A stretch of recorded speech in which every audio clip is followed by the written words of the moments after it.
Good morning, Elestria, and beyond. Good afternoon and good evening, wherever in the world that you are watching this. It is August 15th, 2026. We are deep into our Sunstrike season, but if the Snow Shade has piqued your interest, pre-orders are live now. Make sure to go do that on the Elestrals site. My name is Swolelax. I'll be one of the many voices inside of your head today, commentating over these epic clashes. Of course, I'm also joined by, welcome back to the desk, Zero. How you doing today? Good morning. Doing pretty good. How's everybody doing today? Be all right. And of course, also FullFrontage back in action. Do you think we'll see some Moose today? Man, I certainly hope so. I'm still envisioning the time when Pope had Moose hit the board, and it was just incredible. That lives in my heart forever. Shout out, Pope. We've got some bombs to drop on this premiere as well. Moose, we got some Pantera last time. Of course, people I think are experiencing with a little more of old school stuff today too. A lot of really good things on today's plate, as well as some amazing prize cards and qualifying points for our top players in contention. Now, we have over 70 players in attendance today, but only one of them can walk away the champion. Only top 32 as well are walking away with prizing here. Yep, and the top 16 prizing this time around for the premiere. Of course, you get the QP. The champion gets 250 QP, which is a invite to Worlds. You also get 3 premiere packs, 2 booster boxes worth of Sunstrike, the beautiful champion Celestlio, champion of Ares, the Imperial champion of Hera, and the Playmaster match. Second place also gets 3 premiere packs, 2 booster boxes, and that beautiful Imperial champion. Third and fourth also getting QP, 75 points, 2 premiere packs, and a box of Sunstrike, along with the top 16 promo. 5th through 8th get the Pandora's box along with the promo, and 9th through 16th gets the premiere packs and QP and that top 16 promo. Yeah, and don't forget, just for participating, if you're watching and you've never played in a premiere, just for entering the premiere, you get 2 premiere packs and a Sunstrike booster pack. And the premiere packs are only able to be earned through playing in the premiere events. So if you're considering it, check out this prizing. It's pretty cool. And at the very least, you get to walk away with some exclusive packs just for playing in the events. And for a lot of our top competitors too, the qualifying points are enough. A lot of them are clawing their way for those top spots. I know for a past couple of years, I competed in one of these and got myself that top 16 Hera mat and Hera Imperial champion card. The marble frames on these things are incredible, and that Celestlio is to die for. I think we have only a couple people in the world that have to show those off.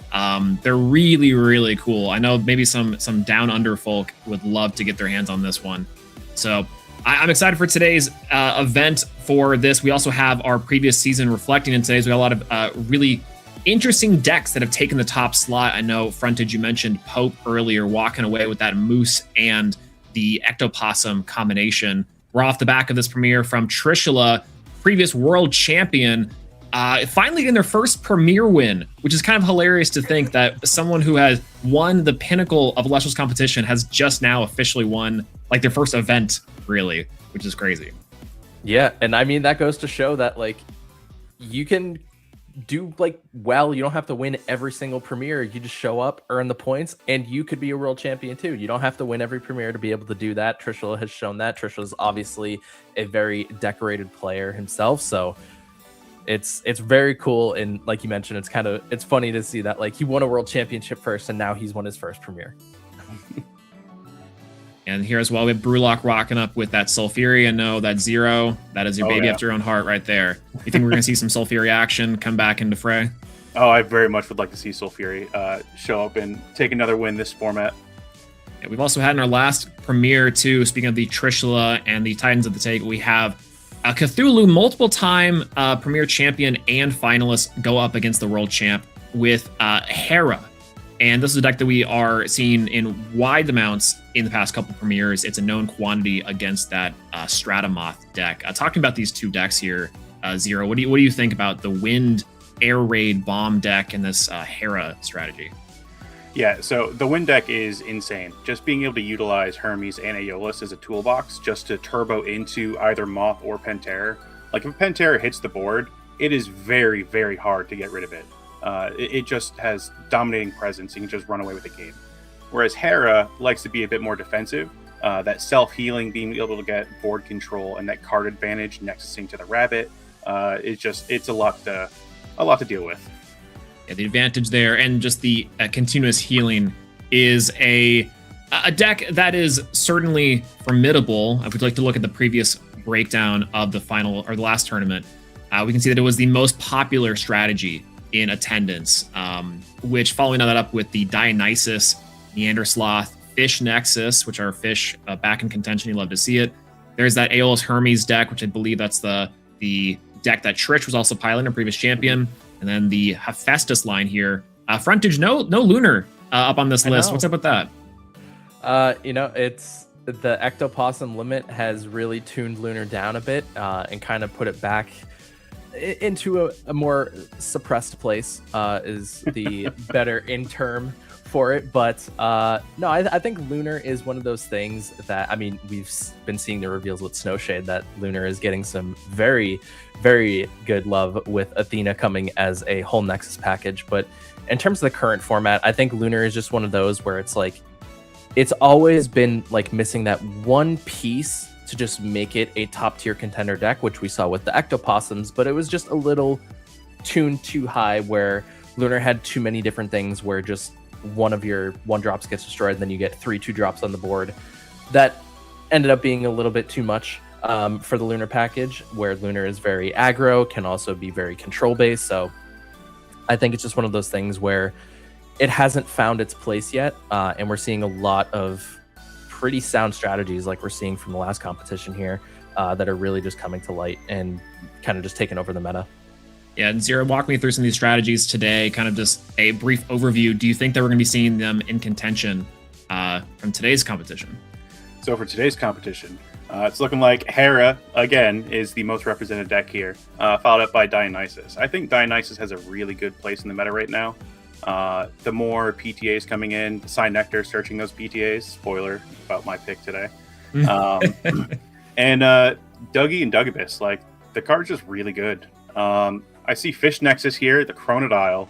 It's been a while since we last seen Chronodile do a lot of work. Its most recent premier win was the last one of Firestorm. I believe shout out to Dooms on that one. But Julian was bringing it last event. And let's see if Chronodile will be able to take it all this time around. Sloth has been super popular. We know Six won that card party premiere with the Neandersloth. It's just a crazy loop that you can get. Once it's on board, it's just hard to stop. Insulating it with a Blizzard Whiteout after it destroys an Elestral. Put that Frost Beard on there. And, I mean, my boy, Soul Fury. I love Soul Fury. Still looking for my X of 10s. And Noxid. Noxid's such great just card generation, discarding a fire card. Return any Fire or Thunder card back to your hand. I recently won our staff store championships with Soul Fury. So I'm kind of biased on it. And then lastly, we have the Aeolus Toolbox, which we saw Trish bring to success at the last premiere. Yeah, and so for these ones, we have a noticeable change in some of these, right? The Aeolus Toolbox versus the Hermes coming in here, and then Hephaestus is either very low or maybe wrapping itself under in that Soul Fury package. That's kind of the consideration with a lot of these really high-powered strategies. You see a lot of big numbers. Imperial with an 8, Dugabus with a 6 and a 7, Neandersloth on the 8 attack too. I mean, Tongs of Hephaestus, a key card in that strategy. Making the Volcaries an 8, is that enough anymore? I mean, like one big guy versus the big sloth? We'll have to see. I mean, I've had a lot of success with it, but it's very susceptible to everything that Dio has to offer. Dio's madness, while Dio's on the board, forcing it into defense. Even in Lunar, like what Frontage was talking about earlier, a lot of sideboards here are running Ouroboros, and Ouroboros just eats Volcaries alive. Eats artifacts in general alive. Yeah, that's that important advantage in spirit generation they really like to use off that package. And, we might see that tech with these big bodies coming in here today. And similarly, of our heavy hitters on the leaderboard for our 2027 season. Let's talk about that a little bit. 6, Zero, you mentioned our card party winner previously at 900 QP, almost at the 1K stipend. I think it's the max amount that these players can vie for in this season. And these this is a crazy lineup itself. Cthulhu, I mentioned previous finalists, rocking up that second place in Adam. Spicy and Brulok holding down the 4 and 5 slot. We have some no name in number 6. Bo is here down below, and Kryber for our top 8. I think this is pretty stacked itself. Frontage, talk to us about our rest, our 9 through 6, our top 16 here. I mean, Trishula, no shy face of the competition here. Yoda has been doing pretty well this season, I would say. He was consistently topping 16 last year going into Worlds, and he's really elevated and improved his game. He's been hitting top 8s, top 16s, top 4 in Card Party San Diego. So really coming to light and pushing through. Jatgam, also a player that came in kind of shortly after the Firestorm era and is making his way into the top 16 of the 2027 leaderboard. So not around the scene for too long, but already making a name for himself in the community and hitting in that top 16. So I think there's a lot of good players that are up here as well, notably Win the Scent, who won a premiere recently with Krakatuga. Shout outs to the Finland community. So awesome new names coming up, or old names who were taking a break and then came back to the game and performing well. A lot of familiar faces up here in the community, and a lot of new players as well too, which is awesome to see. And some of these names are also in attendance today. We've got our top 16 casters in the current event rocking up after our round 1. And hopefully we'll be updating this for our round 2 and 3 as we go on. But some of these names are really scary. I haven't seen Cobalt Sanderson compete in quite a long time. Very excited for that one. And similarly, Yoda, Yoda was very formidable over at Card Party San Diego. And was a very top player himself. But yeah, this is a stacked top 16 already. Yeah, this is going to be a fantastic event to watch. I'm very excited. Yeah, is that PK Sparks in attendance? PK, what are you doing down there? Wait a minute. PK going 1-0 already. I'm looking forward to seeing PK play today. Absolutely crazy. A lot of really great stuff. I hope to see as well some of these top players remain in the top, but this shakeup is wild. Wow. I think outside of everything today, I'm looking forward to our competition. I'm looking forward to our great matches, but I've also been told we have some things to showcase. Of course, it is Snowshade season, and it is a very special stellar Saturday today. We've got a few things to show as we go on with the show today. Super, super cool. The Snowshade so far has been insane to look at. Yeah, I'm curious because I haven't actually gotten a chance to talk to you recently about Athena and Hades. What do you think so far? Oh man, these cards are either a huge mistake or very, very cool. Both of them are in really interesting strategies. I saw the Toxiri, the chain position. Me and Caleb were talking about a burn strategy with Armadon. That piqued my interest. Really sick. Of course, Night Venom, big fan of OG, and the new one just seems crazy with the Athena side. Stratagem, also a really killer rune, and it's one of those things where I love when Elestrals brings in these sort of like tech runes, right? Where it's like you don't quite know where this is going to come up, when you're going to use it, but the way that these players are going to be able to express themselves with those cards in Athena, I think is really cool. Hades, new Cryo Scorch. It looks phenomenal. The Sever mechanic is so interesting, and I cannot wait to see how players utilize that. We've always said Nexusine and Spirit Management is the most important part of the game. So really having a whole archetype and a whole deck kind of surrounding that is wild. I am terrified of Trifernal, though. That I don't know how to feel about that one. That one's the one card where I'm like, oh, put it back. And utilizing cards for specifically Trifernal, its casting cost condition to be able to get on board using the 3 fire off of Hades can bring back cards like Divine Healing. That hasn't really seen much play in the past, but could see some more play in Snowshade. Yeah, wow. It's really cool to see, especially bringing back some of these older archetypes too, and these sort of older cards that we've seen from past All-Stars. While my old favorite Tectaurus, the OG, not getting a lot of love, that new one is also quite strong too. Wow, it's crazy. Is it Lunar's Day in the Sun? Is it finally Lunar's Day? like with Athena? I hope so. I really hope so. It's very cool. Like like one of the things that first caught me into Elestrals and like really hooked me into the gameplay was kind of like you called it out, like the resource management, like being able to utilize your spirits. That was one of the things that really brought me back into TCGs just in general. I was like, this is a really cool mechanic. It's super strategic. And now that we're getting it as like its own archetype and in my element, I'm just like stoked for it. Like I can't wait to start theory crafting and playing around with Athena. I'm already trying to figure out some crazy strategy with my own divine with Athena of like the infinite loop of Terra Star just being able to come back and just like all burn the Nexus damage. Like I'm just so excited to like try to figure it out with my divine too. So it's just insane. I'm so excited. And I'm a Firecaster, but I'm super excited for Athena. I mean, Athena does get some fire cards with the new Cinder and the Stala Shade. I want to play with that Cinder so much.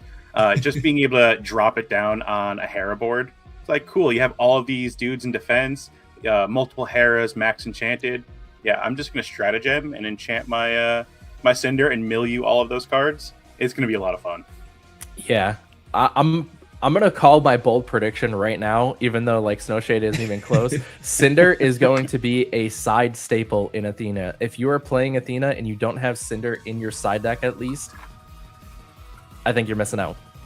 It's also crazy that card's a 4. You know, the previous Cinder wasn't too crazy, and I think it's a 3/2 stat. A 4/1 is wild. That's very, very terrifying. And we haven't quite talked about Sinistrex and Grimbite and the new little plush and everything we got going on. Those cards are crazy. I can't wait to see what we can do with that. I think the Terra Star line actually fits in really nicely with that.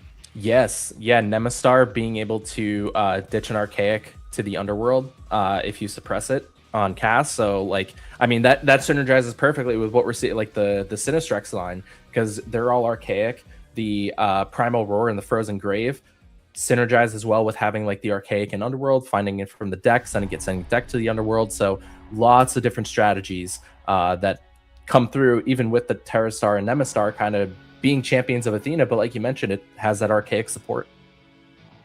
Yeah, really excited to see that fleshed out. One thing to point out on Sinistrex too, it's the first time that a card says to suppress something permanently. Like, not until your next turn, not until your opponent's next turn, permanently. Like, you get no effect. Like, goodbye, get out of here. And then he gets to pop the suppress cards. That was really funny to see. I will say, for reacting to that and reading those cards, having that be like a new like little clarifying text there. That's gonna help the judges and staff a lot too, I imagine, just to have that out there. I can't imagine how many calls you'll have, raise your hand and be like, is this card permanent? It's like, yeah, let's write that down on the board. Yep. That's crazy. While we have yet to see the rest of Snowshade come up, I hear that we have one to look at today, though, a new card to reveal. Stellar Saturday is upon us, and throughout the broadcast watching, make sure to leave us a like, subscribe, and tune in throughout the day to witness the new premieres for our day. I'm ready if y'all are. Oh, Let's I'm do ready. it. All right, let's see it. All right, drum roll. Yo! Toxiri. Reverse Stellar Toxiri, champion of Athena. That is cool. I know. I was just talking about this silly little burn strategy with the Armadon and the Athena plays. Mm-hmm. This thing's wild. I love this thing's artwork. This is beautiful. That Holy. That is really cool. And speaking of Toxiri, it plays really well in the Dio deck. Yeah, the lunar slot, the enraging that you can do now too. It fits in nicely with the Pulveror. Mm-hmm. Ridiculous. The white, mistake me if I'm wrong. The white borders are on the Stellars and the reverse Stellars. That's new to Snowshade. Correct. Yep. Okay, I thought I was going crazy. That's so cool. Love that.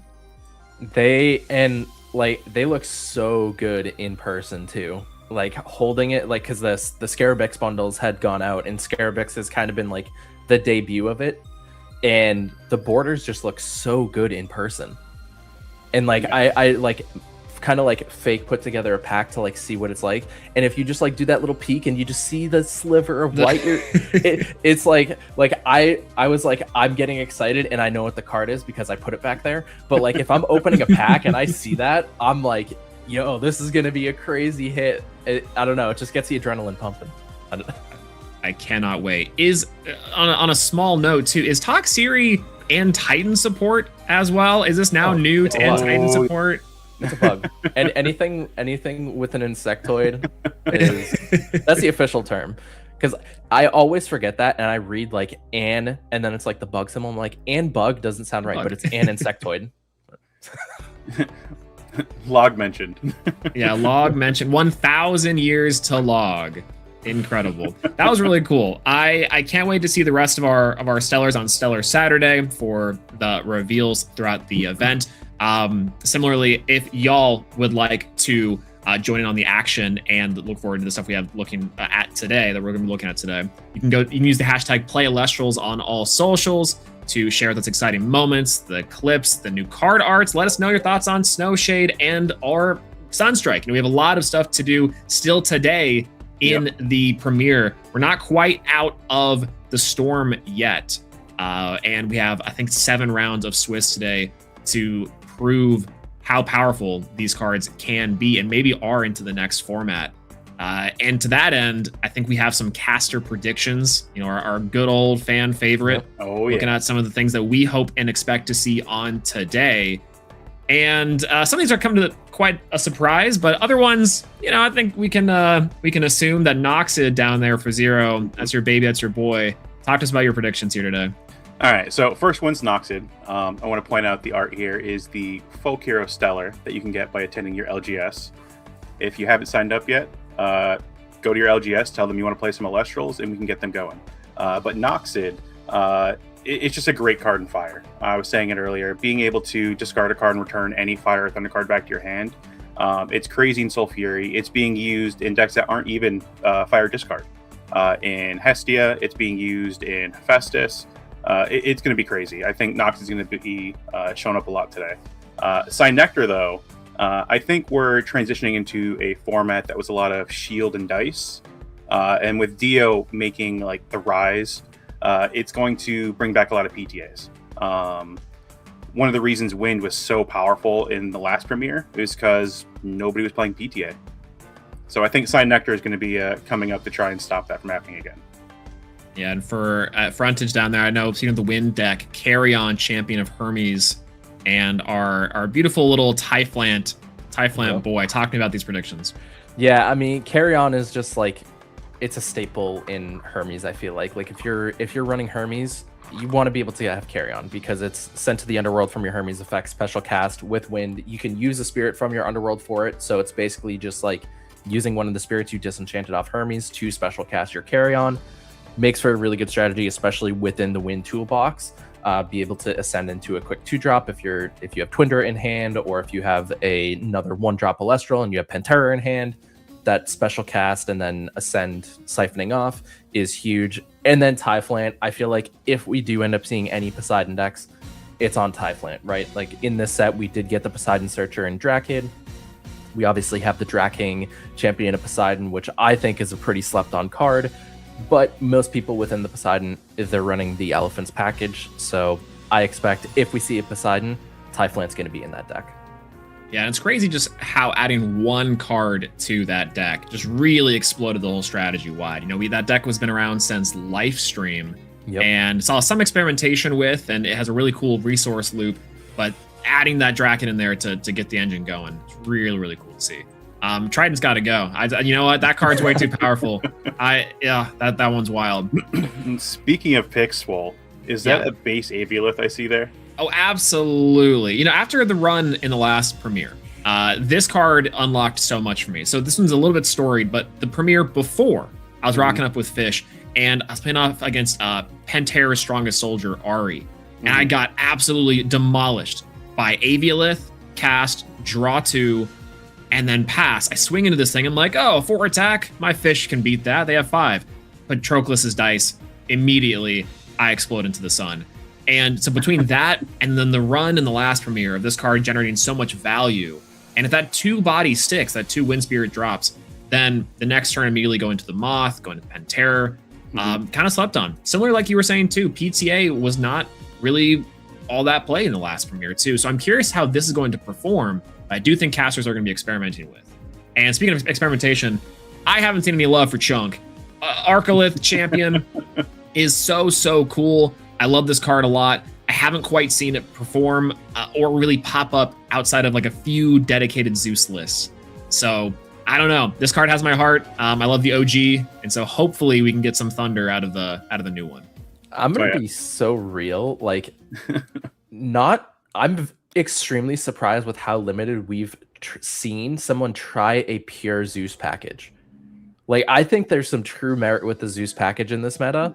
Like, I know we had, like, Bo has come in and played with like the Hera Zeus combo and like that little intricacy there and like the little mix and match, but a pure Zeus combo is pretty scary. And I mean, we've seen players in the past, like Yoku comes to mind immediately with the Champions of Zeus. Before Champ Arcolith was a thing, getting top 8 with Champions of Zeus, and that Arcolith just made the deck even better. So I'm really surprised we haven't seen any like pure experimentation with it.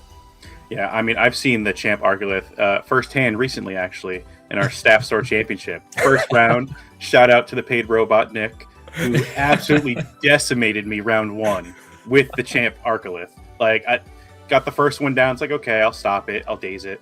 And then the second one came down. Like, I can't stop this. It's just so much value. Yeah, they heal up, and then it's not bad to have a 9 out on the board too. That Zeus bringing down to 3. You're like, oh, that should be okay. Oh, it's quite the powerhouse. But I'm looking to see if maybe we can get some of this in the first round. We'll see how the tournament goes. We are ramping up for a quick break. It's going to be Zero and myself commentating over round 3 for the day. A lot of great commentators on the desk, absolutely. A lot of great casters in attendance, and a lot of great action along the way. Stay tuned for more here soon.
And welcome back, everyone, and welcome in for our round 3 of our online Premier Tournament. Today, I'm joined at the desk for commentary with Zero, and I'm excited to get cooking on this one. A lot of really great players in attendance, and very scary stuff that I've been hearing in the waters.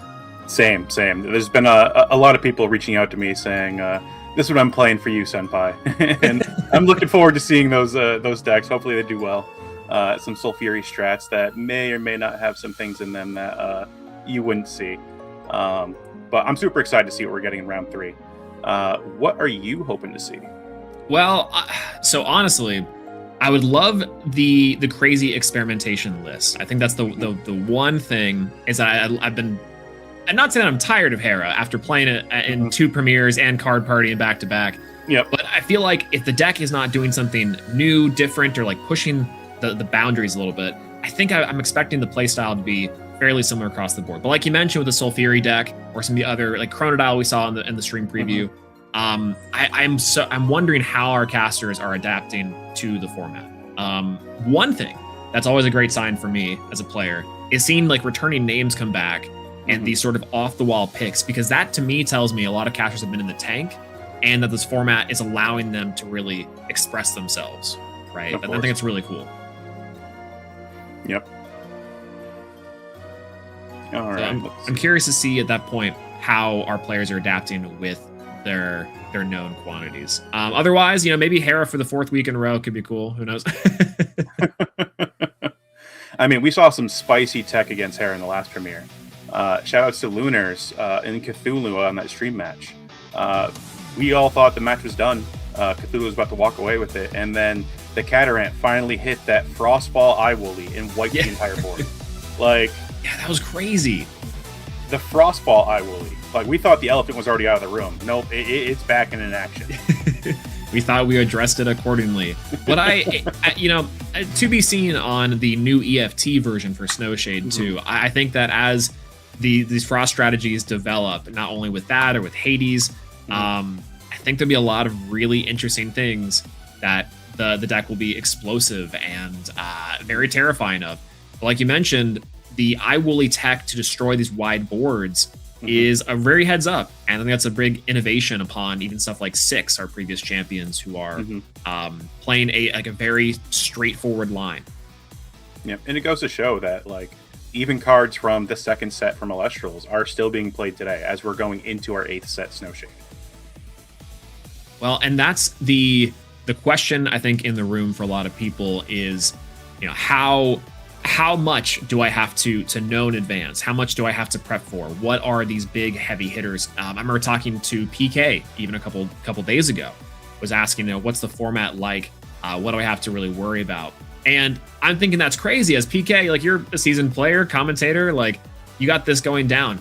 But there's always new things happening in the world. Even though we have a lot of cards that are coming back into the fray, things have been around for a while. What's old is new. And I love that in this game. It is really interesting to see how old school favorites come to light. Yeah, just talking about old school favorites, even stuff that people haven't been using. Shout out to Magnetonics bringing in the Moonrise Bellaby, showing some success with that card. The Bellaby's cards have gone up. I loved that as a tech. I remember reviewing that deck on stream, I think, after the premiere, and loving it. Very to things like Ouroboros and some Elestrals removal, but similarly, Tsunami, Shield, you mentioned Tip earlier, slap Bellaby down, make that Volcari's now immune. It's an 8 body that is unaffected, is wild. And I think give that tool to Hera, I'm calling for more bans than just a few. I think we cannot have that. But similarly, I love how players are expressing themselves in their deck building choices too. Of course, Chronodile was one that I was very, very confused to see in our top representation, but still a good card, right? Lurking there. And for Hera, some cards that weren't really used in the past that have been used now. We've seen it a couple times in stream so far this season, but the rise of Galvenom. Galvenom has been doing work. Yeah, big fan of Galvenom. Absolutely. There was, I think, and if I remember right, at Card Party Florida, someone who had just learned the game in like an hour, like, or a couple days. Like, realistically, it was the day before, playing a couple matches, and got in there with Hera, dropping down Galvenom and playing these Ascension cards, playing the new Signetric too, and showing, like, you know, this player is pretty good in their own right, but those cards are crazy too. That's wild. In the hands of a good player, you know, you kind of just get to see that expression. Absolutely. Ooh, what other cards do you think we're going to see today that are like dark horses for the entire event that can be used to adapt to the current meta? Oh, I'm hoping. I never want to root for Burn. I will start this off by saying that, because I don't know what it's like to say. I think Krakatuga and Eruption, like, where have these cards really gone? You know, there's obviously a lot of things inside the meta that are developed that might be hostile to it, but the drop off between having, you know, Win the Scent, win a whole premiere with Krakatuga Burn, versus now, I'm not really seeing a lot of Krakatuga, Hephaestus, or Burn inside of the format, which I think is kind of crazy. That deck is still very powerful and can hurt you. Oh, absolutely. I mean, the meta is just an ebb and flow. Like, everybody's on the Hera train right now. There was a lot of fire. Like, we saw fire back-to-back premieres as the mirror matches in the finals. Krakatuga. And then Hera just comes in and is like, hey, like, I got the sauce. Yeah. And then everybody's just like, cool, let's play Hera. So it might not be that the deck is underperforming. It's just people like the new flavor of the week, which is Hera. So, I mean, hopefully we see more Krakatuga. I mean, I do love Burn myself. I mean, Eruption is 6. I need a reason to wear that shirt. The Loop Noxid and going crazy. I remember seeing that for the first time, I think when we were at Card Party Florida. I had not realized that was something you could do. That was San Diego. And San Diego, yeah. It was, I was playing a game, and I think it was you and Yoda actually came up to me. You guys were by the table, and I did the whole Noxid discard return Eruption after playing Eruption. And it was like, yeah, burn 6. Absolutely crazy. I you know, maybe jumping into our first round here from today, we'll see some spicy tech from other seasoned players. We've got Cobalt versus Trishula, previous Premier champion and our previous world champion. Back to back here. These are probably two of the heaviest hitters in the game, period. Not just like in this Premier. This is a crazy matchup to start with. Oh yeah, we are starting off strong. I think the last time they played each other on camera was the first premiere that Cobalt actually won. Yeah, I think so. Shout out to the Outback Sunrise. Oh my word. Okay, and also what's crazy about this too is sometimes this is the showcase of Elestrals deck building. We have Cobalt with our solar strategy going off strong, foretelling Celestlio, Apollo, Nova Core Champion, and a Winjin tech, you know, really known for these all-in sort of strategies. And Trishula, very much known for this sort of mid-range, very safe, low-to-the-ground stuff. And so this is a battle not only of two titans, but also like deck-building theory. Absolutely. So we see that the Neblio came on board. Wonder if we're going to insulate this with 2 back row for Cobalt. Neblio is sitting at 3 attack right now. And not too threatening, but, you know, as that thing sticks on the board and allows you to accrue value, it just gets better and better as those foretells. And Trishul dropping down the Narpoon, starting off with a water here. And let's see what Frost they pop out. Narpoon's been pretty popular in some Sloth strategies. More Frost has also been a pretty big one. Oh, whoa! Is that a bear? I see a bear. That is Ursicle, OG Ursicle coming in here. That is immediately telling. We have Bears versus the Lions. Oh my. Oh boy. We are in for a treat here. And it looks like this Narpoon's going to come in on that Neb, and it's going to get hit by a Shield of Achilles. That's going to be a big tempo loss. Yep. Isn't bad. I mean, the Neblio gets to survive, but you're allowing Trish to be able to play that Narpoon again. To possibly get more bears. Yeah, that gets really, you know, Bears is one of those decks that doesn't necessarily need to win on the first turn. It does like to play a little slow, so letting them get resources like Frost Sticks back too would be very scary. And looks like we have Circle the Sky in our 4th slot on this Foretell for this tech. That is really crazy. Yeah, picking up in popularity since Jat played it in with that Win Toolbox deck. Yeah, I love seeing it there too. I could not have predicted that it would have been inside of Cobalt's deck. And if you guys would like to predict along with us, you can let us know on twitch.tv/Elestrals who you think is going to win this this round. Cobalt Sanderson, previous Premier winner, or Trishula, not only the previous Premier winner, the reigning champ, but the reigning world champion, as Winjin touches down here. Have we seen the Foretells yet, or are we thinking about this one? We've seen the Foretells already. It was a Nova Core, and I'm blanking on the other 2. It's the Gorgons, Circle the Sky. That's right, the Circle the Sky. Gorgons comes down from Trish to stop the Winjin. That's going to be nice for at least one turn, but that's got to be, if that's not a second Gorgons back there, Trish is in trouble. Absolutely. And with the Neb on board, Neblio and the Winjin, as long as Cobalt has protection, which we can see the Gorgon's Gaze at the top there with the Apollo Foretell, he'd just be able to do this effect all over again next turn and know exactly what to hit to go into that Tornadian. Grabbing the Nova Core off the top there too, so we know potential Nova Core is in the future. That was a card that was limited in recently back from the Worlds format, brought back for a format, then back to being limited. Just how incredibly powerful that card is, and so I mean, Cobalt's in a crazy position right now. All right, so it looks like Trish is starting off with the Ursicle, which Ursicle can get any bear card, like Elestral, or a bear rune, Ursa rune. So it looks like we might be getting, Gorgons on the Ursicle. Scratch what I just said. We are not getting any bear cards right now. This is kind of crazy. Is that worth it to stop this combo now? Cobalt might be really worried about a hibernation setup early and really preventing that, but I don't know. I might have wanted to save that Gorgons for the actual Mama Bear. Yeah. I mean, that's if we're seeing the Mama Bear in this deck today. It could be a Glaciursa list. That's true. Actually, yeah, the Frost Bears have been a little slept on recently, and that both the Champion version and the OG are really strong. And shout out to Six's list from the last premiere. He had one copy of Glaciursa in the top 4. Oh, he did. Glaciursa is a giant Spectaris with piercing. That's and with crazy. The Hera game that we've been seeing lately, where dropping all these dudes in defense, Glaciursa just eats it for breakfast. Yeah, and if you're able to a bunch of these small dudes right now, like Ursicle at 3 defense, imagine that down. Cobalt's gonna drop down a second Neblio on the board instead of trying to re-enchant for the Winjin. It's probably smart, especially because these Neblios are combined, I want to say 6s?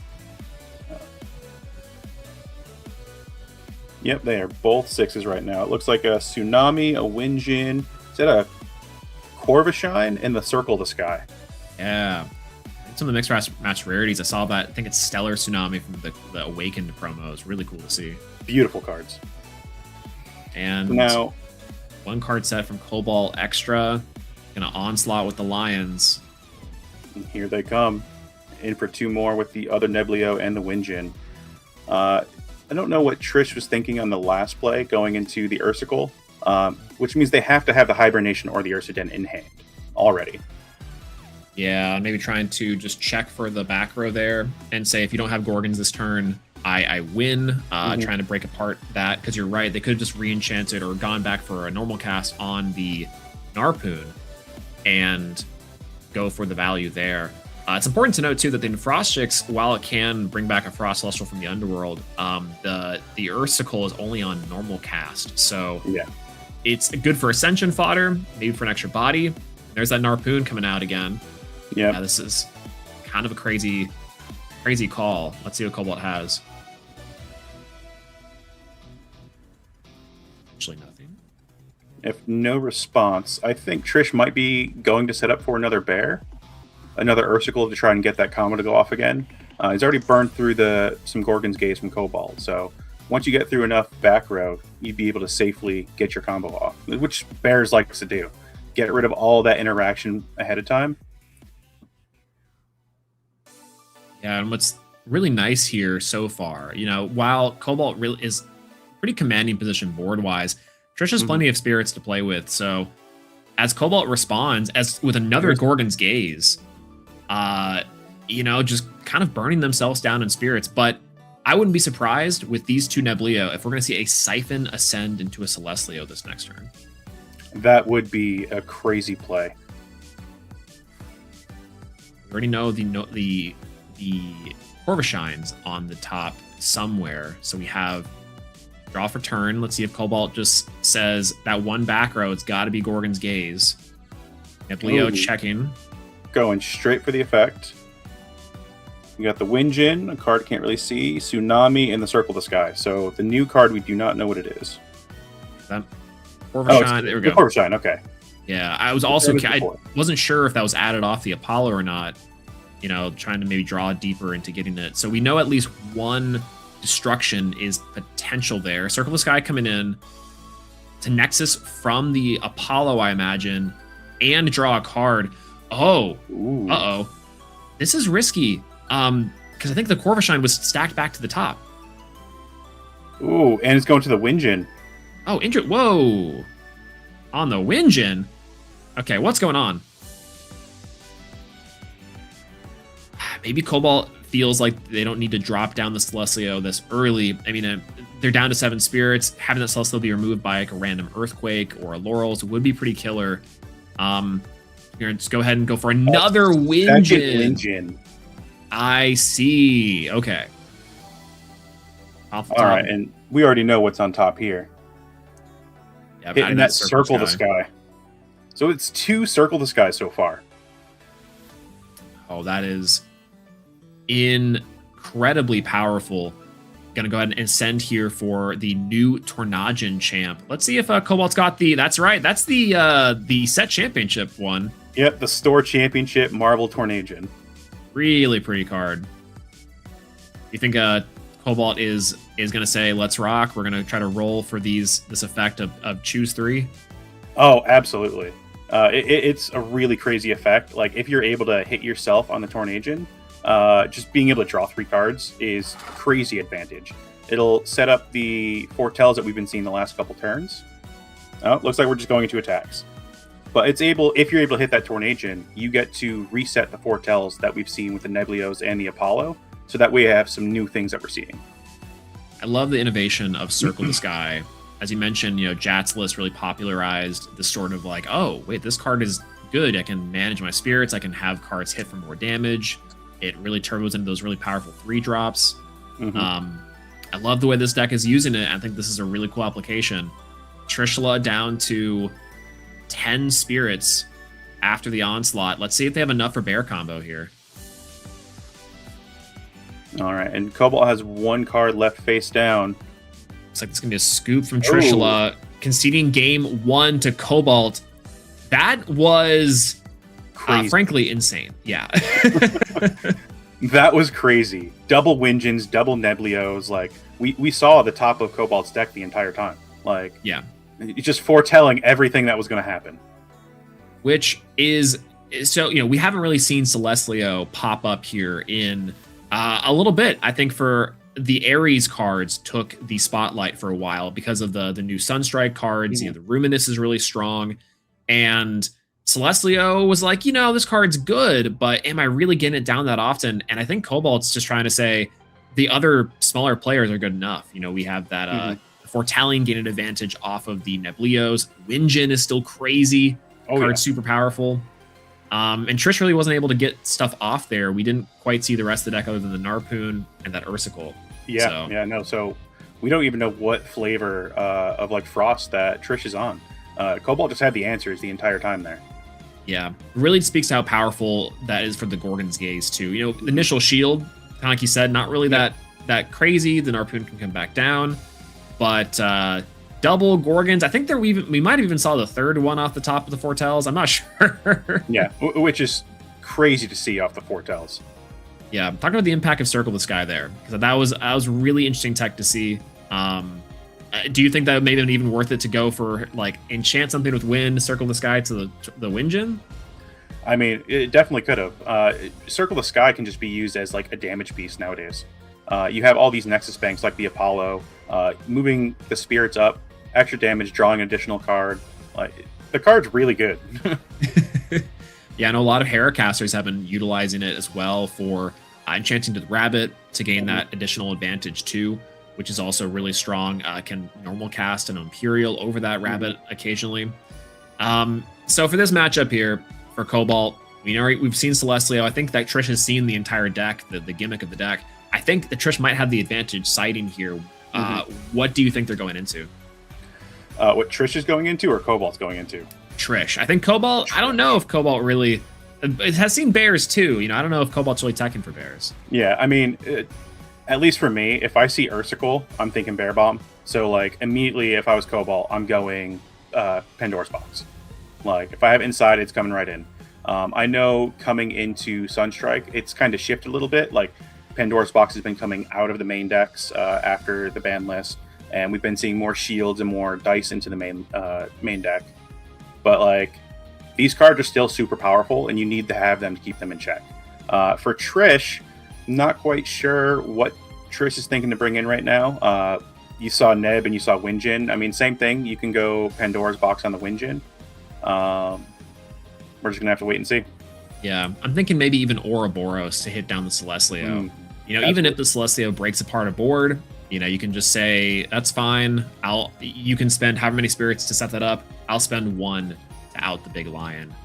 That's been a premier side deck card for a while now, too. Maybe even Dense Fog, too, to stop the Neblios. Even the new Dense Fog, the Echo's Mist, on Battle Step to negate all the stat boosts for the Neblio. Here we go, starting off with another Narpoon. Are we going to do the same strat and go for the Ursicle? I see the rest of the deck. Come on, Trish. It's kind of funny. It's almost, I think at the start, it might be worth it to go for the Ursicle and just protect the Narpoon for the turn. But I would be curious. The Narpoon getting maybe a Frostrix or a Brummelinx to try to combat some of the stat modulation too could very much be on the table here. So let's see what Trish decides. Be a tough one. Let's see. Really deliberating on the hand there. Very methodical player, Trishula. Yeah, it looks like we're just debating on our choice. All right, it's gonna be the Brum Champ coming down here. Okay. All right, Brummelinx.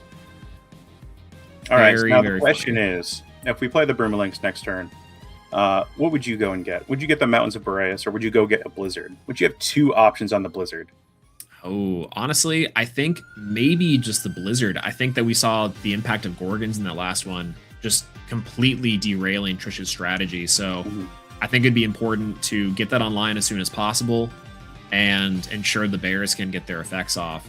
An Apollo comes down here from Cobalt. All right, we'll see is that a loaded up Apollo? Is that 4? Absolutely. That's a fully loaded, looks like a fully loaded Apollo. Yep.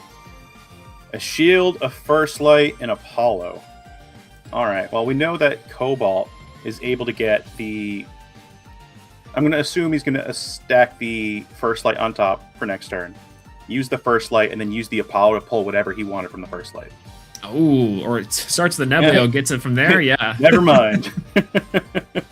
Sometimes when you're playing Solar, you go for that Apollo just to check and see if there's a better play on top. Exaltus, pretty popular to try to get some advantage going. That's a Guardian we see at the top there also. Yeah, so it looks like Cobalt might not be seeing anything for a couple turns. If Trish has something to remove this Neblio, might be just put Cobalt on, do you have the extra guys in hand? Narpoon goes down. The attack from Neblio down with the Narpoon. No response from Trish. I'm curious as to what that back row is. Here comes the Brummelinx. Links down, another 5 minutes for a search. And this is a good play too, because we did see at the Foretell in the first game that Cobalt had the Nova Core. And the Nova Core is able to special cast itself, or normal cast itself, with the Temple of the Sun on the board. And I think we saw the search there was a Mountains of Boreas. Ooh. 2 set cards and a pass. Okay, so playing the really big defensive angle here. This Neblio currently sitting at a 5 or a 6 attacker. Yep, 6 attack, hitting another Neblio and a Corvishine. That is huge. That Corvishine is gonna be really nice off of the Apollo. Yep, very nice off the Apollo, and it lets Cobalt reset the top of the deck with the Corvishine effect. That's going to be massive. You know, I think I slept on that card for a little bit in the beginning of this format. Still very strong. The 5 defender is really nice. And it's kind of a pseudo heal card, too, being able to re-enchant the Apollo. Oh, we have an Ascension here. Into Leo Bright. Oh, the full Lion Suite.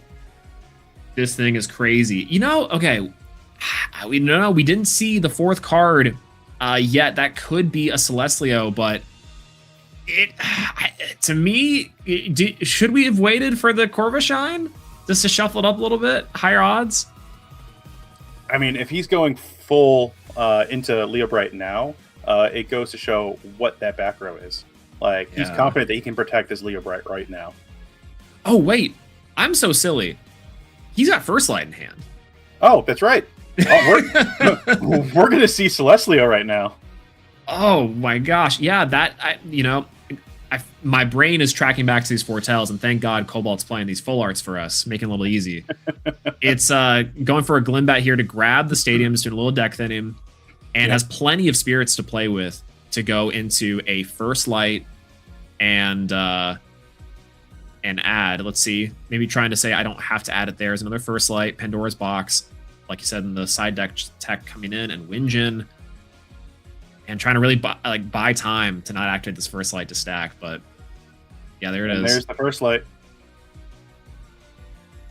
Let's see if we can get down the big lion. Surely Trish has Gorgons back there. That is the Shattered Star Stained Glass Celestlio. Beautiful card. Now, the big question, do you think that's the same Celestlio that Cobalt won their event with? It might be. It might be. And Cobalt played against Trish in the semifinals, I believe, or quarterfinals of that event. So it could be the very same card that Trish has stared down the barrel of before. Terrifying. I honestly, sometimes that scares me more often than not if I know a player has like a signature card. It's intimidating. Gorgon's Gaze coming down here to stop the Leo Bright as Cobalt sets an additional card. We can Ascension here into a Paleoth. Whoa! We are Sloth Gaming with bears. Very cool. Okay. I still have some questions here. This 8 body is going to be enough to hit over the Leo Bright, which is very nice. Alternatively, too, I think we know that if Brummelings didn't didn't search the Boreas, might have searched Blizzard Whiteout to protect this. Protect the Neander Sloth and the Paleoth, which means it's now insulated.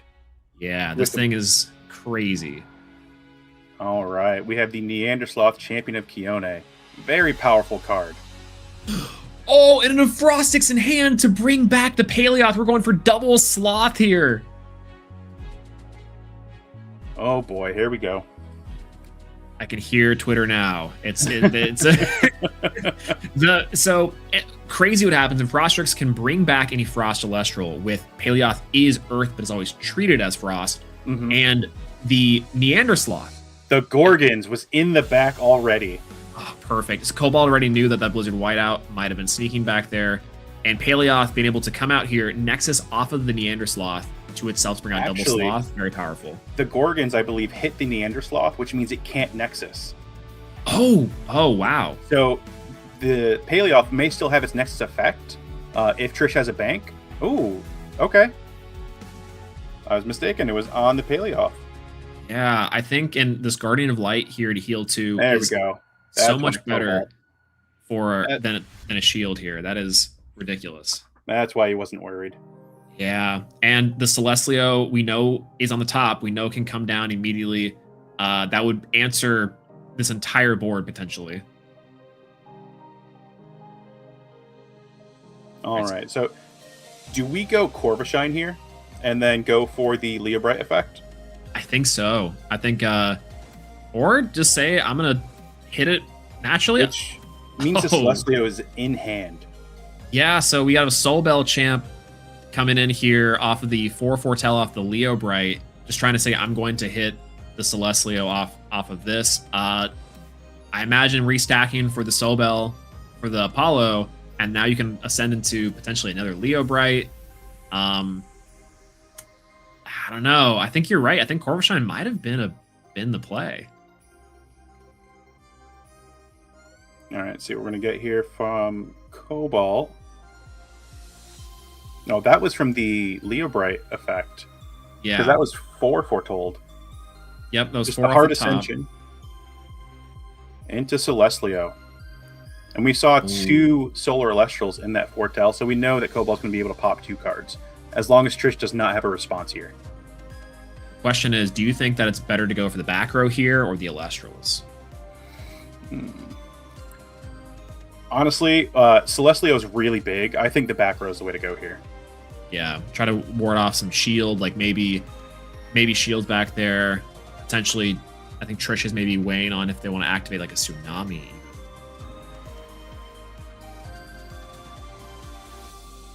Maybe preemptive Gorgon's Gaze could be nice, but man, when Celestlio hits the board, the game is on a big timer. Absolutely. And this goes back to the Broomerling's play. Like, we're not quite sure if it was the whiteout or the mountains, but the mountains here will give the Sloth enough. Oh, is that an Altar of Stars? We're getting a second Sloth right now. Yeah, we go. We have the Nexus of the Frost Spirit onto the Paleoth, and Paleoth effect to ascend, chains that Celestia to defense. So at bare minimum, Cobalt's already wasted the normal ascend, and now, yes, it can destroy the board, but both of these Neander Sloth float into that Paleoth. Just to be able to do it right all over again. Yeah. Whoa. And yeah, like you mentioned, if that was a Boreas searched, these Neander Sloth might be able to hit over the 10 defense. Yeah, I mean, if Trish got that mountains, this is going to be a passing of the wheel. This is very tricky. You see Cobalt weighing on the options of what to do here. Both players have kind of created these weird gummy board states where Celestlio's big. Trish has to now find a way to out and remove this. Neander Sloth kind of and does not take care of it. Cobalt's going to go and fire off the foretells. Seeing the Guardians and a Gorgons up top too is really good. Yeah, that's going to buy some more turns for the Celestia to be more effective. Popping both Sloth. All right. Going Sloth effect here, bringing out the 2 little Sloths. And, we had our caster predictions earlier, but my current caster prediction is that we're about to see both Neander Sloth in the next turn.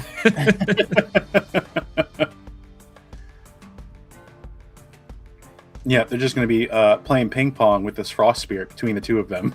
Yeah. Nexus Ascend, Nexus Siphon. Yep. This engine is crazy. Maybe clarifying the effect of both here.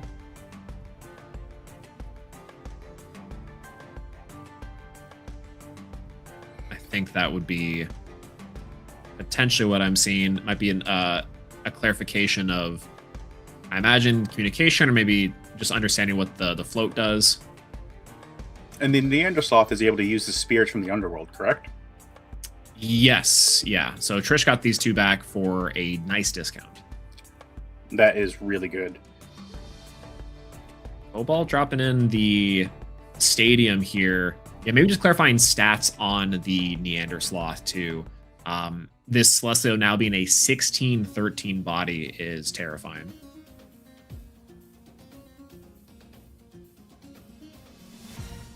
Man. Not to spoil too much, but Blizztrix would really clear up this board state quite nicely. I mean, Blizz would be insane. Bears, Sloths, and then a Blizztrix, like, that'd be crazy. we've seen it before with I'm trying to remember the name of the caster in a previous premiere. I think Drop ascended the Neander Sloth from a Blizzstrix, and it was like a Dugabus deck, I want to say. That would be Viper. Viper, yeah. That was a cool deck. I was really loving the innovation on that one. All right, so Trish setting 2. 2 and passing? Trish has to have some protection here. Yeah, not even a re-enchant of the Paleoth. Oh, here comes the Corvishine. These Foretels are about to get crazy. All right, we have 7 from the Celestlio, and then 6 from the Apollo. We're guaranteed something. Even then, Corvishine shuffling this thing back. Let's see what we get. We got the First Light, Apollo, arresting, Corvishine, a Temple, and another Celestlio. So we have 2 pops here. Wow, that is crazy. I think at this point, you get the sloths. Sloths for sure. Not being able to float into the Paleoth bodies again is absolutely terrifying. I wonder if this is a spirit deck thing. Maybe Tristan had the Frost Spirits left to go for Nexus Banks. That was a PTA that just went to the Underworld. Oh, you hate to see it after the Celestlio drops. That. Oh wow, 2 at the back row too. All right. Well, this last back row has got to be I think the heroest of hero shields here for Trish to say in the game. Paleoth going down and keeping 1 on board. That's dangerous, Cobalt. Oof. So we got 1 set for Cobalt, 1 set for Trish. Trish could not respond to the Celestlio, so I'm curious to know what that face down is. Yeah, maybe that. Well, maybe that is the Blizzard whiteout searched from a little bit ago. Not really going to help too much here. The Spirit math is still pretty equal. Trish has enough for Bear Bomb, if they haven't sided out of the Bear Bomb package. But now the Big Lion is back on 16 attack. And from our foretels, nothing crazy, but Corvishine being able to shuffle that away should fix that. Absolutely. And to point out, the whiteout, even though it is a super powerful card, it requires your opponents to target your Frost Enchanted Elestral, which Celestlio does not care about. Oh my god, this card is crazy. I played this card in Kissimmee, and even then I still can't believe it exists. This thing is wild. Pass back to Cobalt here, and we're going for a Foretel. Oh, the shuffle for the Corvishine effect. All right, Cobalt, let's see. You need to hit 2 Elestrals here. Do you think it's worth it to Apollo just to check first? I think so. Just being able to get that free effect off of the Apollo. And you can add up to any of the number of showing. But it looks like we're just going to rip the Celestlio, and we do see Glimbat and Neblio. That's going to do it. And a Winjin. The Winjin and Pandora's Box. So minimum hitting 2 there. Popping the Blizzard Whiteout and the Sloth. This Celestlio has done its job over and over again. This is, let's see, counting the Spirit deck, just making sure and seeing if there's anything left to do here. But on open board and open hearts, let's see how Cobalt chooses to start chipping away. Playing another Neblio, and we saw that there's a First Light up there, so we'll be able to pull that First Light off the top as well. Another Foretel 7. Just being able to manipulate the top of the deck is insane. We got there. Taking the damage. Yeah, 5 spirits going down. Trish on 3. And we've seen Ambrosia plays in big comebacks before. Hibernation can even heal back too for some desperation plays. Draw off the top. There's the Fire Spirit in the Underworld. Oh, and that's going to be a game. Cobalt Sanderson takes down the reigning champion with Celestlio Solar Foretel, a deck we haven't seen in a long time. Fun fact, and this one I'm stealing directly from Kier, our previous Sloth and top 8 competitor from our San Diego card or our Fort Lauderdale card party. Ran some numbers. And Solar has not had an X2 showing this entire format. It just dropped off the map completely. Wow. Yeah. Yep. I mean, Trish was the world champion with Celestlio, so like he knows what this deck can do. It's very surprising. It may be one of those things where everybody sees, well, that deck won. Like, I don't want to play the most popular deck, so let's try other things. But as we can see, Cobalt's bringing the big cat back. And what a crazy meta call too. You know, in a world where a lot of decks are playing the shield and like you mentioned, could even be playing the PTA to try to snipe out the big bodies. They're very committal, but Celestlio has the unique advantage of being able to deal that extra spirit damage, remove cards on board, and even if itself is removed, usually it's doing its job. You know, it's hitting for 2 or 3, and then it's popping 2 or 3. This card is wild. Yeah, I mean, that last match, it took out 5 cards. Like, yeah, crazy value. It took out the big sloths. It took out the multiple back row. It took out PTA at one point, but that PTA, it would have been great against the Celestlio, but it just came down way too late. Yeah, it's unfortunate. And you know, Trish was not able to get their strategy off in either game. You know, we have the Bears showing in the first half and then Sloth in the second half. And while Sloth got to float, you know, normally one of the big strengths of Sloth is that after it's removed and it comes back, it cycles through, you get to re-enchant Nexus and do it all over again. I'm curious to know why not. You know, maybe there's, I imagine maybe it's a spirit deck thing. Maybe it's not no Nexus banks to reliably do it. Re-enchant could be risky. Yeah, very, very strong, but Celestlio was able to just take care of it. I'm very surprised. Yeah, could be playing around the back row too, because at all times that entire match, Cobalt had at least 1 card face down. Whether it was live, we don't know. At the end there, he still had that 1 face down. So, I mean, congrats on Trish. Still, I mean, you're the world champ. Your run's not over yet. Go X1 all the way till the end. And congrats to Cobalt, like going 3-0 so far in this premiere. Are we going to see Celestlio make it back into like the sunlight? I kind of hope so. You know, this deck is really scary and I think shows a lot about how you cannot count out these older strategies. And especially for a pilot like Cobalt, who's been playing Celestlio for years now at this point, is really cool to watch pilot. Trish's Bear deck, interesting combination. Sloth, Bear. I'm confused on whether it's sided, it's in main, maybe it's a smoke screen. I hope we get to see Trish come back in to the fray later on. But I was not expecting that explosive of match to start off with. Normally it's been a very low powered format. You're mentioning the Synectar champs coming in. So I'm like, I don't know. What does Synectar champ do against the Celestlio? I guess, you know, PTA is decent. Get that PTA. I mean, does it count for me getting a point with the... I mean, we didn't see Synectar, but we saw PTA. It was the other half, right, yeah. Yeah, we saw half of the reason why it's being chosen. Yeah, but I mean, this match was fully in the sunlight, and I want to start talking about some more Snowshade. So, that Toxiri. Do you think Toxiri would be pretty good into Celestlio? Enraging some things and forcing them to burn through all of those spirits?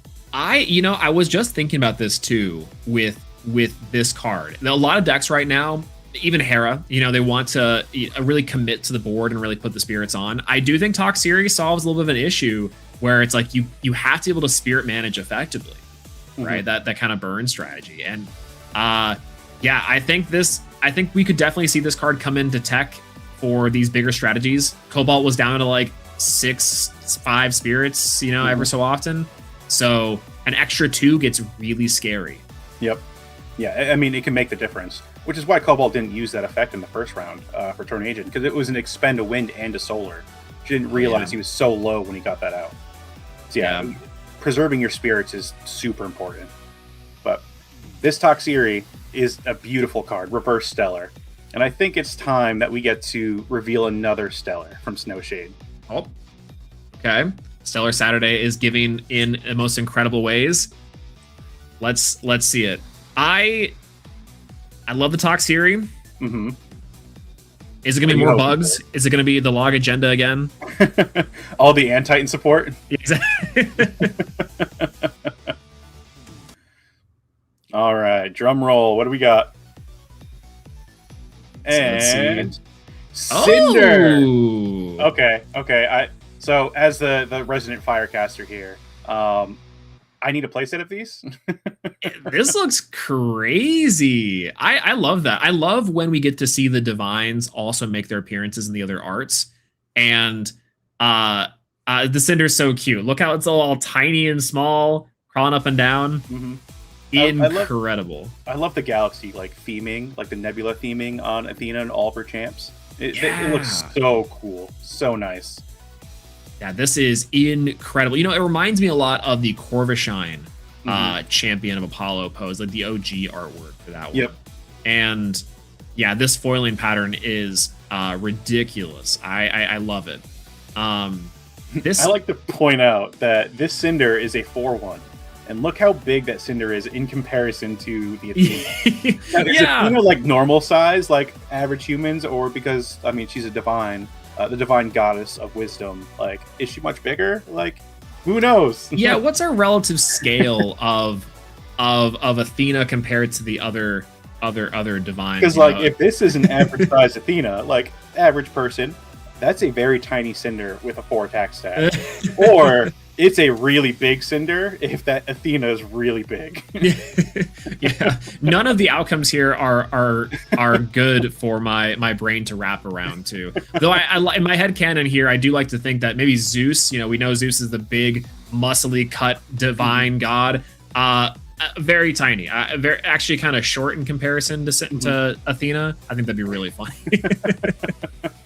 Such a cool card. I love this reveal season. You know, I haven't gotten my chance to really test out with Mill, but I think between the Toxiri and this, so far, these are probably some of my favorites in the set as far as the upgraded rarities go. We've seen some of the Hades cards before, no? Or is this new?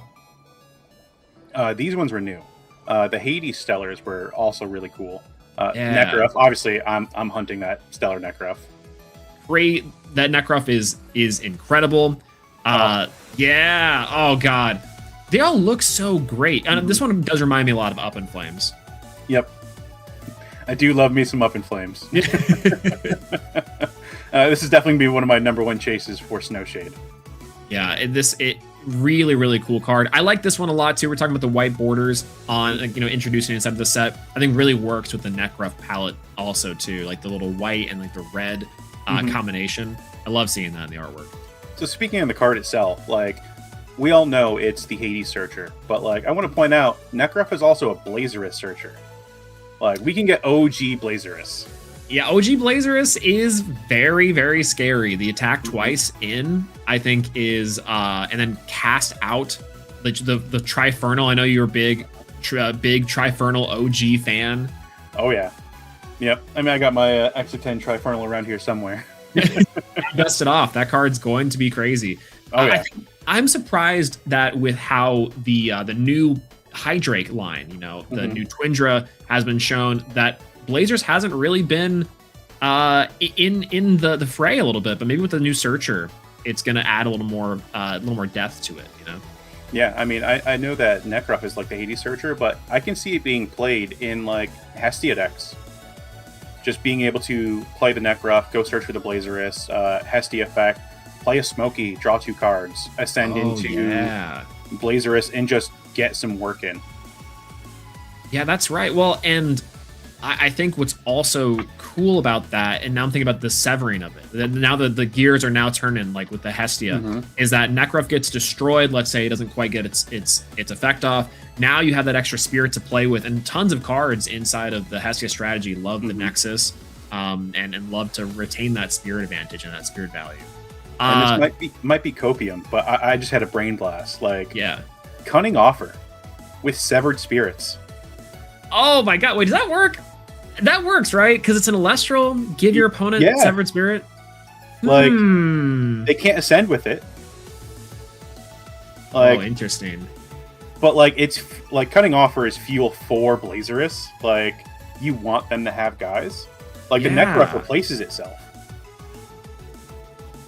That's so funny. Wait a minute. Oh god. Okay, now I gotta dust off the Aosdale and everything. This is what happens whenever you have all these OG cards and the new stuff coming in to brew with, is that you're like, well, everything's on the table. You can't quite count out these strategies. That's a really cool concept. I was just sitting here thinking that Ash Rabbit was the play. Cunning Offer. Let's see. The idea I had was Ash Rabbit Champ when this card is severed, then the Ash Rabbit Champ Enchant. No, I could also be wrong on that one. Skyhawk might have to clarify that one for me later. Let's see. The Cunning Offer. Until the end phase, an opponent takes control of target Elestral on your field, and that Elestral gains the effect when it's destroyed in battle. An opponent must expend 3. Yeah, so you just give them a Severed Spirit. That was okay. Hold on. Can we see that Necroth again? Okay. Yeah, clear board. We're cooking. We're cooking. Okay. Severed Spirit out. Give them that. Go Trifernal or go Blazerous. Swing over both that and the Severed Spirit. Yep. So when it's destroyed, so when this Necroth is destroyed, you can sever. We can destroy it with the House of Hades. Oh my god, I forgot there's a stadium. There's so many things that we can do here. It's going to be cool. That's incredible. Gears are, what if oh god, you can't say Hades Hestia deck is real. You don't even have to have the Necroth setup. You could just go Hades to sever something, and now you have fodder for the Blazerous down. That's ridiculous. Yep. No, that's too much. Never mind. Back to the drawing board. Let's put it back. Put these cards back. We got confirmation that the ruling does not work with the Champ Rabbit. Unfortunately. That's okay. That's okay. By that time, I'll be worried about a lot more things than Champ Rabbit. So I'm glad I can clear that off the plate side. Incredible. I'm very excited for this. Even then the Cinder, you mentioned Hestia with the fire. Is Mill back in action? Are we going to see Hum Burst and Hum Bust with the Salishade? That would be really cool. That Cinder. Cinder is so nice. I know it's a fire card, but I know Frontage is going to be wanting a playset of these also. It's kind of an honorary lunar card when you think about it, between that and the Salishade, and the champion works so well with the rest of the Athena package. And being able to have like a true Lunar Nexus deck for the first time in a little while. Like we have cards that kind of do it, but this really completing the package is crazy. All right, so I have a list that you can cook. This is going to be a throwback. All right.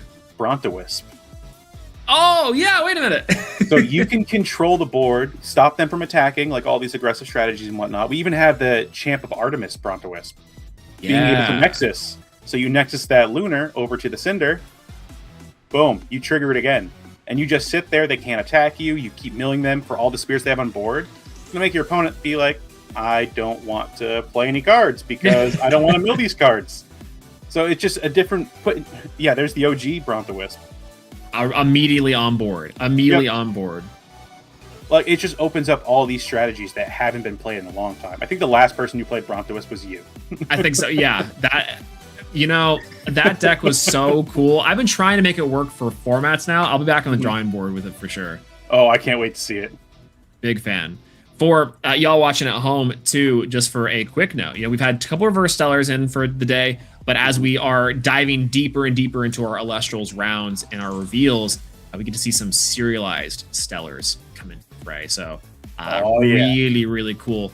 You don't want to miss out on the action. If you are watching this live, again, make sure to leave us a like, subscribe to the channel, follow us on all socials, and use the hashtag #PlayElestrals to share some of these exciting moments. We've already been off of the first round, had some of the biggest bodies in Elestrals drop down. Celestlio was crazy, the Leo Bright Ascension, the Tornagin, some of the heaviest hitters from formats past is crazy. And Paleoth is some of the new school stuff of that too. So really cool to see that kind of back and forth from the new school, old school stuff. Yeah, I mean, go to think about it, like the Paleoth can bring out the Champ Sloth, but it can also bring out the old Sloth. Like the old Neander Sloth is able to get to, I believe, 14 attack if there's a Titanosaur in the underworld. Like 14 attack can beat out a Celestlio. So maybe there's a world where the old Sloth starts being teched into decks just for that attack stat. Well, and if it's early enough inside of the game too, I know Cobalt doesn't have their trusty Rise from the Ashes anymore. So if you Neander Sloth in, can take out the Celestia from the hand, there's not a whole lot of ways to bring that card back unless you're playing maybe Anacell. I don't know. There's some ways to go about it, but yeah, old school Neander Sloth does have its applications. 13 attack, but like that effect too, like being able to rip 2 cards from their hand. Yeah, by destroying on Celestial in battle, like it's really cool. I'm gonna have to make a Sloth deck with the old Sloth. It really is kind of like the Lycavoid, or Lycavolt, excuse me. I know that you were messing around with Lycavolt back in Kissimmee and kind of the live stream format and attacking into that. To me, this card reads very similar. In fact, easier to set up. Yeah. I mean, you can force people into your Neander Sloth. Dio's Madness, enrage them, attack the Neander Sloth. Yeah, make it be the only thing on the board. Insane. Now, I think that between the Celestlio action and our Trishula world champion coming in here, I'm very surprised we've already seen 2 of the most scary names on the board that we have today. I know we have a lot more casters vying for that top slot and getting those points. I don't know. I think that this might be our toughest competition yet. Oh yeah, it's going to be a slobber knocker today. Yeah. No, I'm looking forward to every single bit of it. Maybe just a little bit less octane at the moment. My heart can't quite take it in these early rounds. I'm still waking up, still going in fresh, and trying to go off slow. Maybe our cast is a little bit faster than me. I want to know the placement of air raid. Honestly, this air wind deck. We talked about Jat Gam previously in other tournaments, like kind of popularizing this strategy, similar to these 3 drops in both the Bears from Trish and Celestlio from Cobalt. I think each caster is kind of looking at these big 3 drops and trying to pick a signature and see what's going down. We saw Chronodile earlier too, so maybe this is the tournament of the 3 drops, really. Yeah, I mean, and that just means Ouroboros is going to become more and more important. Just being able to bounce them back. Yeah, that card is very interesting to me. Back in the Moth format, people were talking about how this will be the answer. You can bounce back the Moth, and now it's good to go. I think especially now that a lot of these more high-powered strategies are back on even footing with some of these low-to-the-ground strategies, it does get more and more important to manage these resources and these sort of removal cards. So I'd be very curious to know how that's going to play out in today's meta. Yeah, for sure. Going in, wrapping up this round here today. Quick one from Cobalt and Trish from our first 2, which you can kind of anticipate for these casters very experienced. They know how this is usually going to play out. Yep. So high level play, the rounds go really fast.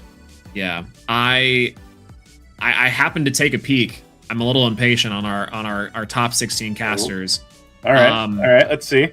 I am very surprised at what's going on here. Some of these names are crazy, but big shakeup from the previous round. Yo, PK, let's go 2-0 PK. That's exactly what I was looking at. I'm like, from 16th to 8th, going ahead and climbing the ranks is wild. Also, Why Rebellion in attendance today. Haven't seen Why Rebellion in a while.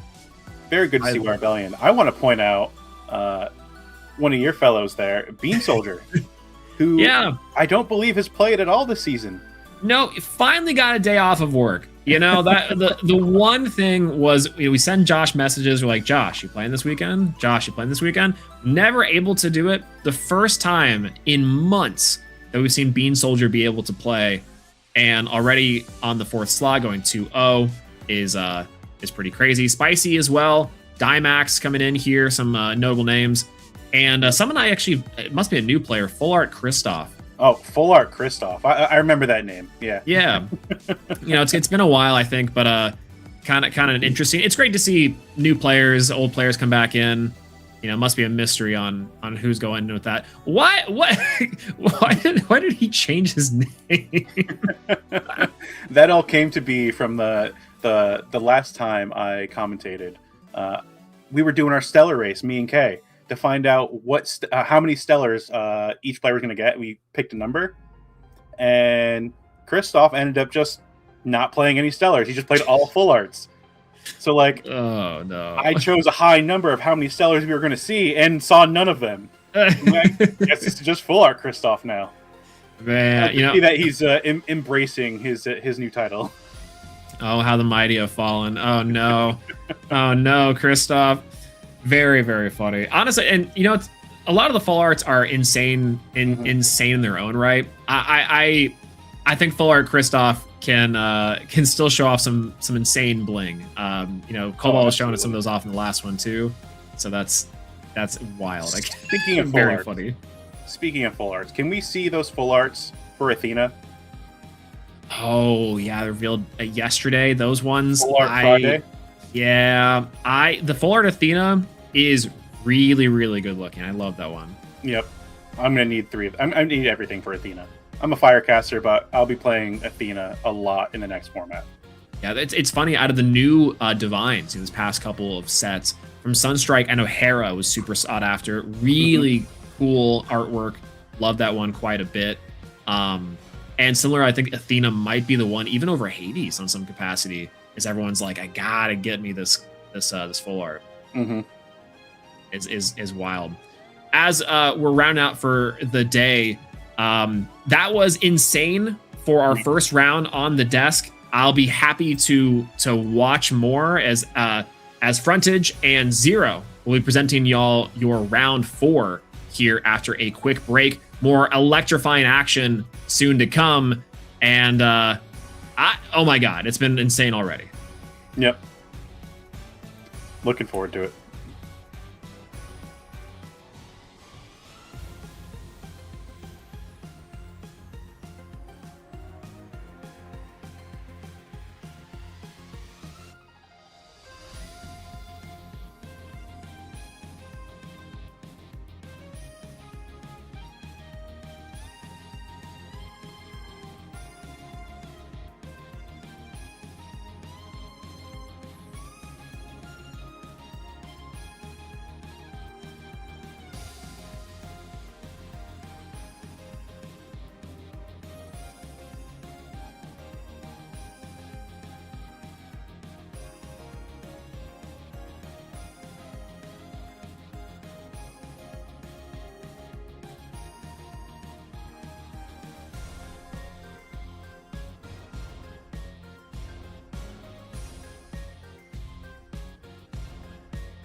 And we are back with the premiere, and man, that was a crazy round of 3 matchup.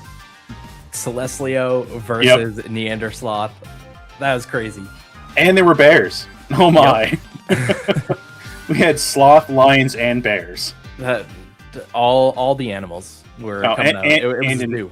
An animate tornado. Yeah, of course. Yeah. Tornado hitting the field was, I didn't expect that, to be completely honest, for today. But I'm glad it happened. Yep. And it was the store championships gem frame tornado that you get from attending your local game store. Yeah. So that's the regular one there. But the gem frame one, super nice. Gem frames have been such like a refreshing change for like locals, because it's something unique that's only obtainable from the locals right now. So that is like it's so cool to like have different frames from different occasions, and like just the different artworks that Elestrals has is peak. I mean, in preparation for exactly this, I saved my OP5 pack from locals last night. So I'm gonna open it right now. All right, let's see it. All right, here we go. Hoping for Soul Fury, but I still need 2 Brim Scales. Let's see it. I'm seeing the back here. I got nothing. Okay. Zaptor. Platypus. Platypus. Nice. Honestly, I love that artwork. Oh, that artwork of Platypus is just so good. Oh, yeah, this is so cool. Double Thunder pack. Double Thunder. Yeah, if you want these gem frame promo cards, be sure to go to locals, play at your LGS. If your LGS hasn't started yet, reach out to the team. Like, we will work on getting them started with Elestrals. Yeah, it's a lot of fun. I go to locals like as often as I can. I try to at least every other week, and I know like a lot of us try to go every week too, but it is awesome. You can see on the Play Network page if there's a locals near you. Yeah, with our beautiful new store locator. Absolutely, but yeah, a lot of people also use locals as like practice opportunities for the premieres. They bring their decks, they theory craft with people who are nearby, help them practice, help them create decks, help them run through ideas. And it's just a really good way to get some practice in for the premiere events as well, and to get cool exclusive cards just for joining locals. Yep. And not only are there locals in person, but we also have our Tuesday casual webcam locals right here in our own Discord. Yep. Yeah, every Tuesday, 7:30 p.m. Eastern. Those are fun. Those are fun. I try to stream those when I can, and it's a lot of fun. And the community is awesome. We've had new players come and join, and just have a good time with it. They get a starter deck from their LGS or the card party. We've had some people join into local Tuesday night casuals from card party from the previous ones we've done, and it's really cool to see that they get their starter decks and then they hop in and get some games in. Yep. And shout out to Mateo, who learned how to play at card party in San Diego. It was my last demo that I did in California, and the very last premiere ended up getting top 32. That's awesome. It just goes to show, like, it doesn't take much to get started with Elestrals. The game's easy to learn, and you can start playing at a high level really fast. Yeah, because San Diego Card Party was end of May, and if you got 32nd in the last premiere, that's like 2.5 months. Yep, and that's just from playing with us here in the premiere, the webcam locals every Tuesday, and just hanging out with the community in the main server. The more you play, the better you're going to get. And maybe one day we'll see you guys at the top here in the premieres, crowning you as the champion of Premier to go to Worlds 2027. Yeah, and we've seen it before. You don't have to win a Premier to be a world champion. Yep. Shout out to Trish. Never winning a Premier until after he became world champion.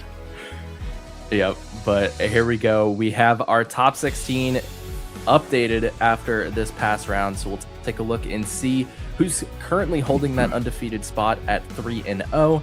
And then let's dive into it. We have PK up at number 1. Yo, look at it. PK as the number 1 seed going after round 3. Amazing. Awesome, PK. You got this. And look at that. Look who's in number 14. Mateo, just who we were talking about. Just talking about Mateo. See, exactly what I mean. It just speak it into existence. But shout outs to some of the other names on this list. Kryber, always a very good player. Lakritzi, Bean Soldier, 3-0 right now. Like, making the comeback. It's like been gone since Worlds. And is just finally able to play, breaking that rust off. Y Rebellion making its return. We got Delinquent. Cobalt, we just saw take over with Celestlio. Like, the sun is shining here in Sunstrike, and he's making sure that we all know about it.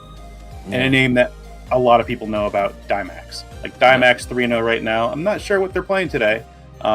Curious to see what they're going to be playing. Frontage, you want to take over the 9th through 16th to see what we got going on? Yeah, we have Vansai, Spicy Sausage, who is also one of the top competitors from Card Party San Diego.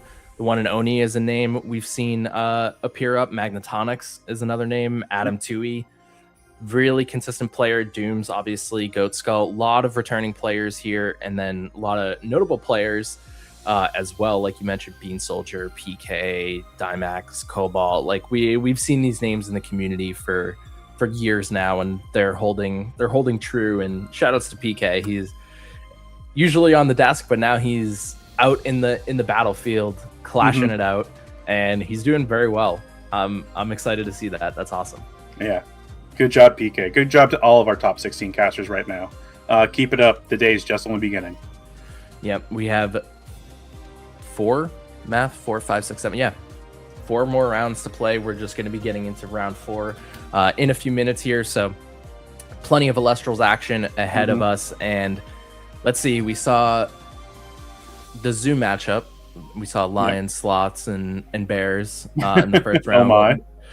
What do we think we're seeing in this round without knowing who we have? I would like to see Sulfury. Not biased at all. I'm going to say either Sulfury or Dionysus, just because I want to get some points for the commentator picks. Yep. Oh, my boy Sulfury there. If we're doing based on our commentator picks, I hope we see Wind Toolbox versus Poseidon. I mean, that would be cool. That'd be cool. That'd be a cool matchup. Have we seen Poseidon on stream in the past like 2 or 3 premieres? We have, yeah. Poseidon's made it into I believe in Top Cut, at least top 16. Like 2 premieres ago, right? I think so. Yep, I know Super Insane was really big on Poseidon and Majesty and the Elephants. We had Weathercaster, who also, right after seeing what Super Insane did, was like, I got this, and came in 10th place in one of the premieres with Poseidon. Yes. Yeah, that was actually the last premiere, I think. It was the last one? So much Elestrals. Yeah, that's great. I love it, but we're getting the... Speaking of Poseidon, like, I want to see Draking. Right? Like, I want to see the new Draking. Like, being able to steal your opponent's spirits. Like, the new Draking is... Hold on, I'm gonna flex here. We want to see the new Draking. This is the gem frame serialized Draking. I want to locals. I want to see some Draking on screen here. But we'll see what's happening there. But I personally think so. I'll start. Yep. Before we dive into this, the most slept on Sunstrike card that hasn't really seen a lot of play, I think it's Draking, Champ of Poseidon. I don't think people are like exploring that enough or willing to take like a big enough risk to run it. It seems like it's one of those cards that's like you really have to strategize around it. You have to have like the best combo for it. I really think it's one of the most slept on cards from Sunstrike. Yeah, the card is insane. I believe that Draking wants to play the long game. Burn through your opponent's back row, burn through the resources, and then finally ascend into the Draking and just start stealing what they have like made on board. Yep. I've lost to it a couple times. I believe you beat me with it once. The game was just like, I don't know what to do here. Like, anything I play is just gone. Yep. But what about you? What do you think has been the most slept on card in Sunstrike? Slept on card in Sunstrike. There's so many cards in Sunstrike. Probably giving the shout out to Swolelax on his pick of the Champ Arcolith. Like, Yep. the card is insane. I lost to it in our staff store championships. Nick obliterated me with it, the robot. It just gives you so much spirit advantage, just being able to heal back or to the Zeus. It's insane. And like, don't forget, like, OG Arcolith still exists. Like, Zeus is a deck. People just haven't been playing it yet. Yeah, I fully agree. I think it's one of those ones that's like, man, it could be so strong. Mm-hmm. Oh yeah, I'm looking forward to it, and we'll see if Zeus has any support in Snowshade. Like, Thunder is not counted out. Just be prepared. Yep. And it looks like we are preparing for round 4. Casters are ready. We have Y Rebellion versus Vansai coming up. All right. Y Rebellion, known for playing Hermes all the time. Last time on Premiere, believe they were playing Dio, Dougie and Dugabus. Like, we saw Bloom on stream. Like, I was watching at home. Like, Y Rebellion plays the Bloom, hits the Dougie, mills the 3, brings back the Bloom so it can do it again. And just the card advantage there. Like, it's expensive, but so much that you can do there. If you can pull that, like, that combo is one of the ones that, like, if you're pulling off, you're getting value from it for sure. Mm-hmm. Absolutely. So it looks like we're about to get started here, and we have Y Rebellion going first, and it looks like a mulligan for Y Rebellion. Yep. And we'll see if Vansai is going to follow suit or will keep. Looks like they will be keeping. So Y Rebellion just going to shuffle up and then draw a new hand. And what do you think is? I know this is a big question with new players, and even some experienced players. But like, when do you mulligan? I know that's like a lot of people have, like, they're hesitant to mulligan. They don't know how many times they would mulligan. What do you think is like the optimal time? We see Hermes hit the board here. Oh, yeah. Okay, here we go. I'll answer that question afterwards. Yes. We got Hermes starting off strong, confirming that Y Rebellion's back on the Hermes train after playing Dugabus last time. And the Aviolith. Yeah, Aviolith going straight to the underworld to heal back those spirits from the mulligan. Yep. And that is a Gold Stamp Galaxy? It's wind enchanted. Is it Pelaquarius. That is a Pelaquarius. Getting the Galaxy. Okay. Now I'm intrigued. So we have an organized play Gold Stamp Pelaquarius that searched for a Champ of Poseidon Galaxy, which it's been a crazy card since its debut in Firestorm. All right, setting 2 here, and it looks like they are passing. Yeah. If you were Vansai here, what would you think about looking into this board? Oh, okay. I'll let the Lunar Caster talk about this one. The Werepup is honestly probably one of the better things. I assume Lunar Eclipse is going to be coming out here just to get the back row out of the way, just to be able to, you know what, if you have Gorgons, you have to play it. Don't let me get into my Leica Void. I imagine probably, unless this is a pure suppression package, that if this Werepup Ascension resolves, we're probably going to be seeing the Moonrise Leica Void. And we'll see. Oh, the Trickery. Ooh. And not activating it, just letting it go.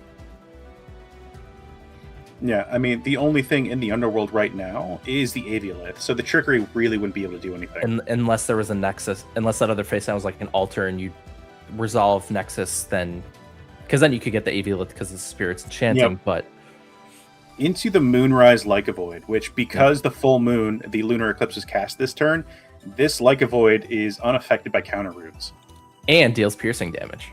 So, I forgot about that. Yep. It also deals piercing damage. Yep. So this will go in, and there will be 1 damage taken here. So not a bad response for the setup that Y Rebellion had there. Taking an Earth. Yep. Can we see Dio and Dougie with the Hermes stuff? Like, is Y Rebellion cooking up a list that has both strategies formerly used in one deck? I mean, it could. The Peliquarius and Galaxy is really throwing me off here.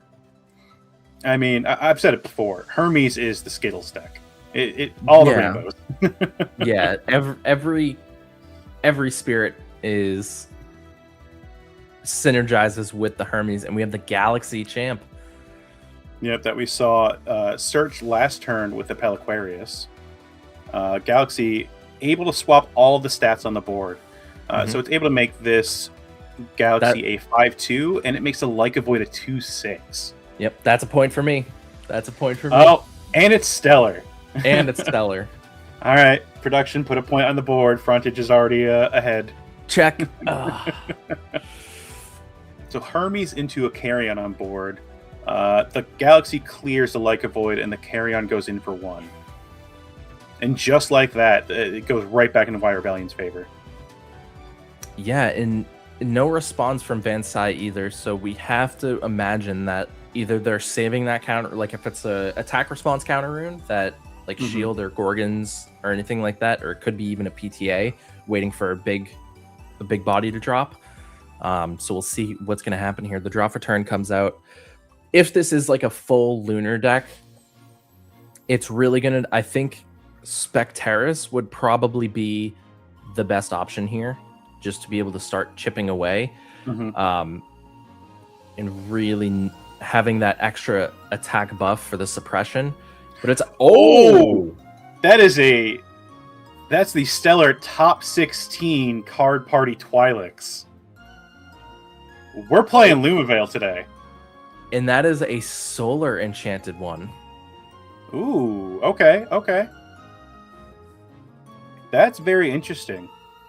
Does that mean that the face down might be the lunar phase full moon? It could. It would give the Twi'leks the effect. It would turn its effect online, for one. Yep. But the full moon would also be the lunar phase is the lunar phase in the underworld, so they'd be able to search for a Lumavale, I believe. Yes. We got going on here. Oh, is that a dice? Or a shield? Ooh. I think that was shield. Yeah, it was shield. That was a shield. So now we know we got Twi'leks and Lumavale going on. Very interesting. Let's see. So it's a Lumavale package. So this is going to be, if the Lumavale gets down, shield is basically could potentially be offline. Yeah, absolutely. One thing to note too, like Hermes sends all of its tools to the underworld. So if you were to cast those tools, if Lumavale's on board, that's a Cyclovenom. That is. If you're able to cast those tools on the board, the Lumavale can negate them. Hermes' whole strategy is playing from the underworld. Yep. This is a very cool matchup. Yeah, a lot of tech happening here and needing to do things in the right order to make sure that the tech goes through. We have the Toxiswarm. I don't think Y Rebellion did the secondary effect to shuffle a card from hand and then draw from the Cyclovenom. Okay. But this Toxiswarm is going to search out the Hermes Trickery. Mm-hmm. We lost one. We're getting the second one. So let's hope that Y Rebellion is able to use this Trickery before a Lumavale is able to hit the board. Yep. We see a set 2. And will Van Sai just take 3 damage here? Yeah, it looks like we're taking the damage. No shield or tsunami or anything in response. And Earth and 2 lunar. Okay. Earth so getting ready for the earthquake. Yep, earthquake now. But it's pretty early for the Earth to be taken out. Unless they just don't have any faith in just drawing that one of earthquake. It could be used for like Dio's Madness as well. Just another board stall. Yep. Dio's Madness is a secondary option. Something I like to do sometimes is like if I know I have Earthquake, and I'm sitting on an Ambrosia, sometimes I'm okay with spending that Earth to take for damage and then using the Ambrosia to get it back when I need it. But yeah, good shout out. And here comes the go. Twi'leks again. Solar Enchanted yet again. Very interesting. I'm really curious as to what Vansai is doing here. No effect for the Twi'leks. They have to have something in the back row. It has to be. I'm so curious why that would not be a Lunar Enchanted Twi'leks to potentially get the search. And we know that there's a Trickery face down. It's a full moon. It was the full moon. All right, so we are getting a search. Enchanting 1, we're going to get a search for the Lumavale. Now, which Lumavale would you want here? The OG Lumavale? Or you can go into the Exalted form or the Wicked form. I have to imagine you go for the regular one right now. I would think that's probably the safest play. Mm-hmm. Just to potentially get the other two online. Like, Vansai could be sitting on a Lumavale in hand too. I think that'll probably answer the question. If there's one in hand, either the Exalted or Wicked, I think you go base Lumavale. If there's not, then I do think you could potentially go for the Exalted to sit on a big defender. But the other thing you have to consider is Galaxy is on field. So there is a way that regardless of Wicked or Exalted, Galaxy could swap those stats. Yeah, absolutely. So the base Lumavale would be the ideal choice here. Looks like we're taking out the Carrion and taking 1 Earth as spirit damage. So we know that Wire Rebellion has a Hermes Trickery, supposedly face down. We don't know what the other one is, but he didn't respond to this attack. Yeah, I think letting the Carrion go is probably wise there. We have an Ascension. That's an Earth. Spinosect. Spynymph. Spynymph. All right. We are going to go search for another Hermes, and we already have the material on the Spynymph to ascend into Spinosect. Yep. The Disenchant to ascend, no response. Now we will be seeing the Spinosect come out. All right, does Vansai has a response to stop this? No, and the Twi'leks goes back to the hand a second time this game. That is a scary situation to be in. And no responses to the attack, so Vansai's going to take another 3 damage. Yeah, and just like that, this game is heavily in favor of Wide Rebellion right now.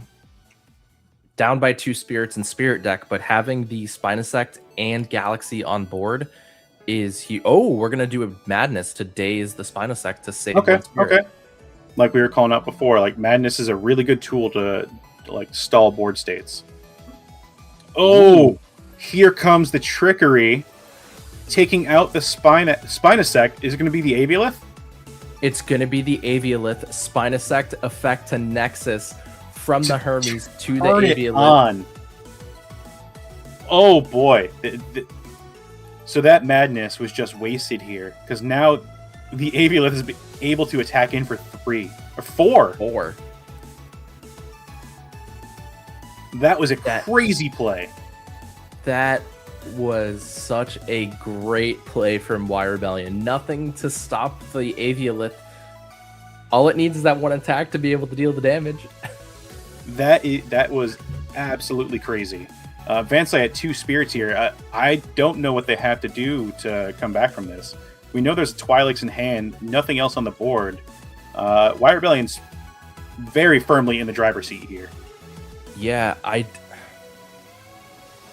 trying to think if there's a way to come back from. Ooh, that is the Stellar X 500 Hypnosum champ. Getting a second one. We about to see Ectopossum? We were talking about Luna earlier. Yeah, is Ectopossum already in hand? Because what could happen here is Hypnosum crash into the Galaxy to destroy, suppress daze the Aviolith, so that way even if Aviolith gets taken out, it's a Temple. Oh, okay. With no spirits left, this can still happen. That is a What do we got there? tsunami. Oh, Very interesting. it's not quite over yet. Based off of what Y Rebellion has, when this Hypnosum gets destroyed in battle, that Ectoplasm can come right out, and it uses spirits from the underworld. So even though they have 0 spirits left, that Ectoplasm will be able to get on board, and the temple's buffing it up. Yep. Oh, another Galaxy. Swapping stats here. Oh, Hermes Ditch Carry Off, expend 2, get rid of the Hypnosum, punch in for game. Because even if Ectoplasm is in hand, that will not trigger it, because Ectoplasm can only be cast if the if Hypnosum is destroyed in battle. So, wow, that was almost a crazy comeback here. oh wow, Y Rebellion showing why they are Hermes' strongest soldier. that was crazy. The sequence of events there. I think the highlight of that game specifically was the trickery play. That was crazy. Absolutely. I mean, it was telegraphed that the trickery was there. We didn't know which one it was, but still. Oh, that was crazy. Yep, the Nexus 2 punch in for 4. It's hard to, if that face down was anything else besides like Gorgons probably, but like if that was anything else besides Tsunami, that was a very difficult situation for Y Rebellion to be in. And I have to imagine that if the Hypnosum was searched off Hypnosum, that Ecto was already in hand.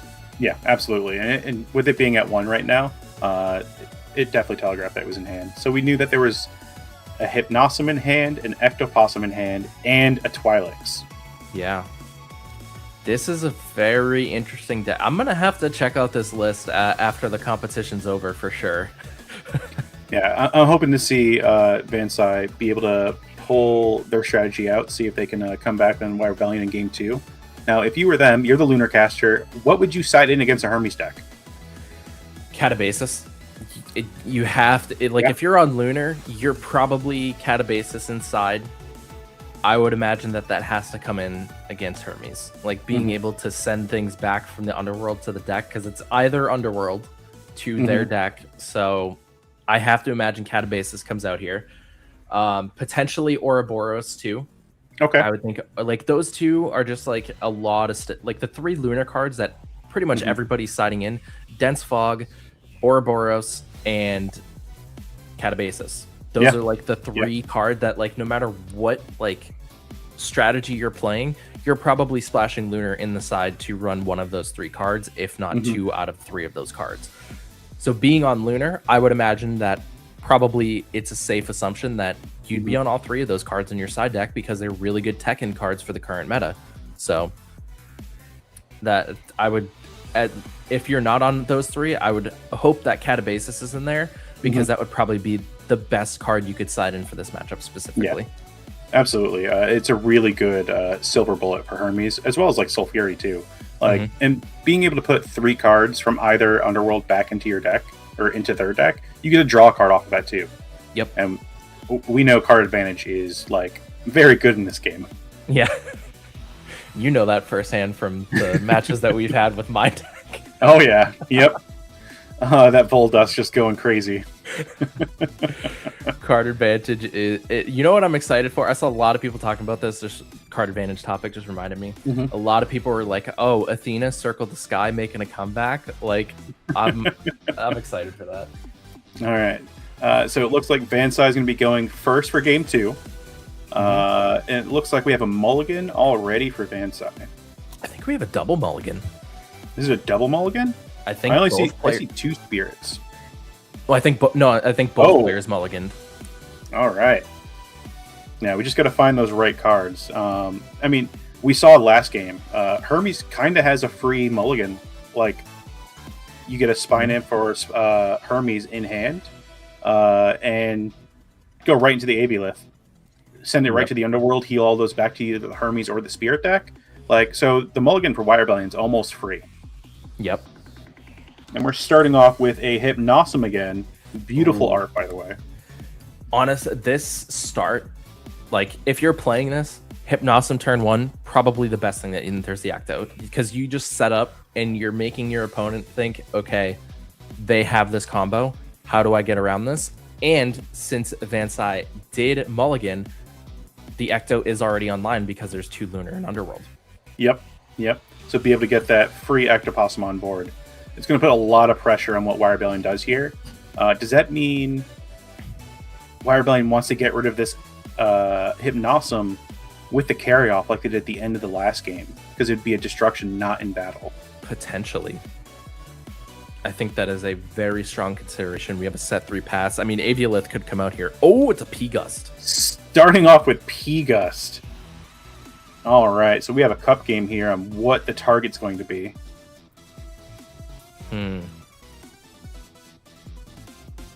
P-Gust on receive of the win can destroy a rune. Any rune, which is crazy. It's going to get Gorgons. Beautiful marble framed Gorgons from the Premier Series 3-pack that you get for participating in this Premier. Yeah, participate in a Premier, get 2 packs. You could also get one of those beautiful marble Gorgons. And here we go. Here's the Hermes. We might see the ditch for carry-off.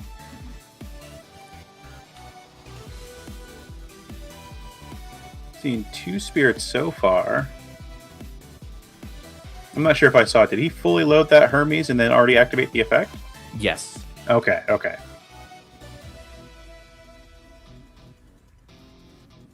Oh, he ditched the Aviolith. Oh, there we go. And there was that free mulligan. Yep. And a pass turn there. So sitting on a 3 defense. So Hypnosm can't really do anything. It's in defense position, so you can't crash into it to trigger the Ecto. So we'll see what Vansai can do here. And we have... Oh! Havacub. Okay. I see you. So either there's a side package here, or the Twilix is a bluff. Huh. That is very interesting. Into a Gorgons, showing that Wire Rebellion's valuing this P-Gust here, trying to get rid of that back row. Yeah. Now, we have seen it in the past. Wire Rebellion is a lover of Follicane. Do you think we'll probably see a Follicane here today? I think it's possible. It makes sense in a win toolbox, and it's Hurricane on legs. Yep. Hurricane on legs. Ooh, it was a really good, crucial Gorgons there to stop that Havacub. Being able to have it special send to a Pulveror, either Pulveror, but the new Pulveror is just crazy. Yep. All right, we have the effect of Hermes being declared here. And that was the carry-off getting pitched, so we'll see an expend, and it is targeting the Hypnosm. Yeah, to get away from that Ectoplasm from now jump scaring. The question is, did Vansai suppress and daze the P-Gust? Because you can do that on the Hypnosm is just when it's destroyed. The Ectoplasm is destroyed in battle specifically. Ah, okay.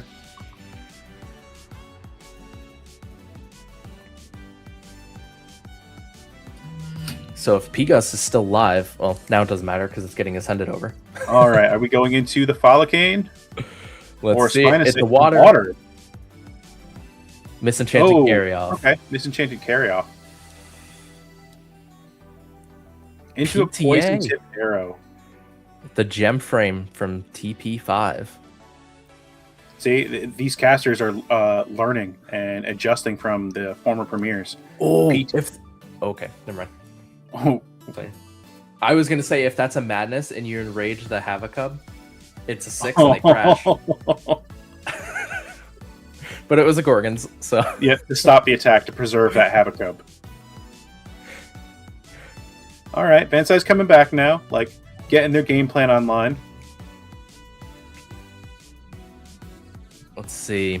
So draw for turn here from Vansai. Tied spirit count, at least in terms of what is in spirit deck.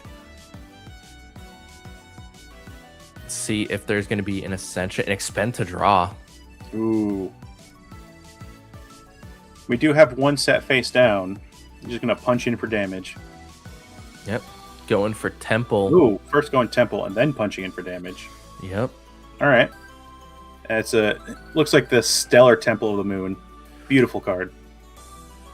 So good. So Wire Rebellion goes here. He had expended a wind for that damage. Mm-hmm. Looks like 2 carry off and an Aviolith in terms of champions, a Hermes in the underworld there for Wire Rebellion. Yep. Looking at And that is gonna be Galaxy. the Champ of Poseidon. I would expect stats get swapped here, which would make that Havocub a 4 attacker. A 3 attacker. Yep. It'd be 3 attack, 4 defense, swapping those stats. Oh, yeah. Oh, and Temple. Temple's up. Oh, Temple, yep. I just talked about Temple and I forgot about it. I've played many games where I forget to look at the stadium and they're like, this Yep. would be a crash actually. And I'm like, oh. It's Carry like, on. whoop. I get another point. Let's go. Another point already. Me and Swolelax in shambles. We need some Sulfury gameplay here. What would be Beautiful. funny is if Wire Rebellion is on the base Aviolith 2 in this, Swole would get some points. So just me in shambles. All right, so we have stat swapped right now. 4 attack Havocub. We have a 5 attack Galaxy and a 3 attack Carrion. Looks like a trickery's being played here. Are we going the the Carrion for the P-Gust? That is exactly what's Into gonna the happen. P-Gust in defense, popping that back row. And it was a shield. That's Very huge. good play by Wire Rebellion. That was crucial. Taking out that Havocub. Passing turn with 1 set. This has been going back and forth. Wow. Oh, Werepup. All right, so I'm going to assume that we're going to go and get the Lunar Eclipse here, because we want Lyca Void. Yep, you grab the Lunar Eclipse, you destroy that face down, you get the Lyca Void out. I imagine you go for the P-Gust here, but if there's another water in Wire Rebellion Spirit deck, the Lyca Void is whale food. Yep. I mean, it could be... If we are going for the Lunar Phase, we pop the back row. We get the... If we... So first, we got to know whether or not both Lyca Voids are in this deck, because the stats are very different. That's true. The new Lyca Void, the Escape from Tartarus, will be able to withstand the onslaught of Galaxy. Yep. Especially with Temple up. And after blowing up this back row, like, you don't really have to worry about pop the PTA. Ooh, very good. Yep, there's All the right, Lyca into Void. Moonrise.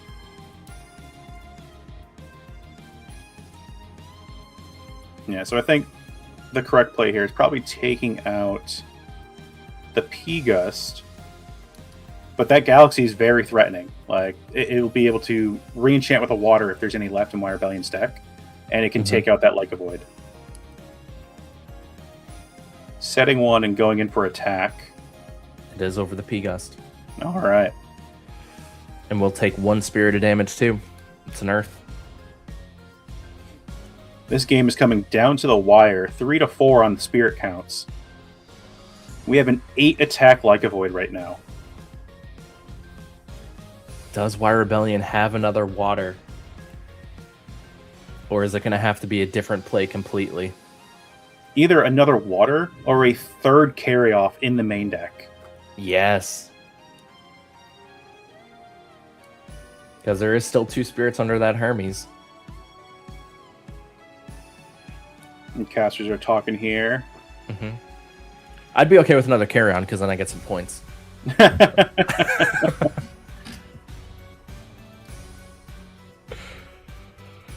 Three to four here. Oh. The decision. Spy Nymph. Fine, if into another Hermes. Ooh.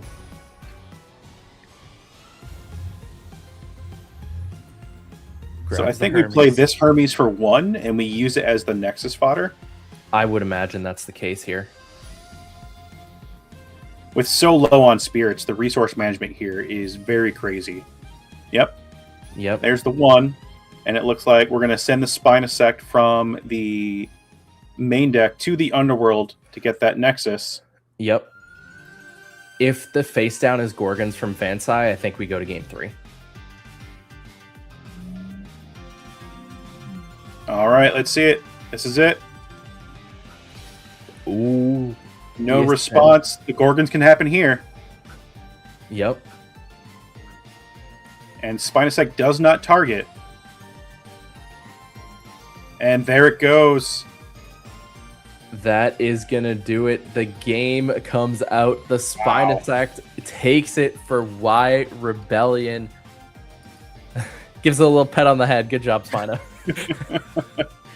Crazy back and forth matchup there. Like, Fansai was able to actually do some of the stuff that their deck was trying to do. Like the Havoc Up, just being stopped multiple times.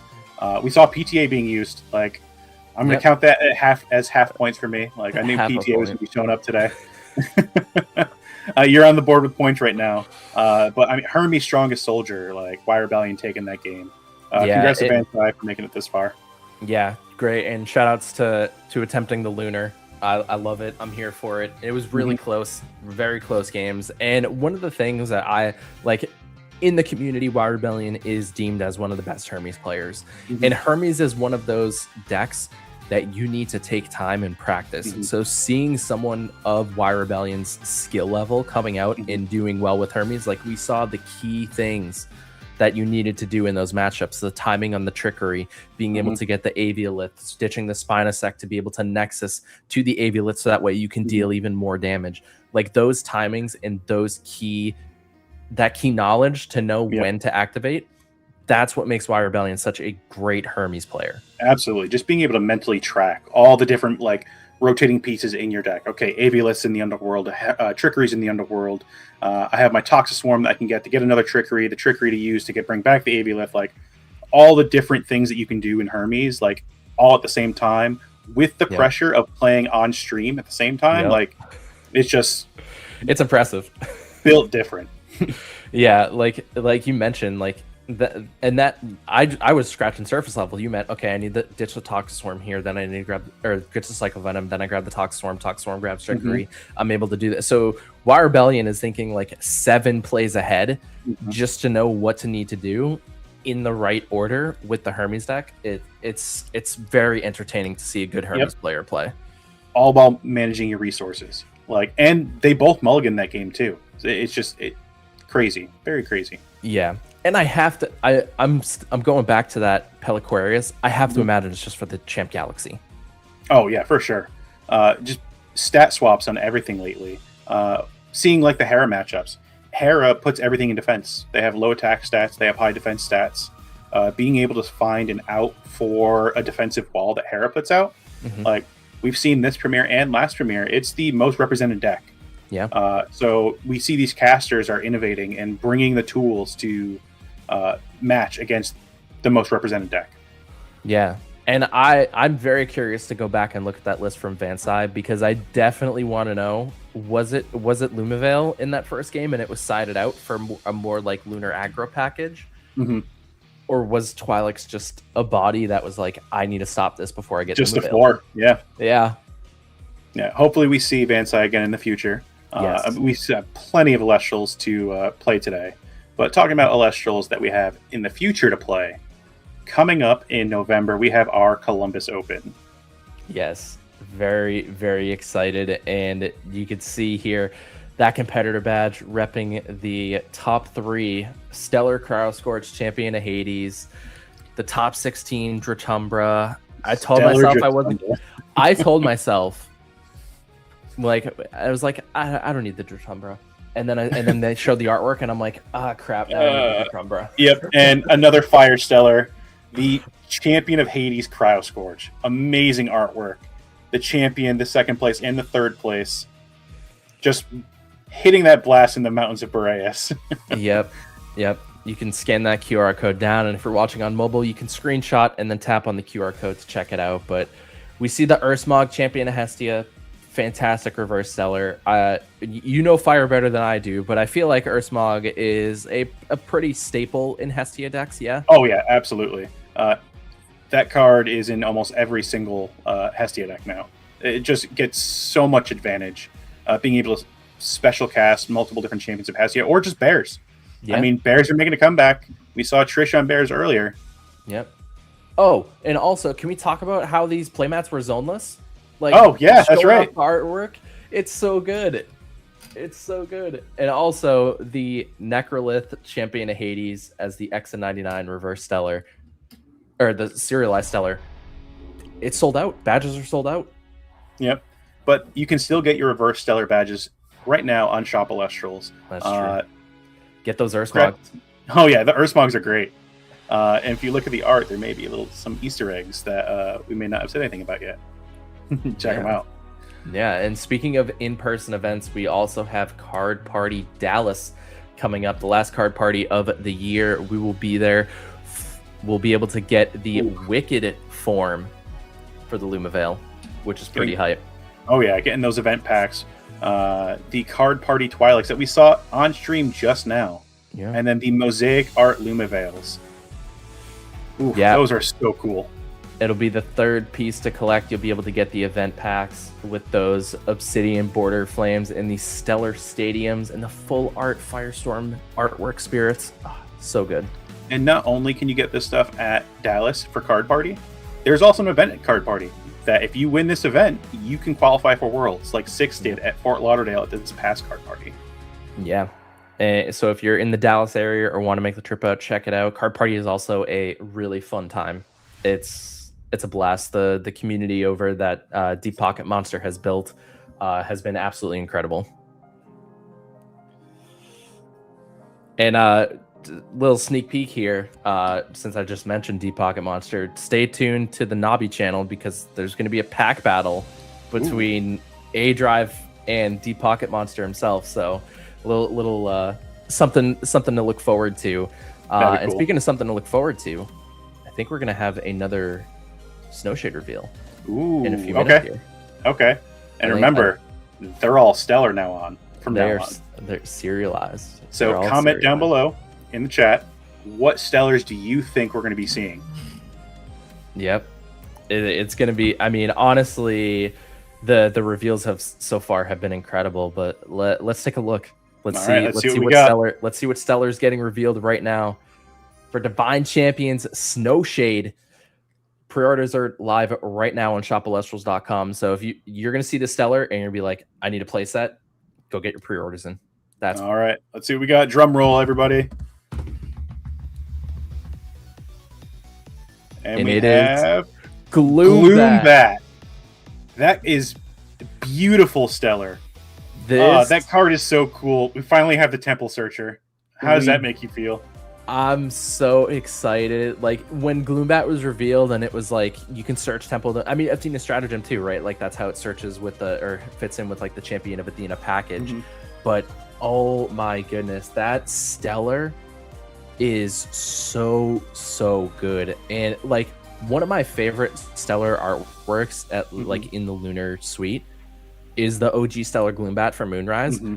But this one is just so good looking. It looks nice, like, just being like the moon in the background. Yes, it is so good. 3 attack, 2 defense. When you normal cast as Gloombat, you can search your deck for a Temple of the Moon or an Athena Stratagem and add it to your hand. And then when Gloombat's destroyed in battle, you can special cast a Gloombat from your deck with Lunar. So synergizes really well with also the OG Gloombat because you want to be able to disenchant to pop runes, and Athena's whole strategy is Nexus, so you get more Lunar onto the OG Gloombat. You can keep it on board. This is going to be so good. I mean, I knew I'm the Lunar guy. I collect 3 of every Lunar Stellar, but like I need 3 of these. It's so good looking. I'm in New England, and I can hear Brewlock screaming from here that he wants these as well. This is such a good looking stellar. It's going to go great with the Reverse Stellar Toxiri that was revealed earlier. And then you said it. Yeah, I'm confirming it. I need 3 of those Reverse Stellar Cinders. I said it at the start of the stream. Cinder's going to be a side staple in Athena decks. Yep. So I'm going to need 3 of those. So we'll have to fight, I guess. We'll play for it. yeah. That's why we'll clash. That's what I meant. Yeah. We'll clash. But yeah, So cool so far. Comment down below what stellars you think. We're 3 in so far. We got how many more today? two more. 2 more today. 2 more stellars. Comment down below what you think they're going to be. This art is so cool. The Getsumani art, like, really, really good. I can't stop staring at it. Like, Yep. Yeah, I need 3 of these. Yep, and you can get these too by pre-ordering Snowshade on Shop Elestrals. Yep, check it out. Get your pre-orders. I got my pre-orders in already. Yep. On Shop Elestrals and at my LGS. Yeah, I mean, support your LGS, support Elestrals. Like, the more you do, the more we can bring you. Speaking of things that we can do, I want to talk about decks for Snowshade, but first, I want to talk about pre-release. Pre-release for Elestrals is going to be September 25th to October 4th. Yes. You'll be able to play with the starter decks at your LGS. You get a special exclusive promo, which is the full art textured Morfrost Draco form Champion of Hades. Say that 10 times fast. Shout out to Perky. Perky, did you see that card? Yeah, Perky, did you see the Morfrost production? Can we get this Morfrost on the screen here? Because I don't know if Perky, you've seen it yet. Perky, it's going to show up like right... Hold on, let me get that. It's going to show up like right here. Have you seen this Morfrost, Perky? Yeah. Over there. Yeah. There it is. The pre-release promo that you get for attending the Snowshade pre-release. Chat, screenshot us pointing at it, and then we just tag Perky. Have you seen this? Have you seen this, Perky? Have you seen this, Perky? Or you clip it, screenshot it, clip whatever. it. I mean, go let him know that like he can get this Morfrost at your LGS for pre-release. Yeah, it's going to be so good. It's such a good photo. I love the effect on this too. Like seeing all the Hades stuff like revealed. Like obviously I'm a lunar caster, but like something that always gets me like interested in wanting to play other things is like new mechanics, and like Sever being a new mechanic, I'm like, this sounds really fun and I want to play it. Like even though I want to play lunar, I also want to play this because Sever just seems really fun. It seems so unique. It seems very like, it almost reminds me of Hermes of like it's going to take a lot to like get really good at this deck, knowing when to utilize the Sever, knowing when to utilize the mechanics, knowing what the order of operations needs to be to get the Severed Spirits and to use them to the advantage of getting like Trifernal, Cryoscorch, like whatever the case is. So I'm like actually very interested in the Hades stuff too. Oh yeah, I mean specifically with the Morfrost here, like you can, it's built that you can go either the Hades route or you can just go pure Morfrost. Yeah, like I imagine this thing copying or just getting the effect of Terraform in the Underworld. Oh yeah, crazy. Giving them -2 attack if you target it. Like I can discard a Morfrost to negate and pop. Like very strong. Something I actually just thought of too. Copy A-Bomb, punch over Penterror, because it's a 6 stat instead of a 1. Yeah. What? Okay. Yeah, pure Morfrost, just copy A-Bomb. That's fine. Yep. And like the effect to be able to, which I'm going to be doing this, I'll be guilty of it, is cast the Morfrost Draco form, and then I'm going to copy the effect of Cryoscorch that is now in my Underworld, and I'm going to sever 3 spirits and burn you for some damage when I attack with them. Yeah. Yeah, it's cool that it's like it fits very well into like you said, both pure Morfrost and Champion of Hades. Yeah, these new cards that we're seeing with Hades and Athena, seems like they can go into multiple different playstyles, different routes, different flavors. Even with like look at the Cryoscorch, the X of 25 box topper, which also, I mean, it's fire, so it's one of my chases. So this is Stellar Cryoscorch, and if you don't know, and I think you see where I'm going with this one, there is an X of 10 Cryoscorch that has yet to be found. And you can get these boxes to find these Cryoscorches by using code Cryoscorch at checkout. Buy one box, get one. Yep. It is. The age-old question: will we find Cryoscorch Champion of Hades first, or will we find the Stellar? There it is. Look, I found it. It's right there. Which one will be found first? If you want it to be Frostfall, go use code Cryoscorch at checkout. Yep, you could be the first to pull the X of 10 Crow Scorch. And if you That- do, let me know, because it's the one Fire Stellar that has been released right now that I do not have yet. Yeah, it is really cool. Like a collect on collect.elestrals.com, you can see like who discovered that like that card first. It's really cool to see, like, to hold the title that you discovered. You were the first one in the world to document yourself pulling this card. Yep, and like being able to register your Stellars, which, disclaimer for everybody, register your Stellars, please. Yes. Your serialized Stellars. There's a whole log showing, shout out to log, a whole log showing who's opened it, traded it, like showing what the history of that card. I'd like to shout out my little guy over here, the camera, little helmet right there. The person who opened this helmet that I now own is Brewlock. He messaged me the other day saying, "Oh, that's where he went." Like, and now he's displayed in my little case right here. Like, I cherish him. But like, I've seen Stellars go from myself to Frontage to A-Drive himself out into the community. It's cool just to see the story with these Stellars. And talking about Stellars, there's another X of 10 that has not been found yet, and it actually has a deck that is heavily represented here in the tournament. Yeah. Chronodile. Look at that thing. X of 10 Chronodile. It is. It looks so cool. It does. We talk about like there's blue cards in Daybreak. This is the blue card that people want. Yep. And not only is this Chronodile a box topper in Daybreak, you can also get the Celestial or the Farrageist. That is true. Yeah. 3 different cards that you can get as an X of 10. It's just our blue boy right here has yet to be pulled. So if you use code Chronodile at checkout, you can get 1 Daybreak box and get another one free. Yep. And I've seen some people showing on socials and in the Discord show your cards. Let's see, we've seen a Stellar Soul Stocks pulled. A-Drive pulled a Stellar Eddie on stream the other day. Number 70 of 99. Yep. I pulled a Smoltuga from Daybreak. Nice. Yep. And then I think there was another one. Someone pulled Spectaris.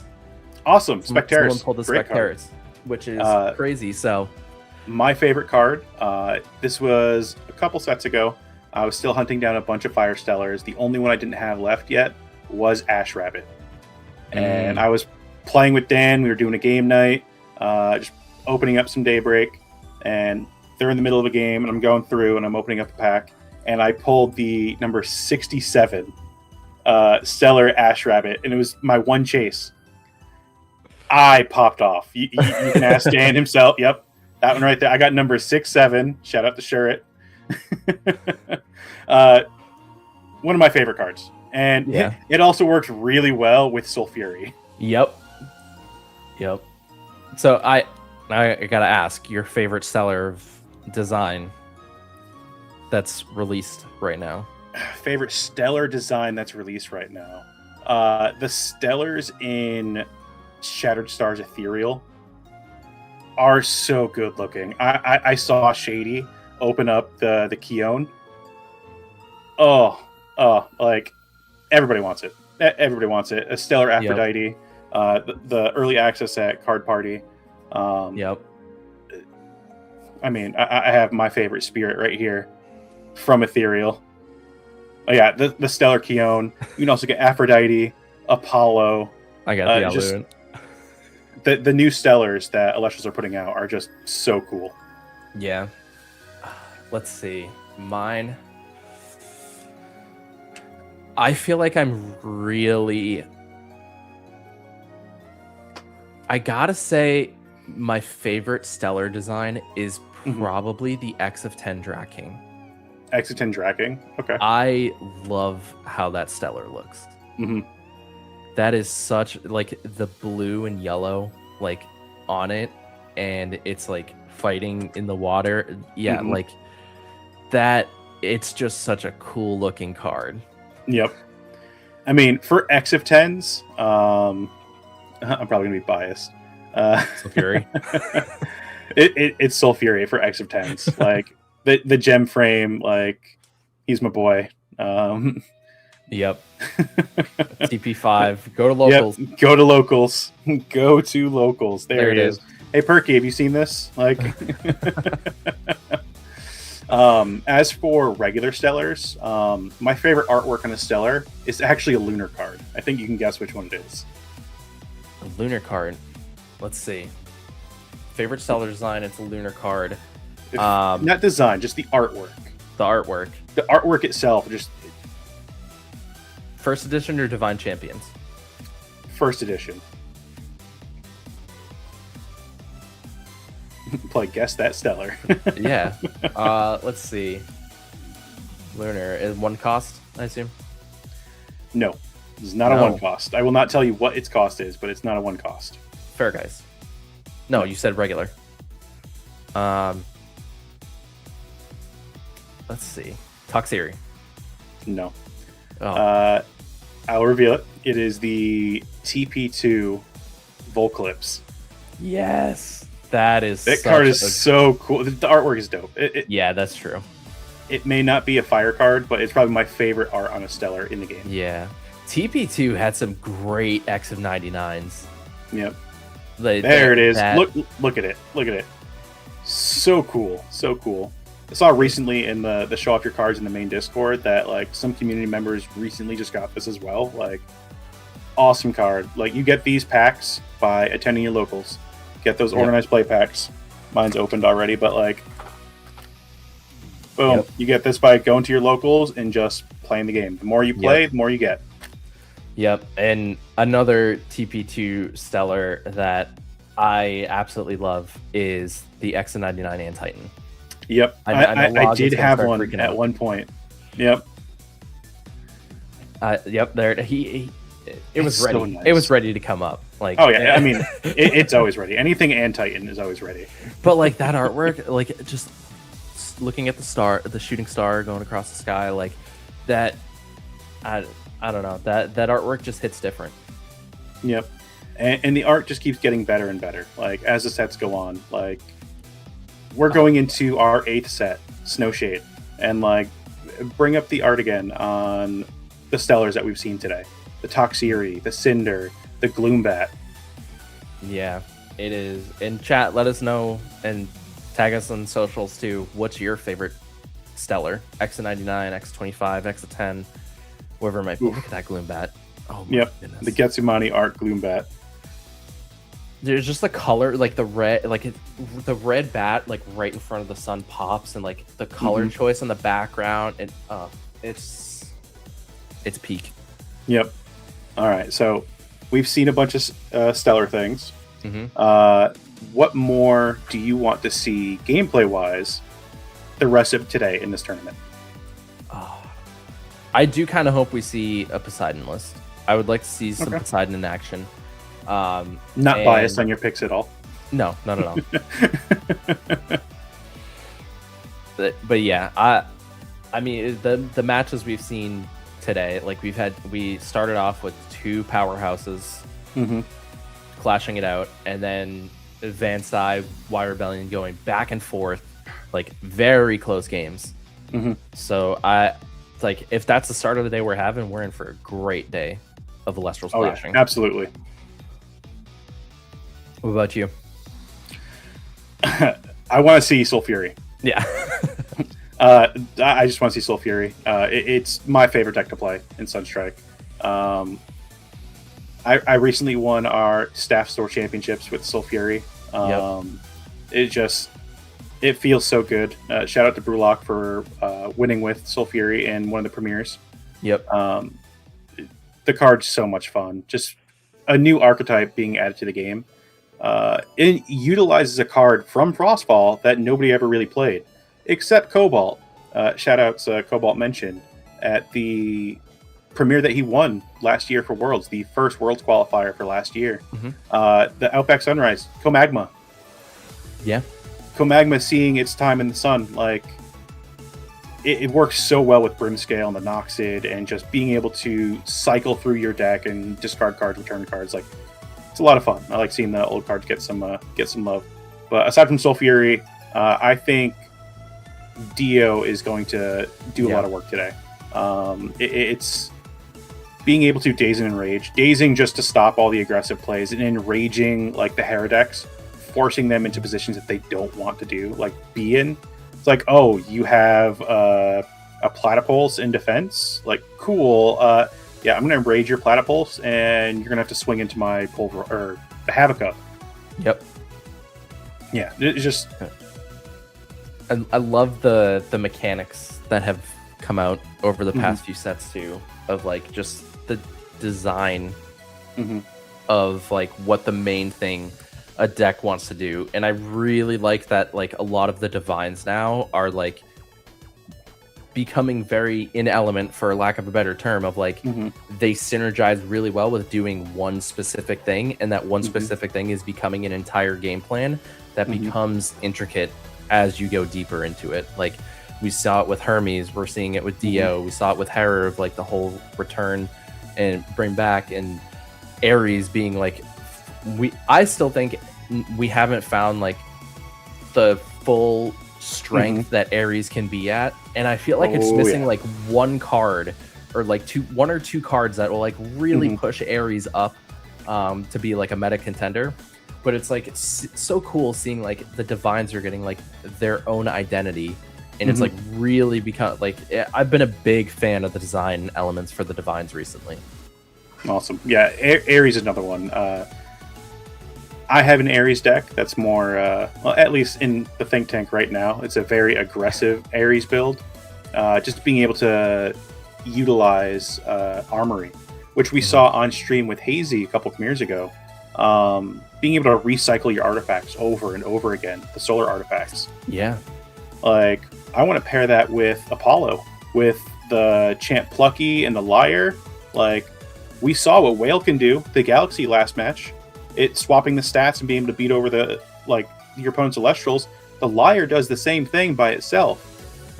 But if you play the Liar while Armory's out, you swap your opponent's stats on board, you beat over them, the Liar comes back to your hand. Yeah. So you use it offensively instead of defensively. So I think people just need to get into the tank a little bit more to give Ares the love that it deserves. Yeah. But with that, we are going to move to a quick break before round 5, and Swole will be coming back on stream with Frontage here, so we can cover round 5. See you guys in a bit. All right, adios, guys.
And welcome back to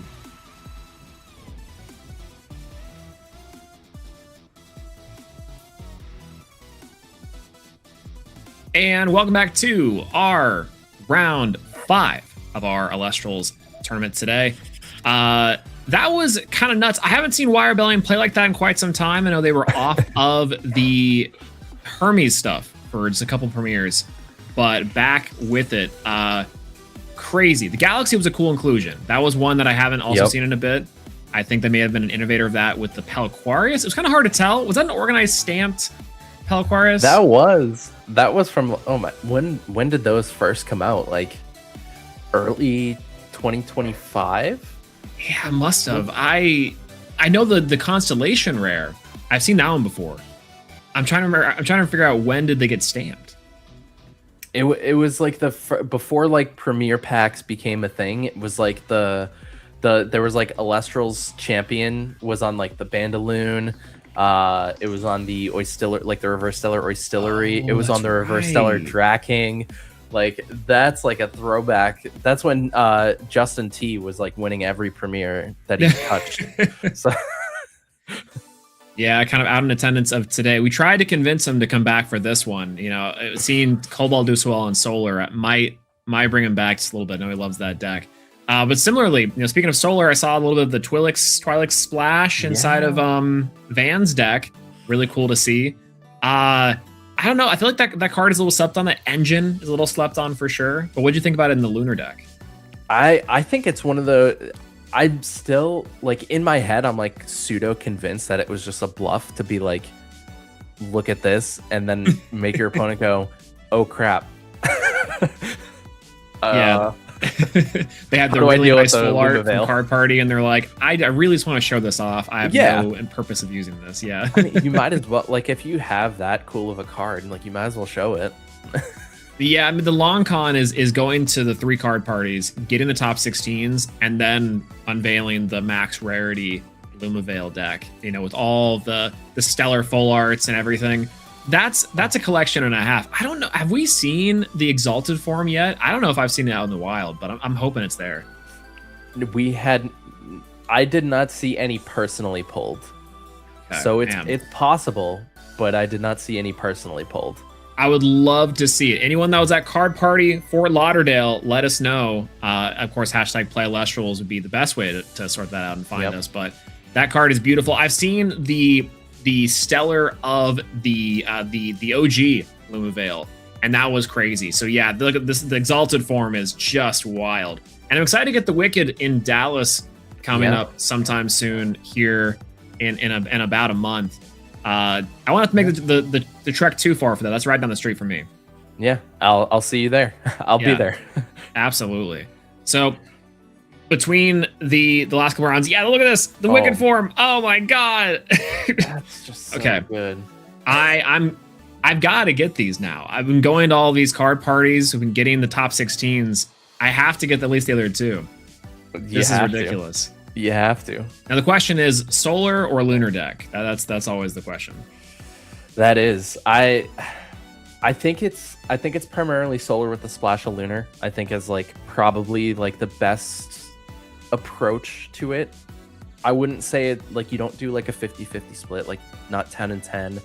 I would say just based on what I've tested, so like I haven't found like anything crazy, but like I see myself going like usually between like 12 to 15 Solar, and then anywhere between like 8 to 5 Lunar.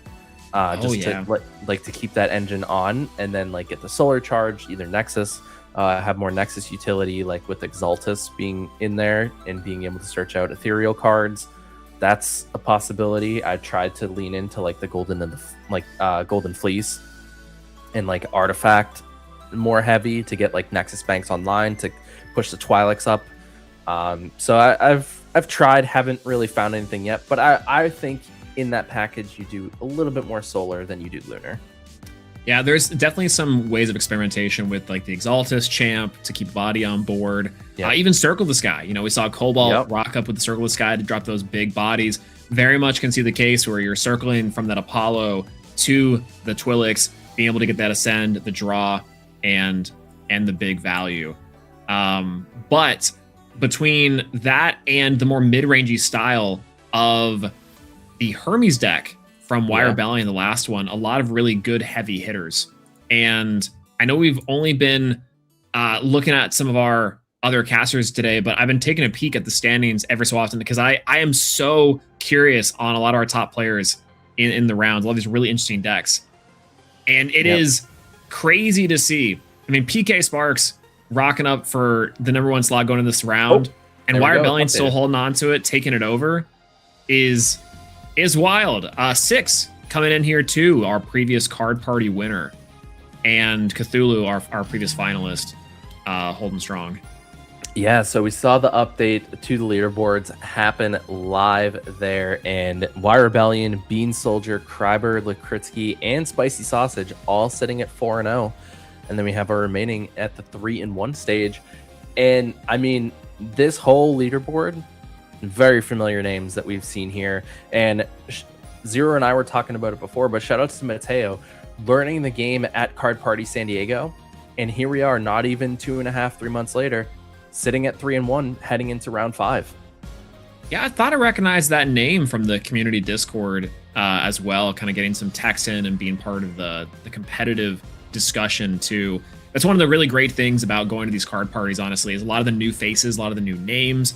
I think the big story from the last one was that we had a caster play in one of the demo events, kind of get their toes wet a little bit for the format, and then join into the tournament on the next day, and they went really far. I think they might have finished out like 20th. Yeah, I think it was like 20 or 21st. Yeah, and was really strong, especially out of for like just 55 people too.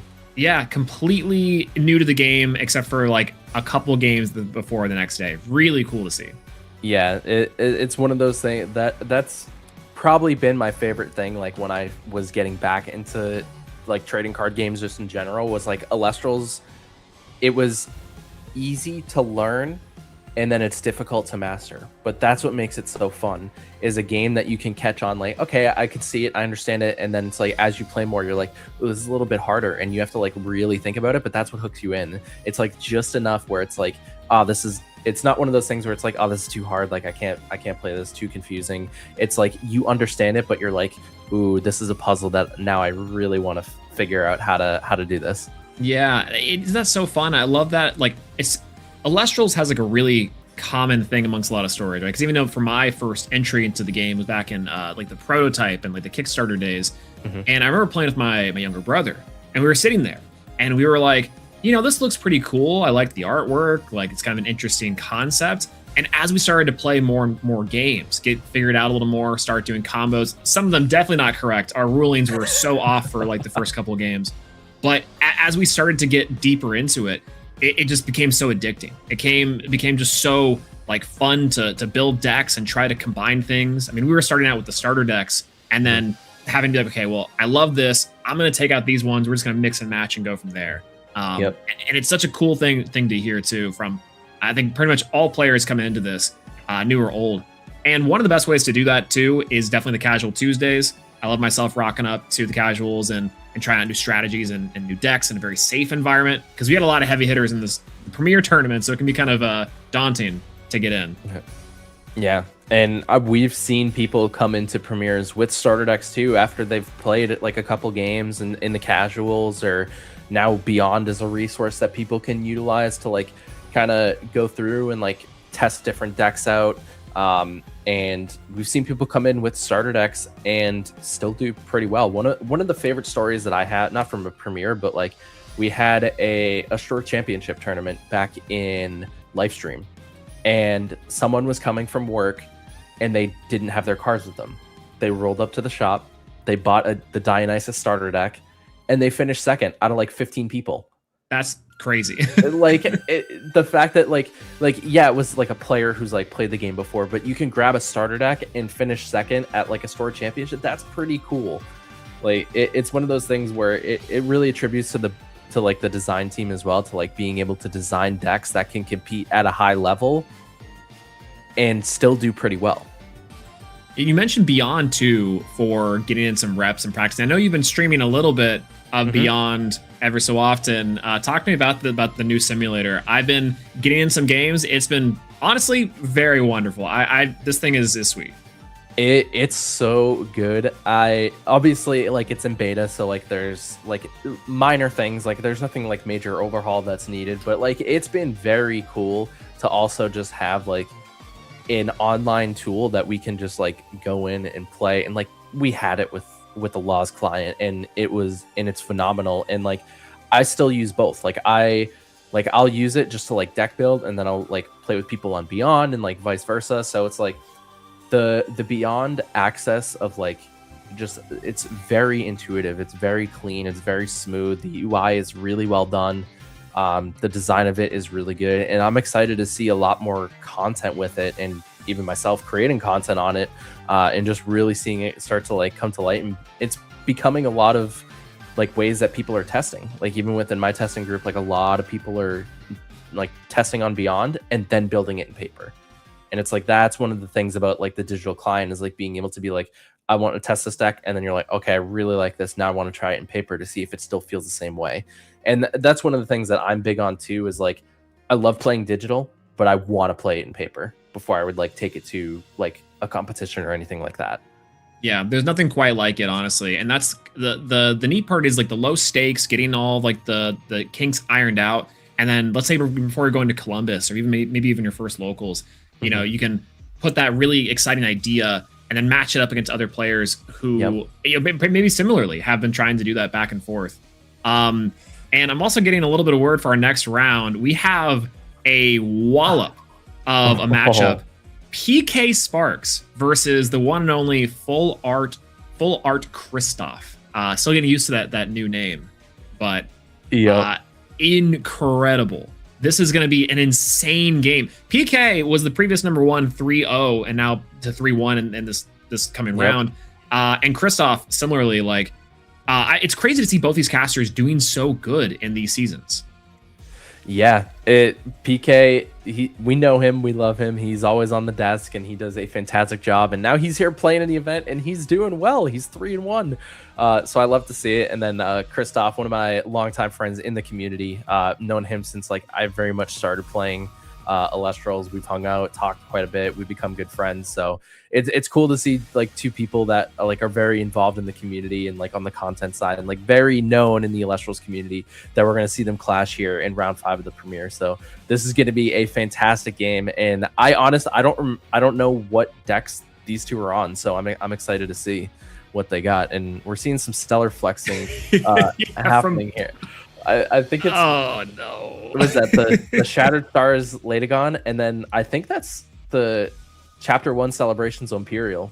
I think so. I cannot believe these two. Like the first thing they want to do, they get on the desk and on the feature, and they want to just show off the shiny cardboard is incredible. We're flexing X10s here. Hold on.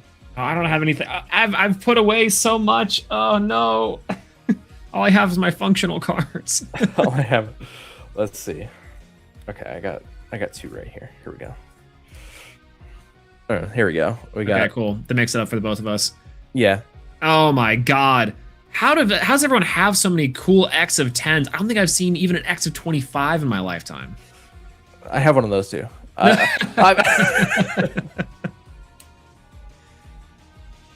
we go. So good. All right, as we're going off and starting for our round 5, PK Sparks, the one and only, and Full Art Christoph, the artist known as Full Art Christoph, previously Stellar Christoph, against each other. Hera coming down here from PK Sparks, a little bit of a preview into what they've got. It's just another Raceros. Yeah, it is so good. This engine is really strong. You get out this big 5/7 body early, and it's honestly just a big rabbit when you think about it. It really is. It's a rabbit that is very scary, that can sit in defense and also return thunder from the field, which is what Hera wants to do, and foretell too. So you can like kind of stack your deck in a way that's like, okay, here are the 4 cards that I have. All right, now I can kind of like, it's almost like get in your head a little bit of like, here's what I have. So we see Eraseros, just another Eraseros. And the second Hera coming in here. PK is going to opt to grab the Hera and send the other Eraseros. Probably good. You have that engine online already. You don't need the second one there. And the foretelling is so strong. We saw that previously the round with Cobalt being able to really set the pace for the next couple turns of the game, which I think is really important in this matchup. Looks like we're just resolving the... Oh, no, it was a Platypulse coming in here to get the extra body. Oh, so going very wide on turn 1. PK went tall first, and now he's going wide with the Platypulse coming down. And Platypulse giving plus attack and defense. Oh, the Earthquake. Well, it be like that sometimes. You can do all you need to, but the great equalizer, Earthquake coming in. Yep, and that was the Awakened one too. This from the Stellar packs. And Jolton. Oh, are we in a Hera versus Hera? I think we got a Hera mirror match. Full Art Kristoff is known for rocking up with some signature cards like Galvenom. I want to say there was maybe even like a Novacore on the side. And PK, Hera as well. This is our first mirror of the day. Yeah, I think it's the most represented deck of the format at the moment. Yeah. Most popular from last premiere and most popular from this premiere as well. And we're seeing some Stellars. Full Art Kristoff might be getting his name back shortly here with the 2 Stellars that we've seen. So yeah, he heard us talking trash about the full arts and was like, okay, hold on, pause, I gotta swap these out real quick. Maybe cool. By game 2 he'll be Stellar Kristoff again. We'll see. Not doing any foretelling of their own on the first round, on the first turn here. But if y'all would like to try and foretell who is going to be taking this match home, then you can go to twitch.tv/Elestrals and let us know what your predictions are for this round as PK drops down the rabbit to look at the top 3 and add on card to hand. Attack is interesting. I wonder, Argo could be a possibility. Feels like really expensive, but similarly, the Scepter of Hera only buffs champions, right? Yes. Okay, interesting. Bold move, PK. Baiting an attack, like maybe it's a shield, maybe it's not, and he's like, I'll let you figure that out with this attack bunny. Second Hera coming down. I was going to ask, how many spirits are under that original Hera? I think 1 or 2. Yeah, if it's 1, sometimes with Hera, you get into this position where the second one does come in very clutch because you need to start bouncing more spirits to cast out things like Magneros, or maybe a second Platypulse could work here. Yep, and we see 4 going down on that new Hera. 4 is crazy. Hera's going to heal back 1 and just pass over to Kristoff. Yeah, you're right. This attack rabbit now is looking kind of awkward. Kristoff going for the set 1 here, and Quackle going out in defense. If this goes through, the search for Hera. See if a Gorgons comes out, and it is going to be Gorgons. Beautiful marble rare on the Gorgons. I think this is pretty worth it. Keeping your especially in the Hera mirror, I can only imagine trying to keep up the spirit advantage is really important. Yeah, figuring out what spirit. A Frost and a Lunar coming out for the cost of the Gorgons, and then Jolton going in for I imagine over the rabbit. Let's see here. Okay, gonna activate shield. Oh, it was a big bait. Yeah, trying to get the big body off the board now, and I think you can feel pretty good about that after Gorgonsing the Quackle. You don't have to worry about any sort of like 2-drop or 3-drop search shenanigans yet. Yeah, so we'll see how this is gonna play out here. Is Imperial in hand? Do we see an Imperial drop, or is PK gonna start building wider? Yeah, and funny enough, after a re-enchant of the rabbit, spirit count is getting kind of low for PK. Oddly enough, the deck that wants to heal is at half of Kristoff's, and I can imagine that doesn't feel too comfortable. Yeah, you'll be able to recycle 2 from the Heras here, but if there's no more back row, that puts PK in a very tight situation. Rabbit to defense position here. I think maybe the Platypulse was just to try to find an additional way to maybe just make the Riceros like 6 and 8 attack a little harder to get around. But now I'm kind of wondering why the Platypulse touched down so early. Yeah, and PK did use both Hera effects there as well. Get themselves back up to 9. Ooh, honestly, Kristoff's still in a really nice position, keeping the Quackle on board for Ascension. Rabbit here, Champ Rabbit for a swap of attack and defense, I think is what you can see here. Yep. Yeah, I'll be able to swap stats, I think with the return of Thunder. Yep, here comes Platypulse down. That's going to bounce back that Quackle, enabling an additional Hera search on this following turn, which now that's going to be really powerful. One thing that this deck likes to do is do this sort of back and forth dance of value with the smaller Elestrals, and Platypulse and Rabbit now getting a +1/+1 and swapped. We have a 6/3 Rabbit. That's a scary bunny. This thing's crazy. Oh, the altar. Interesting. Paying off the Rabbit is really heads up too. Next scene back to the Rabbit, get value. And switching it to attack. Nice crash opportunity from PK, saying if you're gonna swing into me, that's fine. We'll try to trade. Did I miss? Did Kristoff announce an attack with the Platypulse first? Oh, he might have. Oh, interesting. Okay. Because the Platypulse would have been a 4 to the Rabbit's 2. Yeah. And going with Gorgon's Gaze now to stop the Platypulse attack, I think is what we have here. Yep, Gorgon's his own Platypulse to stop the attack because the altar was in Declaration. Ooh, that is crazy. You know, Gorgon's is one of these cards that, you know, we think about as a big catch-all for stopping effects and preventing the game from progressing, but there's also a lot of really cool plays you can do interacting with your own Elestrals. Wow, that is such a crazy sequence of events. One thing too, though, is that so Rabbit can swing over this Platypulse. PK keeps the 2 spirits alive, which I think is going to be important. It's important to note too, even if the Platypulse was Gorgon's Gazed, the Astrabbit on PK's field is still a 5 at that point. So yep, very difficult to get around. And we're gonna go ahead and heal back 2 with the Heras. Yep. Back up to 11, or 9, I think, after the altar play. Oh, Zeus. Zeus is really scary. Rabbit's not too threatening with this card. You know, you can swing over maybe the Platypulse and leave it at a 0, do some damage, but PK's reaching for the Spirit deck. Let's see what they drop down for an Elestral cast here. 8 spirits left, 2 Thunder Spirits in.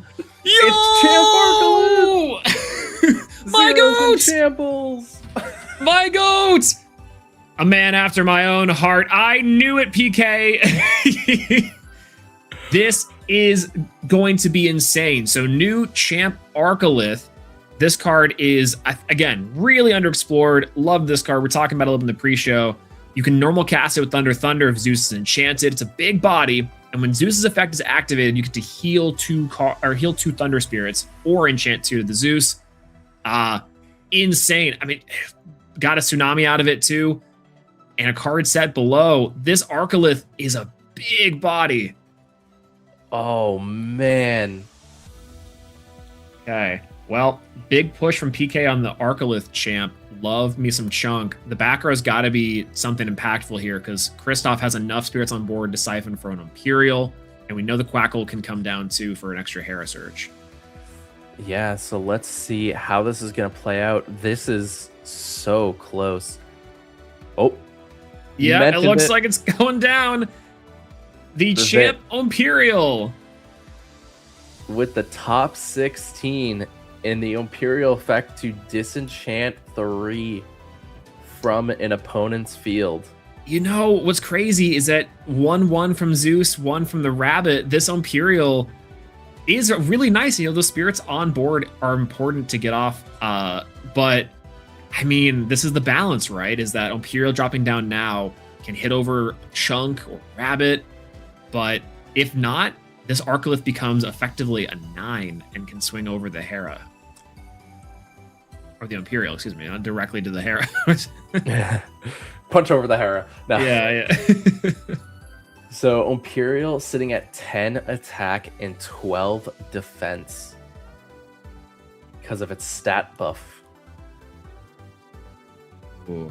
Laura Kristoff thinking here, I think just saying, hey, do I want to go in with a shield? Like, is that going to be worth it? Yeah, in the game. You have, like, Arcolith is currently a 6, so even with Zeus, it would bring it to a 9. And yeah, no response from PK here. The Arcolith goes down. Well, you can get back those Thunder Spirits with the Hera, and if there's a second Champ Arcolith, you know, PK's back in a really big way. Wow, what a turn. You know, I wasn't expecting the Imperial so early. I know we kind of called it, but it's if this thing now sticks, it's really challenging, but a Quackle coming in here, taking a little bit slower from PK. Yeah, going to be searching out a Hera here. So even if that second Hera that only has 1, I think they actually both only have 1 spirit now because of the disenchant from Imperial. So even if one of the Heras happens to get taken down, you do have that third one. So PK will still be able to have that kind of synergy going for him that he can consistently heal Thunder.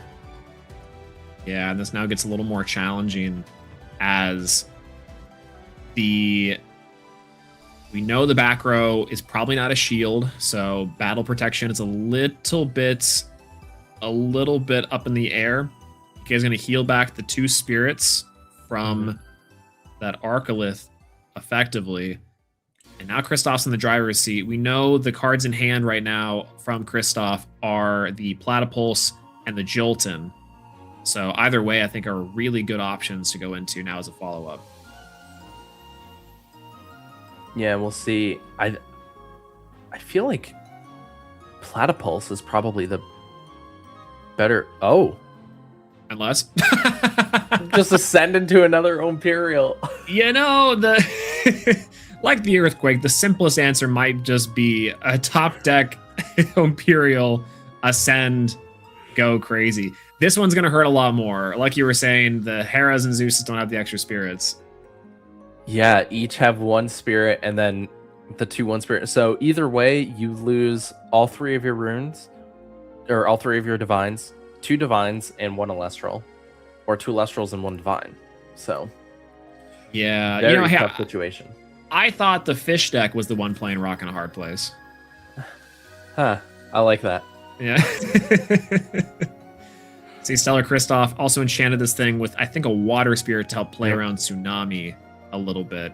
And PK is opting to go for all 3 Zeus and the Elestrals. I mean, I can understand it. You want the heal back. You have a 3rd Hera.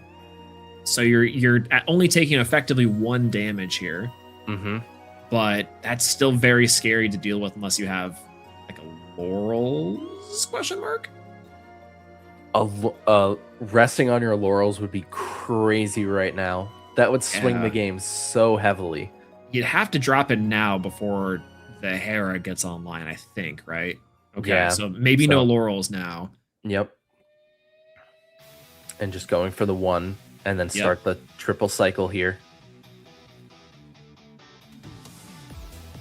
Heal back 3. I kind of like how he did that, sliding it up like that. And then clean. That was nice. You know, he's practiced with his deck. Flexing in style here. I know, a little bit. He really wanted us to see the spirits. All right, we go for a Rabbit in defense. Enchant 1 back to the board. You know, in a way, maybe as the game has now slowed a little bit, you have options to heal back slowly, but We know Kristoff has ways of dealing with this rabbit pretty harshly. So let's see. The come down from the normal cast is the Jolton. Since Jolton's going to be able to hit over the rabbit now because the Imperial is buffing every single champ of Hera by +2/+2. Yep. So it's a 6/4 versus the Ass Rabbit's 5 defense. Grabbing a Quackle on the search here. I must say this is also probably the longest game we've seen on the feature so far. Other matches would have been done by now. But that's Tsunami coming in, and at least that protects for one more turn.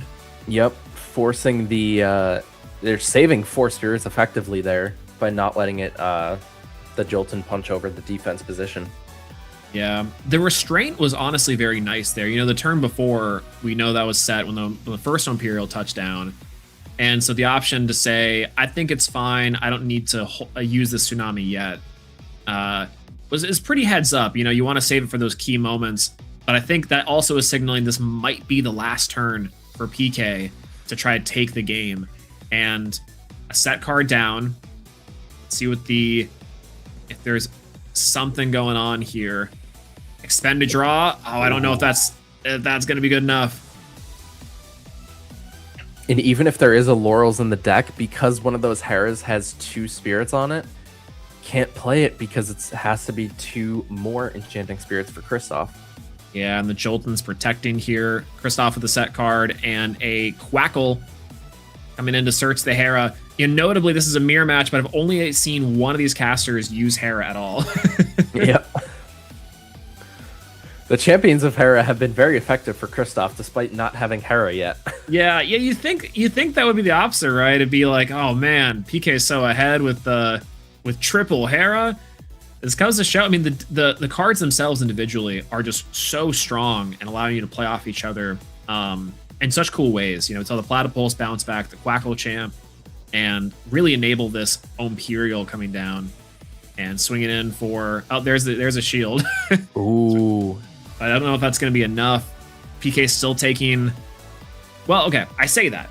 I forget what deck I'm commentating on. Hera heals back 3 spirits. PK could be on 0 and still be fine. Yeah, I think that leaves PK on 2 spirits. No, he should be on 3. Because he paid off the Hera. He's got 2... Oh, okay. Earthquake hitting the Jolton. 0 spirits left. Had to save that Earthquake. Hera heal. Yep. Triple Going heal. back up to 3. I'm going to use this strat for healing with Hera next time I see it. The slide up, take the ones under, heal those, put these ones down. You know what? That's really cool. It's got some style points here on main stage.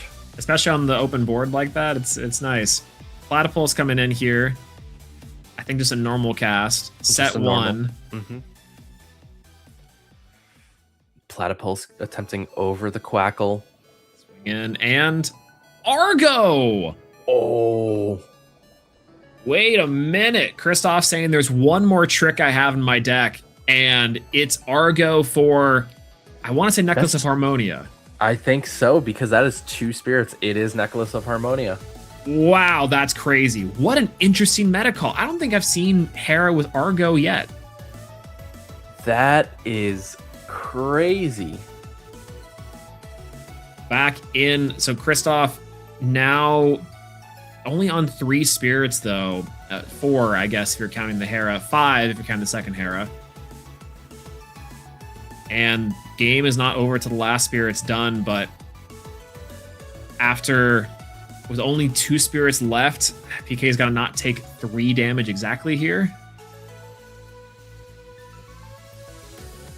Oh, and that's so smart. Wait a minute. I didn't quite realize that. So normally when Necklace of Harmonia is sticking around like that, it's burning for 2 at the end of the turn, but Quack will bounce it back and decrease its own stats to enable Imperial.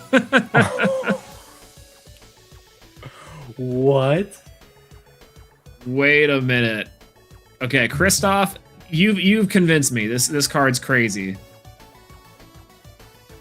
Altar Stars coming in here. I don't know if this really is doing a lot, but I appreciate PK showing us the nice cards. Yep, he's going to switch the Imperial to defense and then disenchant the 3 from the Hera, so that completely clears PK's board. Yeah, did I miss something? Is this is resolved? Did Kristoff just not declare the effect? Oh, maybe not. Maybe not. Ah. The mind of a Hera player needs to be studied.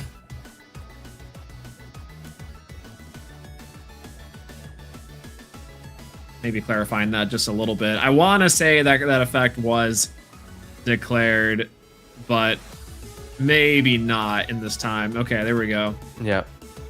Hera's coming down. That's going to be game 1 to full art Kristoff in a crazy Imperial display. Wow. Honestly, I forgot. As soon as you mentioned it, when you were like, oh, Quackle's returning the Thunder, that did not click in my head that Quackle says target an Elestral. Not an opponent's Elestral, an Elestral. Yeah. That was just like, from your field. And what's crazy, too, is that it's kind of the play with Gorgons previously. You know, we oftentimes, like we mentioned before, with Gorgon stopping the Platypulse effect, you know, we were looking across the board for what Stellar Kristoff was going to target. And that's what really goes to show is that there are some things where it's like, yeah, I might be decreasing my own guy, but, you know, it's fine. I got plays I can make. Really cool display from Stellar Kristoff. Also showing us the power of Hera without Hera. Yeah. So didn't even have Hera until like 2 turns before the game ended. Yeah, does that mean that we can ban Hera? Is that cool? Like, can we do that? Clearly, the deck's fine, you know? The deck is fine without Hera. Yeah, you know? Yeah. PK dropping down the chunk. Arcalith Champ is insane. The Tsunami was killer, but really cool tech option, too. Love to see that come to fruition. Yeah, I mean, now, at this point, Zero's the only person on the team that has not gotten a prediction on stream yet. So how do you feel about joining the club of getting your call on stream? It feels so good, feels right? Incredible. I think the last couple times I've been on the desk, I haven't actually gotten a caster prediction on the board. Like I make some and it's like, yeah, people are playing them, but not on stream. It's like, okay, cool. Really nice to see this one, and especially such a niche pick for one of my favorite cards. Really nice to see. I would love to see that impact come into the game too. But one thing, I don't know if you've played a lot of Hera mirrors. I haven't either. And it's like, I just think that, I don't know what to side in here. What do you think these players are looking at? I mean, I feel like in a Hera side package, most of the time you're siding in things like potentially like Race to the Top, right? But in a mirror matchup, that probably doesn't do much because against non-mirror matchups, you're going to have the higher defense because the Hera synergy is like buffing your Champions of Hera stats, like the Platypulse, the Imperial, the Scepter. Like it's buffing your Champions of Hera to be able to make sure that you have a higher defense stat. But in a Hera mirror match, you're probably not going to want to side in like a Mount Olympus or a Race to the Top to be able to do that because you're probably not going to be able to get a higher defense in that position. So I feel like it's more going to be in the situation of like, is Kristoff teching in his side Galvenom that we've seen from him previously? Is it going to be a side tech in of like shields, PTAs, Pandora's boxes, Patroclus dice? Are we seeing like those kinds of side ins? Dense fog. We did see a lunar coming out from PK in that when the Gorgons was cast earlier. I have to imagine that probably dense fog, and that might be really good into the mirror matchup too because you're shutting off all your opponent's Hera effects. So if dense fog's inside, that's probably one you have to pretty much tech in a mirror match. Yeah, and I think with Imperial lurking, you know, that's going to be the big challenge for PK. We know that the Hera cards are pretty good about getting over some of the smaller bodies, especially if you can open up a Zeus.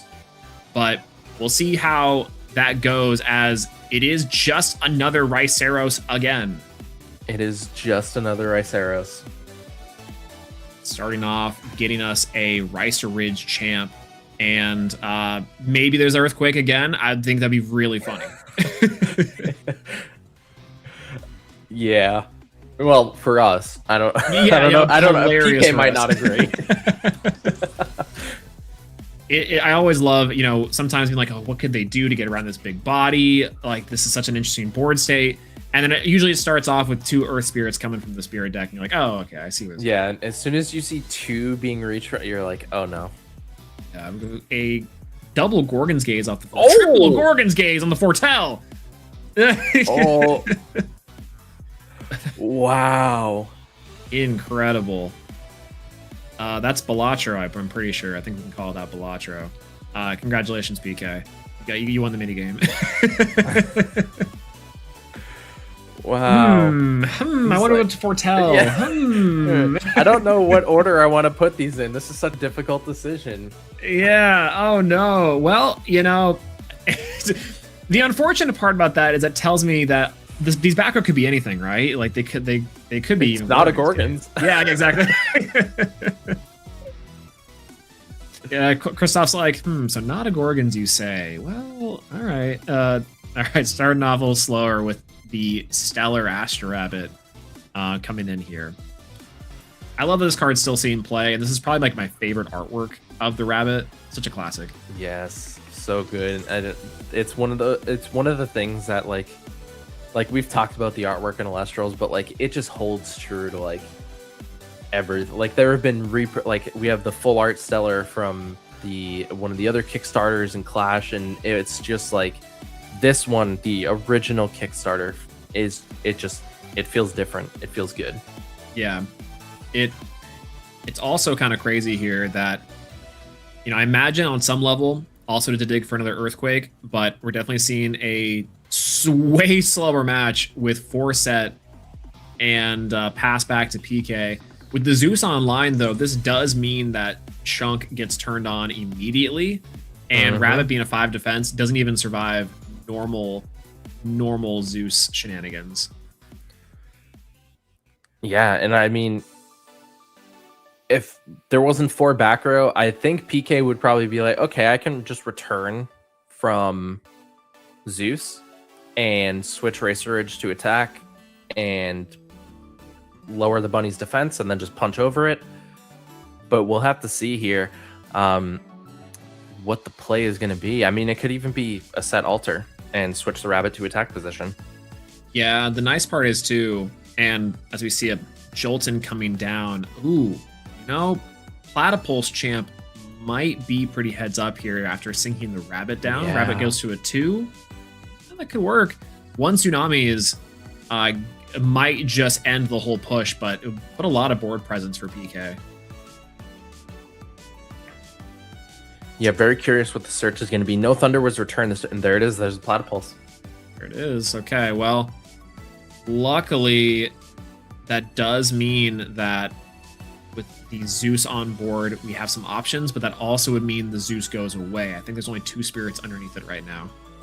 Yeah, so you can't do both the Racer Ridge and the Zeus. So Zeus effect on the rabbit, making it a 0 attack and a 2 defense. Unless I'm missing something. Okay. Swinging with the Jolton first, taking it nice and slow. And we're going to shield the Jolton champ. Ooh. Pretty okay trade if you're PK. You didn't get too aggressive with the Ricer Ridge, but I don't know. Do you think it might have been worth it just to say you're sinking down the rabbit anyways? Might as well try to use every Elestral to clear? I think with 4 back row, it's one of those things that's like very hit or miss. I think in that situation, if you're doing that, you definitely attack with the Platypulse or the Jolton first, which was the right call. But yeah, I think like we just saw a re-enchant from Christoph here, Rabbit can be threatening enough to start generating that card advantage that if PK if PK doesn't feel comfortable in the situation that he's in, he's playing it safe. But against Rabbit, sometimes safe is not always the best option. Yeah, especially if we've seen the other champ rabbit coming in In previous formats, we saw that Astrabbit plus Galaxy Champ is a really nice 2/5 body like exchange, and so Hera has that native with the Astrabbit champion. It looks like it's just gonna be an enchant, set a couple more cards, and pass back to PK. It looks like. I think maybe some clarification needed on that, but yeah, I think so. Yeah. Okay, cool. Maybe even PK confused on that one. Maybe he was trying to decide if he meant like he wanted to do that, unless he wanted a return to search for a 2 or 3 drop instead. Yeah. And go ahead and grabbing the Champ Astrabbit Reverse Stellar. A lot of people got the Reverse Stellar, the Astrabbit. I don't think I've seen this one yet. It looks good. People were pulling these out of the Divine packs really early on, especially at Worlds. I saw some people have them, and it's like insane, crazy. Yep. We see the Zeus lower going onto the Rabbit there, and Jolton's gonna try again. Is it another shield? It's a Tsunami. Okay, a little bit more helpful. I think that this is now a completely different story from the last game. You know, we saw the PKs not overextending here, leaving their spirit count pretty equal. I think it's just going to come down to a normal Imperial over the Rabbit. Yeah, we knew Gorgon's Gaze was coming. You got to start chipping away. That is an immediate response. No hesitation. Yeah. Not even going to want to activate the effect or chance that the Ricerage is going to be got by attack. Wow. I mean, I think we've seen Kristoff normal ascend over Elestrals for Imperial way more than its conditional effect, and that's crazy. Yeah. And that is going to be a set 1 and pass. Their back row in there. I wonder, at this point, some of them have to be bluffs. You know, they're 4 back row plus the live Imperial. PK sees removal now. I think this is looking a little closer, but Imperial being a 10-14 is very scary. Yeah, that natural 10 being able to come out here, and the Quackle going to come down. Let's get the search for the Hera. This is so interesting. Now, similar to last game, being able to get the Hera, start just sending cards back and healing up spirits a little bit.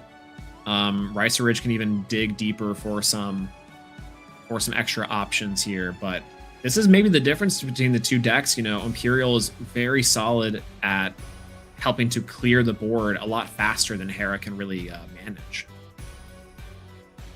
Yeah, that as soon as in normal cast return 3, it's a very, very intimidating effect.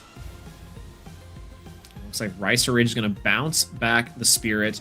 Earthquake off the top. Ooh. Hera, a Rabbit, and another Hera. Okay, well. Wow.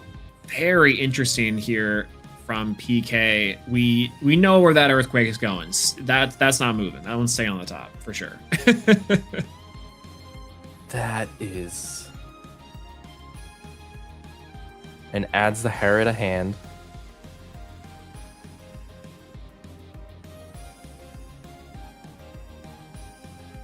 You know, in a weird way, it might even be worth stacking the Rabbit to the top and having the Rabbit for cast to pick up the Earthquake and leaving you with that big body. Yeah. And get to see if that third card was something even more desirable than an Earthquake, but in this situation, probably not. Yeah, it's looking pretty good. I mean, if PK hadn't already normal cast, I know he's probably sitting there like I should have done that. And a Pandora's box. The shield and a Tsunami. Wow. Oh, whoa. So Kristoff was never worried about counter runes this entire game. Got it. Cool. Wow. Those are Huge two strong mills. And we already know that there is one shield in the underworld already, so we can assume that there was another one in, but it looks like Quackle, thinking about what they're going to alter onto. That's a Gorgon's Gaze now from Kristoff to stop the Nexusine ability. That's crazy. Wow. Gorgon's Gaze coming in here to, I think either of them you can Gorgon's Gaze, and now a dice coming in here to make sure the Quackle can hit over the other Quackle. Oh my goodness. Kristoff is just layering on the onslaught here, and Patroclus' Dice's secret ability. I know PK hates this one, being able to add itself back to hand and shuffle the shield, draw a card is incredible.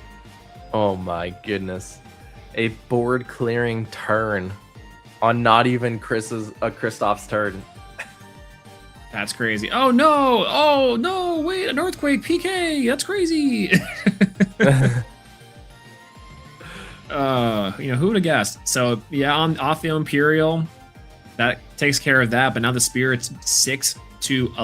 PK is down quite a bit.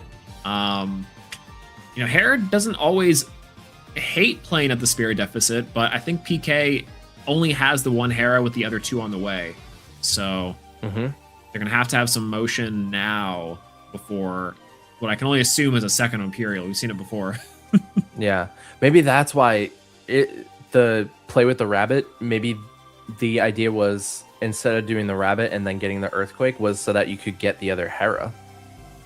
Oh, yeah. Actually, that would make a lot of sense. And as a Thunderstorm coming down here, chipping away an altar, I think it's the Clash Stellar Thunderstorm, too.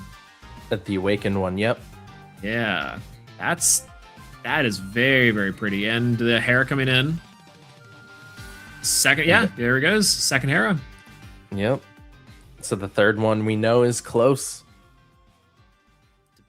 Debating whether or not, I think to do 2, heal back 2. Yep. Put back 2 on. And, I think to this point, with those 2 spirits on each Hera, you'd have to have some Platypulse come down, and hope that's enough to take care of the one body. Oh, and then normal cast the Astrabbit. This is PTA. Gorgon's Gaze. Wow. Okay, every single back row from Kristoff now gone. It was double Gorgon's Gaze, a Tsunami, double Shield, a Dice. And Magneros! That's why the... Oh, and he's returning the rabbit. Oh, but that was why PK wanted the extra spirits onto the Hera. Yeah, and the Platypulse coming down too. Wow, that's crazy. PK, what are you doing? What a turn from PK. Insane. And clears the board, clears 4 back row, an Imperial, and the Quackle down, and has a pretty decent board to start. The spirits are a little low from PK, but this is just enough, I think, to get back into it. I mean, Kristoff has to have a turn very similar to that to take this one. Yep, we're gonna see. No way! Oh, no way! No way! The Stellar Arcolith comes down to jump scare PK Sparks, hitting 4 game. That is ridiculous. Oh my god! Wow. That was crazy. Oh no! What is going on? He had Arcolith in hand. No, oh crap! PK, all I gotta say is just drop it down before he does. It's just that simple. Like, what are you doing? That's crazy. I don't know if there's any way that he could have played around the Arcolith in that capacity. Wow. But the fact that he played into it for like a photo finish is ridiculous. That is so interesting. Oh my god. Wow. Kristoff takes it over PK Sparks. 2-0, I believe. We were in those games for a little while, but 2-0 in our Hera mirror match. That was crazy. That was such a good fit. Great games. All three clashes today have been phenomenal to watch. That was so good. We saw the champ Unk. We saw the regular Unk. We saw it all. Absolute cinema. It is incredible. I love the fact that the Hera gets to slide in the OG Unk into its slot. It's a powerful one of, gets to enchant to the board, so even allows you to keep those bouncing Thunder Spirits back. And the absolute finishes that you get to have like that out of nowhere are pretty crazy. And PK, chewing through 4 back row consistently and to be able to break the board like that was wild. That turn, the Earthquake, the Hera's coming down, the Platypulse, the Magnaros, just the whole sequence, baiting out the Gorgons with the Astrabbit, and then being able to get the 2 special casts down. So good. That was such a good play from PK, and Christoph just had the answer. Yeah, I mean, what are you going to do, right? In the first game, you have the Earthquake, you have the Arcolith here. But what's messed up, too, is PK also had the Unk. I don't think there was anything that he could have done there. That was wild. Very cool play to see. And the fact that PK was never out in those games, too. Hera is uniquely equipped to say, I will tank damage just for a turn. I'll take a couple, heal it all back, and now let's try again. It's a very forgiving deck in that capacity. Really cool to see that these 2 players really stretch the boundaries here of what's possible there. Imperial, more of a traditional side with Stellar Kristoff, and then the Zeus and Chunk Unkelith package. Really cool. Yeah, the racer, just another Raceros. Yeah. Absolutely ridiculous. I while on some capacity, very happy to see the Arcolith finish. I would have loved to see the champ Arcolith do a little more work. Yeah. Get that extra point. Yeah, absolutely. Yeah, keep on coming down. I wanted PK to go 3 of them in a turn. That'd be sweet. Selfishly, of course, absolutely. Selfishly, of course. But speaking of cool things, we have another Snowshade reveal. Oh, incredible! For Stellar Saturday. Oh, let's see it. Very exciting. After that, I don't know if my heart can take anymore, but I'm excited what we've seen so far. Here we go. Let's see it. And it is going to be Schnark, champion of Athena. I love Schnark. Such a goofy stellar of its banana fish looking type. I love it. A new Schnark is really good, by the way. I love this card. And I'm glad that it's coming out and getting its respect in the stellar. Yeah, in the flavor of Schnark's effect, your Athena effects that would change an Elestral's position can change that Elestral to any position instead, and it's a 2/5. So there's a world that you don't even do the second effect where you disenchant Lunar to ascend into Joblin, but it can function in its own as just a good body to sit on with that 5 defense and just be cool. Anytime my Athena wants to change position, it doesn't have to be receive or nexus from. It's just whatever it's doing it, I can just do whatever I want, change to whatever position. Makes the Armadon stuff way better, makes the Terrastar package way better, just the Athena strategy in general. It's going to be so fun. This is cool. Such a good stellar. I love my mind is racing for Veritakla. My mind is racing for Tsunami High Tide, even Javlantis, with the 1-drops activating some cards that we haven't seen play in a while, and being able to gain value off of that is so cool. The Stellar is beautiful. X of 99 for the Schnark is crazy. I love the little cosmic pink fins and the purple, the Athena motif is really, really fun. Yep. That all, at that point, I hope we get a Joblin too, because that Joblin OG art, the new one, the new champ Joblin art is crazy. I can only imagine a seller could match this. They look really insane. Yeah, the OG Joblin does have a stellar from TP 3 or 4. Oh, okay. I don't know if I've seen that. It's not serialized. It's one of the regular stellars from TP. Oh. I think it's TP3 that it's in, but it's a lot of people have been talking about like, oh, Schnark, like this new Schnark going into the OG Joblin, but it's going to be so good. Yeah. I can't wait for these borders. Like every time I see a stellar, I'm like, man, this is just gonna look so good when I open a pack, and I'm just like, and you just see that little white peeking out, and you're like, the adrenaline. Yeah, like I think that what's the new frames for everything, from what if I understand what I understand from what I've seen on the foilings from the card party promos, from other things of that nature, if this is anywhere close to that, it's gonna look incredible. I know that the new side of the printing has been going through like getting back that really insane feel of some of the OG stellars, and they've looked incredible so far. So I cannot wait to be ripping packs of Snowshade soon. And we have some time before Columbus, but I think at Columbus, inside of those stellar badges and the reverse stellar badges, there's boxes of Snowshade too. So I'm wondering if we're going to see people be opening up a ton of the serialized. There's going to be a lot of Snowshade in Columbus for sure. And also one of the other things in Columbus is the Alchemy ACKs is going to be in the packages too. And nothing's been revealed. It's just like, hey, Alchemy ACKs is in the upgrades. That's so sick. Ethereal was so fun to open at Card Party, and all the alternate artworks are insane. I still need to find myself the Apollos for the Divines. They look so good. It's kind of the Athena, the Artemis. We've seen Artemis in the previous ones. I'm sorry to say there's no Artemis in the Ethereals for the big redo, but those spirits, the lunar spirits, are crazy.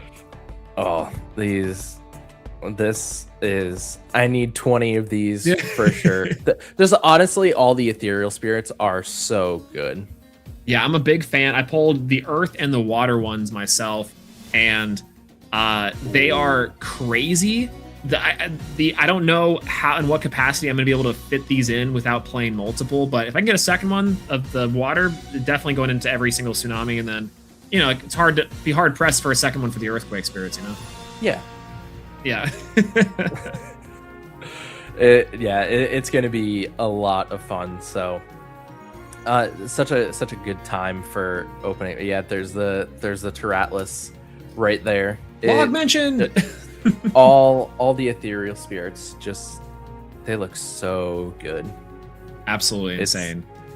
I love the reveals we've gotten today too. Like they're adding on to so the reveal season's been so exciting. I can't wait for more. And you're telling me that we're not even done for the day is also wild.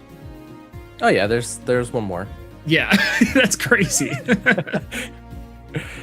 There's one more to come, and then we're halfway, just about halfway through. So yeah, I'll be checking reveal season. I'm hearing that we're saving the best one for last, so stick around and be sure to let us know what y'all think of the new reveals and the new stellars on social media. The hashtag #PlayElestrals, or hey, join the Discord. The Community Elestrals Discord is a great way to meet new people in the community, get deck ideas, talk about and see the new cards in action. A lot of really great stuff there too. I know that's usually where I'll get my opinions for a lot of the stellars. They'll get revealed, hop right over to Discord and see people just typing away. Just absolutely letting it rip. When we go to break, that's where I'm going. I'm going to check and see what people have been saying about the reveals so far. Yeah. I know a lot of the Schnark enthusiasts out there are going crazy. Oh yeah. Yeah, Schnark is a good one. It's going to be very fun. And something that you said actually really started getting my gears turning was when you mentioned the Veritaqua. Yeah. And Veritaqua is a very, very interesting card because unlike its Nexus form, Verituka, the Veritaqua does not require the enchanting spirits to be the same to destroy it if it's in defense position. Yep. So Veritaqua reads, when this Veritaqua enters battle with a defense position Elestral, you can suppress that Elestral and destroy it. Doesn't matter the enchantment cost. So Yeah. like when you're saying that with like Snark and Athena, and I'm just like, wait a minute, that could actually be kind of crazy. We have our Tsunami High Tide in the back too. You know, Veritaqua represents removal. It just says, hey, this deck now gets to play additional copies of Deal With Me or I'm going to get in, you know? And it's really cool. In a lot of ways, I think that this card, I know Ari was teching it in for so long, especially against a lot of these defensive decks. And even like right now against Hera, it's pretty decent. So really showing some love to some of the OG cards. I have my Stellars from the Kickstarter too of this. I got to dig those out of my boxes somewhere. Like we're not just doing Sorlet anymore to make this card work. We actually have some cards to go into. So very exciting. Yeah, the reveals have been very, very good so far. And like I was talking to Zero on the desk earlier, and it was like Hades, like to me, like getting a new mechanic like Hades, like even though I'm like a lunar caster through and through, and I just love playing like all lunar cards, but like the new mechanic with Hades is like, this is so cool. Like when I want to have fun, I want to learn Hades. I want to play Hades, and we see the beautiful full art here that you can pull from Snowshade, but like the Sever mechanic, like it's just fun. Like I'm not even a Frostcaster, but like seeing that new mechanic is like, oh, that's cool. Like when I want to have fun, this is what I want to play. Like this will be fun to like experiment with and test. Yeah, there's a lot of really cool stuff I've seen so far. We're like really early into the reveal season, so we still have like days and weeks to go before we've seen a lot more crazy stuff. And I'm curious about the other elements. You know, we've got Frost, we've got Lunar, and we still have my beloved Solar and Earth and Fire, maybe. And can we give Zero more? I mean, Zero already has a lot, you know. I don't know if we need to give Fire more stuff. Enough. That's fine. Yeah, right. They can deal with that. They had a lot of time in this last set. They can deal with it for sure. Yeah, they had their time in the sun. Now it's time to be in the shade. Yeah. There you go. I like that one. I'm gonna use that one later too. We're gonna keep that one around. That's incredible. So today too, if you're joining us on the broadcast first time, I don't know if we're able to look at the decks that are in representation today for the Swiss rounds. Just want to give a kind of reminder to everyone on what we've seen so far. We've had some kind of outliers in the form of the Celestlio and the Bears. We just saw there was Hera coming in strong, is the most represented deck inside of the room today. 20% is really very scary, with Dionysus coming in at 8 behind. Why do you think that is, coming in with Hera? We saw a really nice display there, but what do you think? I think the thing with Hera specifically and why it's becoming so popular is the ability to really get ahead in spirits.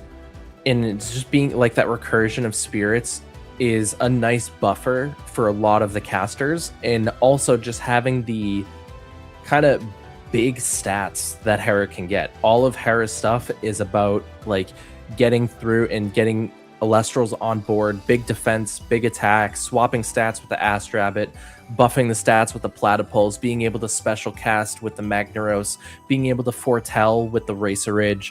There are so many different things in Hera that just make it feel like a very safe pick.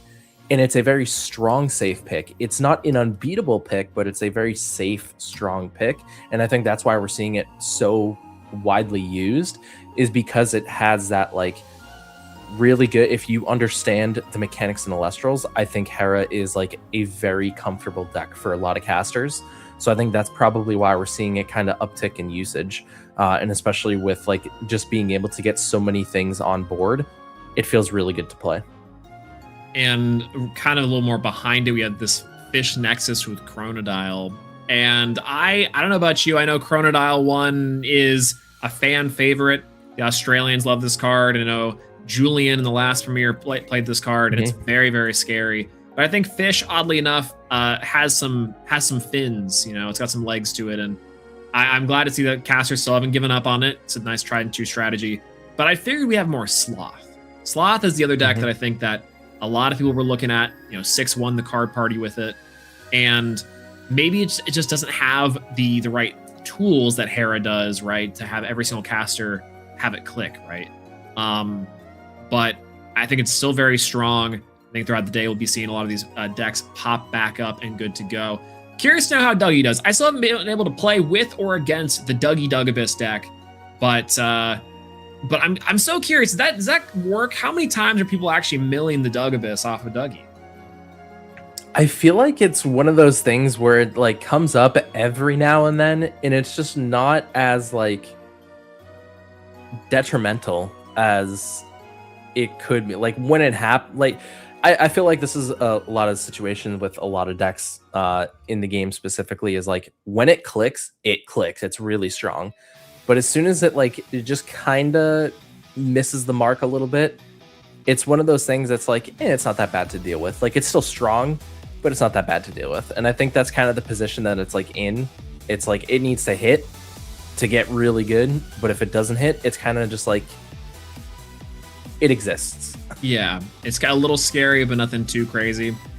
You know, I think that if you're looking at these decks, these are wonderful to take into any sort of competition. Yes. Premier's upcoming, you know, our card party we have upcoming as well. Hera, I think, is really strong, but maybe Sulfury. Give Sulfury a try. We'll give Spire some extra love there. Yeah. It's been a little bit since we've had it. I eventually would love to see an Exo-10 Chronodile hit the board, but it hasn't been pulled yet. So you need to use code Chronodile at checkout if you want to try to chase the Chronodile and buy one, get one on Daybreak boxes. It's crazy that we haven't seen the Chronodile yet. Have we seen the Pharaohgeist? Yes. One Pharaohgeist has been pulled and two Celestials have been pulled. Oh my god, but no Chronodile yet. That's okay, that is crazy. The Cryo Scorch I can understand. You know, that one's never coming out. That one's in the mountain that it's trying to blast open in the. That's why the champion is blasting the hole, like on the prize card for Columbus. It's blasting the hole in the side of the mountains to let the original one out. That's exactly. Yeah, we're gonna find it at Columbus. If we do, I'd be so upset that whole short and videos are gonna go crazy. Yeah, that like if that's a lore that comes out of this, like Cryo Scorch, Champion of Hades, saved the Exo-10 Cryo Scorch by blasting the hole in the side of Mount Voria. Like that lore is gonna go insane. It'd be so funny. I can't say the same for the Chronodile. I don't know what's going on with this one. I love the artwork. It's one of my favorite Stellars, the big blue card, and I love the I think it was Daniel Reyes for the artist on this one. I think so. And I love everything that the artists get to bring, but this one too. I know that blue just like scratches an itch in my brain that I love. It's such a good looking Stellar. Like there's just something about the Chronodile that like, yeah, it just hits different. I don't know. Yeah, well, hopefully we can see it soon alongside the Cryo Scorch. Hopefully we see it in person soon rather than just looking at the picture online. Alternatively, how many boxes of Daybreak do you think it's going to take Dan to get that thing? We saw how many packs of the Shattered Stars for the Untitan? 1,400, 1,500, somewhere around there. Dan! And I think he's on like day 42 of hunting for Cryo Scorch now. Oh my gosh!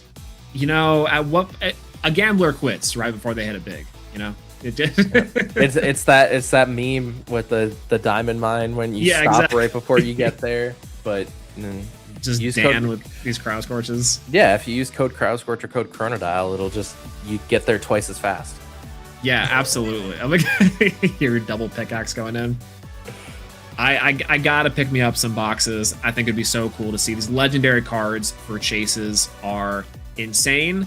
I think, you know, I can only think of a couple mythical cards in Elestrals history that kind of meet that same criteria. We have the PTA Exo-10 from the TP packs. I think Shield as well. Shield, TP3, yep. And TP3. I'm trying to remember what are the TP 4 and 2? 2 was Ambrosia, and then 4 was Earthquake. And have we seen the Earthquake yet? I think we've seen the Ambrosia. Yes. Okay, so we've seen all of them out, and I think but not very many from what I understand. I think I've only seen one tip out in the wild. I think there's 3 or 4 PTAs that have been pulled. That's crazy. I think there's 3 shields, or 2 shield. There's 4 Ambrosias, I think. Because I think Dan has 3. That's insane. Or maybe Dan has 2. I don't know. Dan has multiple Ambrosias. That's all I know. And then I think there's 6 Earthquakes. That's absolutely wild. I love that the X of 10s will just become this like storied collection. You know, trying to find one of every X of 10, one of every X of 25. Like I know everyone loves their Stellars and they love the serialized and whatnot. That's the ultimate flex for me right there. Is rocking up with the X of 10s. Yeah, like it feels special about like just like when you get that like tag on collect, what it's like discovered by. I only have it for 1 card. I don't have the card anymore. I'm kind of mad at my past self for doing the trade, but it was fine. It was the X of 10 carry off, and I pulled it first, and I traded it. But I'm mad at past self for that because I was like, I'm not going to chase the X of 10 linear cards. I'm just gonna, now I have a lot of X of 10 linear cards. So I'm mad at my past self now. But what I'm curious for chat before we head on to break is, what do you think the OP6 X of 10 would be? Ooh, yeah, we're rounding the corner for OP6 coming out soon. I know we've had TP5 for a little bit, and we had the Pandora's box was revealed for Elestrals Day. Packs. Yep. Yeah, really cool to see. I'm also curious. X of 10 for OP6. Yeah, let us know what y'all think. And then for now too, I'll be back with Zero here in a little bit. During the break, let us know. And we're back with more action here for our round 6 sometime soon.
And welcome back to round 6 for our Elestrals Premier Tournament. Today I'm joined back with Zero after an insane match of PK versus Full Art Kristoff. That was insane. That was absolutely bonkers. Like, I was having lunch listening to you guys cast this, and I hear Imperial over another Imperial, and I had to bring up the stream. Like, what is going on here? Seeing a triple Gorgons off of the Ricerage Fortel? What? Really, really cool. And, you know, the Arcolith finish, both casters had their Stellar Arcolith in hand, which was really funny. I love the fact that, like, you know, PK is playing around the Gorgons by bouncing it back to the Rabbit with the Magneros. A lot of really cool stuff happening, but both casters really giving it their all. And so far, we've had just some explosive games between Cobalt and Wirebellion, and now with Kristoff showing off the Imperials. Like, these big bodies coming down are so strong. Oh yeah, and like even some of the intricate gameplay, like the Altar of Stars with PK, and just Kristoff Gorgons on his own Elestral to stop the attack, so he didn't lose to the Ash Rabbit because of the Rabbit swap. Like, some high level Elestrals going on today. Yeah, really cool stuff to do. I think that, you know, as we're getting deeper into the format and these decks are being played with more, you know, we were talking about previously, really cool to see them getting experimented with, adding new techs and like unknown things.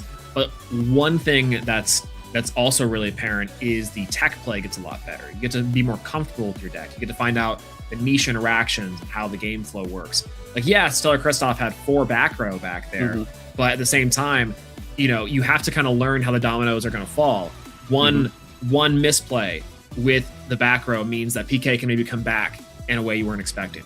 Yeah, like I was expecting PK to bring that back right at the end there. Like, the back and forth, clearing each other's boards, and then PK bringing everything back out with no spirits left. Like, Hera's on board, 2 dudes on board, let's go, we got this. And that Unk play, like, the Arcolith, oh my gosh.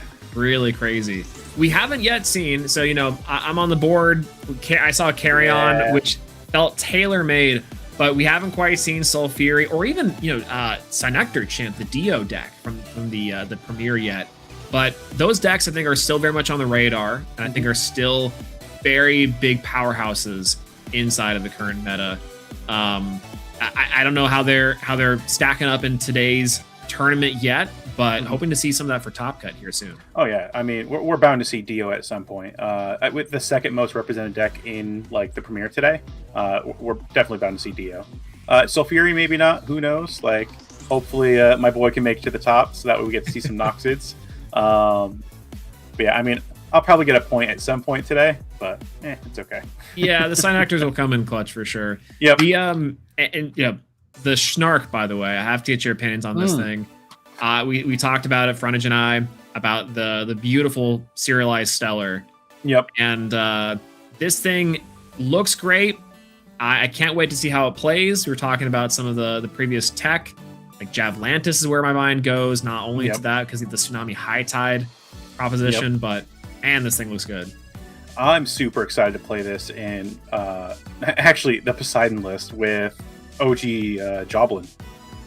Oh yeah, just position control. Like it may be a champion of Athena, but it also works with Poseidon stuff. Like it's really cool with Drakid being the lunar searcher for Poseidon. Like, it's already natively in that like play style. So a lot of different ways that you can like play these cards, and the Stellar is just fantastic. Yeah, and it gives you kind of a cool extra thing to do in Poseidon as well. It's a good call out. And similarly with the let's say you're teching in like a Javlantis package, it also slots in very well with the champ Veritaqua. You know, that's a lot of really great stuff. And the elephants already, we haven't seen that come down for Frontage's other prediction, but that can be extremely scary with stuff like this. Yep. Yeah, like the point with the Poseidon play, like just for the Schnark, you can play the Schnark with a Lunar Spirit and then use Poseidon effect and Nexus up the water, and then activate the Schnark to go search for Joblin. That's insane. Wait a minute. You cast it Misenchanted. It already has its Lunar, and then you use Poseidon to enable it. Yeah, oh my god, wait a minute, you're right. That's man, these cards get so cool. we haven't seen more than the Athenas and the Hades so far for Snowshade. I'm looking forward to that extensively.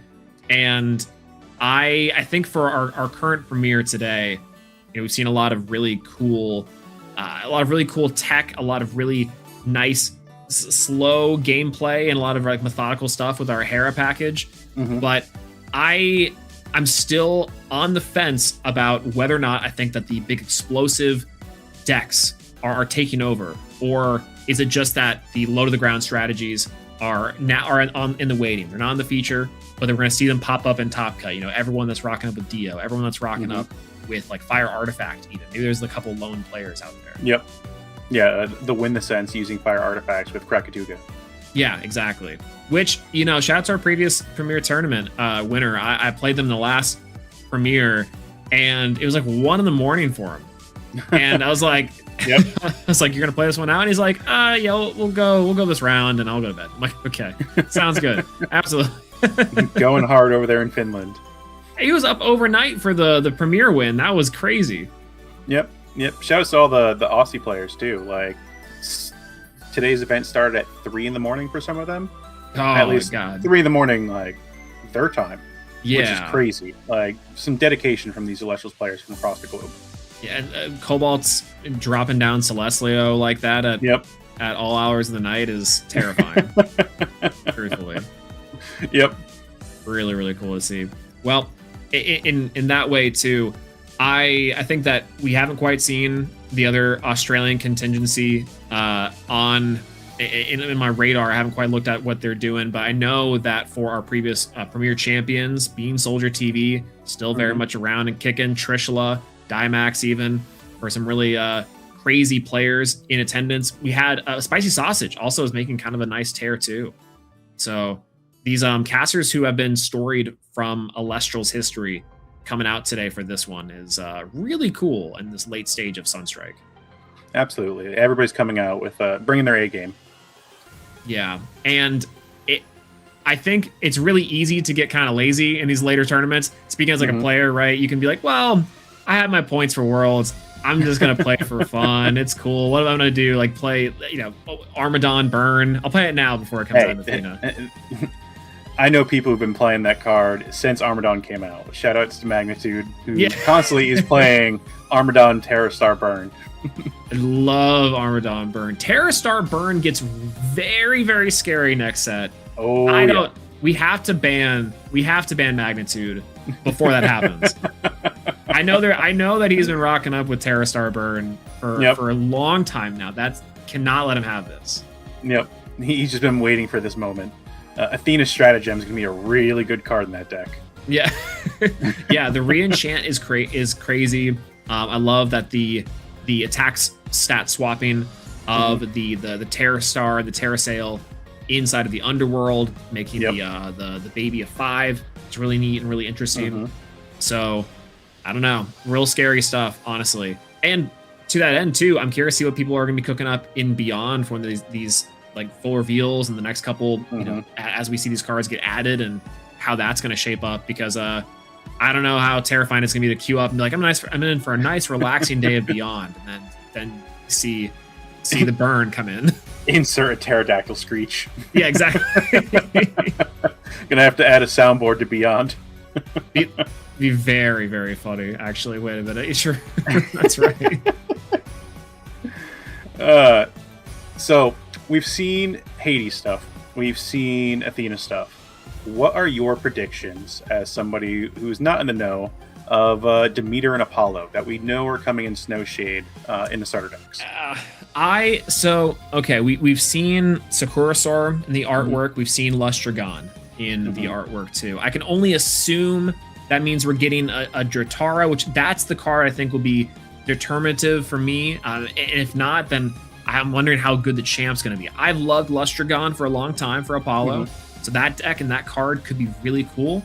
The Athena stuff and the Dimension and the Luragon adds a 3-drop. I mean, could we see a solar 3-drop Lustragon? That could be really interesting. Now, I would also love to see, shout outs to my cows, the Soul Bell has come its day.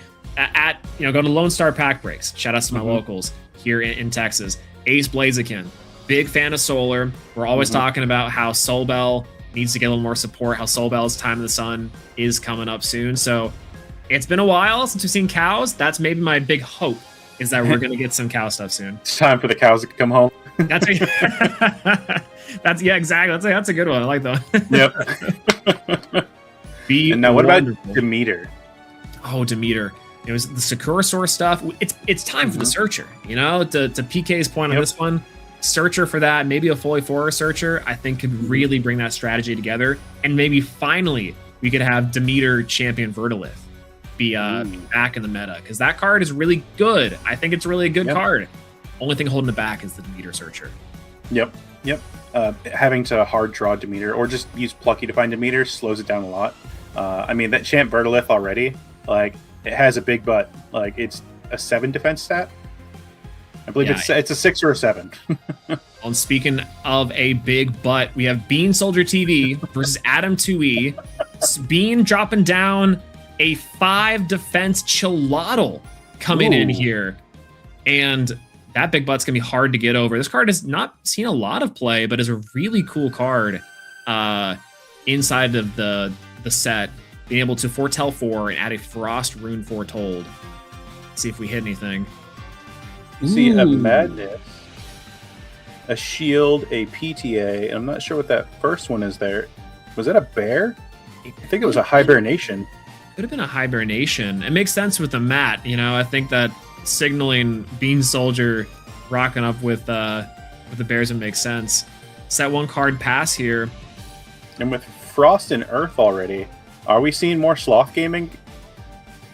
Yeah, it could be. The Madness is a pretty good card in the strategy. And Adam's dropping down Foamy Champ for Aphrodite. Okay, well, if this is one of the fabled Chronodile players, then we might see some crazy 3-drop action. Otherwise, I think Fish and Lakagon is still very strong on its own. Oh, absolutely. It got 2nd place at Worlds, and nothing has changed since then. The deck is the deck is still real. It's just everybody saw the shiny new toys in Sunstrike, and it's I'm going to put my Fish away. Yeah, honestly, after the ban list for Moth, the win cards went away. I remember looking at strategies and looking at my desk and saying, what do I have sleeved up already? And turns out this was pretty good. So we see that Aphrodite effect to search for a 2nd Foamy. The Aphrodite was not fully loaded. It was played with 3. We have 2 set. It looks like Adam's going to keep that Foamy in hand, passing it off to Bean Soldier. Yeah, no urgency from Adam to try and stop. Looks like it was a Paleoth there. And double Paleoth foretold here off those ones. So yeah, definitely some Sloth gaming going down from Bean Soldier. But no immediate threat because this Chilotl not really adding anything. But we'll see if Bean Soldier, I think, is expecting to draw. Oh, okay. We did see some crazy runes at the top there, the PTA and the Shield. Yeah, and setting down 2 more cards to match Adam's back row. This is going to be a big defensive battle until all of a sudden it's not. I think this is going to go for the Paleoth next turn. I think is going to be the biggest thing. But a rock and a hard place down from Adam. Here we go. And rock and a hard place, the unique effect to make it so your opponent cannot respond to it. Yeah, all that back row means a little bit of nothing as the Chilotl gets targeted, and I think it was the set back row closest to Spirit deck. Chooses to get rid of the Chilotl here is very interesting. As a normal fish cast has hit the board of the Fish comes down. And this is that kind of resource loop that makes Fish so good is Aphrodite plus pretty much any of the Fish names except for Magneros, but it gets you there anyways. Yep. Allows you to build such a wide board and apply so much pressure. The only card that really is super effective against this is Tsunami, which can't affect the Water Elestrals, so Adam's going to put himself in a good position here.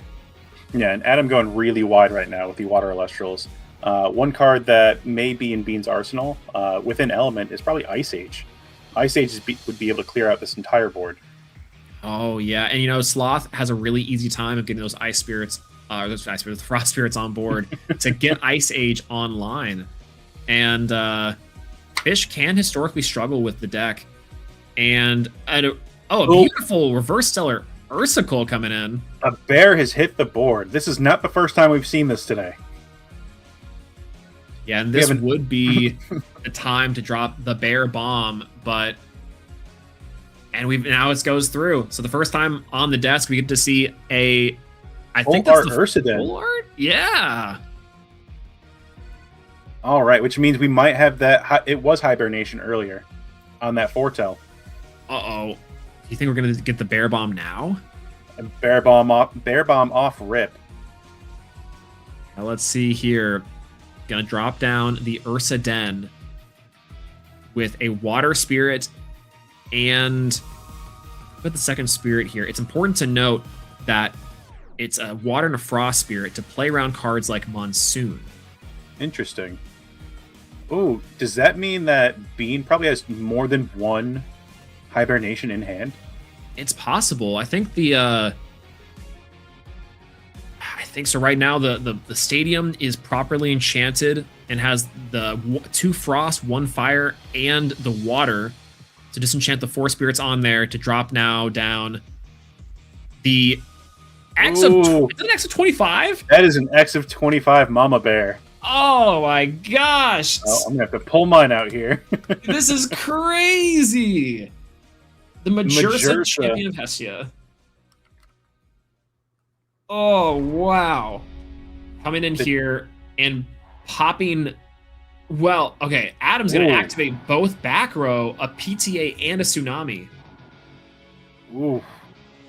And it looks like those targets for the bear was the 2 back row. So Adam saved himself here. Another Hibernation.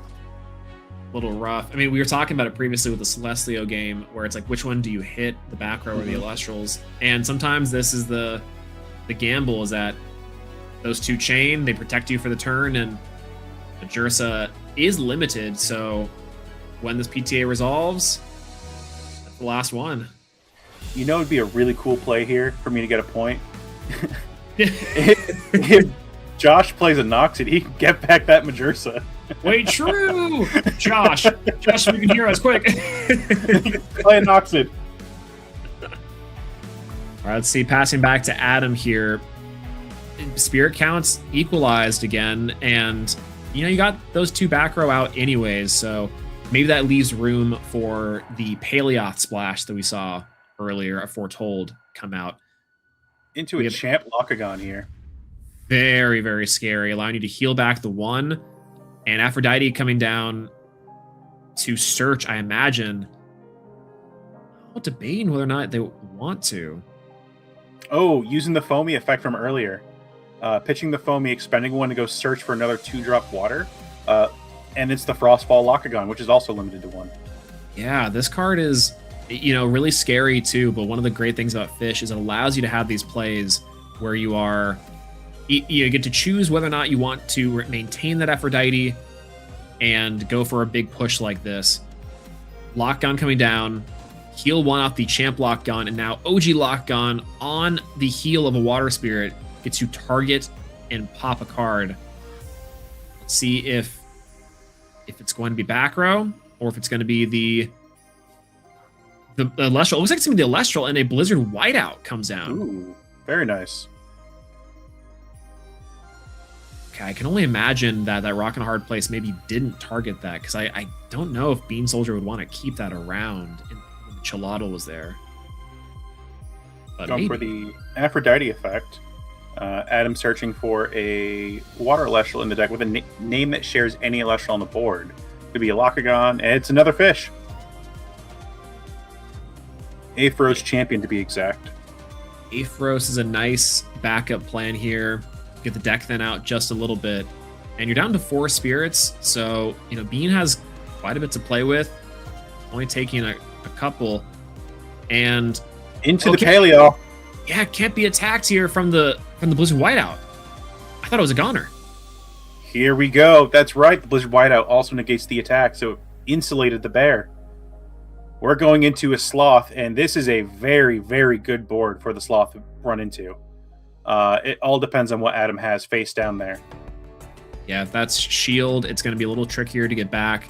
I think a Tsunami, you can just water enchant the Air Sloth, but Poison tipped arrow brings the Neander Sloth down to 6 attack, but that's okay because the Sloth can still get over one of the fish.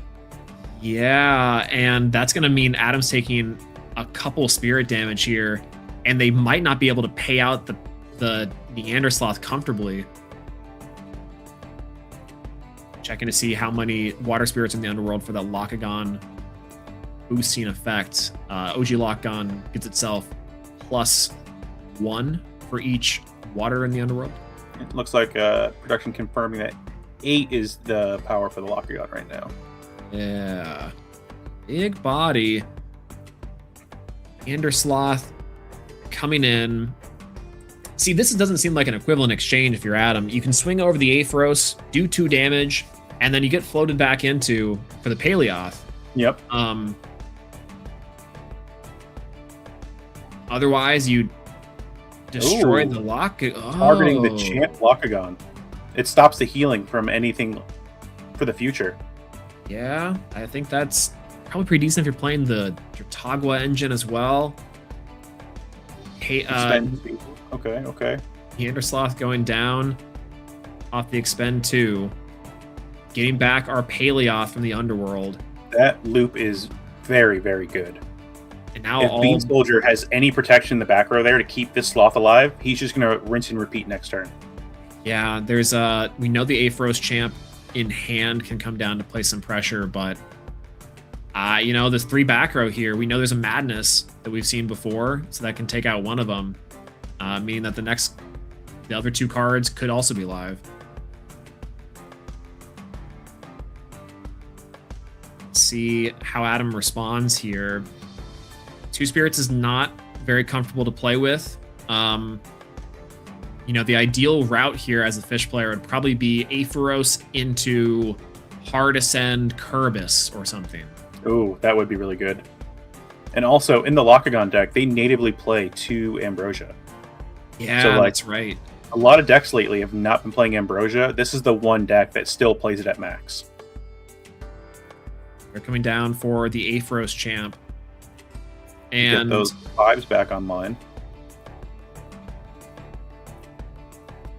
Yeah, now what's important here too is that there's a possibility that Bean Soldier only needs to activate 1 or 2 of these back row instead of all 3. The Gorgon's Gaze could stop the Aethros champ, and depending on attack order here means that Paleoth can't be swung over. But Adam on 1, Bean Soldier on 6, it looks like. Oh, comes down a normal cast Galaxy. The original Stellar Galaxy? It is. So the entire board's stats are swapped. Madnessing the Galaxy here to stop the attack. So that makes the fish 2 attack. They're both 2s. Yeah. And the Locagon is a 6 that just got shielded. Whoa! Okay. Somehow, Bean Soldier survived an onslaught of fish. This is crazy. This goes down to just some of the sequencing here. The Galaxy coming in, swapping everything down, a really powerful card, insane sense base set, but also kind of messes up the entire play here. You have 3 bodies on board, but now we go Bean Soldier, enchant. And with no spirits in the back, or with no spirits in the spirit deck, is that a Gorgon? It's a Gorgons. It is, and Adam's on 0 spirits. Only With 1 left Galaxy. is on the Galaxy. Bean Soldier may have just brought the Sloth to dinner, and fish is on the menu. Oh my word. Adam here draws for turn. Like you mentioned, there's still Ambrosia plays that could be made, but the 5 body now, very worth it on the Paleoth. And it goes down. Bean Soldier on 1 spirit left. So it's Bean Soldier versus a 5. This is not the first time we've seen this. A story as old as Elestrals itself. And that's going to be game. Adam takes it over Bean Soldier for the first game. Wow, that was crazy. Down to the last spirits is wild. The Galaxy there was such an interesting play. You mentioned that it swaps everything down to a 2. So this sort of attack order makes it very funky. But, at the end of the day, it's still a 5. And you keep that on body and board, that's a lot of pressure. Oh, yeah. And it almost backfired for Adam. Like, that could have been really bad. Yeah. The Galaxy, though, still a 5. I mean, we know what 5s do. Yeah, I think the only hope there for Bean Soldier at the end was to get a bear into rotation and maybe a hibernation off of the bear, heal back to draw, and then see how it goes. Yep. It's still kind of a hard play. Maybe Cholotl in defense could do it, but you're buying your time for Ambrosias. That gets so scary. Yep. Fish still going at it and still being very strong. I didn't see any cards in there that were particularly new. That's just all live stream stuff. Yeah. Are we in live stream? I thought we were going to Snow Show. Like, right. But yeah, no, the fish are still at it. If you're Bean Soldier here, I mean, we've all seen the fish ports. What are you siding in with your Frost and Sloth deck into this fish deck? Oh, okay. So this is really weird, but I think if you can slot it in, I think that you do go for stuff like Ouroboros. I think you could even maybe get away with Dense Fog. Dense Fog, not necessarily for the Paleoth, but it can be kind of nice if you have Dense Fog get suppressed and then try to remove it with like a hard removal or a Curibus or something. But the other half of it is that you want to stop the Nexusing. You want to stop the Nexus effect of the Paleoth before they even get to Sloth. Give you just a little more extra time to get going. And that's going to be maybe the key for the Sloth engine. But the other half of Bean's deck, the bear side of it, Pandora's Box could be pretty decent. That hits both sides of the engine.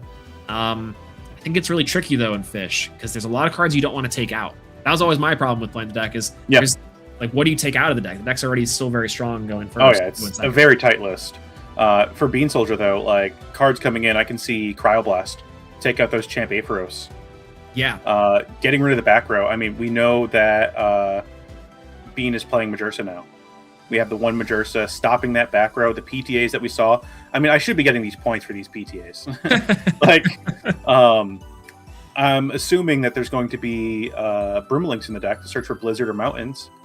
So maybe bringing in original Blizzard to take out those PTAs before you commit to your Bear Bomb combo. Yeah, that's one thing that the Bear Bomb combo did its job, but Tsunami PTA in the back there was a little too much to keep the Mama Bear on board. I do think that the Cryoblast is going to be killer inside of this matchup. If there's any other sort of like Argo can maybe work. Sometimes Fish doesn't like to deal with Argo. I can see Frost sometimes having like the either the Scepter of Kione or even the Necklace of Harmonia, which we saw earlier from like Star Kristoff. Same thing here. You have the Nexus from the Paleoth, and you can make it work. I mean, the Fish deck with Aphrodite also has Necklace of Aphrodite. Yeah. Which is a healing card in itself. Like, it costs the 1, it makes your Elestral, like, it buffs the defense by 2. But if it would be destroyed, you heal 2, which procs the Locagon. Yep, exactly. There's some really cool things you can do where, in that scenario, let's say you have, like, the Locagon has the necklace, they hit over it with the Neander Sloth, heal 1, pop the back row, pop the Neander Sloth, and then go from there. There's a lot of flexibility with that card, and the ability to search any water Elestral means that you also get access to those galaxies, which was pretty decent there at the end, and a lot of other great text for the deck. So I don't know. I think that while I am very impressed by Bean Soldier's Sloth list, Fish still got it, and Fish is still very scary at the end of the day. Yep, for sure.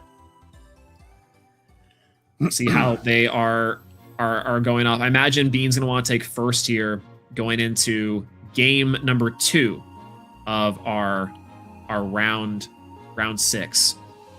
All right, here we go. You would think we saw water in Bean's list already on that Ursaden. He could have been maining Tsunami, could have had some on the side, but we know the Tsunamis are coming out of this game. Yeah, if they existed, they are gone. Yeah, you see Bean taking the Fire and the Frost for a mulligan here. That's going to turn on the Bearer Bomb a little bit sooner, which is nice. But you saw him going over the the Water Spirit at first just to see maybe if the Water Spirit was correct. But to your point, while the Tsunamis are going out, I think you still Water Enchant both the Den and then maybe even your like an Elestral, like the Mom Bear. Oh yeah, Big absolutely. Body or something. A water insulated Sloth against a water deck, like stop that Tsunami from turning your big beater sideways. Yeah, pretty huge inside of this matchup, especially. And Adam, we saw is rocking a hard places in. We haven't seen Eddie or Kerberos yet. And a Narpoon. Yeah, the Stellar Narpoon. I think we've seen the Sloth here already, but I think we're going to be going for that Ursicle.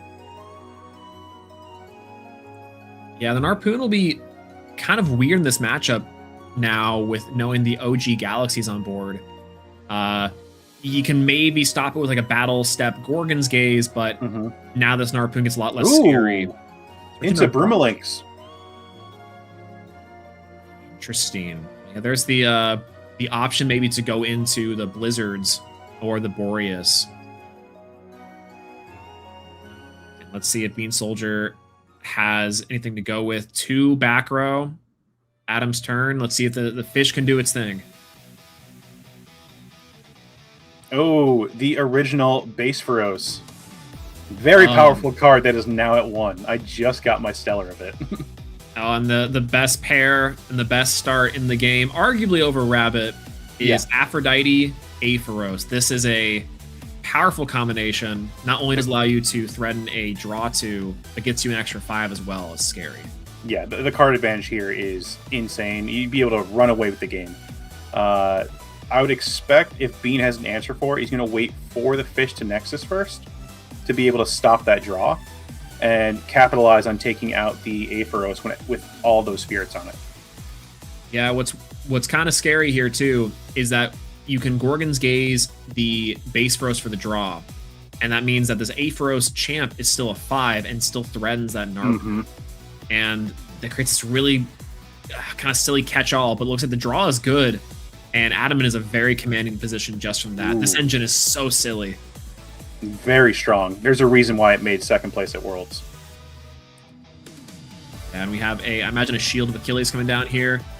No, a Dice! A Dice! Walked right into it! Whoa! And that leaves the other Aepharos on board with only 1 spear on the Aphrodite. It's just a 2. Oh, the RE special! This is crazy. I was talking about it previously. This is what got me. With the Aviolith. The Aviolith. This is crazy. Oh, wow. That was a very good play. Into a second Narpoon. Josh is setting up here. He's 100% setting up. Dice is crazy. I love the tech and creates these sort of weird breakpoints for these 4 bodies. It makes Paleoth a 6, makes Narpoon a 6. And while Adam didn't opt to attack for the base for us, which would have been insane value, now has to deal with both of these water enchanted 4 bodies. Taking out the base rows, no response from Adam in the back row. So despite drawing 2 cards and setting 2, did not use the back row to stop the Aepharos from going down. This is, similarly what we saw with the PK game. Our casters are just breaking these boards. And Magneros coming in. Okay, we're back to doing fish stuff. Similarly, your board gets broken, you build the board right back. This is going to be, while Bean Soldier was able to break the board, now you're staring down with 2 4s. But the cool part now after seeing the dice is Adam is, I'm sure, much more hesitant to swing in. Oh, yeah. He's in his head now, okay, I can't just beat over these 4 Narpoons. I have to have an answer. Definitely be shaking his boots here. See it from Adam. Casting out the Aepharos, opting to swing in. Let's see. See if you got it. Okay, it's a shield this time around. A little bit softer of a landing. I think it was kind of a misstep on Adam's end. I think you would have gone Magneros first. Magneros, you'd rather get that shielded. You'd be able to take out a Narpoon in the process. And then all that's left is the 4 Aepharos on the board. Yeah, and also, too, let's say, Magneros gets shielded. You could just propose the trade and You're like, okay, this is going to be better than dealing with now the 3 bodies and potentially a Mountains of Boreas or a Blizzard Whiteout now to insulate some plays. Yeah, very scary. Oh, yeah. The Broomlink's coming down here. What do you think Bean's going to go for here? You go Blizzard for the back row. We can go the Whiteout for the insulation to protect that Sloth next turn. Because we know the Sloth is in hand already. Yeah, I think that's what gets really funky. Ooh. It looks like for a Boreas, and I was about to say, I think Boreas is the call here. Not only do we know the Paleoth's in hand, so you get the extra Nexus Bank, alternatively, this Mountains of Boreas means that the Brummelinx is now a lot harder to trade with into this fish match. Josh is keeping tempo here really nicely, so I don't think we're in fear of Lockagon. I guess maybe. We have Josh playing the Mountains of Boreas now. Beautiful full art. Yeah, crazy good full art, and I love that in the event packs it comes in that stellar too. Which you guys can get at Columbus, so be sure to get your tickets and show up at Columbus. Yeah, if you haven't got a chance to go to the card parties for them, Columbus would be the way. And very, very cool cards in those black marble frames. Afro's normal cast here. Stop me if you've seen this before. Yeah. But a second fish has hit the board. Yo! Set back row 2. You know, this deck is really something. And another shield coming in here. Shield of Achilles. Making that fish go back to a 4, and it cannot beat over the Broomalinx. This is sometimes the fish gameplay loop. You know, no matter how many times you put down the fish, a dice, a shield, a gaze, something coming in here to stop the play makes this deck that otherwise is very powerful seem just okay. Going for a trade. That's interesting. A trade on a Narpoon. Adam trying to just decrease the board presence on Bean's board. Say that 10 times fast. Increase the board presence on Bean. See? Gotcha. Let's see, pass back. Adam's got 3 back row left. You know, like you're saying, going for Ambrosia here in the Lockagon strategy is also maybe something to rely on. And funny to point out, like, both casters are still at 8 spirits. So, like, this has been neck and neck this whole time, back and forth. Yeah, and Adam showing the Underworld, saying that I've only played fish this time. Nothing crazy in the Underworld. Paleoth effect to Nexus here. Which is interesting. Instead of ascending over the Broomalinx, you just straight up go into... Oh, okay, Nexus off of the mountains. Because if that is a Blizzard Whiteout face down, if you ascend it over with the Frost Spirit on it, you protect it from the Gorgons. Yeah, I think the idea here at this spirit count tie is that even if Gorgons comes down, you do an extra 2 with the Brummelinx and the Narpoon. So you're just trying to decrease spirit count enough to make it uncomfortable for them. Yep. But it does mean that now the Neander Sloth getting shielded here feels bad. I think this position is just really tough for Adam. Yep, it's a very commanding position that Bean Soldier is taking right now. Going in for 3 on the Sloth. Into a shield. Oh, this feels terrible. Yep. You pay 3. You go for the Paleoth back. You take an additional 1. Yep. Surprise! Here comes a little Sloth. Yeah. Yeah. This loop is pretty ridiculous. Get the deck thin by 1 too. Yep. And you know, no Tsunami back there to stop the onslaught is very painful. But again, this is sometimes how fish goes. But to your point, the spirit count is still pretty equal. Yeah, like despite everything happening, we're still neck and neck, and this game can go either way. Let's see what Adam has in their pocket. Ambrosia could be pretty killer. Even trying to buy some time with some sort of package, but ooh, Eddie can do it. Eddie. OG Eddie. Oh, going for the Broomalinx. Okay. Get rid of that Frost Spirit so the Paleoth cannot Nexus. Ooh. And there's the Ambrosia. Ambrosia coming in here, making this a little less painful. We do have some Spirits Rock in a hard place, so that does mean we clear back row. Are we about to see Curibus hit the board? I think so. That would be crazy right now. Oh, Okay, we're opting for the attack. And there's a Into third shield. I think that's going to seal it for Bean Soldier. Adam trying their best with the Eddy, but Bean Soldier, triple shield in the back there, plus the dice to protect from the fish is all you really have to do. It's just that simple, I guess. Oh yeah, that dice play was amazing. Like, just like you were saying before with the Aviolith, just powering over a 5. If you can power over a 5 in Elestrals, you're doing pretty good. I think too, what's so difficult about revealing that you're playing the Patroclus' dice is that it does mean that, you probably, quote unquote, shouldn't attack, because the attack is probably gonna get met with the dice, with a shield, with an Argo, something. But at the same time, Sloth puts on so much pressure that you don't really have time to sit, because if you let them, they will get out double, triple they'll Sloth. just explode. Exactly. So I think that's going to be really important inside this next game, the game 3, is Adam going to weigh that option of battle, or just going to say, nope, I'm going to try it, you don't have it, I got it. Yeah, I mean, it definitely puts the mind games into this, like putting Adam on the back foot now. Like, every single attack now into a 4 is just going to be like, okay, well, does he have it? Yeah, exactly. And it's funny? Josh could even go to the Vortex and just say, I'm going to side out of it, I'm going to side into it. Like, it could not even be in the deck anymore, but just the fear of it stays alive. Pure mind games, Very, very funny. For Josh, too, I don't know really if we saw any other cards. Maybe Dice was sided. Unsure. We had Madness before, too, so like we have some cards to help out the matchup, but still nothing crazy as far as techs go from the deck. So I don't know what really was or isn't sided here, but maybe they can pull out something silly. Do you think that in that last match they even sided out of the bear package? I'm not sure, because we did see Ursicle.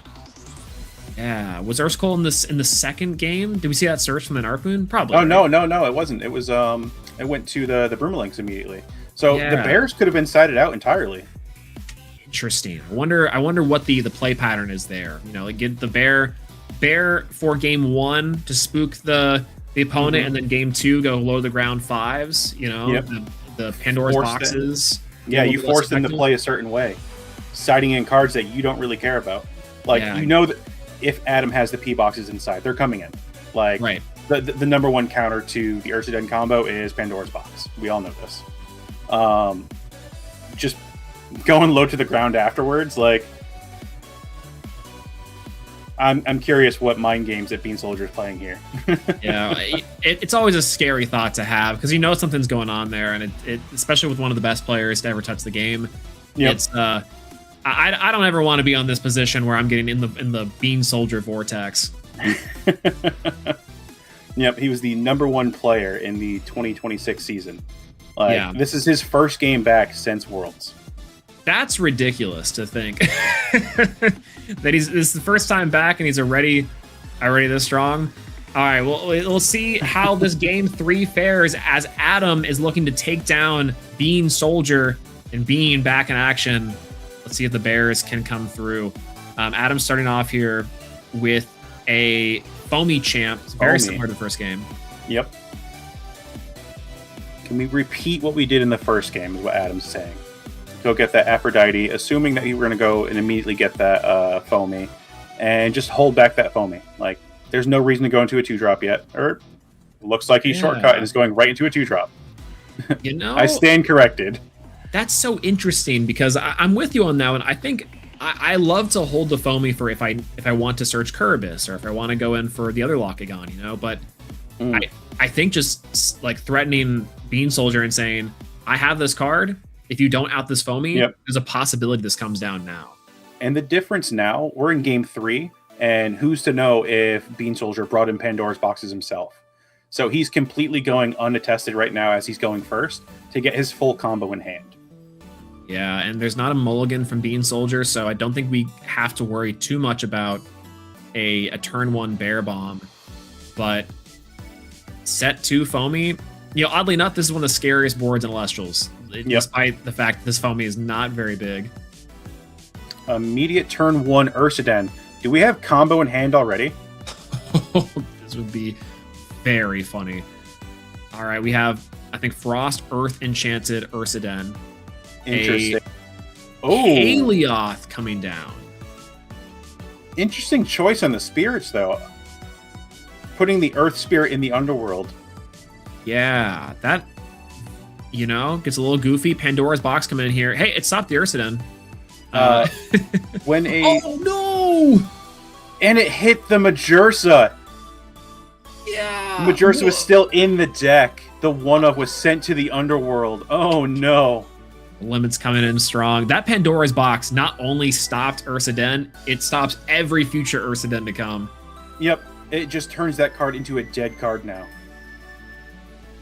Very scary. And a Magneros coming in here. Adam gets to now turn on the Jets and play a little more low to the ground. I don't have to drop Lockgon. This Paleoth does not phase me. Let's see if this back row is live for Bean Soldier. Adam's out here saying the fish are friends, not food.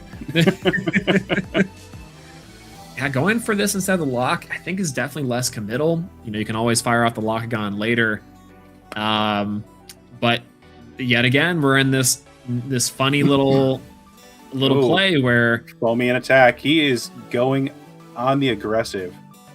Here we go. We have a Shield of Achilles coming down for the champ Aphoros, and that's gonna solve the problem. Paleoth sticks around for a turn, and we now get to see if the Sloth does in fact come out. All right, and also like the Foamy and the Magneros are in attack, so this Sloth is going to be eaten good. Oh, Chillowaddle in defense. Okay. This gives Bean the opportunity to foretell the 4 and potentially dig for another Nexus Bank. I think it's an Earthquake, a Cryoblast. Huge! Is that resting on your laurels? Earthquake, removal, and then Narcoon. Okay. Well, so now that fish that was shielded back to hand is not long for this Earth, as, the other 2 removal cards still in the deck now threaten whatever Adam wants to bring down. And what's crazy here is that Paleoth now still gets the option to Nexus. Yep.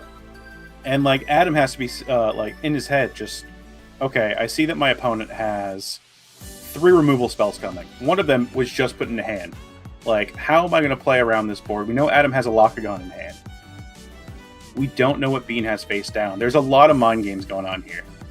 Yeah, this is going to be just a big better habit situation. Does Adam have the Gorgon's Gaze to stop Paleoth? This would help remove the 5 body. And because if not, let's say even Bean Soldier doesn't have to do the Chillowaddle, the 5 defense is going to be enough to wall out the champ Lockgon and Aphoros. This is such a tricky position. Paleoth effects to Nexus is going to go off. And looks like no response from Adam. Paleoth effect to Ascend. Ascend is good. This is going to be so much damage. And no water on the Sloth. It would be okay, that's right, because the Sloth needs to be active. Don't mind me. Frost, double Frost and the double Earth now. A little tricky. If that back row is not live, this is a free 2 damage for Bean Soldier. And then enchants an additional Frost Spirit to the Neander Sloth. It's over, I imagine, try to swing on the Magneros. Shield Achilles. There's the shield. Classic. Yep. Big body coming down. But now we get to have, once again, we're back to the gamble of, is this Paleoth going to stick around? Paleoth going to be in attack now. It's a 3 attack, correct? So it's be able to beat over the Foamy with no any opposition now with the back row. Yeah, very strong play, I think, here, just to clear the body. Like, the Aphoros is in hand, so you want to have Adam commit to the normal cast of the Lockgon instead of getting both the 3/5 bodies on the board. Mm-hmm. So we know there's a Champ Aphoros in hand and a Lockgon in hand. Yep, special guessing cast. This is the special. The Aphoros, Champ, and, at this point, I think you're committed. You ascend, There it is. All right, and with this Aphrodite on board, we're able to go search for another Lockgon. Locagon coming in here, healing 1. Aphrodite to search. Go for OG Locagon. And now it's getting very scary. Even 1 Gorgon's Gaze here to stop the Locagon champ means that Magneros can trade. I think I take that. Yep. So it looks like Locagon effect to bring out the Locagon was not responded to, so this Locagon's coming in. Back 1. And the target pop, it takes out the Paleoth. Yeah, oh, that's going to be so rough. We know the Foretells on top are just the removal, which is helpful, but still very expensive here. Yeah. And now that the Champ Aethros is no longer on board, so the Cryoblast in hand is not going to do much, because all of these Elestrals have very big defense. It's such the tricky part about siding in the Cryoblast is it hurts a very specific portion of the deck, but everything else, including the foamy champs, it just doesn't really do much for. Well, Ursicle's coming down. Ursicle. That's, Hibernation's not bad. Yeah. Yeah. Get yourself some healing back and get back into the game a little bit. You do get the draw card. Very unfortunate that the Exit 25 was milled. Yeah, sadly, off that crucial P-Box. So one of the weird side benefits of P-Box that takes out some of those really, really strong cards in the meta. We go Hibernation, gonna heal back 2 spirits. Looks like 2 Frost Spirits, and then Bean also gets the draw card. So we know off the top there was potentially a drawn Earthquake or resting on your laurels. I think I would opt for the Earthquake here over the Laurels, knowing how fast fish can get big dudes on board. And it looks like Bean Soldier just passes, and Adam's trying to calculate out how to end the game here. We know... Well, that's one way to do it. There's Earthquake right there. Ambrosia coming in to heal back 3 spirits. Going to be able to prompt the Locagon to target and destroy the middle set. The Cryoblast. Bringing back out the Aethros champ here now means that we have a full board, and we have a Dice coming in. Dice again. Wow. Now, that makes me curious as what is the stat line, the attack on the current Locagon on board? So the OG Locagon, yeah, it might not be able to hit over now after that heal. It's the heal back of the 3 water spirits means definitely that drop that attack. Yeah. Go Dice to shuffle the shield back and draw 1 here, giving Bean the draw of the Hibernation, and this Dice is very strong. Very strong. Shout out to MBT for Dice, by the way. This card is really crazy. I have no clue why it functions so well. It is one of my favorite cards in Soul Fury. It's a very, very cool card. Fire Discard gets to play this card for free. Yep. Comagma, discard Dice, return a shield, draw a card. I'm for it. We get the Spirit count here, and I think a pass to Bean Soldier. Wow. Just shows that Dice coming in clutch there. And you know it's back in his hand, so he's going to be able to set it again. Yeah, funny Adam's got to be able to get more water into the underworld, which you would think would not be very hard to do if you're fish, but that's so funny. Helpful, though, that Adam decided to target the middle set back row. I think if it was the Ursicle, this game probably would have been over last turn. Is this a hard to send to a Paleoth? Oh, double Frost. Think into holding. Yep, into the Neander Sloth, a big 8 body. Ooh, which goes to show that Bean does not have much Earth left. It's just a 10 attack Sloth. Yeah, huge Sloth, set 3. All right, let's see. Swing into the OG Lock. Lock goes down. I was thinking that back row was live. Now, it is not live. Whoa! This game is turning around. We're both at 3 spirits again. This is getting down to the wire. What is that? Ouroboros! No! Whoa! Ouroboros! Gorgon's Gaze! Stopping the Ouroboros. Oh, that puts Josh on 0 spirits in the spirit deck. You know, that's going to be enough. You have to turn every single fish to defense. You cannot let yourself bleed out spirits. And we know the back row was not enough to stop the attack before. 2 spirits left for Bean Soldier to play with. And it's looking like fish is on the menu again. Yeah, puts into question. Into a Brumalinx. I think we're going for the whiteout here for the insulation. Yeah, absolutely. The weird part about this board is that now, since Adam's turned the fish to defense, there's no trade in here. This Brumalinx should be able to get in no problem. Yep. And you get to clear 2 of the board, and I don't know how many lunar spirits that Adam's on for another Ouroboros. So it has to be like an Ambrosia play here to get back into the game, but this really could go either way. It's very scary to think this is like... Yep. this goes down. Lockagon going down, and assuming the Champ Aetheros going down here also. Trying to turn off all the potential stat lines. All right, let's... With just 1 play, this whole game turned around. That was the most crucial Gorgon's Gaze, too. And let's see how Adam responds with Galaxy Champ swapping every single stat. Everything. Do it.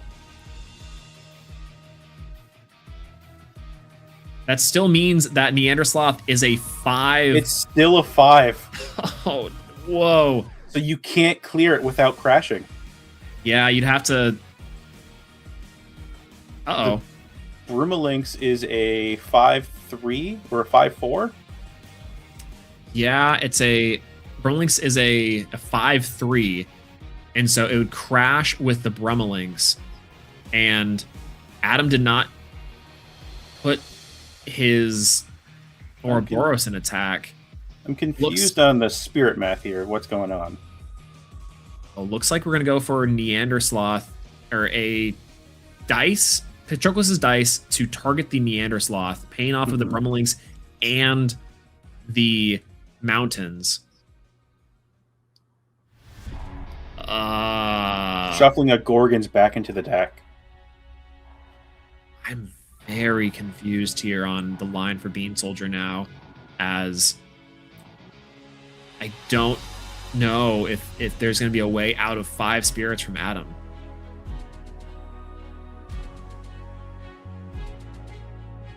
You know, maybe on some level, the condition is hope Adam misplays. Yeah. Attack over the Galaxy, and also just hope that Adam doesn't have anything in hand. Like, looks like he might be top decking here. 2 cards in hand after the draw.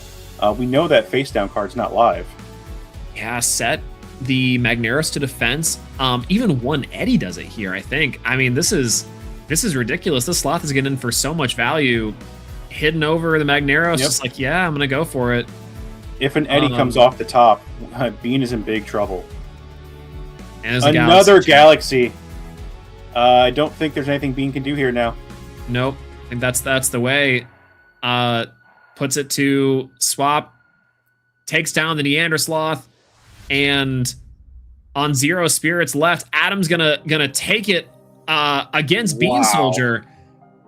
2-1 Bear Neandersloth versus Fish. That was crazy. Just the back and forth, like, insane. Down to the absolute wire.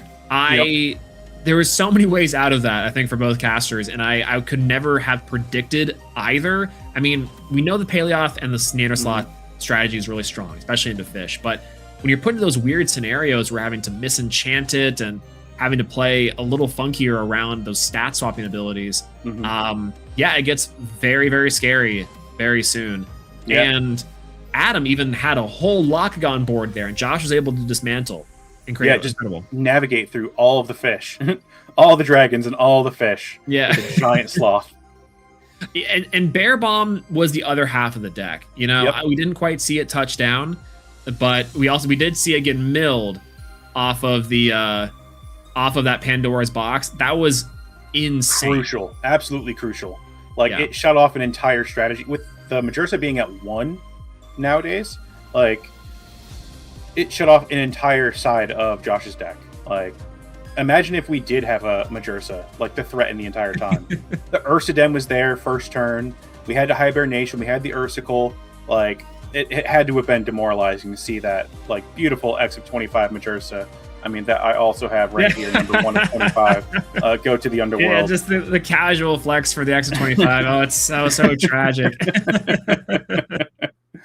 Incredible stuff. Speaking of flexing on Stellars, I think we can reveal another Stellar. Ooh. Are you ready, Swole, to see the last Stellar of the day? Absolutely. The final Stellar. All right. Down in the chat, everybody. Let's get your predictions. What's going to be is Spectaris. The Spect. You know, that is beautiful. Crazy good for the Athena lineup. I love the OG Stellar Spectaris. This one is insane. The artworks for both of them, by the way, are crazy. This one's wild. I love the slash that it's doing. It's all rainbow. Like that is beautiful. Like I knew this thing was coming. I did not know what the art looked like. This thing is beautiful. Really, really cool card. The artwork just keeps on getting better, and I really love the holo with the lunar side. I think the lunar has some of the best holo cards in the game, and the serialized stellar for this one is really up there. Really cool to see. I love the armor and stuff turning like the alternate colors. It's still keeping the Athena kind of galaxy theme in there too. Very, very cool. This card's also wild too. You make Zipossum like a unaffected by counter card. This is crazy. Yep, really good. I mean, speaking of Zipossum, like honestly, I'm gonna retract my Arcolith statement of sleeper cards in Sunstrike. Zipossum and Electropossum are so cool. Yeah, those two cards I think we've seen a little bit back and forth, but the ability to destroy cards, turbo out into your bigger bodies, and have it be like the Zipossum being so tiny and buffing itself up. Like I think this card is even scarier in some ways because starting as the 4 and getting the +1 is like minimum you're a 5, which is scary, but you're more than likely like a 6 or a 7. Shout out to Shurit. Yeah. Incredible. I mean, Fish just won. We got a 6-7 joke, of course. Like, we're channeling Shurit spirit here. Yeah. So for the Stellars and the Reverse Stellars today, this is our last one that we're revealing. I gotta know the rankings for this one. What's your rankings on these out of your favorites? Of all of them? All right. So purely based on art, not even effects, just based on art. I think Spectaris is gonna be my number 1. Okay. Number 2, I'm gonna go. I like that little Cinder. Like the little Cinder is great. Oh yeah. Number 3, I'll say the Getsumani art Gloombat. Oh yeah, the Gloombat's so good.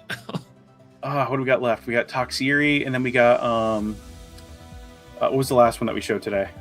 Toxiri and Snark. Oh, Snark. Oh boy. Okay, this is hard because it's a fire card that I said second, but like Snark. I don't want to give any of these a 5, like the 5th spot, but like I'm going to put Toxiri last, and I'm going to give Snark number 4. Yeah, it feels bad. It's hard, but it makes sense.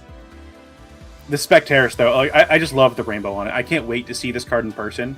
Like, I can't wait to open Snowshade with everybody at pre-release. Coming up at the end of next month. Make sure you have your LGS sign up for pre-releases if they haven't already. And if they need help, reach out to me in Discord, Zero. I will help get your store started. You can reach out to Ridiculous Hat and the rest of the team. We'd love to get you guys going. Oh, look at that. You get this promo right here. Hey, Perky, have you seen this? It's this Morfrost. I heard you like more Frost. You get this exclusive promo at the pre-release just for attending. And we have pre-releases all across the country. We still have about, let's say, 3 weeks for stores to sign up for pre-release just to make sure they get all their stuff in time. But even then, if they don't sign up in time for pre-release, they can still sign up for Elestrals for organized play as well, and we can get them started. Yeah, the pre-release promos have been incredible. I know we had the Bear Boss for a little bit ago. We also had the Phosphocell, which was crazy. And so I'm really excited for the Morfrost. This card and the whole series of cards is wild. Love that it's the Stellar for the green Morfrost line. Really, really cool. Yeah, and it's repping Hades with its wings. It's like the cloak from Hades. Yeah, the little, I can't remember early art or somewhere along the lines of Hades, you see the little eye of Morfrost as like the little like cloak clip or little button. The little button. Yeah, really cool little detail. The artwork in Elestrals like keeps on getting better and better. From the Stellars we've seen today and like all the full arts and everything. Absolutely amazing. I love it. Yep. So what Stellars are you hoping to see in Snowshade? We've seen Hades Stellars. We've seen Athena Stellars. Are there any Stellars that you are hoping to see? Oh, okay. Really funny. This was like a weird reveal from Card Party to talk about. So at the booth, the demo booth for Awakened, there's a randomizer and there's a stellar mode. Oh, I know where this is going. And so, okay, I cannot remember if it was Dimension or Luragon that were shown as the stellar, and this is where my memory is failing me. But one of those two was seen early. It was very funny. So this is a funny story. I believe it was Caleb who was doing the demo, and two things were actually revealed early. It was the non-stellar Luragon. Oh, that's right. The non-stellar Luragon, and then the stellar Dimension. Yeah, that's it. Okay, so it was both. I was thinking, I was like, it was the flip-flop. Very, very funny. So messing with Shady, saying, "Shady, what did you do?" Really, really cool. I love that it's like a small little Easter egg thing, but so that's bold prediction. I think we'll get something along those lines. But I want to see some stellar Sakurasaur action. Obviously, like Elestragon, we've seen the reverse stellar and the stellar for Elestragon before. Champ stellar Elestragon could be really cool. I don't know. I think out of that, maybe some of the stellars, the reverse stellar runes. I know we've been getting that for the other elements previously. I want to see that for Stratagem and some of the other ones out. That'd be really cool. We'll have to wait and see. Yeah. But with that, I mean, we can go on for hours talking about this. We are going to take a small break as we lead into round 7. And it'll be myself and FullFrontage on the mic. Swole's going to take a break and be back next time.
And we are back. About to go into round 7. FullFrontage. Nick, how was your break? It was very entertaining because that last match was crazy. Yeah, it was going back and forth that whole time. Like it was insane. Yeah. Like it was, oh my god! Like I'm like speechless. I thought I think it was game 1 when Bean got the Majersa out. I was like, oh, this is, and then it just went. And I was like, whoa, no way. Yeah, like Adam such good was game not having it. Like Adam was just like, nope, I see that Majersa and I'm going to PTA it, and I'm going to use Tsunami and put it in defense. Yep. Like that bear is not doing anything this game. Yep, and it's target on cast, so that even if that's what he was targeting, it's like, nope, too bad. Yep. And then that game 3, like bringing it back, that Pandora's box, like milling the Majersa right off the top. Like this beautiful X of 25 Stellar Majersa, like off the top into the underworld. Yep. It just, and then I thought Bean was gonna turn. So like the Ouroboros came out. I thought Bean was gonna turn it around with the Gorgons because he's like, no, I'm keeping my Neander Sloth on board. Yep. But then it was just the Galaxy to wrap it up at the end was clutch. Galaxy doing work since Firestorm, and it's not the only Galaxy we've seen today. We've seen OG Galaxy also. In the first game of this round. Yeah, I was gonna say it was in this matchup too, and then Champ Galaxy finish it off. Just all the whales, all the fish, the sloths were not having fish for dinner tonight. That's for sure. And before we start, that Stellar Spectaris. Yep. Oh, so good. Oh yeah, I know you're gonna be fiending for 3 of those. Oh, after like all of these reveals, I need 3 of. Like everything that was shown today, it's like I need 3 of, because like I'm gonna be probably running Schnark in my Athena deck, and especially after the conversation that I had with Swole of like the Veritaqua, and like like Schnark position control with Draking is gonna be crazy. So, I'm sold. I know Dan mentioned recently that in his live streams over on his Nobby channel, like he has a bunch of Stellars in this set. He hunts Stellars every single set, but like there's like 10 Stellars in this set that he wants, and we just saw 5 of them today. Like like I know I need all 5 of those for sure. And then like I want the Cinder. Oh yeah, of course. And then from the Hades week, it was the Necruff, the Arcturus, and the Pulsar was a reverse Stellar. Pulsar, yep. And I'll be hunting down those Necruffs. Like, I just need one. Just need one for the case back here. It looks like we are about to get started on our game here. Ooh. And then we have 6 versus Dooms, both former Premier champions, and 6 is starting us off with a Dougie, and he milled a Sloth, a Viscerus, in a Cyprong? Ooh, am I going to get a point here? Like, Synectar has to be in this list. I mean, and the expend 1 to get, was that Sloth to hand, I think? It looks like the Sloth was added to hand. Yep, so we have a Viscerus and a Cyprong in the Underworld. Dougie in defense with 5 defense. And we know what, like, the stat line of 5 does in Elestrals. That we do. Doom's playing a Magnaros. We just saw Fish, and we're about to see Fish again. So it looks like Dooms is going to be searching for an Aepharos. It could be the Champion Aepharos or the Base Pharos. And it's the Champion Aepharos. Yep. The question is Sloth and Fish going to be on the menu again? That could be very interesting. I mean, this could be Dio Dougie with just a splash of Neander Sloth in there. That would be cool. 6 been playing Sloth for a long time. Won the Card Party Fort Lauderdale event with Sloth. Has been super hyped on Sloth since its reveals. In Sunstrike. Former Premier Champion, Card Party winner. And Dooms also is a former Premier Champion. One of the Australians who won the last Firestorm event with Chronodile. Is this the Chronodile list that we've been seeing represented on our stat sheet earlier today? It could be. I wouldn't be surprised. And I think that is in Atlantis that was played up over there. And we'll see the Aetheros, which is now a 6 because of the Atlantis attempt to hit over the Dougie. Ooh, the 6 fish going after 6's Dougie. How the turns have tabled. How the turns have tabled. Into a shield. The number, if I had a nickel for every time I've seen a fish shielded today, I'd have quite a few nickels. And it has happened quite a bit. Now, the interesting thing about this potential list from 6 here, of being like Dio Dugabus with the Splash and Neandersloth, is I would not be surprised if there was also Whiteout in sideboard potentially, because Whiteout specifically is a Frost Enchanted Elestral. Not a Frost Celestial, it was Frost Enchanted. So if you can get Frost on your Dugabus, you can protect it with Whiteout. That is a Frost Enchanted Dio. Yep. We are going Nexus shenanigans onto the Paleoth. The Sloths are here to play. Let's see it. The Master of Sloth himself, 6. Here comes the Neandersloth. Champion of Kione. No responses from Doom so far. Do you think Doom's also has a shield waiting in the wind? That would be... That would switch the game, like, completely. If it's not a shield, I think Doom's might be in a little bit of trouble. All right, let's see what we got going on here. And it looks like you will take the 2 damage. All right. Which is going to trigger the Neandersloth effect to enchant an additional Frost to his board. And you put it on Dougie. Ooh. So that insulates the Dougie with a Blizzard Whiteout. Yes, it does. The Constellation base Aetheros from Doom's over here, and then special casting the Champion Aetheros again. Oh, and the Bubloon Expend to get extra water on the board. Here we go. Giving fuel to that Aetheros to draw some cards. Looks like no responses from 6 here. So here's the interesting. Yeah, that's on play. Nexus to... Oh, we Nexus to Aphrodite? Ooh. Interesting. The draw 2. Okay.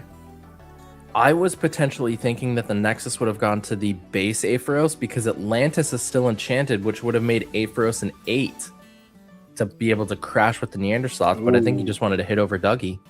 Yep. Off that draw 2, he did set 2 cards, so I don't think Dooms is particularly worried about this Neandersloth. Yeah. This is very interesting stuff. And a second Dougie. A second Dougie has hit the board. Going into a Dougie effect. Neandersloth, Paleoth, and Gorgons. Gorgons. And the cool thing about the Dougie is you can expend an Earth Spirit to bring back any Earth card. Not just any Earth that was milled in those 3 cards. Yep. So it looks like we're going to pay the effect. The card is a Paleoth. Okay. Essentially using Dougie as like a Keone in the Earth strategy. Very interesting, without even needing the Keone to bring back the Paleoth. Very interesting. 1 back row for 6 so far. Yeah, 1 for 6. We have 3 face down for Dooms. This is not looking cool for 6 right now, staring down 3 back row. Question is, are they live? Yeah, and I think that's the attack declaration. Doom's looking to respond. Can't quite tell. It looks think it's like shield. Shield. It is shield, yep. Yep, the Shattered Stars Celebration Shield of Achilles. I love that card. It looks so nice. Oh, it's such a good artwork. All right, but it leaves the field, so the Paleoth comes out. Yep, Paleoth coming right back out. Oh. Both of these decks just don't quit. The Sloth and the Fish. We have the Nexus again. They draw 2 more cards. The card advantage that Dooms has like made so far this game is insane. And that is going to be another special on the Aepharos.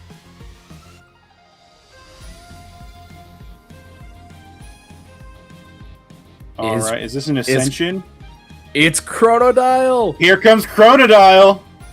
Chronodile, and there is enough spirits on... There are 6 spirits on board. There are more than 6 spirits on board. Chronodile effect, pop in the back row, which was not live at all. It was a Dionysus. The fish are about to feast. Chronodile is on the hunt.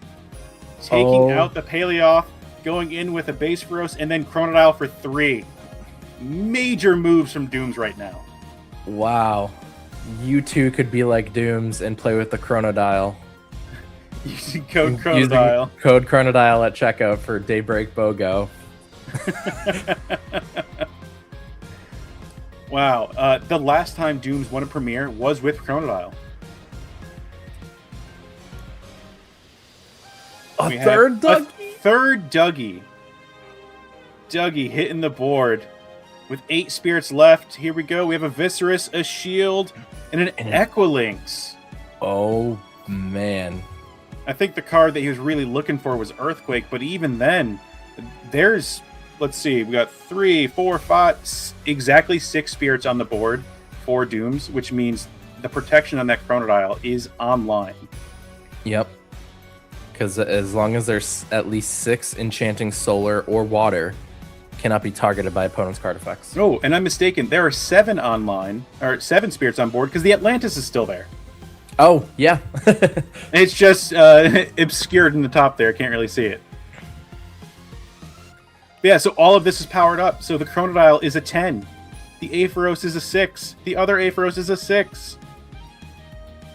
Many 6s versus 6. Ooh, going into attacks. This is not looking good for 6. Yep. The Nexus to draw. And then the Disenchant to pop. Oh, Reenchant, Disenchant, pop. And then punch in for 6 damage. 4, 5, 6 damage on board. Leaving 6 with 1 spirit left. And that draw looks like it did not do it, so 6 a concession from 6. Holy Chronodile.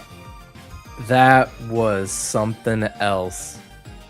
So, last round with Adam, we saw Lockagon. And now we are seeing the Chronodile deck in action. That was insane. Chronodile, like, bringing it back. Chronodile hitting the board, the bluff set Dio. And I think the only back row that 6 saw was the one that was milled by Dougie, and that was the Gorgon's Gaze. Ooh, that's a real feels bad. Yep. The fish are feasting today. Who thought we'd still be in live stream? Daybreak, really. Like, we got the fish from live stream with Chronodile. Like, I'm very excited to see this game too. Now, if you were 6, what would you side in against Chronodile? I mean, we did see the Lunar Spirit, and I've been saying this, like, Dense Fog. Yep. Doesn't target. Mm-hmm. I don't think Ouroboros targets either. Does it? Not sure if Ouroboros targets. I believe it does target. Let me check. I'll check right now. I'm blanking on the wording in my head, but at least Dense target. Fog. Yep. It targets an opponent's face-up card. So not even just Elestrals. That could also hit runes. Yep. Which is an odd application, but like there are niche scenarios where you just, oh cool, you have Poseidon and Trident on board. Cool, I'm gonna bounce the Poseidon. And then out your dude, get rid of the Trident. Like, it's pretty cool. Yeah. Or Hera. Your fully loaded Hera. Now, send it back to hand. If you're Dooms, like, okay, 6 is a Sloth player. What do you bring in against Sloth? That loop of Neander Sloth leaving the board into a Paleoth, back into another Neander Sloth, like, and it looks like a predominantly Earth deck here with Dougie in the mix. Like, yeah, Dougie Dio completely. Like, we're not seeing any hints of Keone here. No, so unless there's like a smokescreen side package into something that's more Keone heavy with the Dougie Dugabus, but you would have to side pretty much all 15 cards if you were smoke screening in that sense. Yep. I think if you're Dooms, I mean, that game 1 seemed like Doom's game plan was completely online. Mm-hmm. So I don't know if there's really a like that we could speculate on per se that would be like, okay, yeah, you said this. And the only thing I could think of is potentially P-Box. Yeah, Pandora's Box would be a good one. And that is just purely for Paleoth going into Neandersloth from deck. So yeah. I mean, we've seen crucial P boxes today. Yep, we saw a huge one in round 5, I believe. And it hit the shield. It hit a shield and a tsunami. Yeah, it was against Kristoff. Yep. And hit a shield and a tsunami, which was kind of crazy. Yep. I think one thing that 6 can do in this matchup here, because Chronodile can't be targeted by card effects, but there's the key word there: targeted. Yep. Dio's Madness doesn't target. No. I don't think it does. It does not. No. So, if he's on a heavy Dio package, we've seen Dio do some crazy stuff with Centarbor and, say, Timber in the past. Now, if you're able to enrage a enrage a Chronodile while you have Centarbor on the board using the Madness, you're able to get around the Chronodile's defenses, and you can have the Centarbor effect just to blow it up. Yeah. Or say Timber to bounce the Chronodile back to the hand. Yeah, because that doesn't target. So I think 6 does have some things that they can do here. Whether or not they're on Centarbor and say Timber, who knows? They could go into a Latagon package. I'm just completely thrown off with Sloth in Dio right now. This is pretty cool to see. Yeah. Oh, a second mulligan from Dooms. Ooh. All of that water in the Underworld. Oh, it looks like a solar in the Underworld. There is a solar in the Underworld, too. I mean, if you're on solar, probably Guardian of Light, so it doesn't feel super bad. But yep, I can see that. So we'll see if do you ever trip a mulligan? I feel like I personally wouldn't. Depends on the deck that I'm playing. I really, really wouldn't want to do that. Looks like Sprouter. Okay, so the thoughts of Centarbor and the Dio's Madness and say Timber. All right, are we going to see Cynectar in here? Like, I need some points. Okay, come on, 6. All right, Dio's Madness, as expected, because that card can get around the defenses of Chronodile. Yep. And I expect to see probably a set 2 pass. Yep. It's like we've seen this before. I play this game every now and then. Every once in a while. I also like to point out Doom's playmat is the Elestrals Awaken Penterror. Oh, it's so good. That's my current playmat right now, too. Nice. So it looks like we have a Champ Foamy coming down, going to search for that Aphrodite. We've seen this last round with Adam. The advantage, being able to get cards from your deck that share a name. Or, sorry, that's the Aphrodite effect. The Foamy effect gets you a 2-drop. So are we searching for a Locagon? Can we get Nomodile is a 2-drop. Nomodile, yeah. Is that what that is? I can't quite make that one out. No, that's the Foamy, but he could still expend to get the 2-drop search. Yeah. I'm thinking too far ahead here. So we have 2 back row face down. We're going to set one. Is the Foamy effect going to be activated? No. It is not. Okay. Probably saving it for later just in case. Yep. Sprouter effect to Nexus. All right. Doing that first to go get a search off. Pulling off of the Sprouter. So it's not really turboing into a 3-drop. So I don't think Centarbor is going to happen here. Probably going to grab another Dionysus Madness. Oh, Cyprong. Okay. Cyprong's real good. Cyprong works here well. Also gets a second Dio online to fuel the Nexus.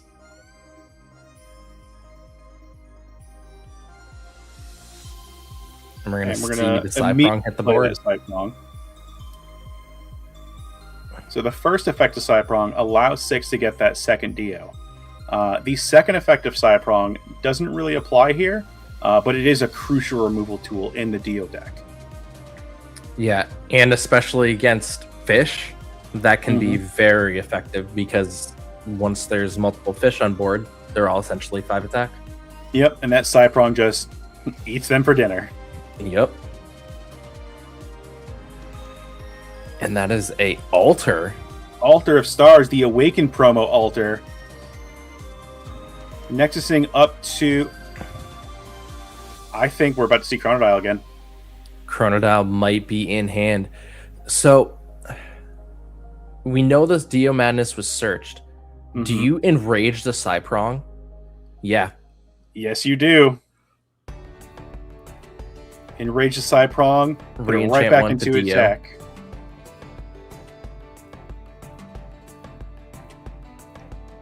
Yep. And then attempt over again, and that clears the threat of potential Chronodile. Ooh. Very good play there.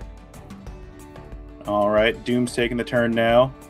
Playing a Champ Aetheros in attack. We're going to go search for another fish. Yep. And this was normal cast. So I believe he's going to go for another Champ Aetheros for the 5 to try and beat over that Cyprong. Now 6 still does have 1 card face down. Yeah. If it's not anything to stop this attack, that could be crucial. Oh, the second Aphrodite was in hand for Dooms. There we go. There we go. And now that we know that Dooms is on Chronodile, there's the base Feroz. We know he's on Chronodile. He wants as many spirits on board as possible. Yep.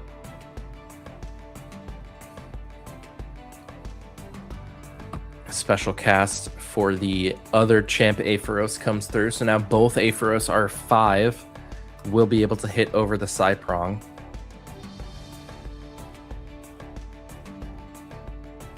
Let's see. Is this back row live for 6? It is The not. Cyprong goes down, but that's okay. You can't get over the Sprouter here, and you can just go search for another Cyprong using the Sprouter effect. Yep, Nexus search for Sprouter. Or this could be the turn that the Nexus search for Centaur if it's live in the deck. Ooh. I'm not quite sure what we got going on here. That's a Cryoblast. Oh, there's the Shattered Stars Ethereal. Oh, very nice full art. Taking out one of the Aetheros. Here's the Nexus. Is it Are we the seeing another 3-drop? Cyprong? Are we going to see a Say Timber? It's another Madness. Good play here. Good play here. You're able to stop one attack. You know that fish can't get over the Sprouter. So whatever big threat that Dooms plays afterwards, like that Madness will just negate that attack. Yep. And honestly, I think this could potentially be smart, right? Like if even, let's say 6 is actually on Centaur, with the situation that 6 is in, not showing that at this moment might be... Oh. Into an Ascension, a third Earth. Is this Centaur? Oh, it's a Jugabus. Oh. Jugabus. Mr. 6-7 himself has hit the board, taking out the fish. Eating with an attack declaration of 3. It's a tsunami. Making the 6 a 7. Shout outs to Shurit. Here we go. All right, back over to Dooms here. Base Feroz comes out. Yep. We have the base Feroz. Do we have another? Use the Aphrodite to go search. Yeah, go get the Champ Aetheros. Yeah, I think that'll be the 3rd Champ Aetheros. Because the other 2 are in the underworld already. The Earth deck, not even using Sloths this time around, just eating through the fish. So we have the 5 stat line up again with the Champ Aetheros. Setting 1, and they're in attack also. Oh, Necklace of Harmonia. Wow. Empowering it, making one of these fish a 10. Onto the base Feroce. Madness is set, though. Right? Force him to burn it. Yep, forces him to burn it. It'll put the Aetheros in defense. If he so chooses, yep. And then he gets to re-enchant the Dio. Really, like, smart play from 6 here. Instead of going for another body, went for that Madness the last couple turns. Is Doom's on 1 spirit? I'm not quite sure. The necklace is gone now, so it might be he did not have enough to pay it out. Yeah, and that is a concession from Dooms going on to game 3. Wow. Like the Cryoblast again coming out there. 6 was prepared for these fish. I mean, I know his locals are stacked with Shurit and Trish and Brewlock. Like, shout out to the Chicago Eddies. Like, he's had a lot of practice against fish. Yeah, and it shows there. Like, I unless Cryo was in main before and 6 just didn't find it, or sided in Cryo, which is incredible into fish. Yeah, I mean, it very well could have been in the main board. Like, he's already running Frost for the Sloths, so you never know. It's good removal. Having it game 1 against multiple decks, like Volcaries without Tongs, all of the fish, a lot of fire stuff. Just Cryoblast just eats them up. Yep, Cryoblast I feel like is one of those cards that is just like essential. If you're like, if you have a Frost Spirit, you should probably be on Cryoblast in main or side. Yep. So what do you think Dooms is going to bring in here? Now, the tables have turned here. We've gone one with Chronodile in fish, and then the Sloth didn't quite work out, but you just got like dismantled by Dionysus. Like, what do you bring in now? Like, what do you think is in Doom's sideboard that may give him the advantage here, the edge over the Dionysus board? Yeah, I think now seeing the Sprouter, if Dooms did have P-Box inside and didn't put it in, then you basically have to put P-Box in now, because Madness is one of the things that could affect your Chronodile since it doesn't target. So I feel like that's one of those things where it's like, okay, now that I know my opponent has this is one of the things that stops my boss. I need to be able to get a way to stop him from getting that. Yeah. So I think if P-Box was there and it's not in, you have to put that in now. Yeah, and being on Aphrodite and Fish, like, we haven't seen any other 2-drops in the deck. We saw the Foamy get the Aphrodite, but never search for a 2-drop because the Chronodile was already in hand. So we don't know if there's a Nomodile. We don't know if Locagon exists in this board. Yeah. Locagon can be here. I didn't see any Lunar on Doom's side, so I'm not going to think Draking or anything like that. We could see Eddie and Kerberos coming in from the sideboard. That'd be pretty good. Kerberos likes to have spirits on board, just like Chronodile does. So we'll have to see what's going on here. And it looks like Dooms took a mulligan. Yep. And maybe going first. And 6 is just sitting there ready to go. That's a good feeling when you have your hand and you're like, ah. All right. We've seen this time and time again. We have the champ of Aphrodite Foamy coming out, searching for an Aphrodite. Aphrodite search for another Foamy. Because you're going first, like me and Swole were talking about last time, you might as well just use the Foamy right away to get into your next card. Yeah, because then you risk different artworks too. Yep. Driving people at home crazy. Yeah. If you don't do it, I feel like you risk the potential that it gets P-Boxed, and Dooms didn't do it here. And we saw how crucial a P-Box is with the last game with Bean Soldier. So let's see. 6. We've seen the Sprouter. We've seen the Sloths. We've seen the Dougie. Into Sloth again. Made no appearance in Game 2 with the win. Coming back in Game 3.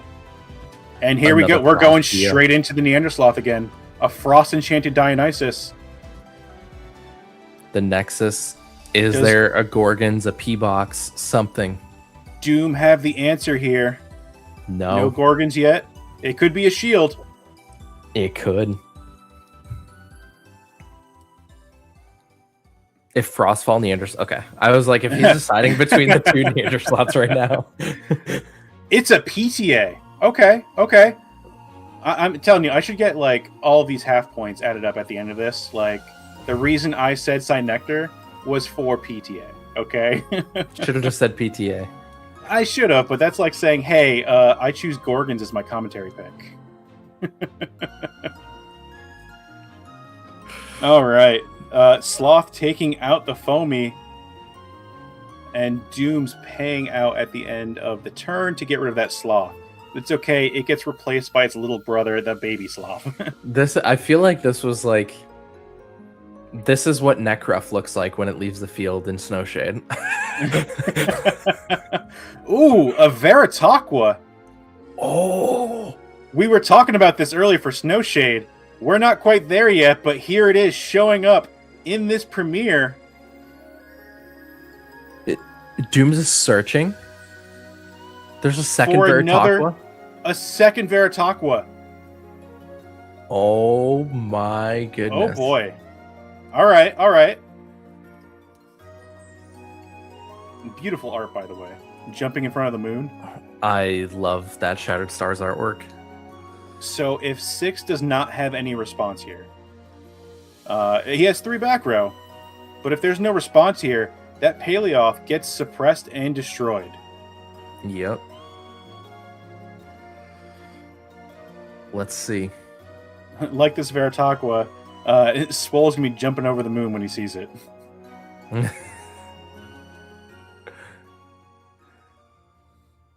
Yeah, so when it enters battle, so it has to enter the battle step. So if 6 can stop it in declaration, it's fine. Do we have a Madness? A Dense Fog. Okay. Ooh. So attack declaration Dense Fog. So there's no effect on the Veritaqua, so they're just going to give each other a high five. And it's going to pass over to 6. I mean, if you're 6 now, do you just re-enchant Paleoth? You have one... Yep. Speaking of... So Baby Sloth says, meet Papa Sloth, and here he comes. Yep. And if this face down is a tsunami from Dooms, that... Another PTA. I'm telling you right now, I'm getting another point. I'm getting all the points for the PTAs. You could get a third of a point because Cyanectar lists 3 different poison cards. Fine.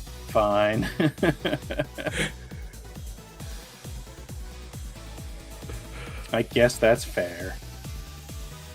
But still, no back row. Neandersloth is an attack, can still do 2 points of spirit damage.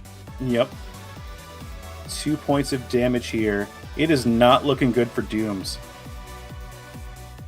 Neandersloth swinging over that Veritaqua. Taking 2. And then having to pay out another 2. Paying out a Thunder and a Solar. It looks like Dooms is giving up on the Chronodile line. I wouldn't expect a lot of those spirits in the main deck. This is a very heavy water deck. Which means it might be that there could be a Locagon here. I didn't even notice this. There's a full life forest on 6's side. Oh yeah, I never noticed that either. I mean, if that Veritaqua was not dense fogged, it would have been fine. And here comes the Atlantis with the Champ Aphoros. Aphrodite sacrificing herself to go get another fish. We are 6 gaming again. And the spirit count is very different right now. Tremendous difference here. It's a huge uphill battle for Dooms. But as we've seen time and time again, you can't count the fish deck out. No. Not at all. So these fish are 6-3 right now. 6/3 fish against a 3/4 in defense Paleoth. All right, is this back row live? We have a Gorgons. It's okay. Here comes the second one. A double Gorgons. You were right. Here comes the second one. Yeah. I think that seals the game. Here comes Papa Sloth. The big old Neander Sloth. There's no back row for Dooms. One spirit left. That is the game. A concession from Dooms. Wow. That was crazy. There was just nothing that Dooms could do to get back online. The consistent finds from 6 right there was so good. And just being able to cycle through, Neander Sloth leaves the board, Paleoth comes back, having multiple ways to protect that Paleoth so you can just continuously get Neander Sloth out. Dooms couldn't keep up with it. Yeah, and it just goes to show, this isn't... all we saw was Earth. We never saw it in Frostrix. Yeah. Like, this is a pure Earth Sloth build, and the loop was still there. Like, that is absolutely insane. Yep. Which is kind of crazy. That is very, very good. Yeah, it just shows that, like, the Sloths are not to be messed with. Yeah, and I mean, I'll say, like, when I first, like, was testing Neander Sloth, because I was a huge believer in Frostfall Neander Sloth. So when I was testing it, when Sunstrike had, like, first been revealed and started coming out, it was like, I was testing Neander Sloth in an Earth build with Dionysus. Okay. I didn't have the Dougie Dugabus stuff. Yeah. But I did tech in Asteria Starfall, so that way you could Nexus with the Dionysus to the Paleoth, and then switch a Frost from Underworld to the Paleoth and trigger the Ascension. So that was like the idea that I had with it. And I wasn't even like thinking about Dougie or Dugabus with it, but yeah. So when I was testing it, I was testing a Neander Sloth Dio list, basically. Yeah, it just goes to show how powerful Neander Sloth is. Yeah, and Six has been playing this for a long time too. Yeah, I think he's been playing it probably since Sunstrike was legal. Yep. I mean, even before that, like, well, for testing, as soon as the cards are revealed, like, Sloth, all the Sloth. Yep. It's good. I mean, when I tested my list, I was playing Titanostock and OG Neander Sloth. So yeah. And congrats to Dooms too. Like, bringing Chronodile back, like, that first game was awesome. Like, I love seeing Chronodile like hit the board. Yeah. I wish that there was a second Chronodile by using code Chronodile for get one Daybreak, get another one free. I almost said Crow Scorch. I mean, you can do both. You could do both. You just don't get the Chronodile if you use code Crow Scorch. Yeah. I mean, it just goes to show, like, Chronodile is a crazy card once it gets online. Yeah. I would think that, like, especially in the Aphrodite packet, like, when Lifestream was coming out, I think one of the biggest things that people were trying to experiment with was, and this happened because the Shattered Stars introduced Bubloon Champion of Aphrodite like the month before, which we did see in game one. Yep. And I think everybody was like, oh, Bubloon, get 2 extra spirits on board. Turns Chronodile online basically immediately. So it's like, and that's what we saw Dooms do in game 1. The Bubloon, Chronodile, like 2 spirits come back on and Chronodile gets online immediately. Yep. And we didn't see any searching from the foamies, which normally it's just expend, discard it from the hand, go search for a 2-cost Water Elestral. It could have been, we never saw anything. It could have been Locagon, probably Nomodile. Nomodile being able to go right into Chronodile. I think the issue in the last 2 games was just getting the Chronodile to hand. It honestly makes me wonder. Obviously, we won't know until the end, but was there even a 2-drop in Dooms' list? And that's why he won. Like, maybe the foamies were there to just get Aphrodite and deck then. I mean, that could be a way to do it. I think you would run the other foamy, the Champ of Poseidon foamy, because the Champ of Poseidon foamy, like, you'd be able to search out. I mean, searching out Oceanic, yeah. So, but Chronodile is a fish in an ethereal. Yes, Yeah, so the other foamy wouldn't work. Works for Draking, not for Crocodile. Yeah. So disregard that. Dratagua, champion of Aphrodite, would search. Yes. Yep. Would search the Nomodile. And we didn't see any of those either. Any Drataguas, Champ Drataguas. Like, it was just fish and a crocodile. Oh, and a Bubbloon. Yeah. We did see the Bubbloon. And the Bubbloon. Yep. Yeah, so I'd be really curious if it was actually just there for deck thinning and getting Aphrodite. Yeah. I mean, there may have been a Nomodile in the list. It would have been nice to turbo into the Chronodile because you just want that thing to get on board. But shout outs to Doom. Terrific run so far. Still going positive 4-3 in this round. And shout outs to Six. Just showing everybody that Sloth is the boss. Yep. Yeah, crazy game. Yeah. That was... I would have loved... Eventually, we'll see an X10 Chronodile hit the board one day. Eventually. Someday. It's bound to happen. Someone's going to pull it, right? Yeah. So both our casters here were 4-2 coming into round 7. Yep. Let's see the top 16 casters that we had coming into round 6. The round's still going on right now, but we can see what it looked like coming into round 7. Ooh, we'll start off with the top 8. We have Lakritzi at 6-0. Lakritzi, famous for playing, I believe, Hera in the past. I think so. Yep. Kryber as well, Hermes Enjoyer and a Hera Enjoyer. Dimax just right at the top. Y Rebellion that we saw earlier on Hermes going 5-1, like really good on Y Rebellion. Adam 5-1. We saw the fish is still doing fish things. Yep. Cthulhu, one of the highest ranked players so far this season. Multiple second places, premier champion already, and a favorite amongst the community as a Thundercaster.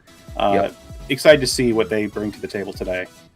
Cobalt making it all the way up to top 8 so far, 5-1, trying to bring the Celestlio back to the top. Yeah, saw it in the first match of the game. Cindershade, I'm sure. Oh yeah. Cindershade, I'm sure, is having a blast seeing the reveals today of the Reverse Stellar Cinder. And I'll let you take it away on 9th through 16th on who we have going on here. Yeah, Jai has been consistently, I feel like, top 16 in a few top 8 appearances as well. Bean Soldier playing in, I think this is their first premiere in the Sunstrike format. Yep, first premiere since Worlds. Yeah, first premiere since Worlds. Sounds like it sounded like every weekend he just had to work and just wasn't able to line up with schedule, but he finally got the time in. And it's cool to see our fellow commentator up here, PK, at 4-2. My man, PK. Come on, PK. I'm rooting for you. I know you really want that Imperial playmat. Yep. And then 6, who we just saw on stream, so we'll finish at that 5-2 record. And Doom's right below him, probably getting bumped out of the top 16 with that loss. But then Spicy Sausage, a very decorated player, consistent top 8 performances, top 4 Card Party San Diego. Former premier champion. Yep. Vansai, we saw them earlier on stream with the top 16 Lunar card. Stuff. Yep, with the top 16 Twi'leks. Wait, Card Party. Does that mean we have a potential to see any of these top 6, 9 through 16, make it into the top 8? We could see a Lumavale make it into Top Cut streams. That would be crazy. I would very much like to see a Lumavale before the end of Sunstrike in Top Cut.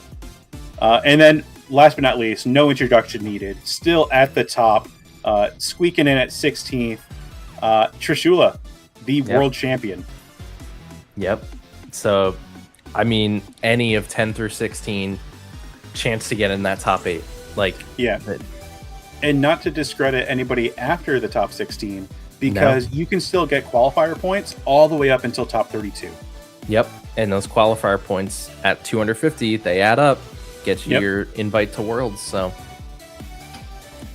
and I mean, we saw it last year. You don't need to win a premiere to win a world championship. Yep. But we don't have any reveals left for the stream. We went through all 5 of them, but yeah, unless production has one more they want to give us. Anything? Nothing? You know what we can talk about that was revealed? What? The Cryoscorch and Necrolith effect that will be at Columbus. The Cryoscorch yeah, and the champ cards. Drattumbra technically. Drattumbra being the top 16. Cryoscorch, Champion of Hades, being the champion card and the podium card for first, second, and third. And then the Necrolith, Champion of Hades, getting its effect revealed. Let us know in the chat. Will you be going to Columbus? Will we be seeing you there? Will you be competing for those beautiful prize cards? Yep. I mean, and not only just the event, we're going to have so much fun stuff going on at Columbus that we'll be sharing with you all very soon. So it's not just about playing. We want to have a party, and we would very much like to party with you all as well. So even if you're not planning on playing at Columbus, come join us, be a spectator. It's going to be a lot of fun. Yeah, and there's side events, there's prize walls, there's all that stuff that you can enjoy, even if you're just attending, rooting someone on, new to Elestrals. This is going to be an awesome place to be. You can screenshot this screen right now and scan the QR code, or you can hold your phone up to it and do that if you're watching on TV or computer. So, little fun fact there, if you didn't know about that little QR code tech, if you screenshot a QR code, you can actually like go to the picture and then tap it, and it'll take you to the link. Oh, cool. Big brain. One cool thing that I'll kind of let you know about Columbus is we're planning a little fun event. A fun event with some of the creator cards. Kind of like these ones right here. And Frontage, I think you know something about the creator cards. You got like the Poke-Aim. We got this is the Stellar Kristoff here. The MBT cards from the MBT bundles. Anybody who's played against Shady and got the Shady bundle, the A cards. I know a little bit about creator cards. There may or may not. Look, it's you. That's me. There may or may not be an event where you can play with these cards. Little spoilers. So, come have fun. I'm sure we'll have more details about this soon, but I know I'm going to be building a bunch of decks with all of the creator cards I've collected so far. Oh yeah, and look at that. The champion Cryoscorch. If people didn't notice, right? If we can eventually show like the second and third place here, or just bring that screen back up, but if you look at the blast that's coming out of Cryoscorch and like the ring that's going around the blast on the Mountains of Boreas, for the champ it's gold, for the second place it's a silver, and then for the third place it's like a bronze color. I don't know, like it's such a small detail that was like, it's so good. Oh, so nice. I'm very upset I'm not going to be able to participate in playing this myself, but I'm going to be rooting on anybody who does get that. Yep. And there's a third, and yeah, so nice. And then the top 16 Tumbra, if you can bring that up. Beautiful artwork. The Athena Searcher. With the like spectral dimension in the background showing what like it can become. Dimension, yeah. That absolutely, it's so good. I'm gonna need one. Yep. But that's in Columbus. That's in November. Yep. Oh look. Oh, the Necrolith. The Necrolith. Yep. The serialized Stellar Necrolith, Champion of Hades. A powerful card. Very powerful card. Yep. Only obtainable through the Stellar Bundle, which is sold out currently. Yep. So, but the thing that is not sold out is the Reverse Stellar Ursmog. Yes, and Ursmog, like we talked about it earlier, if you want to play like Bear or Hestia in general, Ursmog is like a key staple in Hestia decks. Yep. Just based on the effect that it has. So, can we see that Ursmog production? Yeah. You got it on hand. There it is. Yeah. Look at all those stellar bears. You got a little Ardbud in the corner there, and something else there that I can see. Some cool stuff on this card. I know I'll be getting 3 of them. And I gotta say, I forget who pointed it out in the Discord, but we've seen this go all the way back to Daybreak with Coastalith, with the Starbit in the artwork. Yep. Someone pointed it out at the first week of reveals, and I was very happy to see it when they caught on. On the Catabasis artwork, in the background is the House of Hades. Yep. So And someone in pointed that Sunstrike, out. in Sunstrike, you saw the House of Hades. I mean, the art that the Elestrals team has done, like all the artists, like the cool Easter eggs moving forward. There may be some that nobody's even pointed out yet. Oh, look, the House of Hades. Yeah, so if you look at and people are like, what? And they're going to go find their Catabasis that they've bought from Sunstrike. And they're going to see that card and they're going to look, and you can see, like, if you compare it to the House of Hades, it's the legit design of it. Which is super cool. The pillars, Super cool. it's... Reminds me of so the Easter eggs are so good. Reminds me of a video from our Elestrals content creators, like Dooms, who we just saw on stream. Zooms with Dooms. Yep. Zooming in on that House of Hades. Yep. It's pretty cool to see, like, those things that the artists like put in, and it, in my opinion, that shows like the artists care. Right? Yeah, like, there you go. You House can of see Hades. that. You can see it in the background, but it goes to show like the artists actually care about like the past and future of Elestrals, and like really like building it into the artwork and like creating something that was like storied throughout the art that they're creating for the game. So it's so cool to see. And more world building with each set that passes. Like the Firestorm spirits, like showing them like out in the environments and whatnot. Which you can get as full arts at the event packs. There's the Owloon. If you go to Columbus. But not only can you get them at Columbus, if you are in the area or you're planning to go to Card Party Dallas, which is the weekend of September 4th through the 6th, Labor Day weekend, you do get event packs for entering in the event. You also get it as prizing. This is your chance to come collect some really cool cards in person, meet the team, hang out, do some demos, play in the event. Card Party is an amazing experience, and you get the exclusive Card Party promos of the Lumavale Exalted form, the Wicked form, and the base Lumavale, which when they're all together makes this giant mosaic art, which is super cool.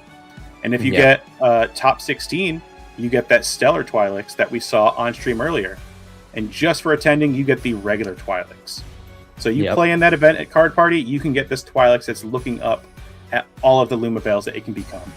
Yeah, so the Twilix is... I don't know if it's technically connected, but the theme of it is the Twilix is looking up at the 3 Lumavales that are the mosaic, if you didn't know that. Which is super cool, seeing it fight between which side is being pulled to the light and the darkness. Yeah, and that's exactly what, like, the storytelling through the art, like, oh. It just keeps getting better. It's so good. And it's like these little details that, like, make all the difference. It's so good. Let us know in chat if there's any like art that you're really fond of, or like cool, like a cool art story that has been told through Elestrals cards. Let us know on socials and in chat. Yep, tag Elestrals. Like, let us know what your favorite art is. Why is it your favorite art? Just your favorite cards in Elestrals. We'd love to hear it. Love to interact with you guys into the main server. Just let us know. Yeah. Speaking of really cool arts, can I see the Spectaris again? Like, you weren't there for.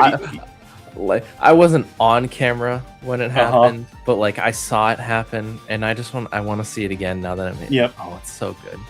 It's so good. Oh, it's very nice. Very nice. I can't wait to see the rainbow in person. I know it's gonna pop so nice. Like, you guys know. Do you guys, production, do you mind cycling through all of the reveals that we've done so far today? So we just saw the Spectaris. Making production work right now. Yeah, making them work. But I'm going to do it like this. What is your top 5 Stellars that were revealed today? My top 5 Stellars that were revealed today? I mean, Like, oh, in order. Yeah, in order. Your top Oh, five. okay. Like, I was like, I mean, there's 5, so all of them. Let's see. I gotta say this Gloombat hits. Like, this has got to be number 1. Yep. Like the Getsumani art is so nice. It's so good. I'd probably say Specteris is number 2 for sure. Like a very very close second. Yep. And honestly, the Toxiri is nice. Like the Toxiri looks really really good. So I'd put, like, look at that. That is like just the reverse, like the reverse stellaring on it. Like the blue on the Toxiri is like it's like the sky blue on the reverse stellar. Yep. It's so nice. And then probably Schnark and then Cinder to wrap it up. Like they're all like put in fire last. I see how it is. I mean, like you have to put you told me to rank like top 5. But... It's okay. I set you up. But I do want to point out all of the new stellar borders. Like amazing. Like the pictures do not do them justice. I mean, you can show it on camera here. You have one, the Scarabix. Yep. Let's see if I can find. What did I do with them? Oh, they're somewhere. Oh, here they are. Here they are. Boom. Like, looks so nice in person.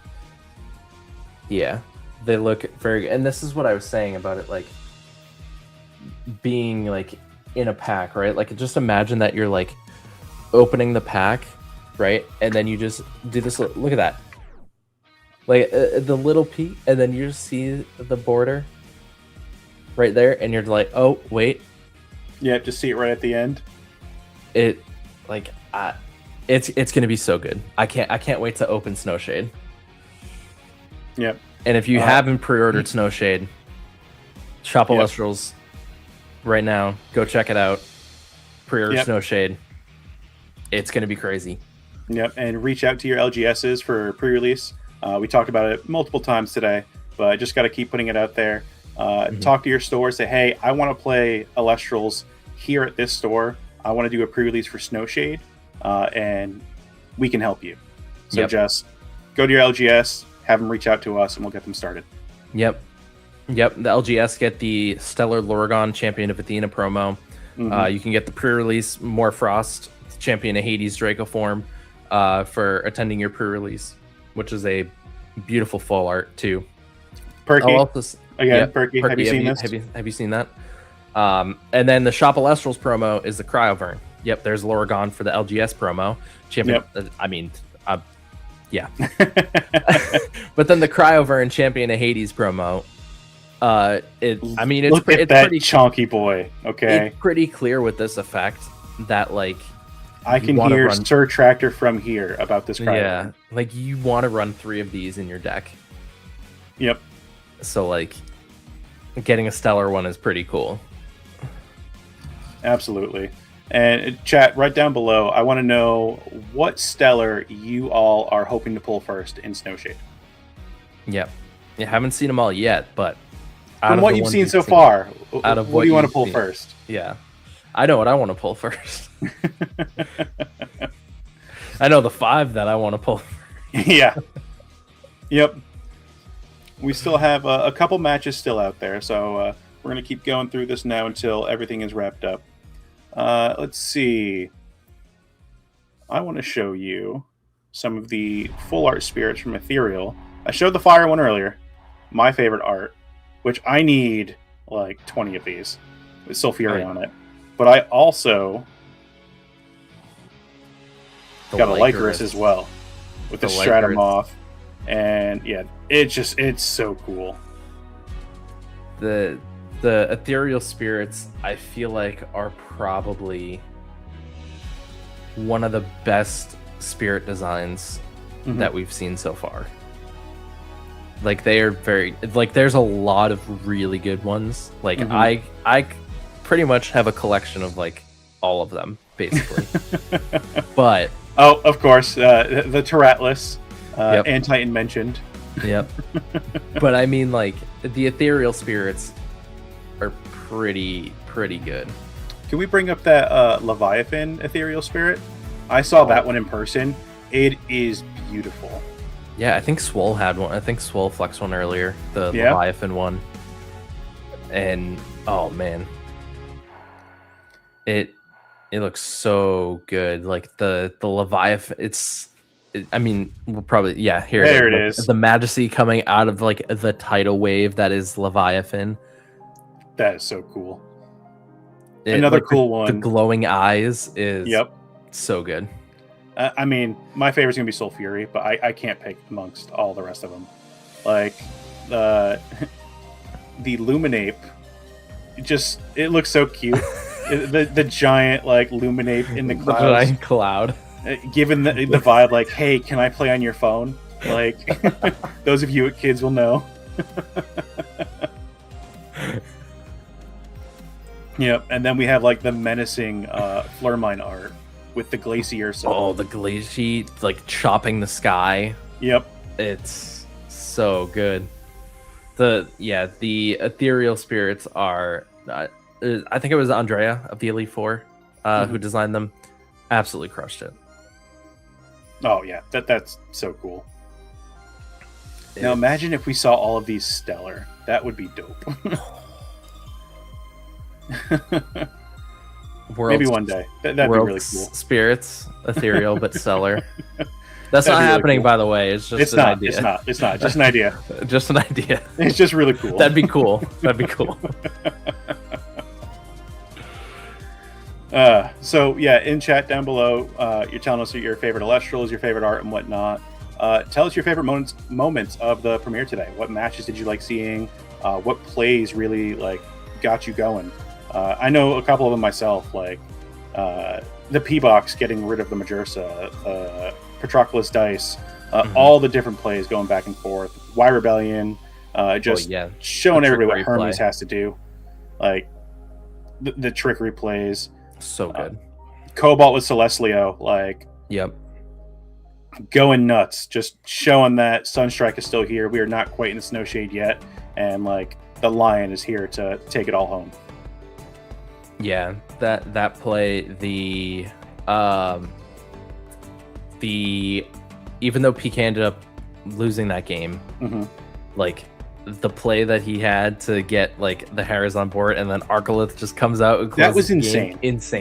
That was insane sequence. So I was not on commentary at that point. I was watching, like having lunch, and I almost spit up my drink when I saw the Riceridge go. Oh, we have something popped up. Okay, the Riceridge pop up. The Foretell 4 showing. I don't even remember Gorgons. The Thunder. I don't even remember what the Thunder card was. It was just the 3 Gorgons, and I'm just like, what? Like 3 Gorgons off the top? That is insane. Absolutely insane. Like. Yep. Oh, crazy. But I think our top 16 is ready. Speaking of crazy, we're going to see who's going to walk home with the top 16 champion card. And then... just the bracket. Okay. Oh, just the bracket. All right. Let's see the bracket. Who made it into our top 8? Starting from the top, we have Lakritzi versus Adam. We got Jygine versus Bean Soldier making it in. Kryber versus Dimax, and then Cobalt Sanderson versus Y Rebellion. Heavy hitters here in the top 8 bracket. Wow. This is a crazy top 8. We've seen 4 of these casters so far today on stream. So I'd be curious to know what Kryber and Dimax are on. We haven't seen them yet. I'm excited to see how this is going to turn out. Yeah, this is going to be a very, very solid top 8 match, and we're going to be heading to break before we get into our top 8, and Swole will be joining me back on the desk for the top 8. So we will see you guys in a few minutes. Grab your water, get your food. We're in for a crazy top 8. All right, see you guys soon.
The top 8 of the August 15th premiere is here, and we have a stacked bracket, but we can't forget to congratulate our other top 16 players who will not be in the top cut, but we have Cthulhu, Vansai, Six, Spicy Sausage, Trishula, Delinquent, Full Art Kristoff, and PK Sparks.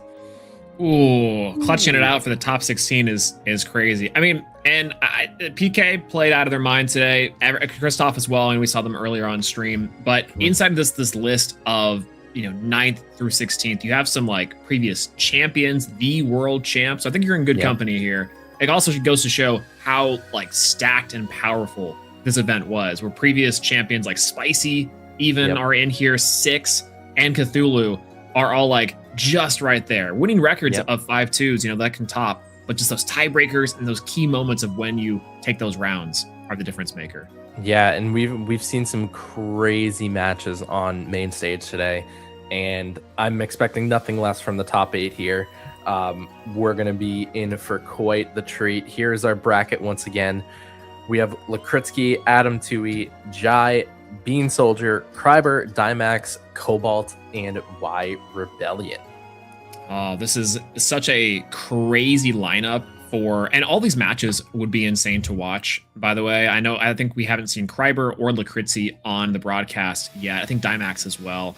But knowing what Bean is on, what Cobalt and Y Rebellion is on, and Adam, it's like all these, this is going to be just a barn burner of a top 8. I don't doubt that all these are either going to be swift 2-0s because of some of the power of the decks, or all game 3s down to the last spirit. Nowhere in between. Yeah, it's going to be one of the, and we've kind of seen both, right? Like we saw most of the games on stream ended pretty closely. I don't think there was any like absolute blowaway, at least on broadcast today. Yeah, the Celestia one was rough. The Celestia, yeah. That one, when the big line hits the board, I don't know, there's not much you can do. But yeah, every other game has been these really nice back and forth. The flow of this format is really funny to me because it's very reminiscent of the slower formats before Sunstrike came out, Lifestream and even like the Firestorm meta. But it's got a little more of the Sunstrike flavor that speeds it up just enough to add a lot more intrigue and a little more interest in it. Yeah, and I mean, there have been so many cool moments, like the Hera game, very back and forth. That like PK and Crit, they were going back and forth. It was that very tug of war. Even the Bean Soldier versus Adam match, was that what it was? That was like, it was pretty back and forth throughout all the games. Yeah, and to think too that Bean Soldier and Trish, I think, bringing this sort of bear sloth conglomerate, like a deck we haven't seen at all, like in the radar. We know that we've seen bears early in the meta to kind of combat stuff like Moth, and then a little bit later when Majorsa gets limited, maybe a little bit of experimentation. And then on top of that, we know Sloth is a really big powerhouse. So these two separate entities combined makes for a very concerning deck. I don't know how real this is, or if it's just like, world champ diff, just one of the best players of all time diff, like that could be chalking up to that, but it's very scary. Yeah, and when you don't need to practice, you just theory craft and everything. It's all vibes, yeah. Everything works out. It all comes together in the VC. Honestly, that's very impressive. Like I feel like you have to be like a very like dialed in and locked in just in terms of like how your thought process goes into things. Like for me, I don't think I'm that, like I could never do that. Like I need to like actually do the motions to like, okay, I'm good with this. But like Trish, I feel like he just like absorbs it. He's like a sponge. He just like takes all the information in. It's very impressive, honestly. It's also really scary, pre-Worlds, just to kind of give some insight into the practicing of Worlds. Josh, Bean Soldier, and Trish were both like locked in for days, going back and forth on solar fish, and they were just up until the very last minute, like spiraling between these two. And so when the theory finally closes and it's like, okay, I think we've narrowed it down, and they get into the lab and start playing, it's like days of games and just nonstop grinding for it. And so like it's still a short time. It's only like a little bit of practice here, but this practice itself is so intense it could like burn a house down. That's crazy. Yeah, it's also really fun. You cannot reach them when they're in that state. They're in the Zen mode. They're in the altar of stars. They're seeing the spirits. Yep. They're seeing all the constellations up in the sky. Yeah, exactly. Speaking of Bean Soldier, we'll be taking a look at our first top 8 match here. Bean Soldier versus Jai. Jai, a long storied player inside of Elestrals, playing all the way back from Kickstarter, and has a few tops under their belt. And for Josh, obviously, our long storied champion, a few titles under theirs. Jai's list, from my understanding, the rumblings I've been hearing, is very unique. And the past couple tournaments as well have been piloting a very interesting strategy that I haven't seen anyone else quite accomplish. And Bean Soldier is on the Sloth Bear deck. So very excited to come down to this. Let's see how these two casters pair up. You know, Jai's going first, we might just give him the advantage, but maybe Bear Bomb can just break apart the board, no problem. Yeah, and I mean, we know how scary bears are in Bean's hands, so yeah, anything can happen there. Yeah, it's one of those things where the jump scare of like an off-meta deck can sometimes just get it, but oftentimes when facing down against similarly another very scary off-meta pick, I don't really know at that point how it's going to go down. You know, it's not like it's going to be bears v fish and bears v or sloth v fish anymore. it's maybe got to account for some things you weren't looking for. I think that our casters are ready to go. As we hop into top 8. Let's see if we can start off and potentially look at crowning a champion here today. Jai's going to start off with a mulligan, chipping back the hand. Ooh. All right, so looks like Bean will keep his hand. Yeah, and that's always really scary after you've given the mulligan to start first, as your opponent goes, no, I'm good to go. I don't know about you, but I have this rule where it's like, if my hand's even slightly off, I'm like, oh, I'll see if they're gonna mulligan. Like, if they do, then I'll keep it, it's fine. But if not, then I'm like, oh god, now I got a mulligan. Yep. Yeah, I feel like my mulligan, like when I mulligan, is never consistent, and I feel like that's one of my personal problems within the game. And I think that is a plucky that we're seeing. Ooh. A plucky, potentially a solar angle here from Jai. Let's see what the pick could be, and it looks like that's a Zeus. Okay, yeah. Interesting. Coming down with the Thunder and Solar lineup. Love the Shattered Stars, the stained glass art for this one. Such an interesting pick. You know, Plucky we haven't seen as like a generic searcher in a long time. Yeah, and a set 3, and that is a pass. Over to Bean Soldier, going in with a Narpoon, which Lucky's going to be able to wall that up just nicely. The forward defense is shockingly good, and Jai's going to hit the Narpoon with a poison-tipped arrow. Ooh. It's another third of a point for 0 there. Oh, we're giving the partial points because for no, we're not. But I'm just joking. Yeah, true. You know, someone there's got to be a Dio still left standing. He'll get there one day. It's fine. Yeah. Looks like Josh is going to go ahead and search off for Paleoth and set 3, and go to end where Jai can pay out the poison-tipped arrow. Yeah, keeping that tempo is really strong, but you're down by 4 spirits. It can feel a little bit funky. Yeah. Oh, and we're seeing multiple spirits come down for no stone. No stone is for Magneros? Oh, it's a golem, of course. Of course. Hilarious. What? That can't be spirit efficient. No, that's okay. You think you see it all? That's awesome. Okay, so Magneros What? is the subtype of Golem, which no stone. A card from, I want to say, Frostfall or Daybreak. No stone? Yeah.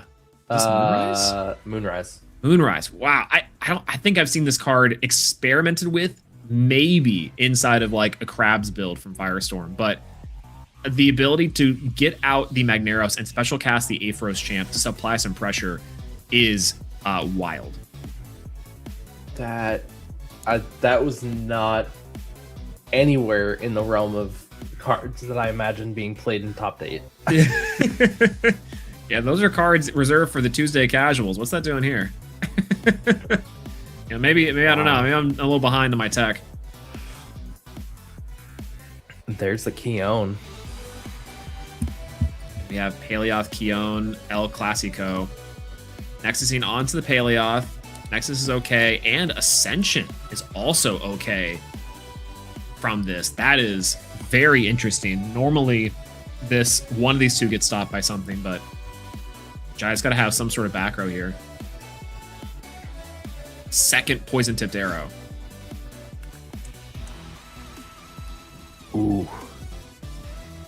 I mean, that feels really good for Jai. Not so good for Bean. But it is properly enchanted, so when it goes to Underworld, Paleoth will just come back.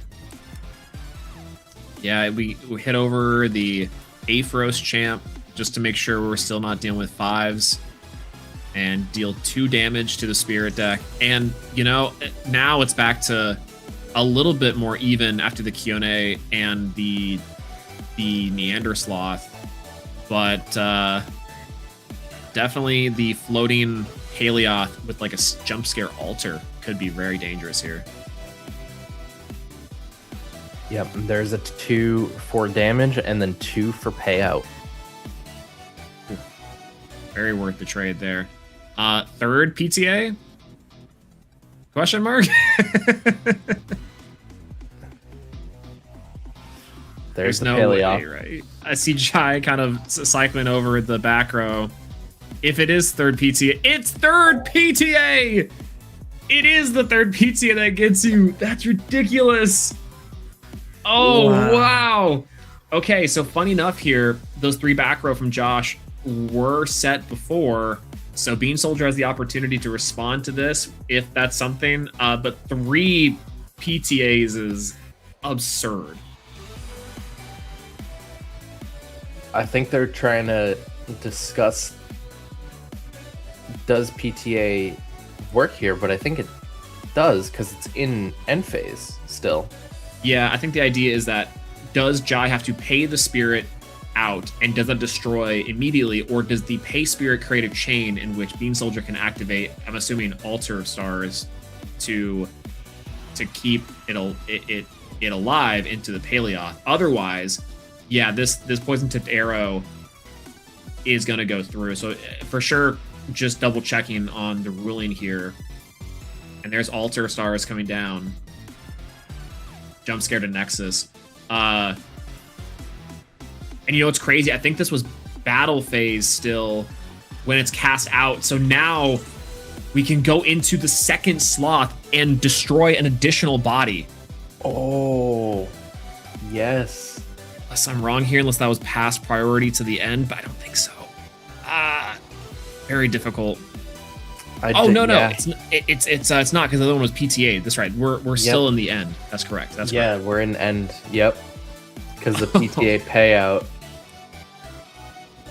That is brutal. All things considered, the spirit count's still pretty even. That was a crazy play and another special cast Aphros. Cast Aphros works well here. We know Jai does have a Zeus for some attack stat modulation, but it's going to require not only maybe a suppression mechanic, but an additional body on the board. Jai sees the writing on the wall and just says, yeah, we're going to go to game 2. That was 3 minutes of a game? Wow. Whoa, that's crazy. That was a very expensive combo there. The no stone for the Magnaros. Yeah. By the time we got to turn 3, it was Mulligan plus the Plucky plus the Mag, no stone, and an Aphros combo, down 7 spirits already. Yeah. And then having to pay out PTAs and more PTAs. That was crazy. Having to pay out 3 PTAs. Well, two. I could forgive 2 PTAs. You know, sometimes that happens. Your opponent just has the 2. The 3 back row being all 3 poison to Darrow is wild. Yeah, no Cyanectors to find any of those PTAs. They were just there. Also really funny to think about, because it's like, surely this many PTAs? This smells like Cynectar to me. Sorry, Zero. That's awesome. Yeah, if this is a 5s deck, the Cynectar does become a 5 under Fulloy. But yeah, exactly. Wow, No Stone, a card, you know, to its name's credit, is so obscure in the grand scheme of Elestrals. The Golem sub-archetype can search a lot of really powerful cards. The Liths is like the biggest one, on top of the fact that you can get things like Rumacol, Scavacol, and oh god, I think there's like even like Kakatuga. There's like other random ones that you can get that are of flavor of Golem. But to search out Magnaros, I mean, I feel like you could just get Aphrodite, right? It seems easier. Yeah, you know, that now that you mention it, there's a world No Stone into Unk goes kind of hard. Yeah, see, we have the Zeus in there. The line is there, like that works. Man, this is so cool. You know, into this game 2, what does Bean Soldier side in? I mean, that seemed fairly controllable, but at the same time, could be a lot of jump scare elements in Jai's deck. Yeah, it's one of those things that's like the uncertainty of what else is under that stone is kind of crazy to think about. So I don't know what like Bean could think of to like, do I just not side right now? Yeah, I guess so. You know, maybe Bean's like, yep, this deck works. I have no further notes. Jai as well hasn't quite shown, other than the tech of Fish and No Stone. Still crazy every single time. Top 8 with a No Stone is some really cool deck building. I think this premiere is the most we've seen No Stone resolve ever, probably. Yeah. Like maybe a Ruminous Rumble at some point in time, but yeah, you know, this is really, really funny. Magnaros search, and also now a little bit of shortcutting to getting the Aphros champ. Really nice play. I like the concept of going for this like extra starter. And No Stone is kind of interesting too, because it does mean that your hands, you can kind of keep hands that are mainly runes and counter runes as well. I kind of like that. Yeah, it's basically like I get an Elestral. Ooh, Chilotl.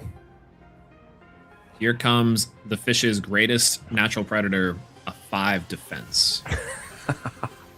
Hilarious. Yeah, we saw this really effective for 6's gameplay and the last round. And Chilotl, 2/4 Tel 4, grab a Kione. We see a Neandersloth, a Shield, and a Ursaden off the top.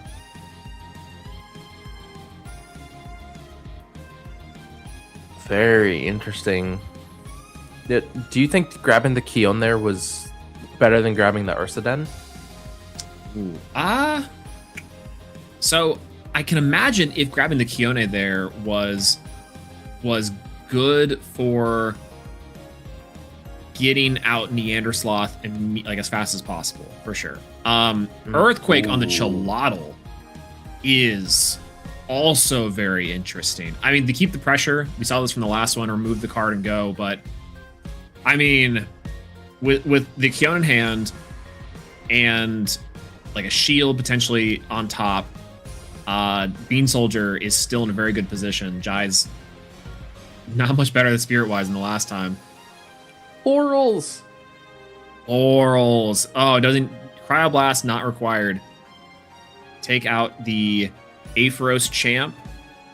And now, yeah, I think we can see Helios come in with the Kione. To your point, I think grabbing the Ursaden could have been really nice.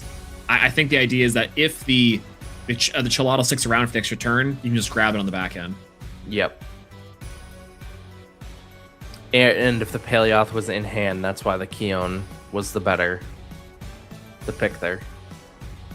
Yeah, Gorgon's Gazing, the pre-Nexus, I guess, to play around wide out, maybe?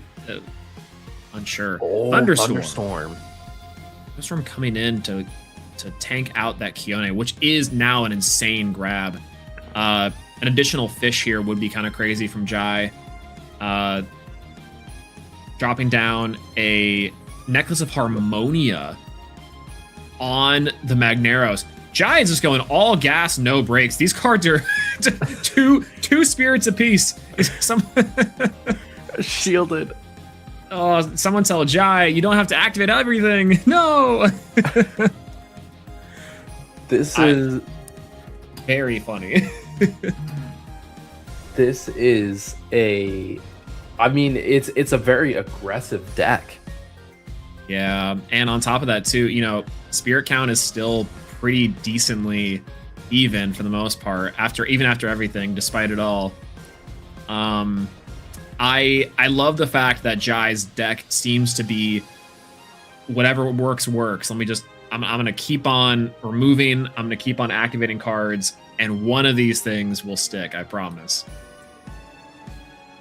I mean, it's worked. There's 6-1, so yeah, it's been pretty good so far. Oh, shield to bring back, and the Neandersloth to hand. The Paleoth comes out. Bean Soldier, I think, debating whether or not to do this in attack or defense position. Do you think you would go in for the extra damage? I think you go in for the extra 1. Yeah. On 4 spirits left, you just say, why not? No, goes in defense. For defense. And for those viewing at home, we've been in this match, not even game, for 10 minutes. And we're already down to the final spirits. Of game 2. Of game 2. This is potentially match point for Bean Soldier. Jai goes in with Magneros again. Aephros Champ to special cast. Quick calculating out maybe what is going on. Trying to figure out the spirit math here. Yeah, I think so. Very dangerous. And Bean Soldier's 2 backer are definitely live. Yeah. And the special cast of the Aephros. Set 1, Magneros in. And there's going to be shield. There's the shield. And the 4 booty is going to be blocking that 4 attack from the Aephros. I think we go again. With 2 spirits, I think you just re-enchant Paleoth to ascend.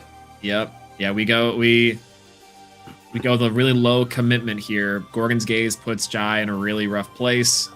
That could be Blizzard White out there anyways, and that I think would probably be equivalent of Jeej, but let's see what we get here. Bean, as always, calculating out their plays. Trying to figure out the optimal play to not be able to get countered here. Yeah, sometimes it really is like just that simple, and you got to find a way to walk a straight line. It's kind of the best way of putting it. Yep. The Kione to add back the second second Paleoth. Yep, and then play it, and now there's an option to Nexus, and it's either Gorgon's the Nexus or the other one can Nexus, and it's no stone unturned, and that is gonna do it. Oh my! we didn't even see the bare half of the deck there, but and Jai too giving us kind of a crazy aggressive strategy. Wow. I don't even think, if I had to guess, the other matches aren't even past game 1 yet. We've been in this, the match is over for our first top 8. That was probably the quickest top 8 match I've seen in my whole Elestrals career. That was crazy. That was really, really quick. And like you said, Jai was all gas, no brakes. Yeah. That was just in. And I feel like a lot of the time it's like, I'm going to be so aggressive that you can't set up your play. And it probably worked for the rest of the day. I mean, obviously it did. Jai got top 8. So it worked. It was pretty cool to see no stone unturned. Like, I'll say that. That was neat. We got to see the Zeus. I'm envisioning an Arcolith or a Chunk in there too, like just for the synergy. It's like, I don't know. It's hard to say, right? Because I think that sometimes it's kind of a good lesson, if you will, on an impromptu professor avenue here. But sometimes the pace of the Elestrals game can go like that, right? Even though you have your 5 bodies, you have your fish going out, strong offensive tools. As long as you are winning combat, that can work. I assume part of Jai's game plan for the previous round was, I'm going to let these big bodies swing in, and if you don't have anything to stop me, then oh well. Right. But Bean Soldier has the shields, has the Gorgons, has cards to the altars to prevent the combat, and then on the crackback, have even bigger bodies to come out. And that's the beauty of Sloth too. Sloth doesn't really care if the board goes wide, as long as the Elestrals are below an 8 stat. That's fine. Absolutely. Yeah. And just being able to cycle back and forth between the sloths too. Neander Sloth goes, Paleoth comes back. I honestly wonder, and like, if there was like one piece of Jai's list that we didn't see, but at the same time, that goes to show that like, you can be extremely creative and like come up with some game plan. Like, there was a game plan in mind. No stoned, be able to grab Magnaros, be able to get the fish out, be able to get the 5s on. It goes to show that like, there are a lot of cards within Elestrals that you could go to the drawing board with and be like, I have a game plan, maybe this can work. And it worked for Jai today. Top 8. Yeah, it's so, going back to that drawing board and digging out those cards really can be very, very satisfying and very rewarding. And to that end too, I've seen the other previous deck lists from other tournaments, and this looks like a deck that Jai has been cooking on for at least 3 premieres, maybe more. So really cool to see this kind of tested strategy refine itself over time and convert itself amongst some of the best players inside of the entire game. And to my understanding too, this is kind of a similar case with Bean Soldier, bringing this sort of bear Neander Sloth deck, a lot more high-end variants than Jai's more low-end like strategy. And that's maybe the other big difference there too. But really cool to see. No Stone is so funny to me. Nothing good comes from that card whenever it's dropped down. It's nothing good can come of it. Yeah. So and now I gotta ask, because we're talking about like, going to lab with, what's the craziest deck list that you thought of that you were like, this is gonna go so hard, and then you test it and you were just like, wow, this is actually really bad? So I have a really infamous story about when, I want to say, Firestorm came out. I was testing with Trish, and this was off the back of Like a Void. That card came out, and I can't remember if this was post or pre-ban. But I loved a Hermes Terrasail pile. It was so cool to be able to ascend over the Carrion and the Champ Carrion, do some Wind Nexusing, use Monsoon to re-enchant with water, to utilize the Nemi Sail to like ascend and cast into multiple different Terrasails. Really, really cool in theory. Trish would go, I'm just gonna go Earthquake or Laurels, and I'm like, okay, that's fine, that's variance. Then you go Werepup. Werepup would destroy things with the Lunar Phase. Like, okay, that's fine. And over time, I just kept on getting Viscerous. I kept on getting 5-bodied, and I'm like, Oh, I guess yeah, that makes sense. Yeah, that's fair. That's fair. Yeah, that makes sense. Every single game. So I was like, maybe this deck needs a little more work. And he was like, well, I hate to break it to you. I think this deck is not very good. I'm like, no, don't say that. Oh, very, very sad. But a really cool strategy nonetheless. I want Terra Sails Time in the Sun. It's coming. yeah. Oh, for sure. It's coming. But for you, it's Moose, right? Moose is the one you're like, I keep on trying Moose. Oh no, Moose has worked. Okay, fair. It's the Moose won a premiere. What are you talking about? Yeah. Yeah, I would say, let's see. One of the deck ideas that I had that just ended up flopping. Honestly, it was probably a like solar ethereal list, but the top end was Terrastar. Oh, yeah. So it was like the pure, just like solar lunar nexus, and the idea was like Exaltus can grab an ethereal, and Nemastar and Terrastar are ethereals. So it was Classic. like, I was like, oh, this deck's gonna cook. It's like a nexus. It searches exactly what I need it to. I don't have to worry about like drawing the Terrastar or anything like that. Like I can just search for it with Exaltus. And then it's like anytime I tried to do Exaltus, it was if it was either Gorgons or Dense Fogged, and I was like, okay. And then as soon as that happens, like the whole deck is just bad because nothing else works. And I'm just like, okay, this is just bad. Hey, you're on the same mindset of the world champ. You know, back Fabled when Trish was blinging out that solar deck, the thought process was every good card in the game is ethereal, and you know the solar cards. Search all of them. Of course, why would I play them? That deck didn't do much of anything. Not until much later.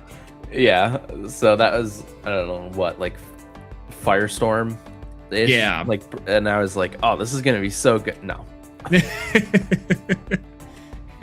Womp womp. You know, it's a good sign ultimately. It means that the deck's not quite ready, but one day.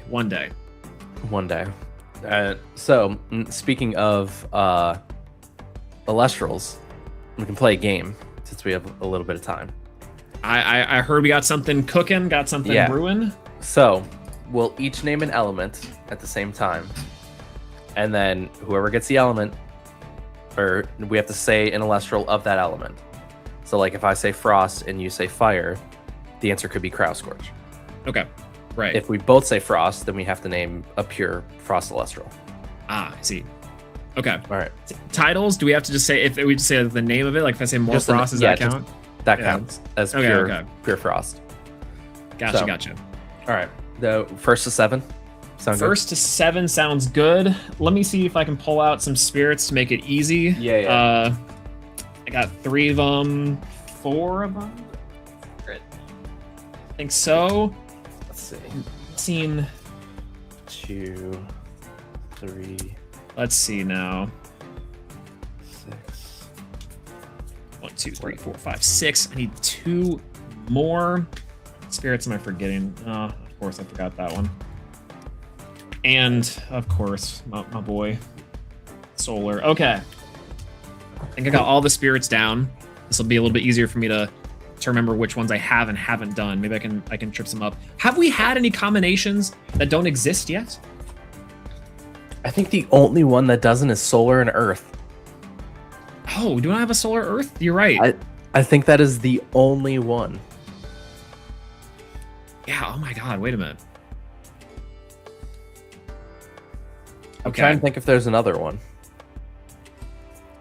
Solar Earth might not. I guess we'll find out. You know, we might just not have. We might have to search our brains. That's true.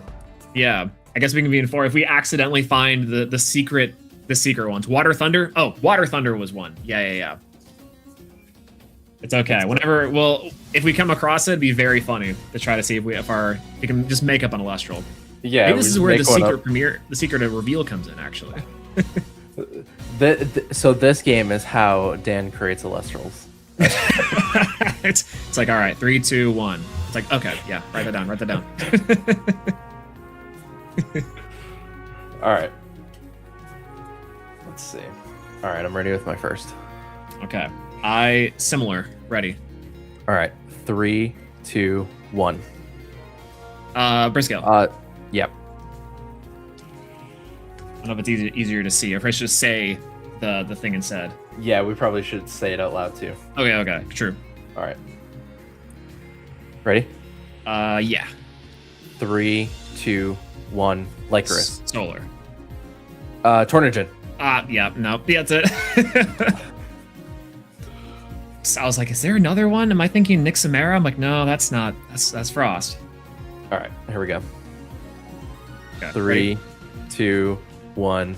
Frost. Fire. Cryoscorch. Oh god, it was right there.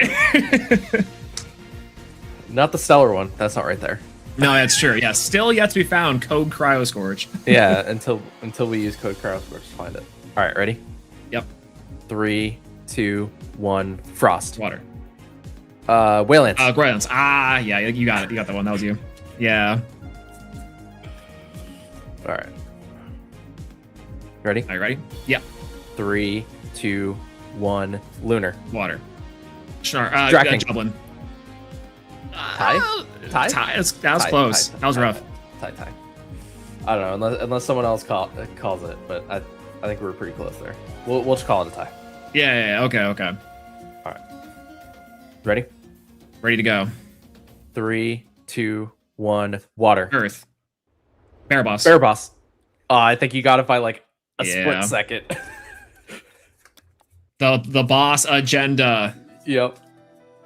What's our current score right now? Chilling at 3 to 2. 3 to 2. Okay, very close. So too close for comfort. All right. 3, 2, 1. Thunder. Wind. Bull Tempest.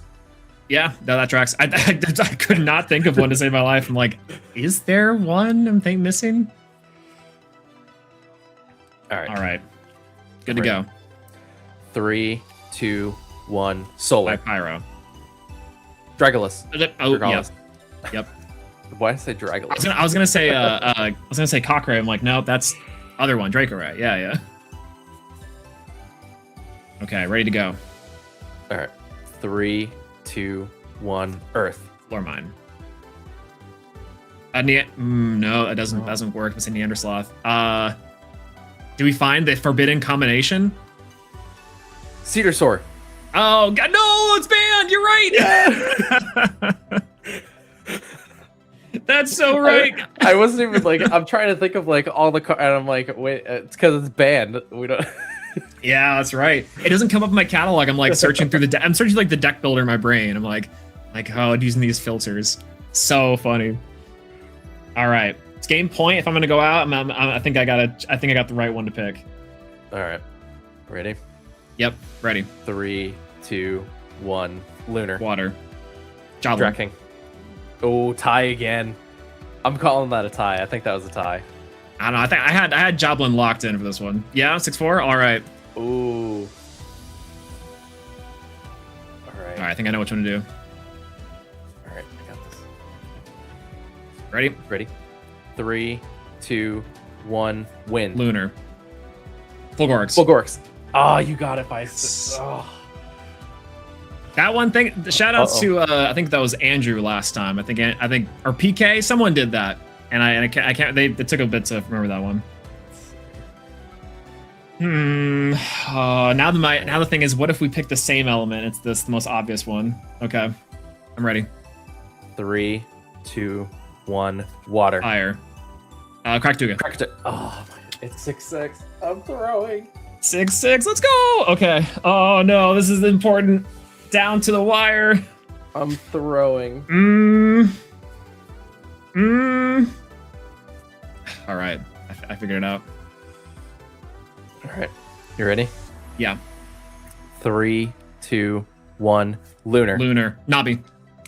Yes! I picked Lunar because I knew you would end with it. We got there.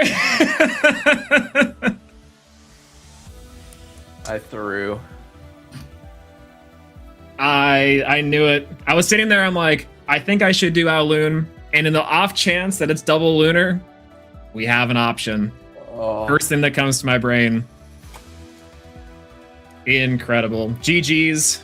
GG's. I wouldn't even remembered like half of those, to be fair. Tornadin, Dragalis, those two, like immediately. And Cedar Griffius, Sword took us like Cedar Sword. 5 seconds. Yeah, there's like 4 across the board that I've seen competitive play like religiously that I'm just like, that doesn't exist. Oh, I lost on Lunar. Feels bad. Let's go. Next time we do this, we'll have to.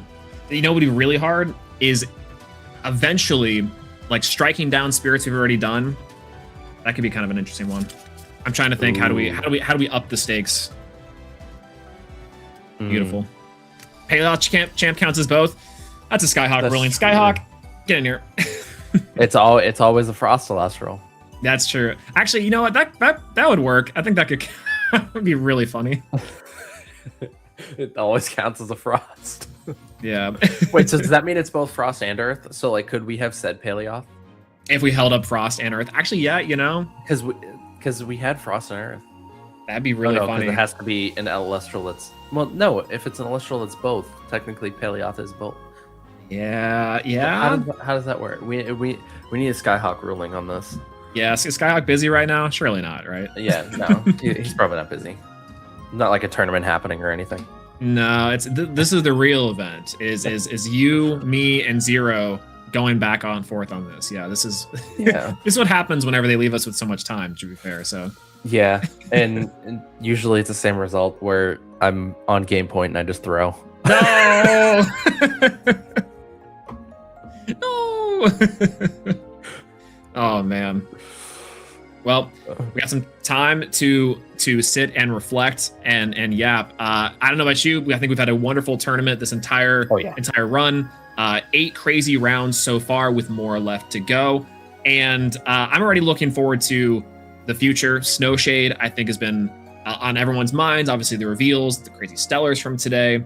And I don't know, it feels like we've been in Sunstrike for a little bit, but I don't know if I'm like entirely ready to leave it. But all the Snowshade cards look so good. I know it's. I mean, especially after seeing like Athena and stuff like that. That's one I'm very excited for, and I've seen people talking about it in the Discord too, of like the potential burn loop that you can do. Oh yeah, with Athena, right? So I'm gonna put it out there into the universe, right? Hey, here's the setup. All right. Terrastar, like Firestorm Terrastar, with Armadon. All right, sold already. 2 Spear of Athenas and 2 Athenas on board. Oh god, because of the Nexus scene, the Athena's Nexus, yeah. Declare Nexus, switch Terrastar to defense. You burn because you Nexused. And then Armadon, declare, switch Terrastar to attack, Nexus. Every time in a position changes, you burn from Armadon. So it's just like this infinite loop that you can just do of like switching the Terrastar from attack to defense.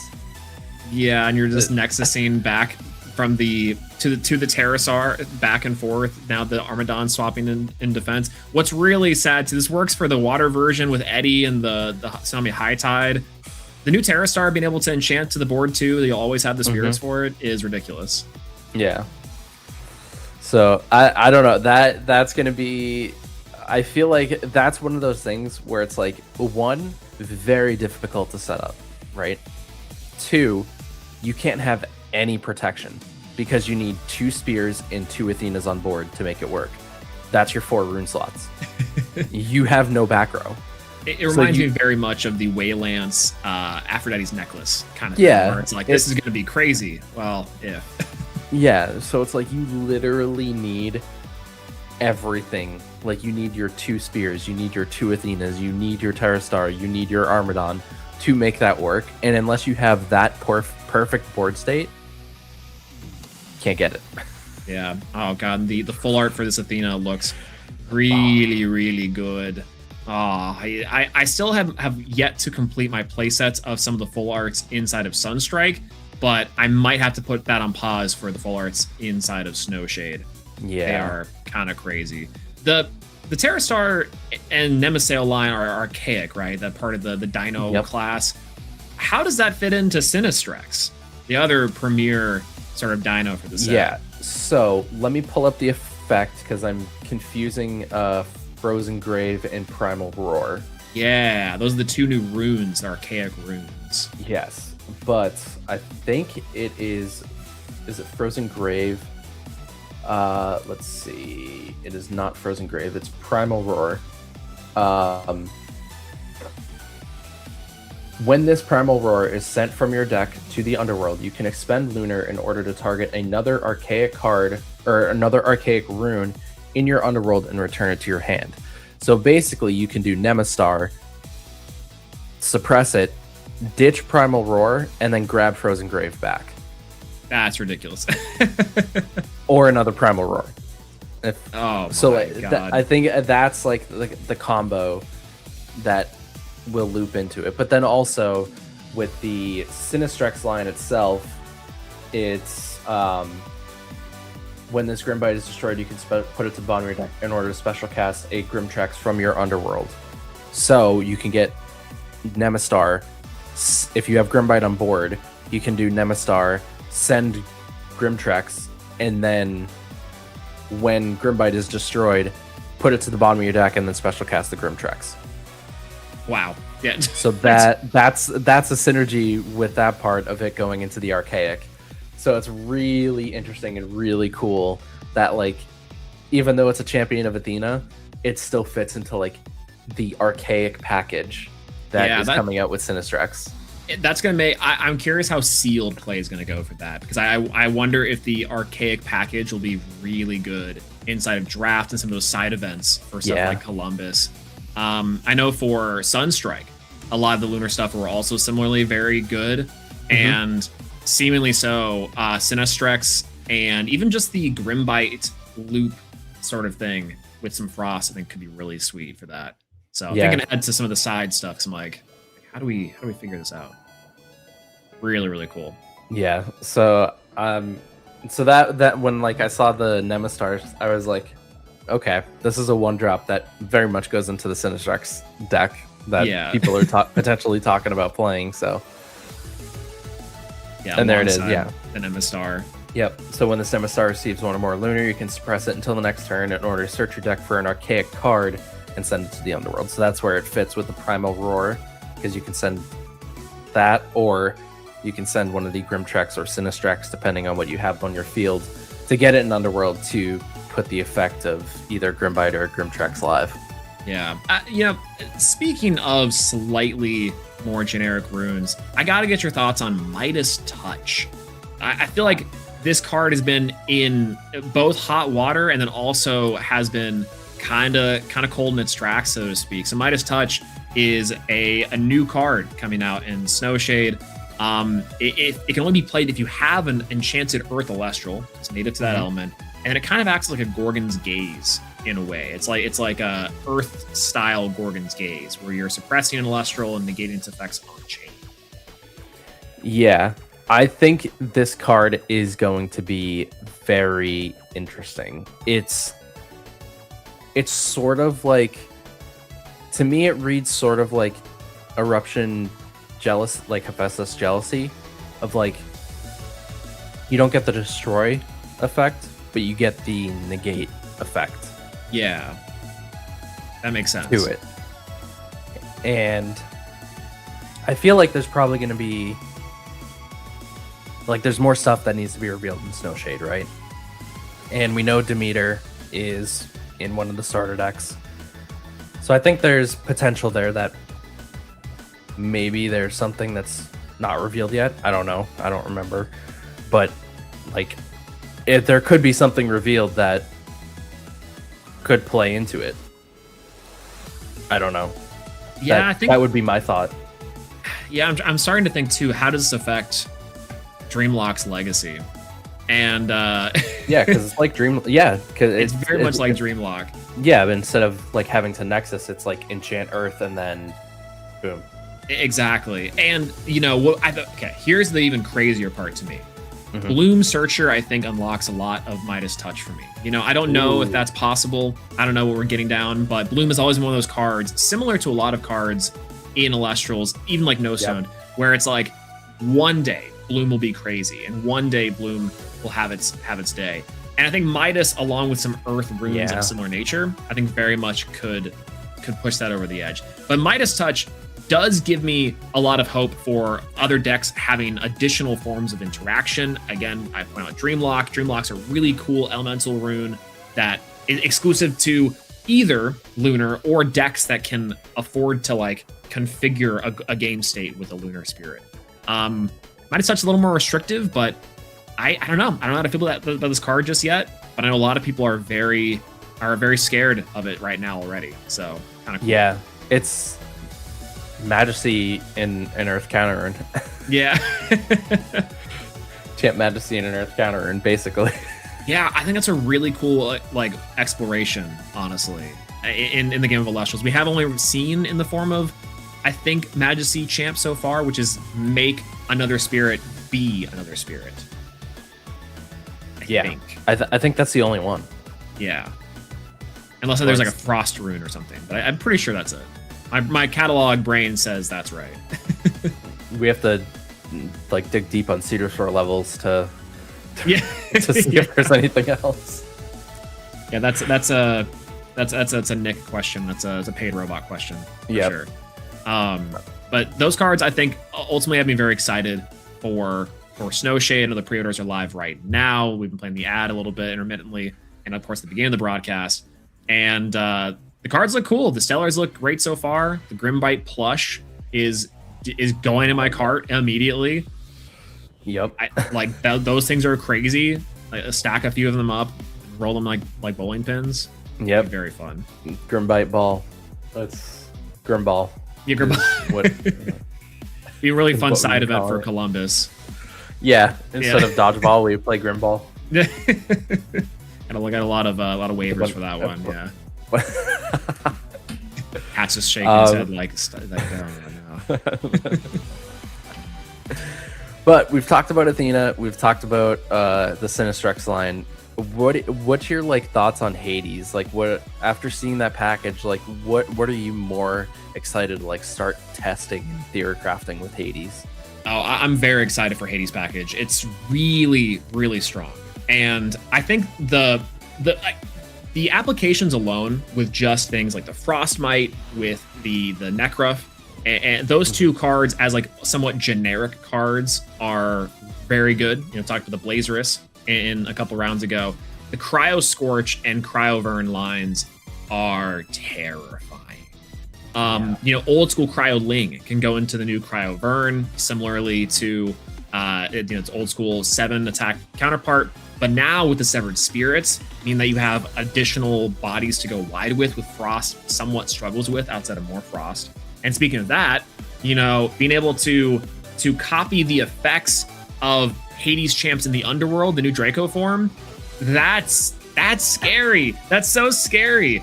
I'm trying to remember the effect of the Cryovern and the Cryo Scorch, but I think Draco form can hit those and get the benefits off that too, and that's terrifying. Yeah, so Cryovern right here. Yeah, Cryovern, when it's in your underworld, or when this Cryovern's in your underworld, your Severed Spirits get +2/+2. So if you have 3 Cryovern in your underworld, your Severed Spirits get +6 attack, +6 defense. Ridiculous. And then, so if you have like Severed Spirits with your Cryovern underworld, Draco could copy it, and then you could destroy a Severed Spirit on your field, and then you can send search your deck for a Cryo Scorch and add it to your hand, or send it to your underworld to be able to have Draco form copy it next turn. And I think that a lot of the cards that bring it all together are stuff like the Eternal Winter and the Necromancy. Like Hades is just aura farming every single one of these cards, like Cryo Scorch included, and it makes me so mad. I'm like, listen, you can't be this cool and be this good. Oh man, yeah, very excited. It's going to be very interesting, and I'm very excited to see what people cook up with this. But speaking of cool things, let's take a look at our bracket, because I think we have our top 4, and we have Lakritsky versus Bean Soldier, and then Kryber versus Y Rebellion.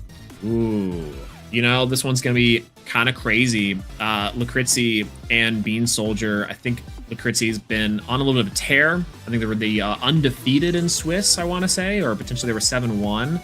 So our top seed of the event going against one of our most insane players on an insane deck. And then Kryber and Wirebellion, equally two insane players, but also because they're both like insanely mad for playing stuff like Hermes for like 5 years. These like it's crazy. Wirebellion knows all the niche interactions backwards and forwards, and Kryber similarly has also a pretty decent way of deciphering Wirebellion's deck today, even. Really crazy matchups that we might be able to see. Also good to note, Wirebellion has been on the winner's podium before. If they take this one, back to being a finalist, back to being a winner is very high possibility. Yeah, for sure. But I'm very excited for these top 4 matches. So we're going to jump into a quick break before we head to the top 4. And at 0, we'll be joining Swolelax for your semifinals matchups. So refill your water, get your snacks, because the top 4 going to be crazy.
And welcome back to our top 4 match for the evening.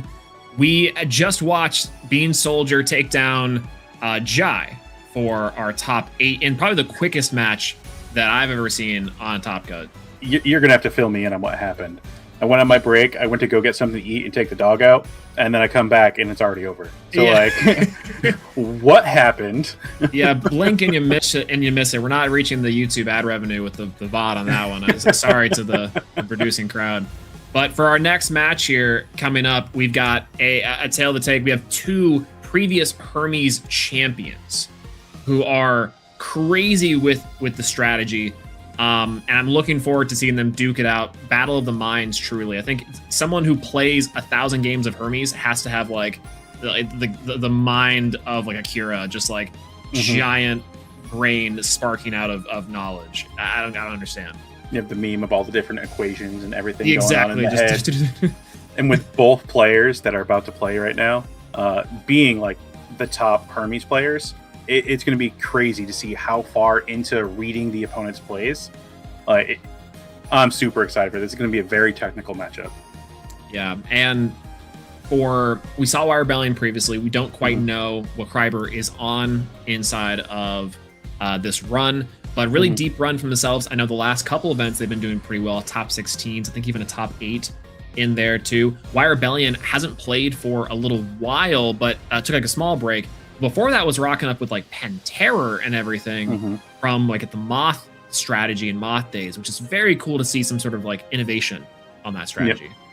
Yep. Last premiere, I believe, Wire Rebellion rolled up with Dougie Dio.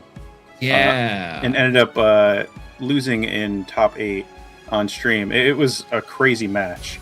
Recycling blooms to re-trigger Dougie to get the Earthquakes, to get any cards that you need. It was quite a spectacle. But, I mean, shield is shield, and Dougie just couldn't stop it. Yeah, that's one of those things that, the balance there, Dougie really strong and Dugabus really powerful. But at the end of the day, you got Poison Tipped Arrow, you got some shield, you got some answers to the strategy to really help kind of round it out. But the recycling any Earth card from that is the highlight for me. Yeah. Absolutely absurd. And I think from that experience too, Wire Rebellion saying, I want to play a deck that doesn't quite lose to shield, because Hermes Trickery, I think, plays around that in an insane capacity. Oh, absolutely. Just being able to, oh, cool, you're activating a shield. Trickery, I'll get rid of my dude, bring out a new dude, and then redeclare the attack. Your shield's already been activated, so bye-bye. Yeah, pay the cost, and we'll go from there. Kryber and Wire Rebellion starting off for our top 4 match with a Riceros going in for Hera to start us off here. All right. So now we know that Kryber is on Hera going into Hermes. It's a very different matchup than what we were just talking about. Yeah, it's funny too. I feel like Hermes has a slight upper hand here in terms of removal, but is definitely one of those decks that, in the past, before we had things like the Aviolith Champ, was constantly at odds because it was just burning itself, right? It was down so low on spirits. Yeah, it's very spirit intensive for Hermes. So knowing those meticulous patterns in place to be able to make sure that you don't run out too fast is definitely an achieved skill. And let's see, the foretells here off the Riceridge is a Jolton and additional Riceros, Shield of Achilles, and a Astrabbit Champion. Gonna send that Riceros and going to add the Jolton. All right, and a pass for Kryber. Let's see how Wire Rebellion likes to respond to Kryber's board state. A turn 1 Riceridge is a very strong starting opening play. Going in here with the Spy Nymph Champion of Hermes.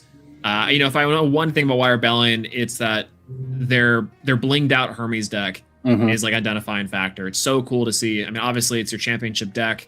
It's your baby. Going and fully loading that Hermes. Yep, and showing off that world's top 16 playmat as well. Oh yeah, real nice mats. The Blizztrix and Nixamera is really cool.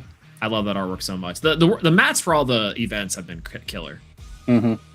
Immediately going for the carry off, saying just To Kryber, I do not want that Rice Ridge to gain any more card advantage, so we're just going to get rid of it right now. Yeah, it's just like we were talking about. The Hermes has a lot of answers just native that you can search, and you know the flex spot to go for the carry off or the Aviolith. I think will be really nice here. But now for Kryber, I think we know that the Rabbit was the top card, but going in for a Jolton instead to potentially search out, I think a Platypulse here would maybe be the answer. Yep, and reset that the Foretell from the top of the deck. It looks like it's going to go for that Gem Frame Platypulse, little goofy guy. Go to your locals. I love this card so much. The artwork is super fun. It's the gem frames are also really nice. I got my hands on them for the first time last Sunday, and they look incredible. Yeah, Platypulse is a very powerful card. Bouncing back the spirit for a Magneros. Interesting. Okay. I guess the idea here is after casting out the Platypulse of bouncing back the spirit from the Hera, is that you still wind up with the same board state, but now if you need follow-up, you can use and loop the Jolton. And not only does it return the spirit, it returns the entire Elestral back to the hand. So that Jolton can be reused in a following turn. And we have a Tsunami coming in here on the attack declaration. So Wirebellion staring down the wide board, which natively, you know, we have things like the Spinosect that can take care of bouncing a card and swing over one. 2 set from Kryber, and a Whale coming in from Wirebellion. That's Galaxy Champ. Ooh, very nice. We've seen the Whale do a lot of work today. Surprisingly, you know, this card it ages really well with time. It's a nice little one-off removal. It's kind of like the Ouroboros before Ouroboros, really. Yeah. Yeah, absolutely. And in this case, too, turning that Spine into a 4 attacker into an offensive threat is also really strong, being able to hit over this Platypulse. Let's see if Kryber has a response here. Letting that Platypulse go down, so the buff from the Platypulse also goes away and allows the Galaxy to go over the Magneros. Yeah, this is going to be very, very interesting. I think, you know, if you're Kryber, that's a really tough spot to be in, because you lose the Platypulse pretty much no matter what. And shielding this Galaxy, I don't even know if that feels great, because coming back down, it's just going to do the same thing next turn. Yep. And now you have to play around that. Okay, I know my opponent has a Galaxy in hand, so anything I play can be swapped and just taken out. Yeah, and I think we know the card in hand being Jolton, and coming down here, which searching out additional Platypulse can be really nice to help build a little more wide, play around a little more counter runes from Wirebellion. And similarly, Wirebellion at 11 spirits, not entirely that bad of a deficit considering Aviolith Champ is still in rotation. Yep. But that could get very funky really quick as Hera's going to start to heal after it equalizes. So we see that Jolton came back out. We see what the search was for that Jolton. I believe it was the Astro Rabbit Champ. Okay. Ah, so a Thunder Whale. Yeah. Yeah, hilarious that not only does Hera get Tadpuff, but it also gets Whale. You know, it's all the Water Thunder cards. Exactly. So, and Magneros, truthfully, you know, it gets other fish as well. This deck can do it all. It's really strong strategy. I love the toolbox engine of it. We saw that from Kristoff in the previous rounds, being able to showcase how powerful individually they are, but together even they start to get very, very powerful over time. See how Wirebellion can mount the comeback here.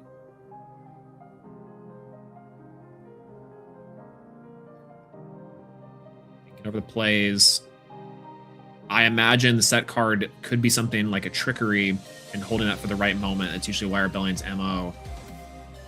And going for Spine Imp. Yeah, definitely a play to try to get aggressive here with the Spinosect, maybe. We can see a I'd say 3 spirits on the Hermes to allow for a Nexus. And that way you still have the other Hermes that you can bin the Aviolith with the effect to try and heal back the other Hermes. Yeah, the really nice part too is back in the day, like I said that like it's not a couple months ago. Back in the day, you know, double Hermes was one of the scariest things to see on a board. You looping both of these back and forth with multiple Avioliths. But now with that card being at 1, you can't quite do the heal shenanigans you want, but it's still very powerful. I mean, I think we see the Aviolith champ coming down here just to get a little bit of healing. There we go. 4 going on. It looks like the Hermes. Yeah, keeping that alive for just a couple more turns. Very, very strong. And I'm going to go ahead and launch that Hermes. And thinking about what to send here. I think my pick would probably be the Spinosect. Get that Nexus and ascend into another Spinosect. Just because if that's a Trickery face down right there, you activate that Trickery, you bounce both cards on the board. Lots of damage. And I think this is... Ooh, going for the carry-off. Interesting.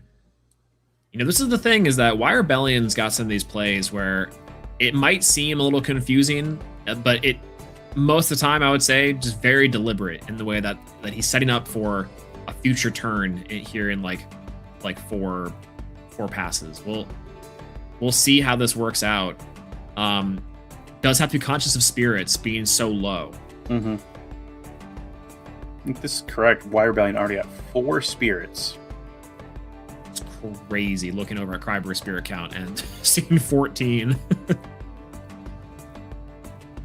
So that's Champ Astra Rabbit. Yep, here comes the Thunder Whale. Oh, and it was a Gorgon's Gaze in the back of Wirebellion holding it for this moment.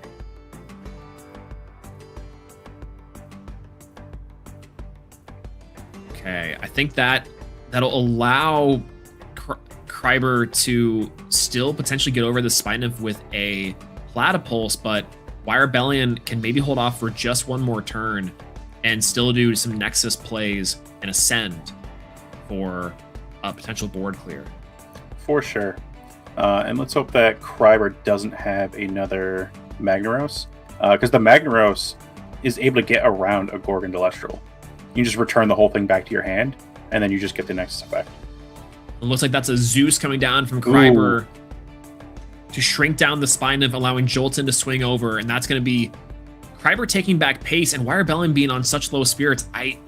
Hermes is never quite out, but with only the one Aviolith champ, that gets intensely scary. All right, I think the play here, we needed a Trickery. We definitely need a Trickery to get that Aviolith back online. There may be ways to do so even at low spirit count. Bring out a Carrion, possibly. Ascend over the Carrion and have the Trickery ready. Yeah, we haven't seen Toxiri touch down, and similarly, maybe even sending the Cyclovenom could be the way to go, just to get a decent enough body on the board. But Astrabic makes that kind of hard, as it's going to be a 1/4 body, and even then, Wirebellion is so low on spirits, nothing feels comfortable. I mean, Kryber asking Wirebellion what cards are in the Underworld. Kryber knows how the Trickery shenanigans work, so they're trying to plan ahead a couple turns. Yeah, very familiar with the Hermes strategy. I know Kryber was on Hermes for so long, and at the time, you know, there was only a couple players, MG, Wirebellion, and Kryber, who could really pilot it at like a really high level. And I think over time, you know, a lot more players have been in the tank on it, but it's still just the same that these players have pioneered this strategy throughout the meta. And here we see the Toxiswarm, so we're going to go ahead and get that Trickery. Ooh, what would be really cool here, Wirebellion plays the Toxiswarm. We get the Trickery, set the Trickery, and then be able to bring back... Oh, okay, it's going for Carrion. We just need 2 spirits on board to get that Aboleth back on the board. Yeah, I think here going for a Ascension over the Carrion into like a Spinosect clears the board, but a Wind Enchanted Spinosect means that they cannot hit over it. The stat swapping doesn't quite work. You have to Zeus it, which gets kind of awkward, but I think the Zeus here makes this all kind of go down not so smooth. Into an Earth, into the Spinosect. Spinosect effect to bounce an Elestral, and it doesn't target. Bounces the Rabbit, setting 2 cards, and 2 spirits left. Wirebellion swings into the Jolton. Those 2 cards were set just this turn. Is this going to be a Shield of Achilles? It's going to be a Patroclus's Dice. Whoa, that is crucial, and that's going to be game 1 for Kreiber. Dice coming in clutch in a couple rounds in this tournament already. That 4 attacker looks so juicy to that 5 body, but Dice bringing up to a 6 is a game ender. Multiple times today, we've seen Dice just decide games. This is really peak Elestrals. Being able to beat over 5s. It's so nice too, because I think like in a deck, in main decking the Dice too, inside of something like inside of Hera, that I think a lot of players think to themselves, I have to get rid of those Platypulses, I have to get rid of those attack modulations. But if those are gone, the player feels safe. You know, like I'm sure Wirebellion said, Platypulse is gone, I can swing on this body, and then now having to deal with an additional layer of protection is really the key there. Good stuff from Kreiber. And from Wirebellion, what do you think that Hermes can bring in to help this strategy? So we know Wirebellion is very versed on the Hermes stuff. They've played Folocane before. I mean, the Hurricane on legs, being able to take out that entire back row. Like, Hera thrives on having back row available, getting that card advantage with Rabbit. I can see Folocane, if not in the main, coming in from the side. We saw Veritaqua earlier today. Veritaqua would be nice to see. Yeah, I saw that one. It's ridiculous. Yeah, I mean, shout outs to Dooms that Veritaqua play. But also a card that a lot of players have been using against Hera. I mean, there's already Lunar in the Hermes deck. Is the Dense Fog, the Eccles Mist. Oh, yeah. I mean, your bodies are so big anyways, your 5 and your 7 defenses, that you know, you don't really have to worry too much about either suppression or the attack stats and buffs swapping, and that would take care of Dice in a lot of ways. So, you know, maybe Wirebellion is keen on that and can make some magic happen inside of this game too. Going for a mulligan here to start off with, and I feel like Hermes is one of those decks that you feel pretty comfortable doing that with the Aboleth Champ. Yeah, for sure. Yeah, we could have had a play there if Wirebellion had the spirits left. Do the Carrion, ascend instead of the Spinosect, into the Toxiswarm to get that trickery. Thinking that you'd have the 2 wind spirits on board. It might just didn't have any wind spirits left in the spirit deck. You get that trickery, you set it, you have the Hermes up, and then you trickery into the Aboleth, and then force them to out it so you can heal that 4, so you're able to play the game even further. I wonder how much Wirebellion is relying on the new Toxiswarm. Like ratios wise, Cyclovenom, I feel like it's a pretty decent engine as Wirebellion is mulliganing again. Oof. I mean, and we've said it before, and we saw it earlier today while Wirebellion was on stream. Aboleth just makes us free. Yeah, this is. You don't want to see it, but yeah, it gets a little funky. That's like always the calculus, is that you can mulligan as much as you want, as long as it wins the game, you're happy with it. You're like, that's fine. Let's see if this is better. I wouldn't put it past Wirebellion to mulligan a third time. Here we go. The Spine Imp right off rip.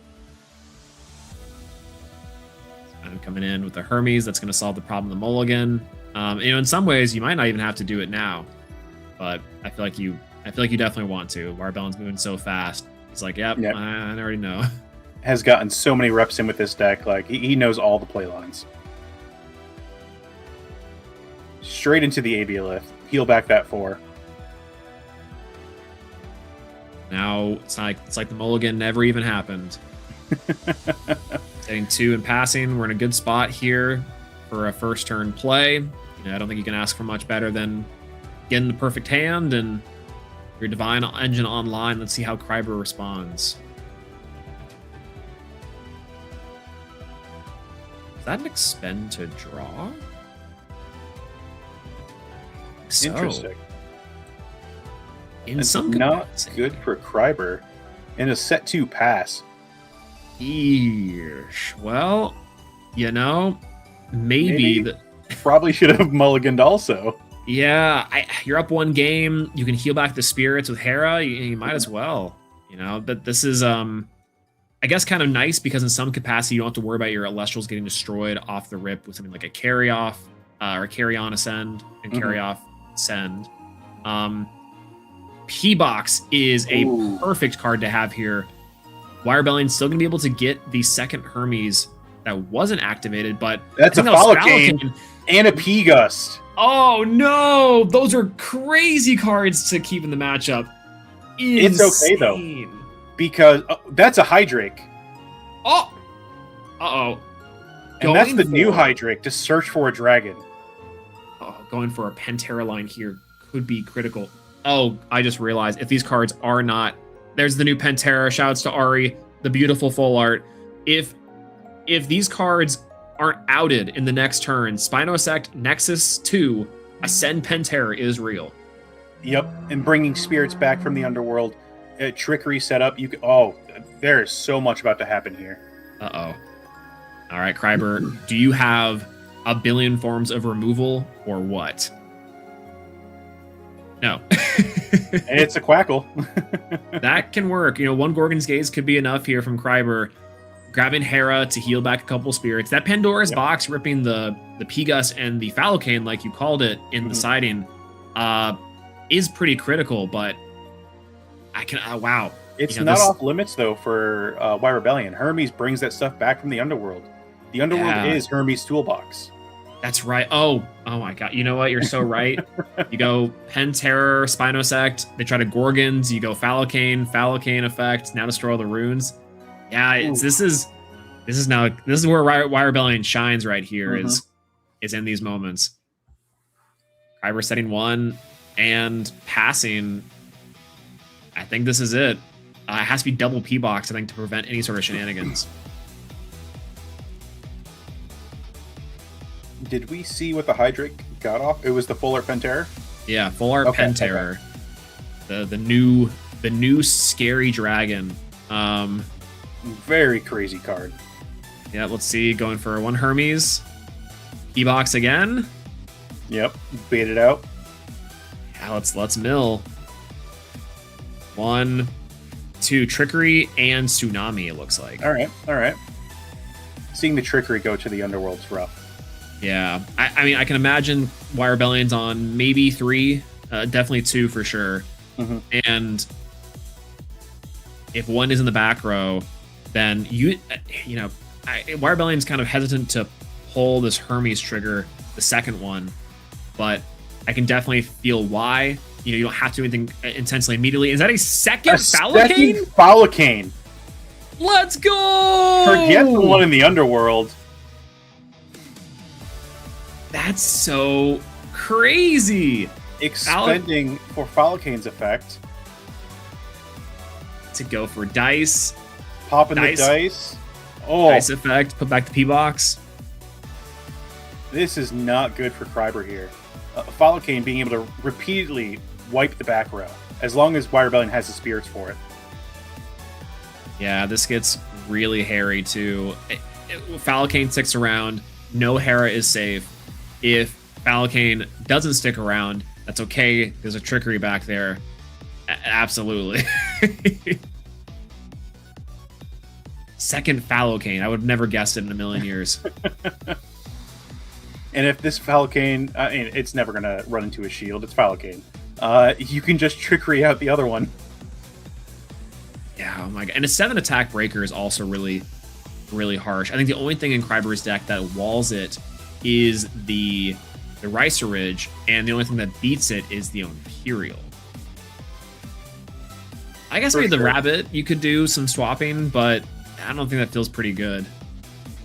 Ooh, and this setup play is like very akin to like Firestorm format with cards that no longer exist.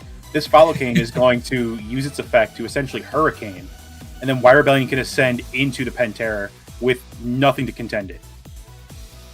Oh, wow. You're right. I mean, even then, if Kryber setting the dice in the back row too, just losing it and looping it back again is like the last ditch effort. And that feels nice to have something, but extra 2 attack on a 15 body is not really going to do anything. We do have the Astro Rabbit that could use its effect to swap the stats. And the Follow-Cane is only 3 defense. So the Rabbit does have potential to punch over the Follow-Cane if Wire Rebellion doesn't have a response. Oh, and the line here I think makes a lot of sense. You go into the Follow-Cane, Trickery the Follow-Cane. Nope, Tsunami. Never mind, easy peasy. We are about to see a Penterror. God, oh wow. Wire Rebellion's on a really comfortable line of spirits too to pull all this off. Normally this deck is hurting at this point. Yep. And that Penterror is going to come in and give itself 2 more spirits. Here's the Ascension. Penterror coming down. Yep. Effect to enchant 2 more spirits. And Penterror's effect being able to disenchant a Wind Spirit to pop any card at the beginning of each battle phase. Crazy. What I am curious about is the amount of Wind Spirits left inside of Wire Rebellion's deck. I think to your point, why not just use 2 spirits to clear the Hera and also the back row? Yeah, I mean, at this point, the back row is the dice. Yeah, which is just not gonna work here. The Penterror on any battle phase is absurd. The big dragon coming down here. It's just as intimidating as its base set counterpart. Are those 2 Earth Spirits? That's 2 Earth Spirits. We've seen this before. No! Earthquake into a... That's a Hermes Trickery! Yo! The big was brain wasted. play! This Trickery is also free because it's off of the Enchanting Spirits of the Penterror. Wire Rebellion, you're so smart. And here comes the Aviolith. Oh, wow. For more healing back too. So this is now, ascend over this Aviolith into a card that bounces, or really any card. That's crazy. You called it all the way through. Ooh, if that card is a Toxiswarm, like, we get the extra spirit, but then you get to search the Trickery. It has 3 spirits on it. You get that Trickery you can set up to bring the Penterror back to the board. Oh, no. Oh, that's gross. That's so gross. You're speaking into existence. Oh, boy. Did we see a Cyclovenom send? I don't think so, but... I've not seen Cyclovenom sent to the Underworld yet. Oh, we have man. Ash Rabbit on Kryber's side. I mean, tried and true bunny. We know what this thing does. The card advantage that this thing generates is amazing. I want to see this happen so bad. I want to see the Ascend, Search, Setup, Trickery. That all sounds ridiculous. Rabbit here, it saves you a couple turns. You don't have to deal with the Penterror destroying every turn, but even then, having Aviolith back for Wire Rebellion is so dangerous. Goes to show too, Wire Rebellion's expertise on this strategy, saving the Trickery for when you want to set up the Aviolith heal play. I feel like we've seen that in the tournament run so far a lot more than other Trickery shenanigans. Yeah, for sure. Wasting that Earthquake. Very funny. Very sad day for Kryber. The one time Earthquake doesn't work is into the deck that it doesn't care. We got here. It's a Veritaqua. No a Veritaqua. way! The second time today, a Veritaqua hit the board. No way! This is so goofy, Wire Rebellion. You're a monster. A Pelquarius that we saw in the previous Right in games. the battle. Taking out that rabbit. Oh. It makes this is sense. Not the fish that we were expecting. No, this is insane. Wire Rebellion not opting to swap the Aviolith and the Spinosect to attack, or Spino to attack, is very interesting. I guess the extra damage you don't want to forego the board presence for. Yep. Especially in the face of the Jolton here. Yep, Jolton. Searching for a 1-drop for Hera. Probably going to choose the Rabbit, I would assume.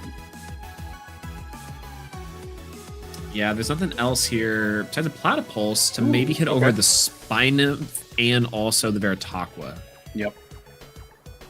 Which is fine. I like this sort of limbo hot potato strategy that Krybers has caught themselves in, because you can't really get rid of this Aviolith, and instead you have to go for the other pieces, which doesn't feel great, because now if Wirebellion's playing multiple Penterrors, then you could just ascend over this Aviolith for even more pressure and heal. Yep. Let's see. It's a Zeus coming down for Kryber. Zeus coming in here to shrink down for a bank here. Returning a Spirit to bring up the Platypulse. Yeah, and then now going to go ahead and shrink down, I imagine, the Aviolith. That's where your Jolton cannot hit over the Aviolith. And we know the back row is Dice, so that was going to happen regardless. Question mark? Let's see, we have old Hera shuffle for Magneros.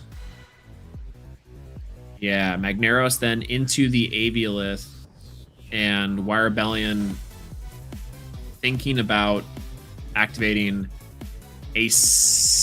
oh, there it is. The Achilles missed. Negating all the stat changes on the board. Wow. And the declaration already into the Aviolith means that now the Veritaqua is safe, because the 2-attack Platypulse cannot hit into this fish. So spirit efficient with it too. The 1 Lunar Spirit being able to blank the entire board. Just a crazy play that just happened. Yeah, I think Kryber is debating whether or not to activate this this Dice back there, but opting to not and passing to Wirebellion instead. Save the Dice for using it defensively. I mean, both casters going down really low on the Spirit decks. Yeah, normally Hera's gotten a billion spirits at this point, but going to ascend into a Spinnymph? Spinnymph? Yeah. Yeah, into a Spinnymph, which already has the wind on it. Yeah, I gotta get the we Searcher. We can potentially see a double Spinosect here. Yeah, that's right. To connect this from the Spinnymph over to the other Spinnymph, disenchant from one, disenchant from the other, double Spinnymph on board. Bouncing the entire board, putting them both to attack. Ooh. Yeah, there's one. This is plenty of spirits on board too to do this whole combo and do lethal damage. We know the Dice is back there, but what are the Dice going to do to the bounce?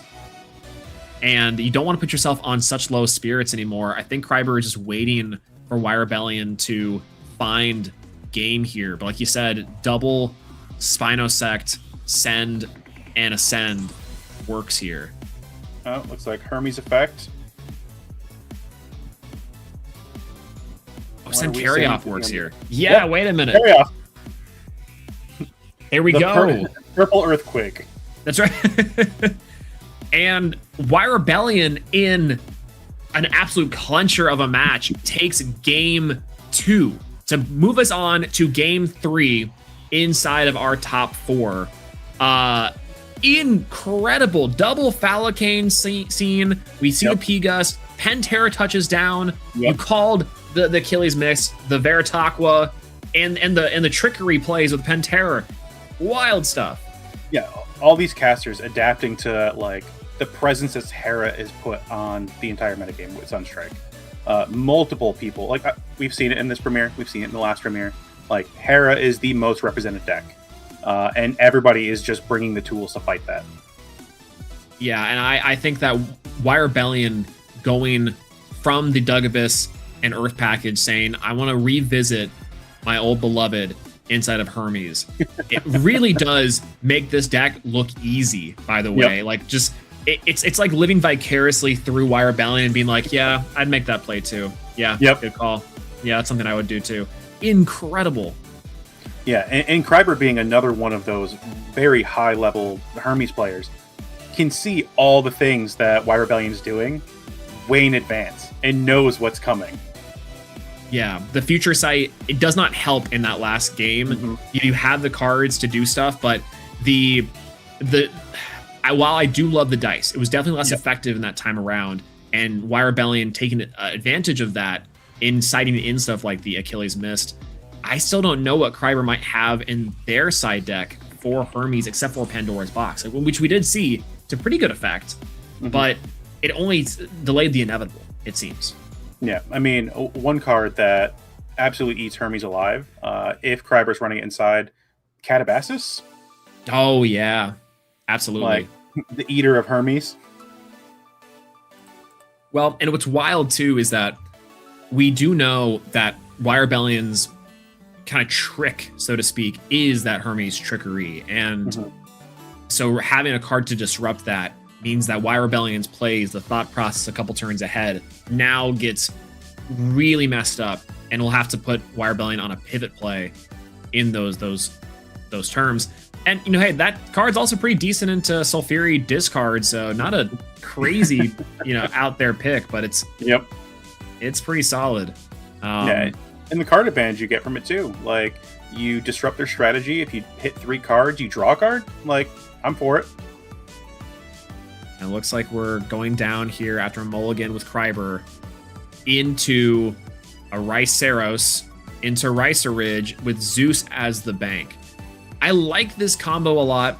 It's definitely a little weaker than Hera because you don't get the additional spirit heal back, but it's still very effective. Yeah, and that Foretell 4 is very powerful. I mean, we saw in PK's game earlier, 3 Gorgon's Gaze. Yeah, being able to stack those to the top feels pretty nice nowadays.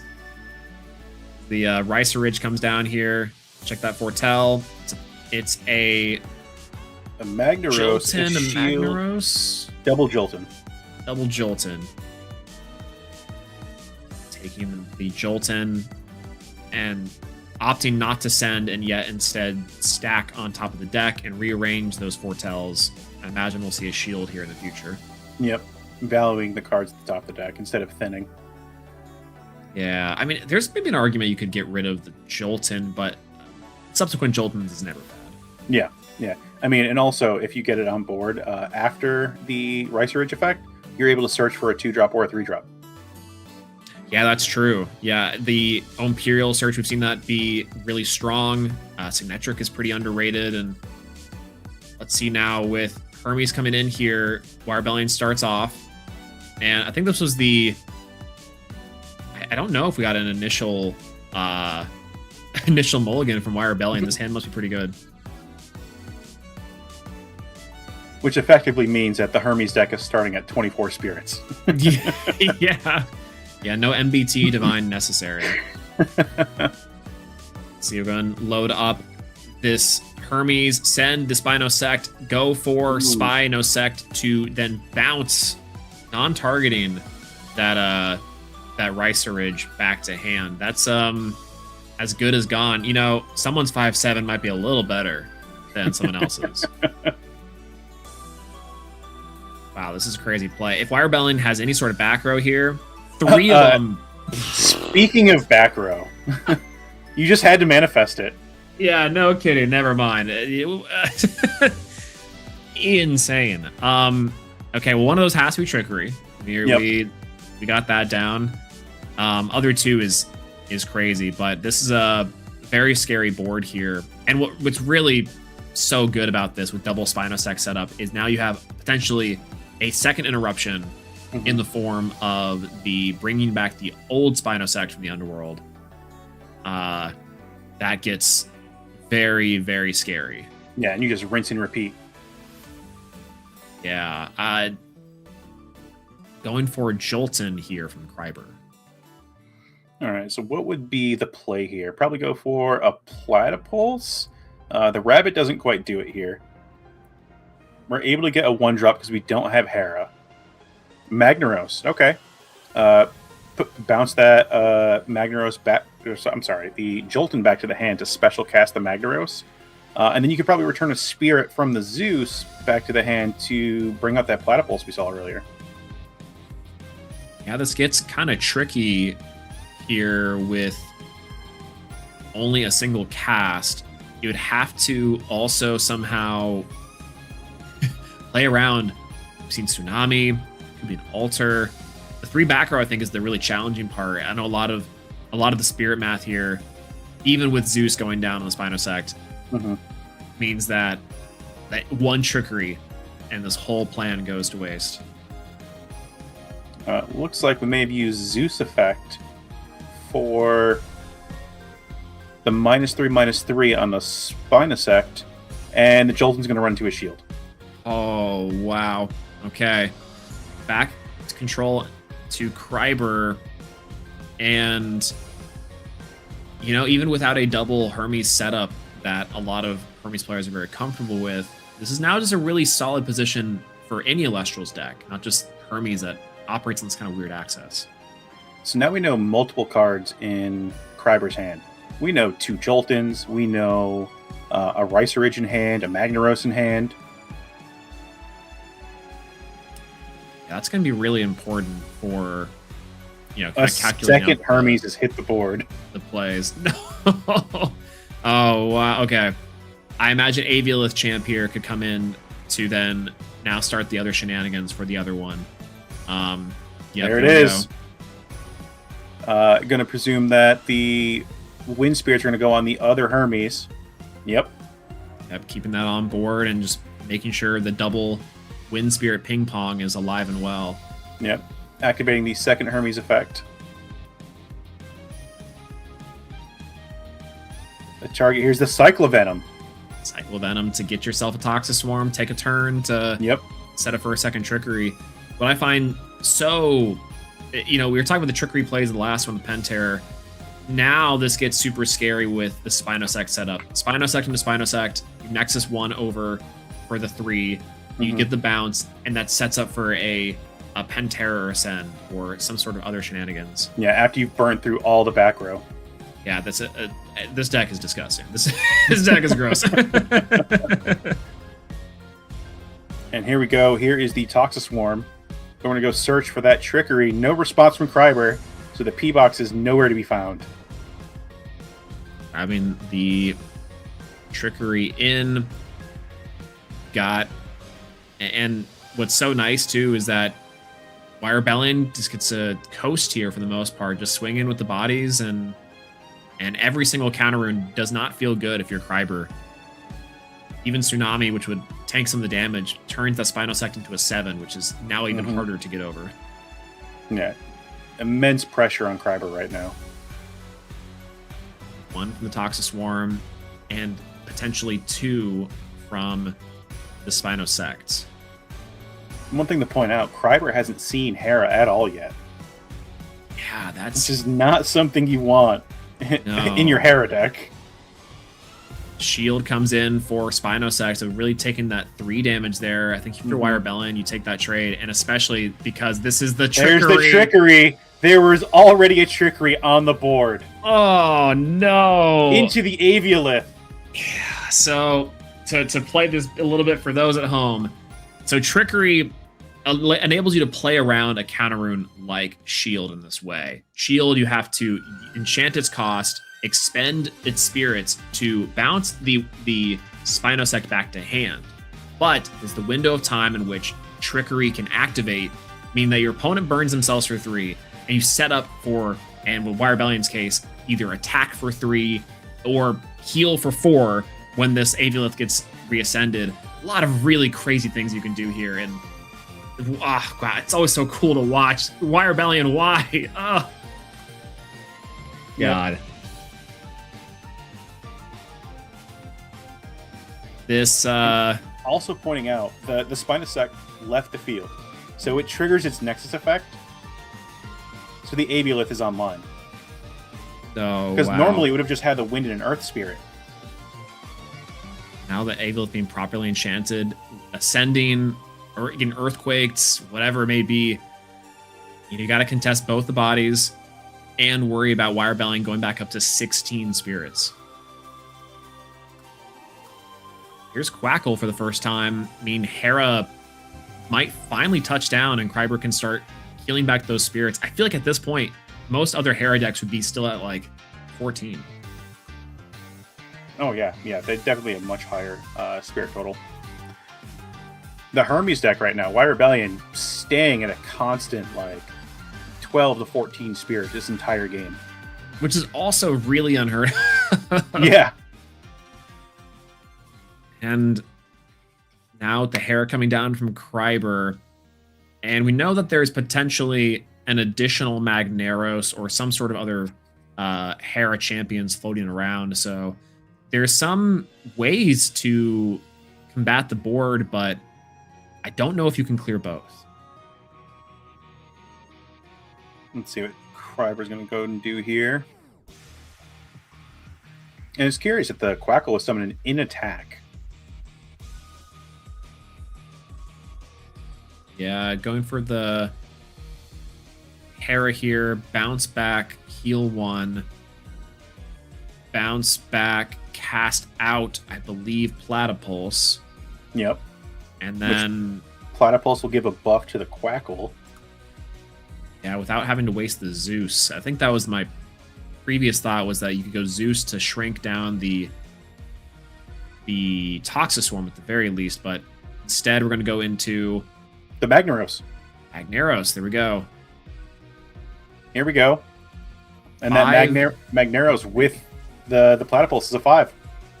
And it should be able to then comfortably hit over the Toxiswarm. You could Zeus down the Aviolith and try for that. It doesn't feel great, but it gets the spirits off board.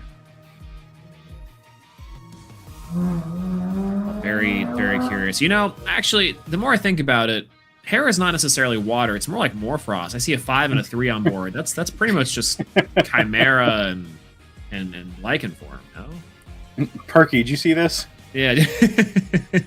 At Perky. Ooh, and it looks like we have here. Morgan's Gaze coming in. There we go. Ooh. This is a Gorgon's on the attack or the Platypulse to make a crash? Oh, I think it was just on the attack. On the attack, yeah. I think you want to keep the extra spirit on board from the Toxiswarm. It does re-enchant to the board, which is kind of nice. Mm-hmm. I guess that's destroyed by a wind card. Never mind. I'm forgetting this effect. So it'd have to be trickery to get that, but okay, now the onus is on Wire Rebellion to try to clear and walk over what I assume is a dice from Kryber. Yeah, for sure. I mean, you don't want to leave that Aviolith on the board. Ooh, here we go. It's a Hydrake. We're coming back to Pantera. No P-Box response. Yeah, Hydrake. So the 5-headed dragon's going to the hand. This is such a good setup play for Wire Rebellion. Even if Aviolith gets outed, you heal back 4, and if it stays, that's a free Pantera. Yep. And there we go. Going ahead and activate the 1 Hermes down to send Carry Off Champ and go ahead and destroy what I can imagine is the Magneros. Okay, so here's the really funky part. If that's dice, our Hydrake and the Toxiswarm don't quite hit over, but are we okay with that? I mean, expending 2 there? I mean, Kryber's getting really low. We do know that there is a Ricer in hand, so it might be worth saving the Platypulse to be able to ascend over with the Ricer, put it in defense, and start searching for more answers. No, we have the attack. Toxiswarm going in and taking out the Platypulse. There was no dice this time around. Ooh, and Hydrake going in for 1. This is Spirit. Uh-oh. Yeah, you learned the lesson from last time that if Trickery's back there, then yeah, you don't really need that Earth Spirit anymore. One thing about Wire Rebellion, he could have gone in there for an additional 3 damage, but choosing to play very patiently here until the kill shot on the next turn. it just goes to show how often you play with Hermes. Like, you know when to pull the trigger and when not to. Yeah, I think that's one other thing that a lot of Hermes players struggle with is not getting greedy and not thinking that they don't have time. And Wire Rebellion is perfectly content to sit here for the long haul. All 9 rounds so far of Hermes Bliss. This would kill me. This would absolutely destroy me. The mental load needed to operate this deck. Yeah, my brain would be mush. And the never killable Jolton. The number of times this thing's been bounced to the hand this game alone. Yeah, I'm a big fan of using Magneris in that way. Honestly, Bo turned me on to that strategy. It was like, you go Quackle, you bounce it back, you get the second Hera the next turn. Very, very strong.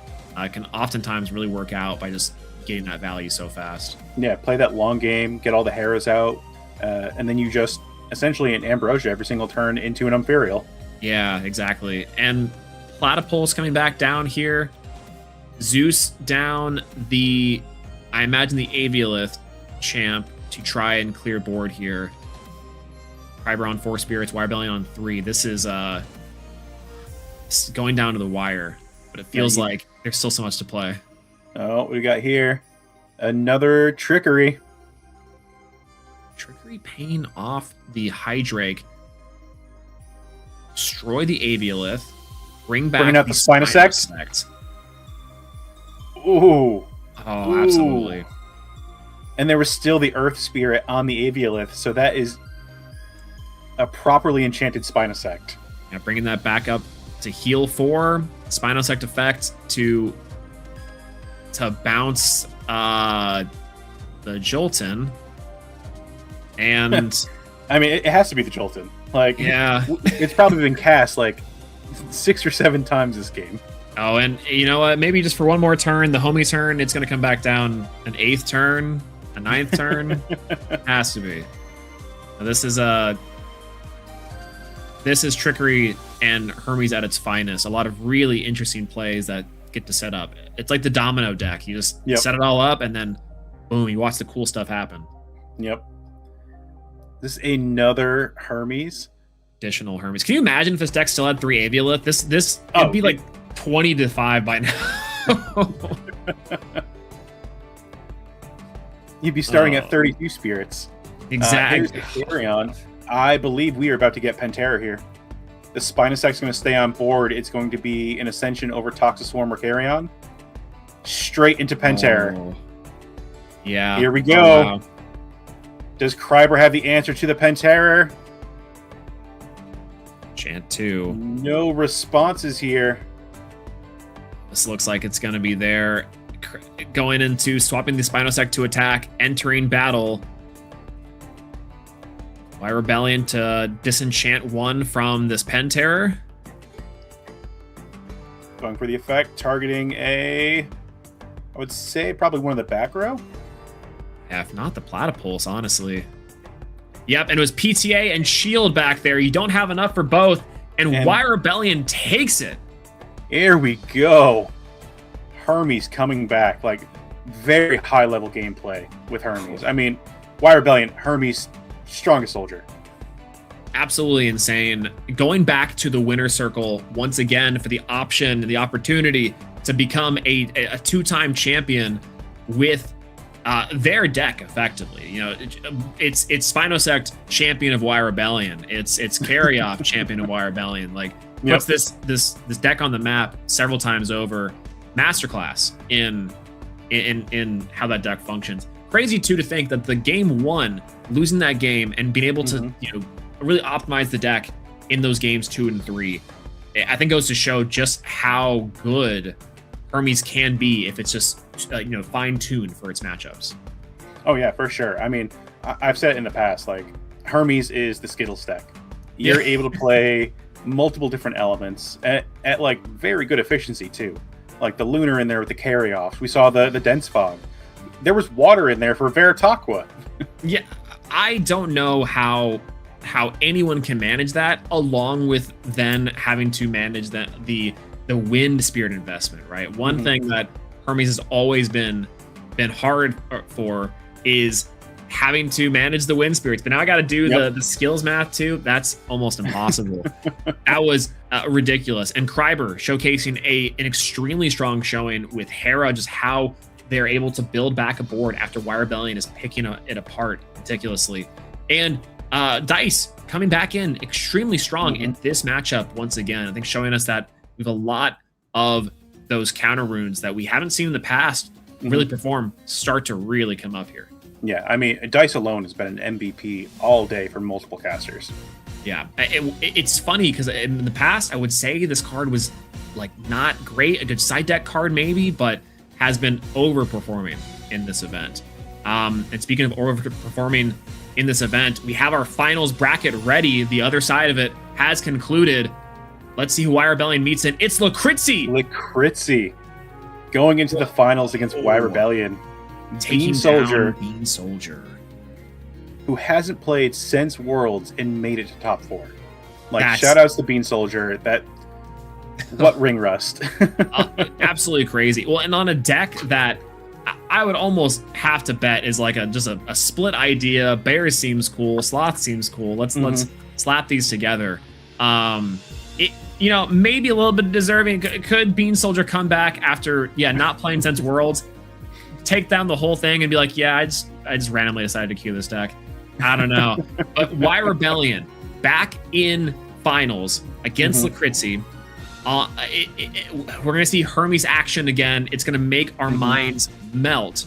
And I don't think we've seen Lakritzi yet and what they're playing. I'm not sure. And I believe Lakritzi was the only person going into Top Cut undefeated. Yeah. Oh my gosh. The Top Cut curse has not quite struck yet, but maybe the finals happens. I'm not sure. Our undefeated versus our previous champion and one of the best players on this strategy. I'm extremely excited to watch it out. It's going to be Zero and Frontage on the mic for y'all for our grand finals. Don't go anywhere. We'll be back. Trust me, this is going to be crazy. Absolutely. See you soon.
Welcome back. We are back, and we are getting ready for grand finals of this premiere.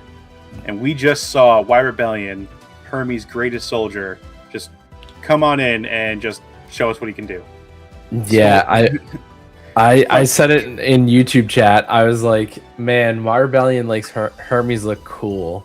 And I was like, Hermes is cool, but like, I don't like Y Rebellion just does like, he's on another level with it. A whole nother level with Hermes. The Aviolith play, Pantera. We saw Pantera multiple times. Like once that thing hits the board, it is very hard to stop. Very hard to stop. Yeah, it is one of those things that's like you need Gorgons or your field is getting destroyed. Yeah, and like the effect on the Pantera, being able to disenchant a wind every battle step, not just yours, every battle step to destroy a card, super powerful. Yeah, it is a scary Pantera for sure. That's why it has terror in its name.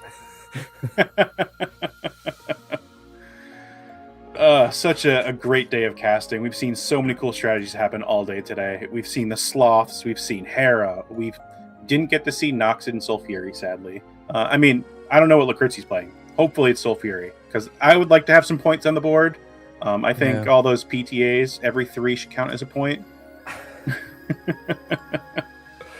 Rye Rebellion's here. We've seen the carry-ons. I might get some extra points here. I didn't see any in the last round, but I might be able to pull away with this one. Yep. All right, our casters are just getting ready to start our grand finals. If you haven't already, like the channel, subscribe, put a comment down below. Let us know who you think is going to win this matchup.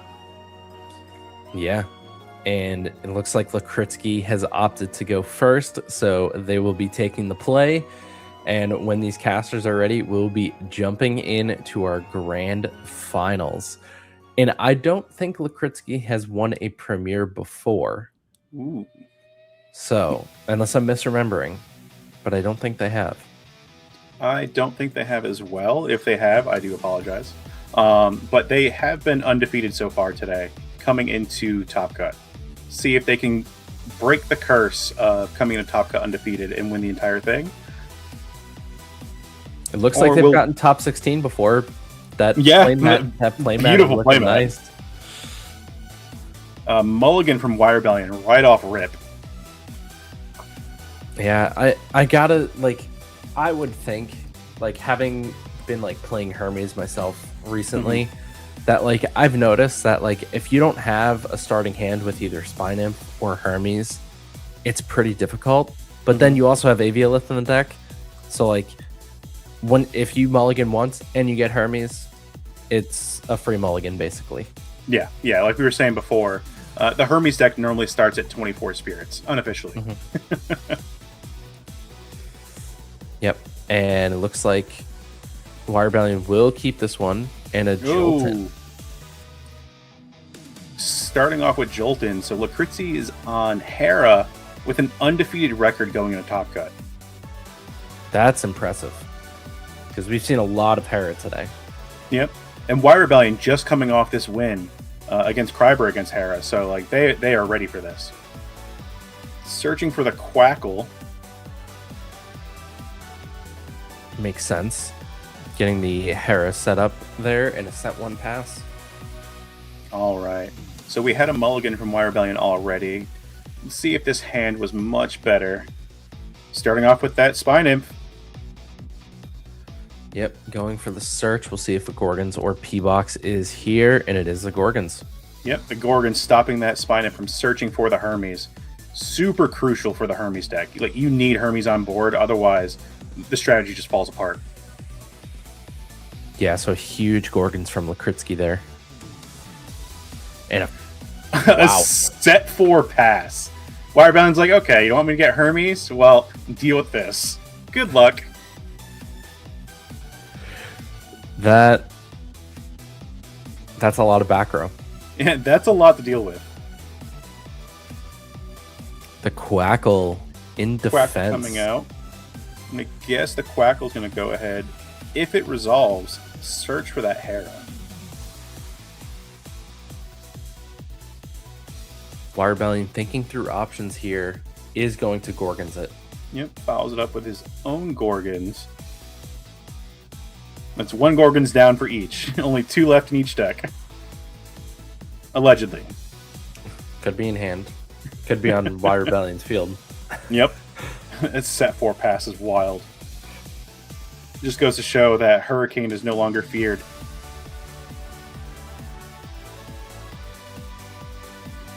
I think Wire Rebellion is going through some math here, trying to figure out, like, okay, how do I...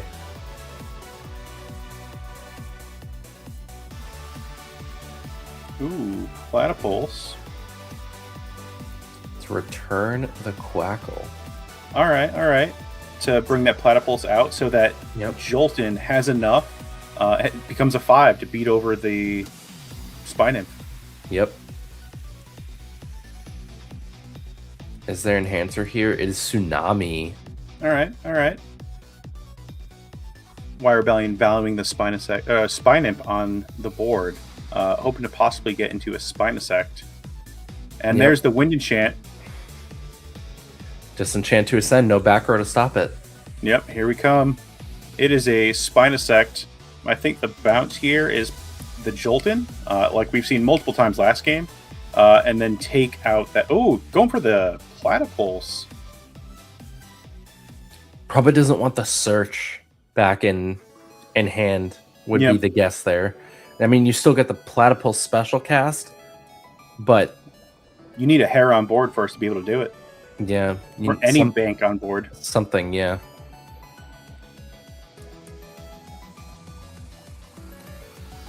No additional back row set for Y Rebellion there. No Hermes draw, potentially, so...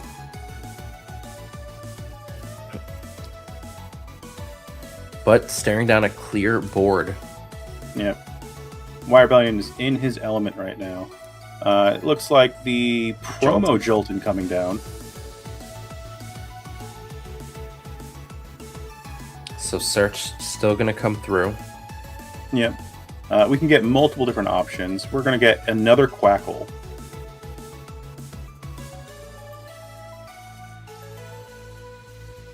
Lucrizzi is really running out of options for the back row right now. We need to establish some kind of board presence. Otherwise, the Spinosect and Hermes, all the Hermes players from Y Rebellion are just going to roll over this Jolton. Yeah, and no back row. This is a very interesting situation for Lucrizzi to be in. And that is a Peliquarius. The Peliquarius, the Stamp Peliquarius. I think we're going to go get ourselves a whale. There is the whale. I'm going to guess that the Veritaqua is going to be coming in Game 2. And this is just another search target with this Peliquarius. We saw it last round with Y Rebellion into Kryber's Hera deck. Yep. In for 2. Y Rebellion's definitely in the driver's seat here. Yeah, generating a ton of advantage here.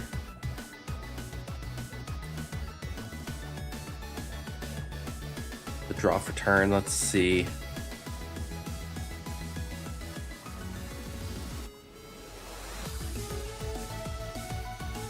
Lucrizzi going through their options. They do have Quackles in hand. Yep. And they have the Platypulse in hand as well from the Spinosect bounce. Yep, so it could be Quackle to Hera to Platypulse. There's the Quackle. Casting it in attack. Interesting. And there's the second Gorgons. Like, stopping that Quackle. Y Rebellion does not want to see Hera on this board. I mean, stopping the Divine getting on the board helps. Oh, Magnaros. Ooh, coming out, bringing the Quackle back to hand. That way, Lucrizzi will be able to use that Quackle again in the future to try and get that Hera out. Taking out the Peliquarius on the attack here. And no back row. Still, just a game with no back Wow. row is really rough. Yeah, it does not make it easy for Lakritzi to really be able to generate any form of comeback here without having something to stop Y Rebellion from continuing building their board state. Yeah, and you never know. I mean, in Elestrals, anything can happen, and the pendulum can swing back the other way. And let's see what we got going on here. Going for the Galaxy. The Galaxy in defense. Misenchanted. Ooh. Okay, okay. I see what's going on here. We can potentially see a hard ascension into an Aviolith, possibly. Yep. If Aviolith's in hand, or the Siphon for a Penterror to deal a lot of damage. Yep. And Lakritzi's on not much right now. Still no back row. Going for that Quackle. Is this a third Gorgons? No. No third Gorgon. Grabbing the There's the Hera. Hera. Hera's finally making an appearance after the third try. Third time's a charm.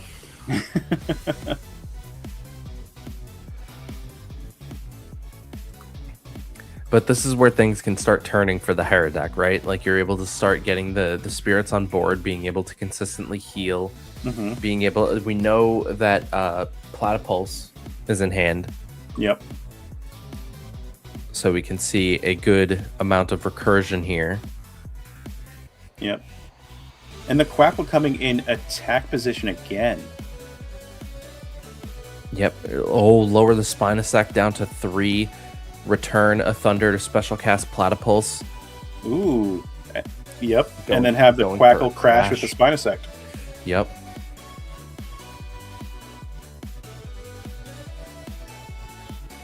So now they're both 3s. Yeah. So we have a 3-attack Spinosect. The Galaxy's just sitting there in defense. Not going to do anything. It's just going to be chilling. Nothing on Lakritzi's board can get over the Galaxy. Is that back row for Y Rebellion live? It is. Doesn't look like it. It could have been live. And Yep. we've seen like the meticulous play that Y Rebellion has, saving cards for the right moment. Yep.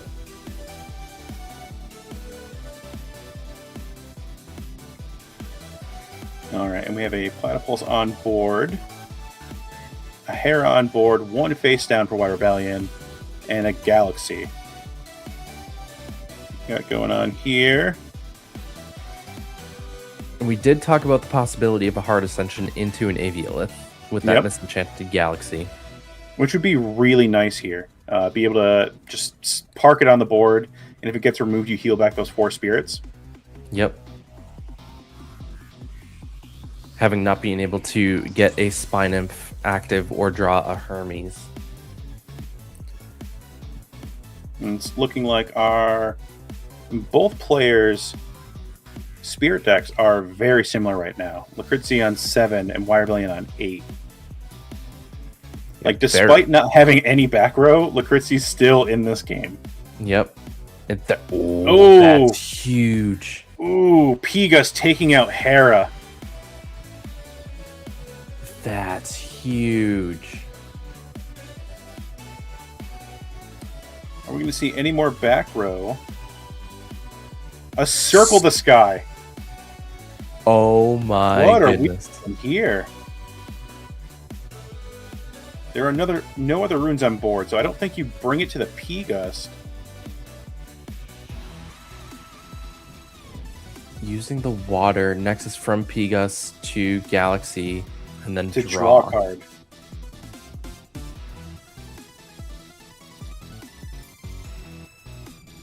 I'm kind of wondering, that face down might be a Hermes Trickery, and that Gorgon's on turn 1, that stopped the Spine Imp from getting the Hermes, was super crucial.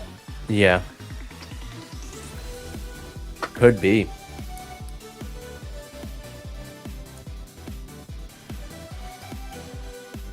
This is extremely close. With 2 Wind Spirits on that Galaxy, you have to, like, if you're Lakritski, you need to know that there's a possibility for an Aviolith, a Spinosect, a Pantera. Mm-hmm. There are many options.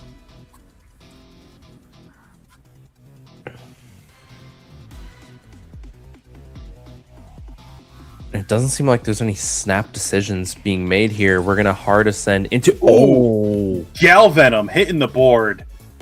This is gonna be very expensive. Wow. Opting to go for the effect. Oh, destroying both cards. Not seeing what that set I think card it was trickery. was. It was a trickery? It goes to show that opening Gorgons was crucial.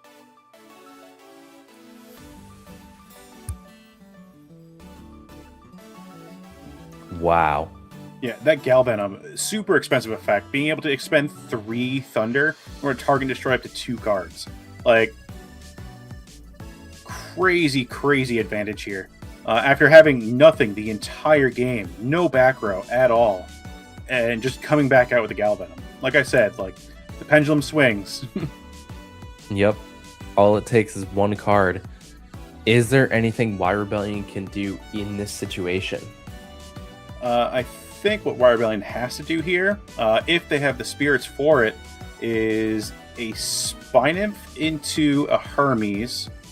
Hermes effect to essentially get rid of itself, or you leave it with 1 if you have the wind spirits for it, and send Aviolith to the underworld to heal back. Yeah.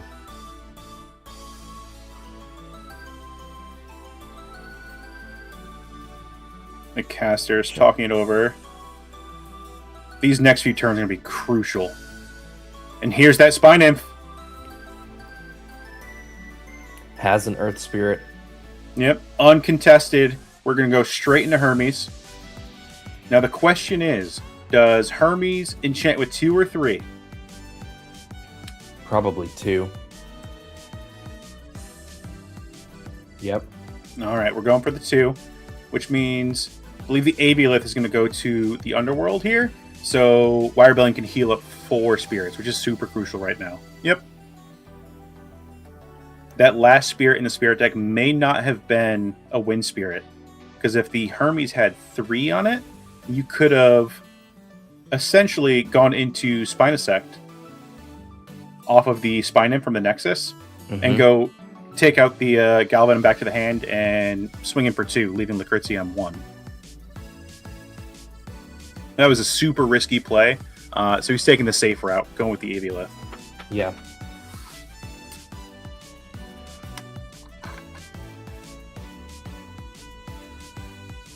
So let's see here. Oh, is that Imperial? The Imperial. Here we go. The top 16 Imperial hitting the board. And that is a concession. Oof. A crazy game 1 here in grand finals of this premiere. Like, that entire game, Lakritzi had nothing. No back row. The Quackle was stopped from getting Hera multiple times and just wasn't seeing any of their runes. And it didn't matter. That Galvenom just put on so much pressure there, being super expensive, but super crucial in the moment. Yeah. Yeah, 1 card turned the entire game around right there. Yep, it just goes to show that like it's not over until it's over. Yep. Because it looked like Y Rebellion was in control. And Yep. I think the crucial factor there was not having anything to really punch over. Not that like the P-Gus couldn't do anything. Yep. The Galaxy wasn't doing much. It was sitting in defense. There was nothing to clear out Lakritzi's board, and just took advantage of it without having any back row. Yeah, I mean, P-Gus is a really good card when it has targets. Yep.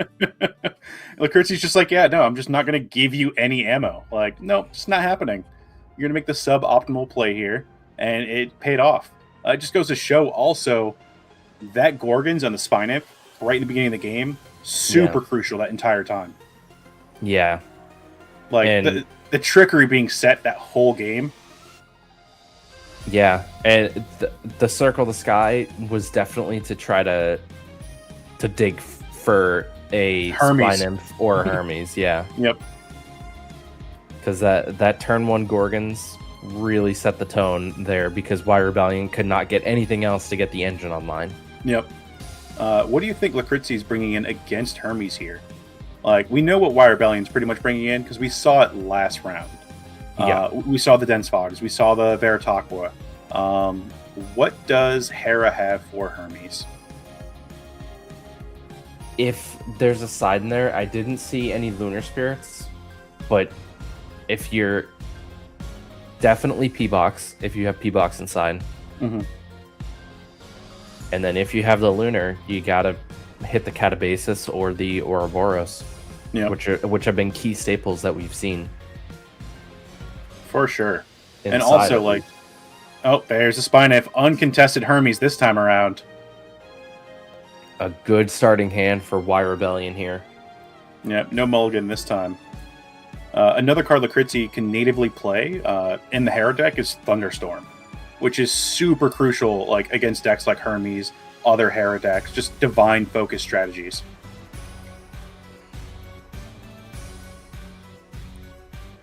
Yep, and let's see if Y Rebellion does anything else with that Hermes. No, he's just gonna let the Hermes sit in hand. A set 1 pass. Yeah, I wouldn't really want to play Hermes right away against the Thunder deck. You don't know, like I just said, the Thunderstorm. Like, you play your Hermes, you get all set up, and the Thunderstorm comes out, cooked. Yeah, in a Hera deck, that is a very real possibility for a side card.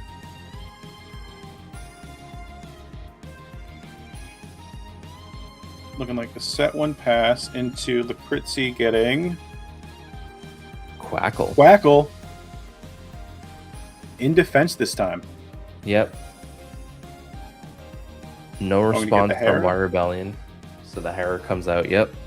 All right. I think we're finally going to see Lakritzi play their strategy that they've been playing all day. Yep. Are there any, other than the 1 Gorgons we saw, are there any back row in Lakritzi's deck? Not that we saw. That would be a challenge. Go undefeated in a premiere with nothing but Gorgons. Gorgons and Hera, because that's all we've seen. Yep.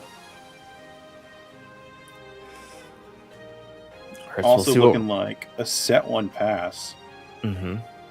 Very similar board states here. Yeah, the green 2/4 and the yellow 2/4. Quackle and Spinef. Both are Divine Searchers. See who's going to make the first move here. I think Y Rebellion is, like, really trying to plot through, like, what's the optimal play here. Go for the Hermes. I think you probably ditch Cyclovenom here. That would be a really cool call there. You can go Cyclovenom. You can go the Carry-Off. Yep. Just remove the dude on the board. Interesting. Paying the 1, removing the Quackle.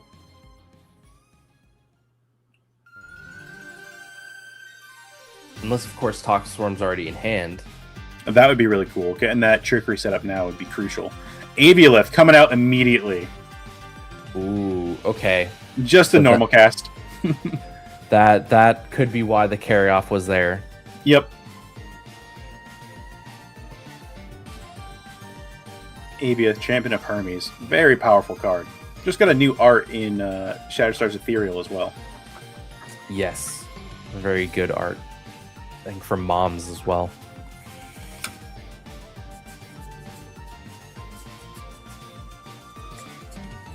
So, let's see. Potential trickery for Y Rebellion set here. Yep. With that carry-off, like ditching the carry-off, having Aviolith already in hand, being able to swap them out. Yep. And it would be an 8-beater. It would have 2 wind on it, though, which could threaten a normal ascension into Penterror. Yep. Caster's talking about card effects and stats on the board, just getting some clarification here. Yep. Probably trying to figure out when the Aviolith is able to do the 4 enchant to Hermes or to Spirit Deck. Probably trying to understand the full wording on that so they can know when it were to happen. But a jolting coming down here. Going to search for that Platypulse. Yep. Crucial card in the Hera strategy. Just being able to special cast, it's like a Thunder Tadpuff. Yep. No bank on the board yet to capitalize on that Platypulse, though. We did see the Hera get searched, didn't we? Yes. So we could see Hera come down and then get Return the Platypulse one. out. Yep. Yep. Which would also give a stat buff to the Joltin, but Lakritzi opted to put the Joltin, like, cast it in defense. Ooh. There's a Thunderstorm. Taking out the Hermes. Wow. All right. Lakritzi's saying we are not playing with our Divines today. There's a reason they've gone undefeated so far and have made it 2 finals now. This is looking very interesting. I'm curious as to what that set card is for Y Rebellion. If it was a trickery, you might have used it in response to the Thunderstorm just to bring out the carry-off champ with Abiolith. And then you just heal back the spirits. Ooh. The Ascension? Into a water. Falacane with a water spirit on it. The Hurricane has returned. Oh my Healing goodness. back the 4, paying 2, and wiping out Lakritzi's back row. It was tsunami. Which was a tsunami. The big brain plays from Y Rebellion, bringing out the Falacane with a water spirit. Punching in for 3. Oh my. This is madness. And the longer this Falacane stays on board, there's going to be no runes for Lakritzi. I mean, they did win with barely any runes last game. But with a Falacane staring you down at the same time, it's going to be a very, very, difficult uphill battle. I think there's only one way out of this in this current moment, and that would be special cast a Platypulse into a Galvenom. Ooh, okay. Yep, I can see that. And hope that the 2 set cards for Y Rebellion are not live. Yeah.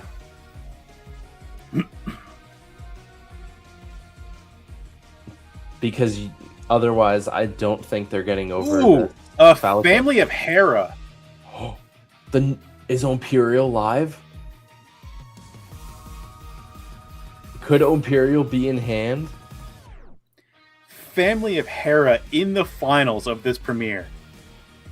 Enchanting 2 Thunder from the Underworld to the Champions of Hera or to the Rune Row. So you can put those 2 Thunder on the Hera itself. Yep, and then return 1. And then the Hera heal. And then if we do a heal from, not even the heal, the Return of Spirit with the Platypulse, we could normal an Imperial right now. Yep. That's because that's a 3rd spirit. Yep. And there it is. Oh my goodness. Imperial hitting the board a 2nd time in this finals. And there's the Gorgons for Y Rebellion stopping the effect of the Imperial. Major play right here.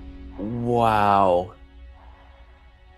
The Earthquake for the Falacane. Oh. Lakritzi's saying, I'm not out yet. I'm getting rid of that bird. And the Platypulse is a 5. So it can hit over Spine-Imp. Oh no, it's Gorgonst. Yep. Imperial's Gorgonst. So for now, the Spine-Imp is still alive. That was a crazy few seconds that just happened. Oh my goodness. We just saw Family of Hera in the finals. We saw Platypulse bring out the normal cast of the Imperial Champion, the top 16 one at that. Get Gorgons, and then just the EQ just to take out the Falacane anyway. Crazy. Wow. Getting rid of the Falacane, saying, you're not going to touch my Hera. Hera stuck on the board right now. I think Y Rebellion really needs a Hermes here. Oh my. Speaking of, hey guys, it's a Hermes.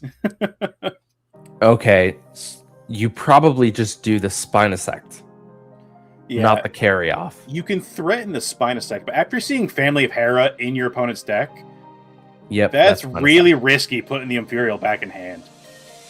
Like, we see the Spinosect going to the Underworld. The Nexus 2, awesome, awesome. Ascending into the Spinosect. Chosex is both from Hermes. Is Pantera Which means in hand? Pantera could be in hand. Unless Spinosect.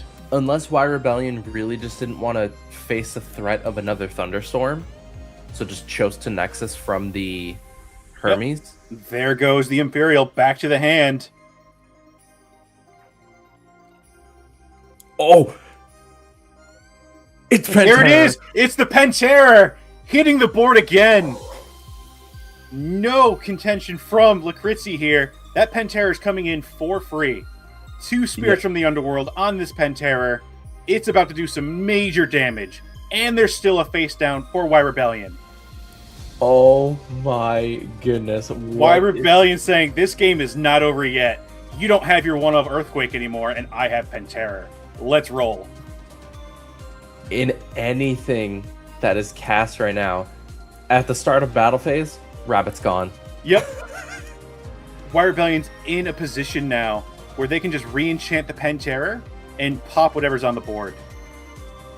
Lakritzi really needs some back row, specifically Gorgons, to stop this Pantera. So this Rabbit effect is crucial right now. We know there's an Imperial in hand. It doesn't look like there's many cards in Lakritzi's hand right now, but some interaction in the back row is super crucial right now in order to get past this Pantera. Like, we don't have Earthquake anymore. What are we going to do? No. Resting on your laurels! I spoke too soon. Out of all the cards that could have been found, a Laurels off the top with the Astrabbit. The Pantera is no more. What is happening right now? This is wild. Both casters down to up he goes with nothing in the back row to target. We talked about this before. Oh no. Oh my goodness. This has been an insane grand finals. A re-enchant to the Rabbit. Lakritzi digging for answers, trying to get back into a position to lock this game in. They've got the first game. They want to get the second game. They don't want to go to a game 3. They're really close to a hard ascension for that Imperial.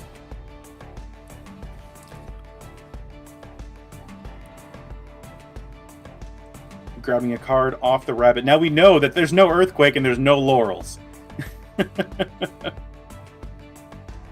Wild play. One face down and pass.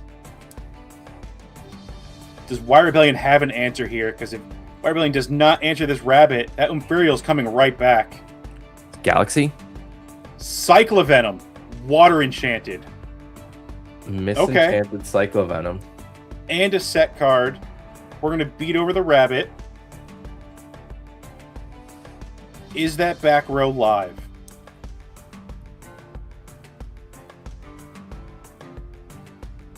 Three spirits left in Spirit deck.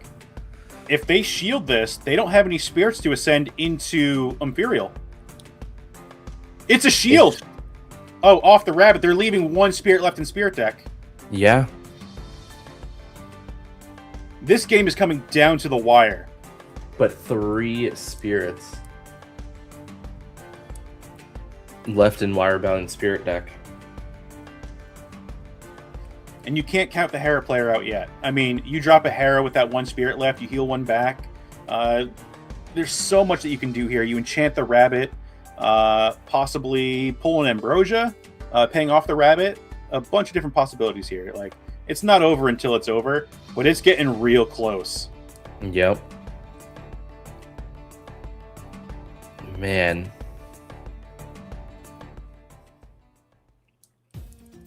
Lakritzi going through their underworld, checking to see what options they have available. 2 set for Y Rebellion. Very daunting odds right now. 1 spirit left in Lakritzi's spirit deck.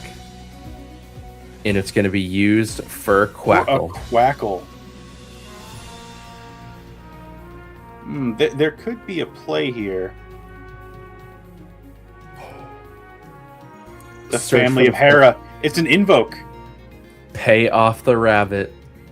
No, you pay off the Quackle. No, you pay off the rabbit because then you can enchant a family of Hera. Yeah. You pay off the rabbit, enchant to the Quackle, which is 2. So Y Rebellion needs to have an answer to stop this Quackle. Yeah.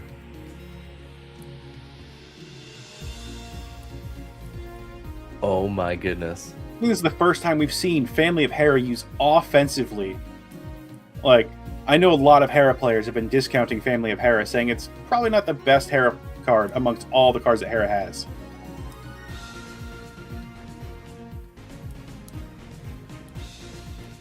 But it's just doing some work here. Lakritzi trying to figure out what to do here. That Family of Hera is going to be super crucial.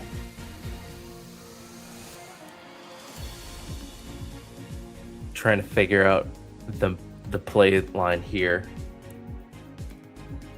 And here's the Family of Hera being played off of the crucial Ooh, this might be a misplay. That Astrap is not a champion of Hera.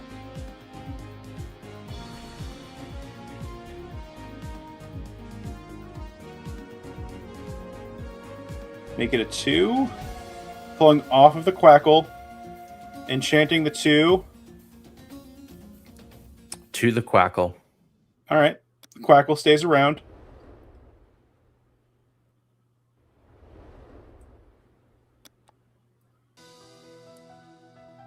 And an important part is, do they choose to return a Thunder Spirit from their field to the Spirit deck? Yeah. They are currently on 0. They do not. Setting 1, going into attack. Does Y Rebellion have Tsunami? Here we go. A Quackle and a Bunny. And there it is. That's the game. Lakritzi, Family of Hera, sealing it for the finals. Lakritzi going undefeated. Oh my goodness. Wild. That was an insane That was finals. absolutely wild. Like, Family of Hera being used offensively like that, like, it's like it just adds extra damage. Like, Yeah. Oh my goodness. that the crucial play in that match there. The rabbit, like, with nothing left, just a rabbit in a dream, hitting the resting on your laurels. That is crazy. To take out the Penterror. Like, there was nothing else, not really anything else I can think of that could have taken out the Penterror there. No. The Earthquake was already used on the Follicane. Yeah, the only thing that can happen is if there's a world where they can get 3 spirits back to the spirit deck to normal cast Imperial. Yep. And that entire time, the Imperial was in the hand. Yeah.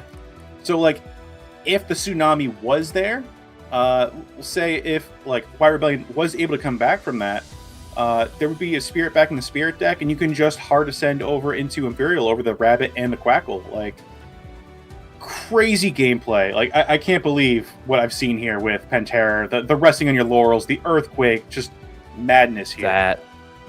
That is... Congratulations, Lakritzi. Yeah. That was amazing. And everything but congratulations. Neo's madness. Yeah. And congratulations to Y Rebellion, like, Hermes' greatest soldier, making it all the way to the finals. Like, amazing performance. Yeah, like, the plays that Y Rebellion had made throughout the day was crazy. So, a fantastic finals. And congratulations to Lakritzi coming out on top. Hera, the most represented deck of the day. and Hera taking the grand finals in an undefeated fashion. Going 10-0 in the August 15th premiere. Amazing. That is so oh man. The sequence, some of the sequence of events that we've seen today have been ridiculous. It's been so good. Such high level play, like crazy plays all day today. We've seen Pantera hit the board multiple times, Imperial, all of the sloths. We saw Majursa, Bean Soldier coming back since Worlds, hasn't played a single game. First deck to play, boom, Majursa. Top 4. Yeah, top 4 with a Majursa and Sloth. Crazy games all day today. Yeah, that is crazy. Yeah, it's. I mean, we've seen so. I'm many at a loss for today. words. It's so good. We've seen so many 3 drops today. We've seen Pantera. We've seen Celestia also making it in the top 8. We've seen, what else did we see? Centaur earlier. Like, it's just crazy stuff. Yeah, it's been. Let's see. What other 3 drops have we seen? We saw Majursa. We saw Pantera. We saw Celestia. Yep. We saw Imperial. Yep. We saw an Arcolith win the game. We saw a 3-drop, but we still saw it win the game. I mean, Unk did some work. Just Thunder coming in strong here. Like, this was crazy. Like, I'm so happy to see all of these different cards being played. I know Harrow is shown a lot all day today. It's the highest representation. Yep. I mean, Chronodile. We saw Chronodile too. Yeah, Chronodile. How could I forget Chronodile? I mean, yeah, code Chronodile. Like, yeah, and get a second Chronodile. Yep. Buy one, get one. You could get 2 Chronodile box toppers. One might be an X of 10. We don't know. See, with my luck, I'll probably get the Celestia or the Farrageist, and I'll have to still keep hunting for the Chronodile. See, I'd be okay if I pulled the Farrageist. Well, the Farrageist would be pretty cool. Like, I mean, that'd be fine for me. Yep. I mean, it is lunar. I'd be okay with that. So crazy games today. What was your favorite match of the day that you've seen? Oh, I feel like my top, there's 2 moments that I had tied. The Arcolith winning the game. That was crazy. And then the trickery play that Y Rebellion had to get the Aviolith out, heal, and then trickery out, get another, and punch for more damage from the Nexus. Like, it was so good. Like, the Nexus from the Spinal Sac, because it left the field, to the Aviolith, clear board, a 1-attack Aviolith in a dream, dealing 4 damage. Like, that's that whole sequence to set that play up, top tier. Yeah, it was amazing. I mean, some of the plays that were my favorite today that weren't quite as flashy were just all of the situations that you can use dice. But we'll talk more on that afterwards. We are going to go over to Swolelax and our new champion, Lakritzi. All right.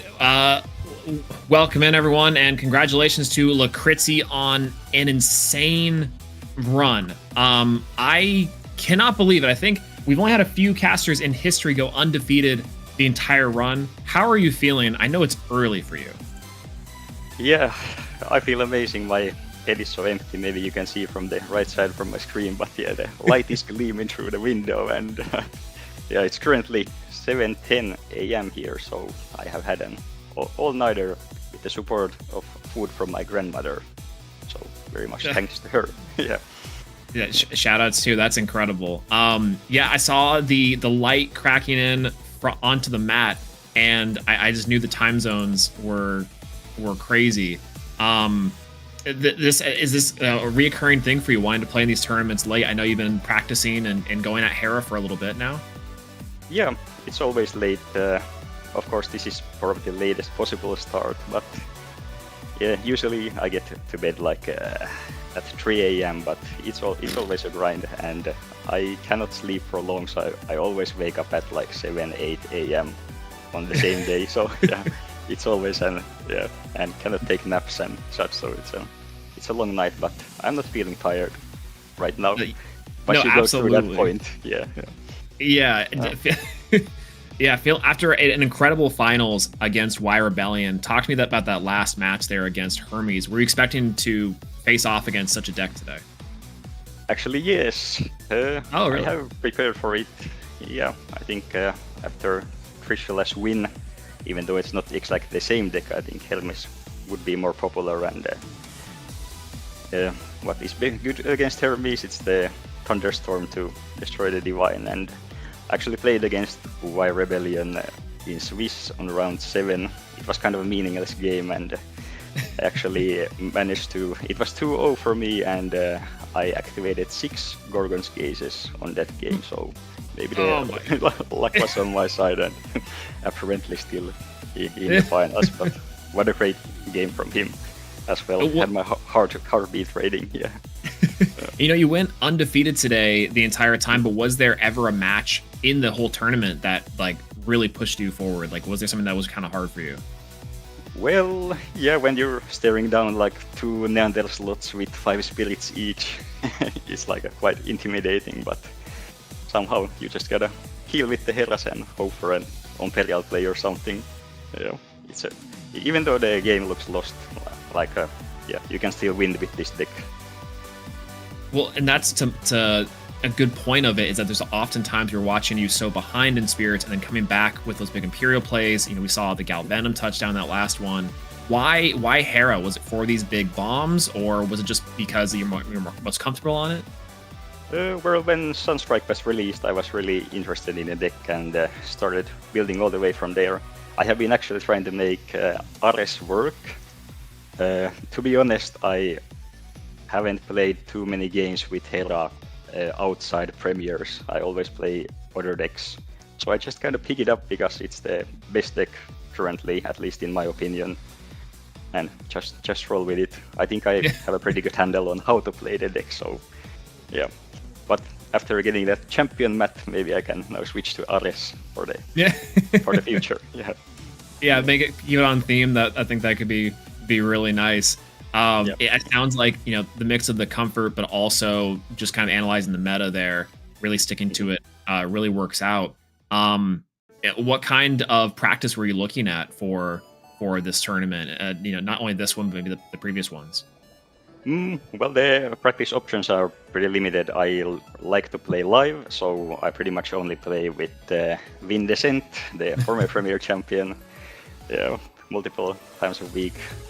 Huge shout out to him. He's my main practice partner, and we practice multiple times per week. And otherwise it has been just looking like the top 16 decks from the last premieres and kind of anticipating what you might see and what you need to be looking for, or what are the dangerous cards that you might need to play after. And how many Argos are played, because Galvenom is really good if people play 3 Shield and 3 Argo and such. But the Galvenom has maybe been the biggest difference between my list and other Hera decks, and I also do not play the Riser Rich engine or the Zeus. It's a kind of a different one, but it's also nice because these Hera mirrors won't go so long if I just drop the Galvenom and put them on the clock, and then maybe I lose, or if it goes through and there's no Gorgon, I usually win. Yeah, it sounds like a lot of the picks and sort of different ways you're building your Hera strategy is kind of the difference maker here. No Ricerage and no Zeus package is such a variation. Could you explain that a little further? That sounds really offbeat from what a lot of people are doing. Yeah, I just think this deck. First of all, I think Astrabit is the best card in the deck, so I always mulligan aggressively to it and try to play as many like Imperial Bombs as well. I don't see many people running Family of Hera, but I play 2. It's also a nice way to burst for game, as you saw in the last game there. And it was not the first time today or last premieres. It's really good and aggressive tool. This is maybe a more like an aggressive Hera with the Galvenoms and Death, and also two Scepters to make the boards go like wide real quick and hard to deal with. Yeah, it seems like the Hera decks and the Rhysaria package can be potentially passive on those, gaining value that way. But if you're seeing the rabbits and you're dropping the bombs, you're accomplishing a lot of the same things. But that's really cool to hear, to kind of taking this sort of different approach from the other Hera players and seeing a lot of success with it. That's really, really great, and I love seeing the plays throughout the day today. Is there any piece of advice you would give to players who are trying to be champions themselves, now that you've reached it here? Well, yeah, it's my first time here. I have been playing TCGs for nearly 20 years, and it's the first time I have won like a so-called major tournament. I have had some close one, but yeah, you just gotta keep grinding and remember to enjoy the game, and you really need to enjoy the deck you're playing. It will be much more fun to this and even play in the real tournaments then. Yeah. Would you recommend staying up all night for it? I mean, that's kind of another key to it. It seems like between you and Win the Scent, it seems like that's a common factor. Yeah, the only difference is he takes 4 energy drinks and I only take 1. But yeah. I don't know how you can only do on 1. I'm currently on my 2nd. That's it's not even that late for me. Yeah. Incredible. So, any shout outs for your win today? You said practice partner and Win the Scent. Yeah, Win the Scent, and also Something One, who's a really experienced card game player as well, and it's always nice to test against him as well. And huge shout out to my girlfriend as well, because I have been in a kind of a heater. I have a few top 16s, top 4s, like in the previous premieres, but before that I think I went to 1 and 3 and dropped, and I came out of my room and she asked that why do I suck so bad? And then, then I thought that I should probably fix that. But yeah. That absolutely. Yeah. Well, this will do it right there. This will be the proof right there for all the grinding and effort, hard work. That's so incredible. That's amazing. Well, congratulations on winning this premiere here. And hopefully we can see you at Worlds. I know it's kind of a long trip, but it'd be wonderful to see you compete there.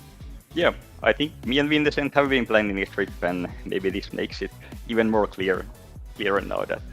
Yeah, that'd be get some. Most likely both be there. Yeah, hope so. Get some Finland representation. That'd be sweet. Awesome. Yeah. Well, thank you so much, and congratulations again. We're gonna toss it back to the desk, and wow, yeah, what performance.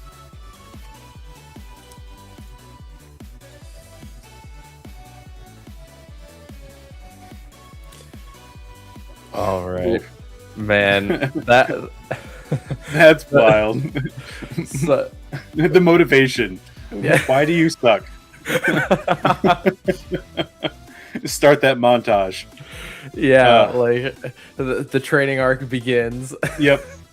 And consistently getting better and better. And now they are the grand champion of the August 15th premiere, securing their invite to Worlds, getting that Celestlio Champion of Ares playmat. Looking forward to seeing them play again. See that Ares deck make it all the way into the top. Find the sauce that people haven't really cooked up yet. It's going to be crazy. Such a great day. Yeah, Swole, I mean, you got to talk to our champion, Lakritzi. What did you think? What do you think of that? Something's in the water in Finland. I'm just saying. Like, I don't know. I don't know what's going on there, but maybe I got to take the trip out just to really experience it. That's awesome. It's really cool to see. Obviously, 7 a.m. is what I heard. It is there right now. So that is a crazy dedication to make it. But yeah, wonderful to talk to. And congratulations again to Lakritzi and all of our players here today as we're wrapping up our event. Wow, what a show. What an absolute show. Yeah. It was amazing. Yeah, and our second Finnish player coming out on top here in the premieres, which is pretty awesome to see. So international community coming out strong for this. Obviously, shout out to all of our friends like Cobalt, Dooms, and I don't know if Gwen played today, but Shout out to all of them for practicing, putting in the work, and staying up on hours. It's so awesome to see like the international community like come to these events as well. So really, really cool to see. Yeah, and you know, while today is said and done, we do have some more events to look forward to. Of course, we've got the big one coming up soon. Been talking about it throughout the event. Columbus, Elestrals Columbus Open is upon us very, very soon. The badges are on sale now. I believe the Stellar badge is currently sold out, but the Reverse Stellar badge, Competitor, and for Spectators for those beautiful side events and other great things like the Gunslingers are really fun to do. Top 16 for the Jatumbra and the top 3 for the Cryo Scorch is absurd. They look so good. Zoneless playmats too. Yep, all zoneless playmats. Wow, the artwork in this game really does shine in the playmats. I need a Solar Eclipse playmat. You know, I think when's that coming out? But Columbus 2026. I'm looking forward to it. I'll be there. We'll be casting it up with some Snowshade meta. So we got a little bit of time to cook before then, and we have Card Party Dallas just a month away, getting that Lumavale, the Wicked form to finally complete the playset in the other cards. Talk to us about these event packs. These things are crazy. I know y'all also are big fans of these things.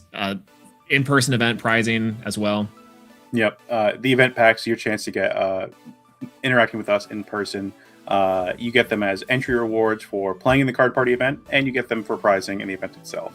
Along with that, Twilix for entering the event, and a top 16 Stellar Twilix for getting top 16 in the event. And the winner of the card party event also receives an invite to Worlds. And these things are really wonderful. Been to the last two myself, and the competition is fierce, but honestly, alone for just going in, doing the Elestrals booth, a lot of great stuff there with the demos. Now with the spirit matching packs too, those full art like Exa 500 cards are beautiful to try and look at, try to get. Yeah, be sure to show up and show out for Dallas here in just a little bit. I'll be trying to take this one down. I've been so close every so often. Top 8, top 4. You're getting there. Third time's a charm. Yeah, exactly. We learned that today. Yeah, absolutely. And as well, we have our other future premieres and our casual events coming up here soon.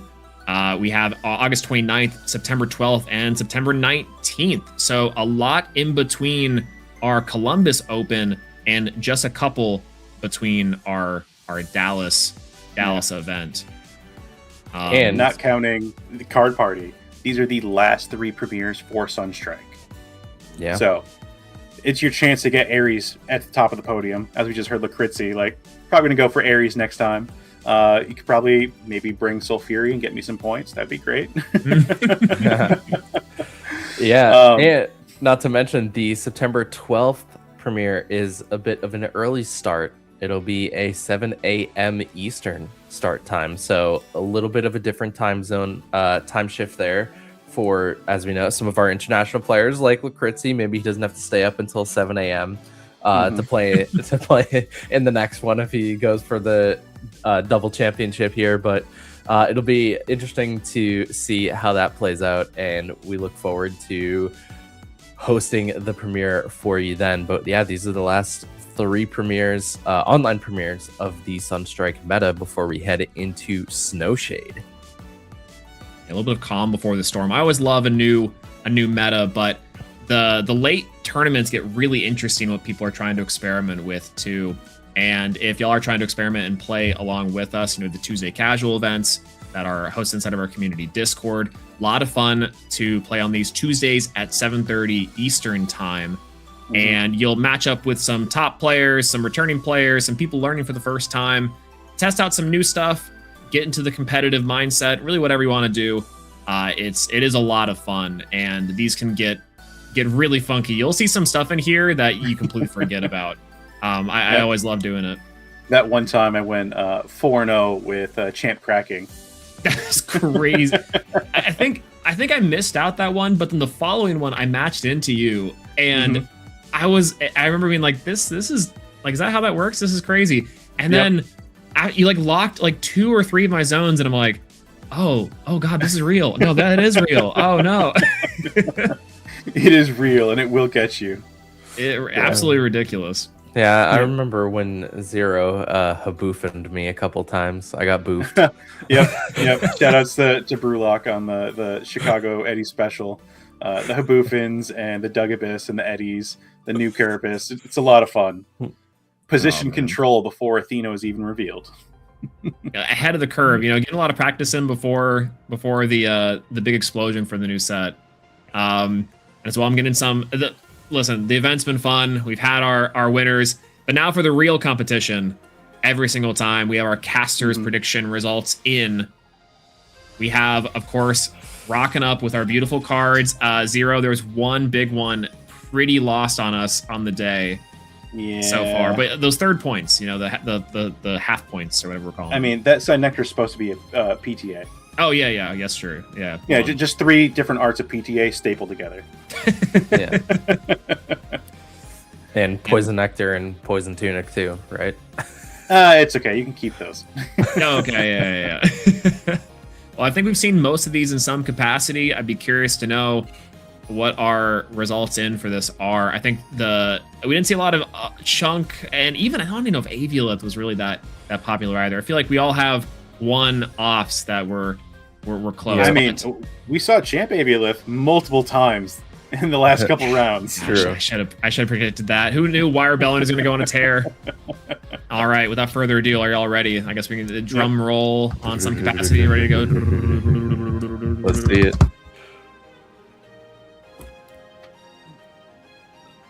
Symbol crash.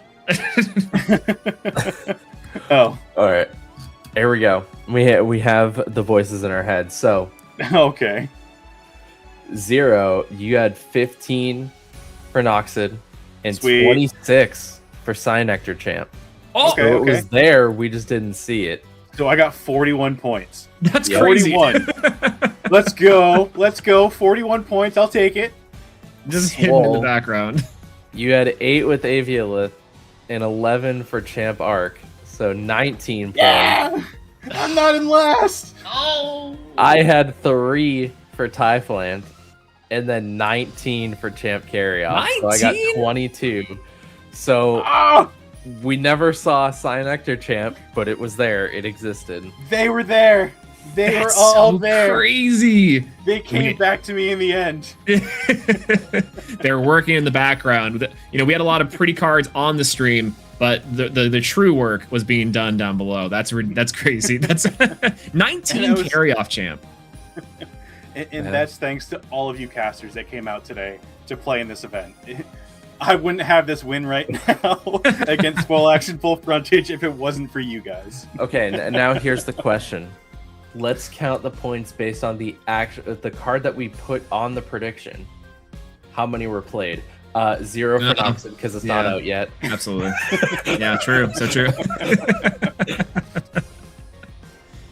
Oh wow. Well, GG's all around. I think we all played very fair, and none of us, got absolutely destroyed by this at all.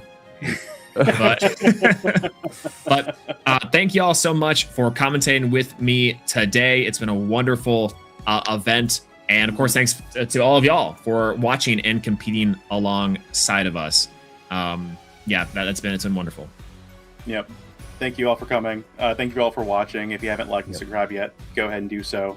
And also, last shout out, Snowshade is coming out soon. Sign up for your Snowshade pre-release. Talk to your LGS.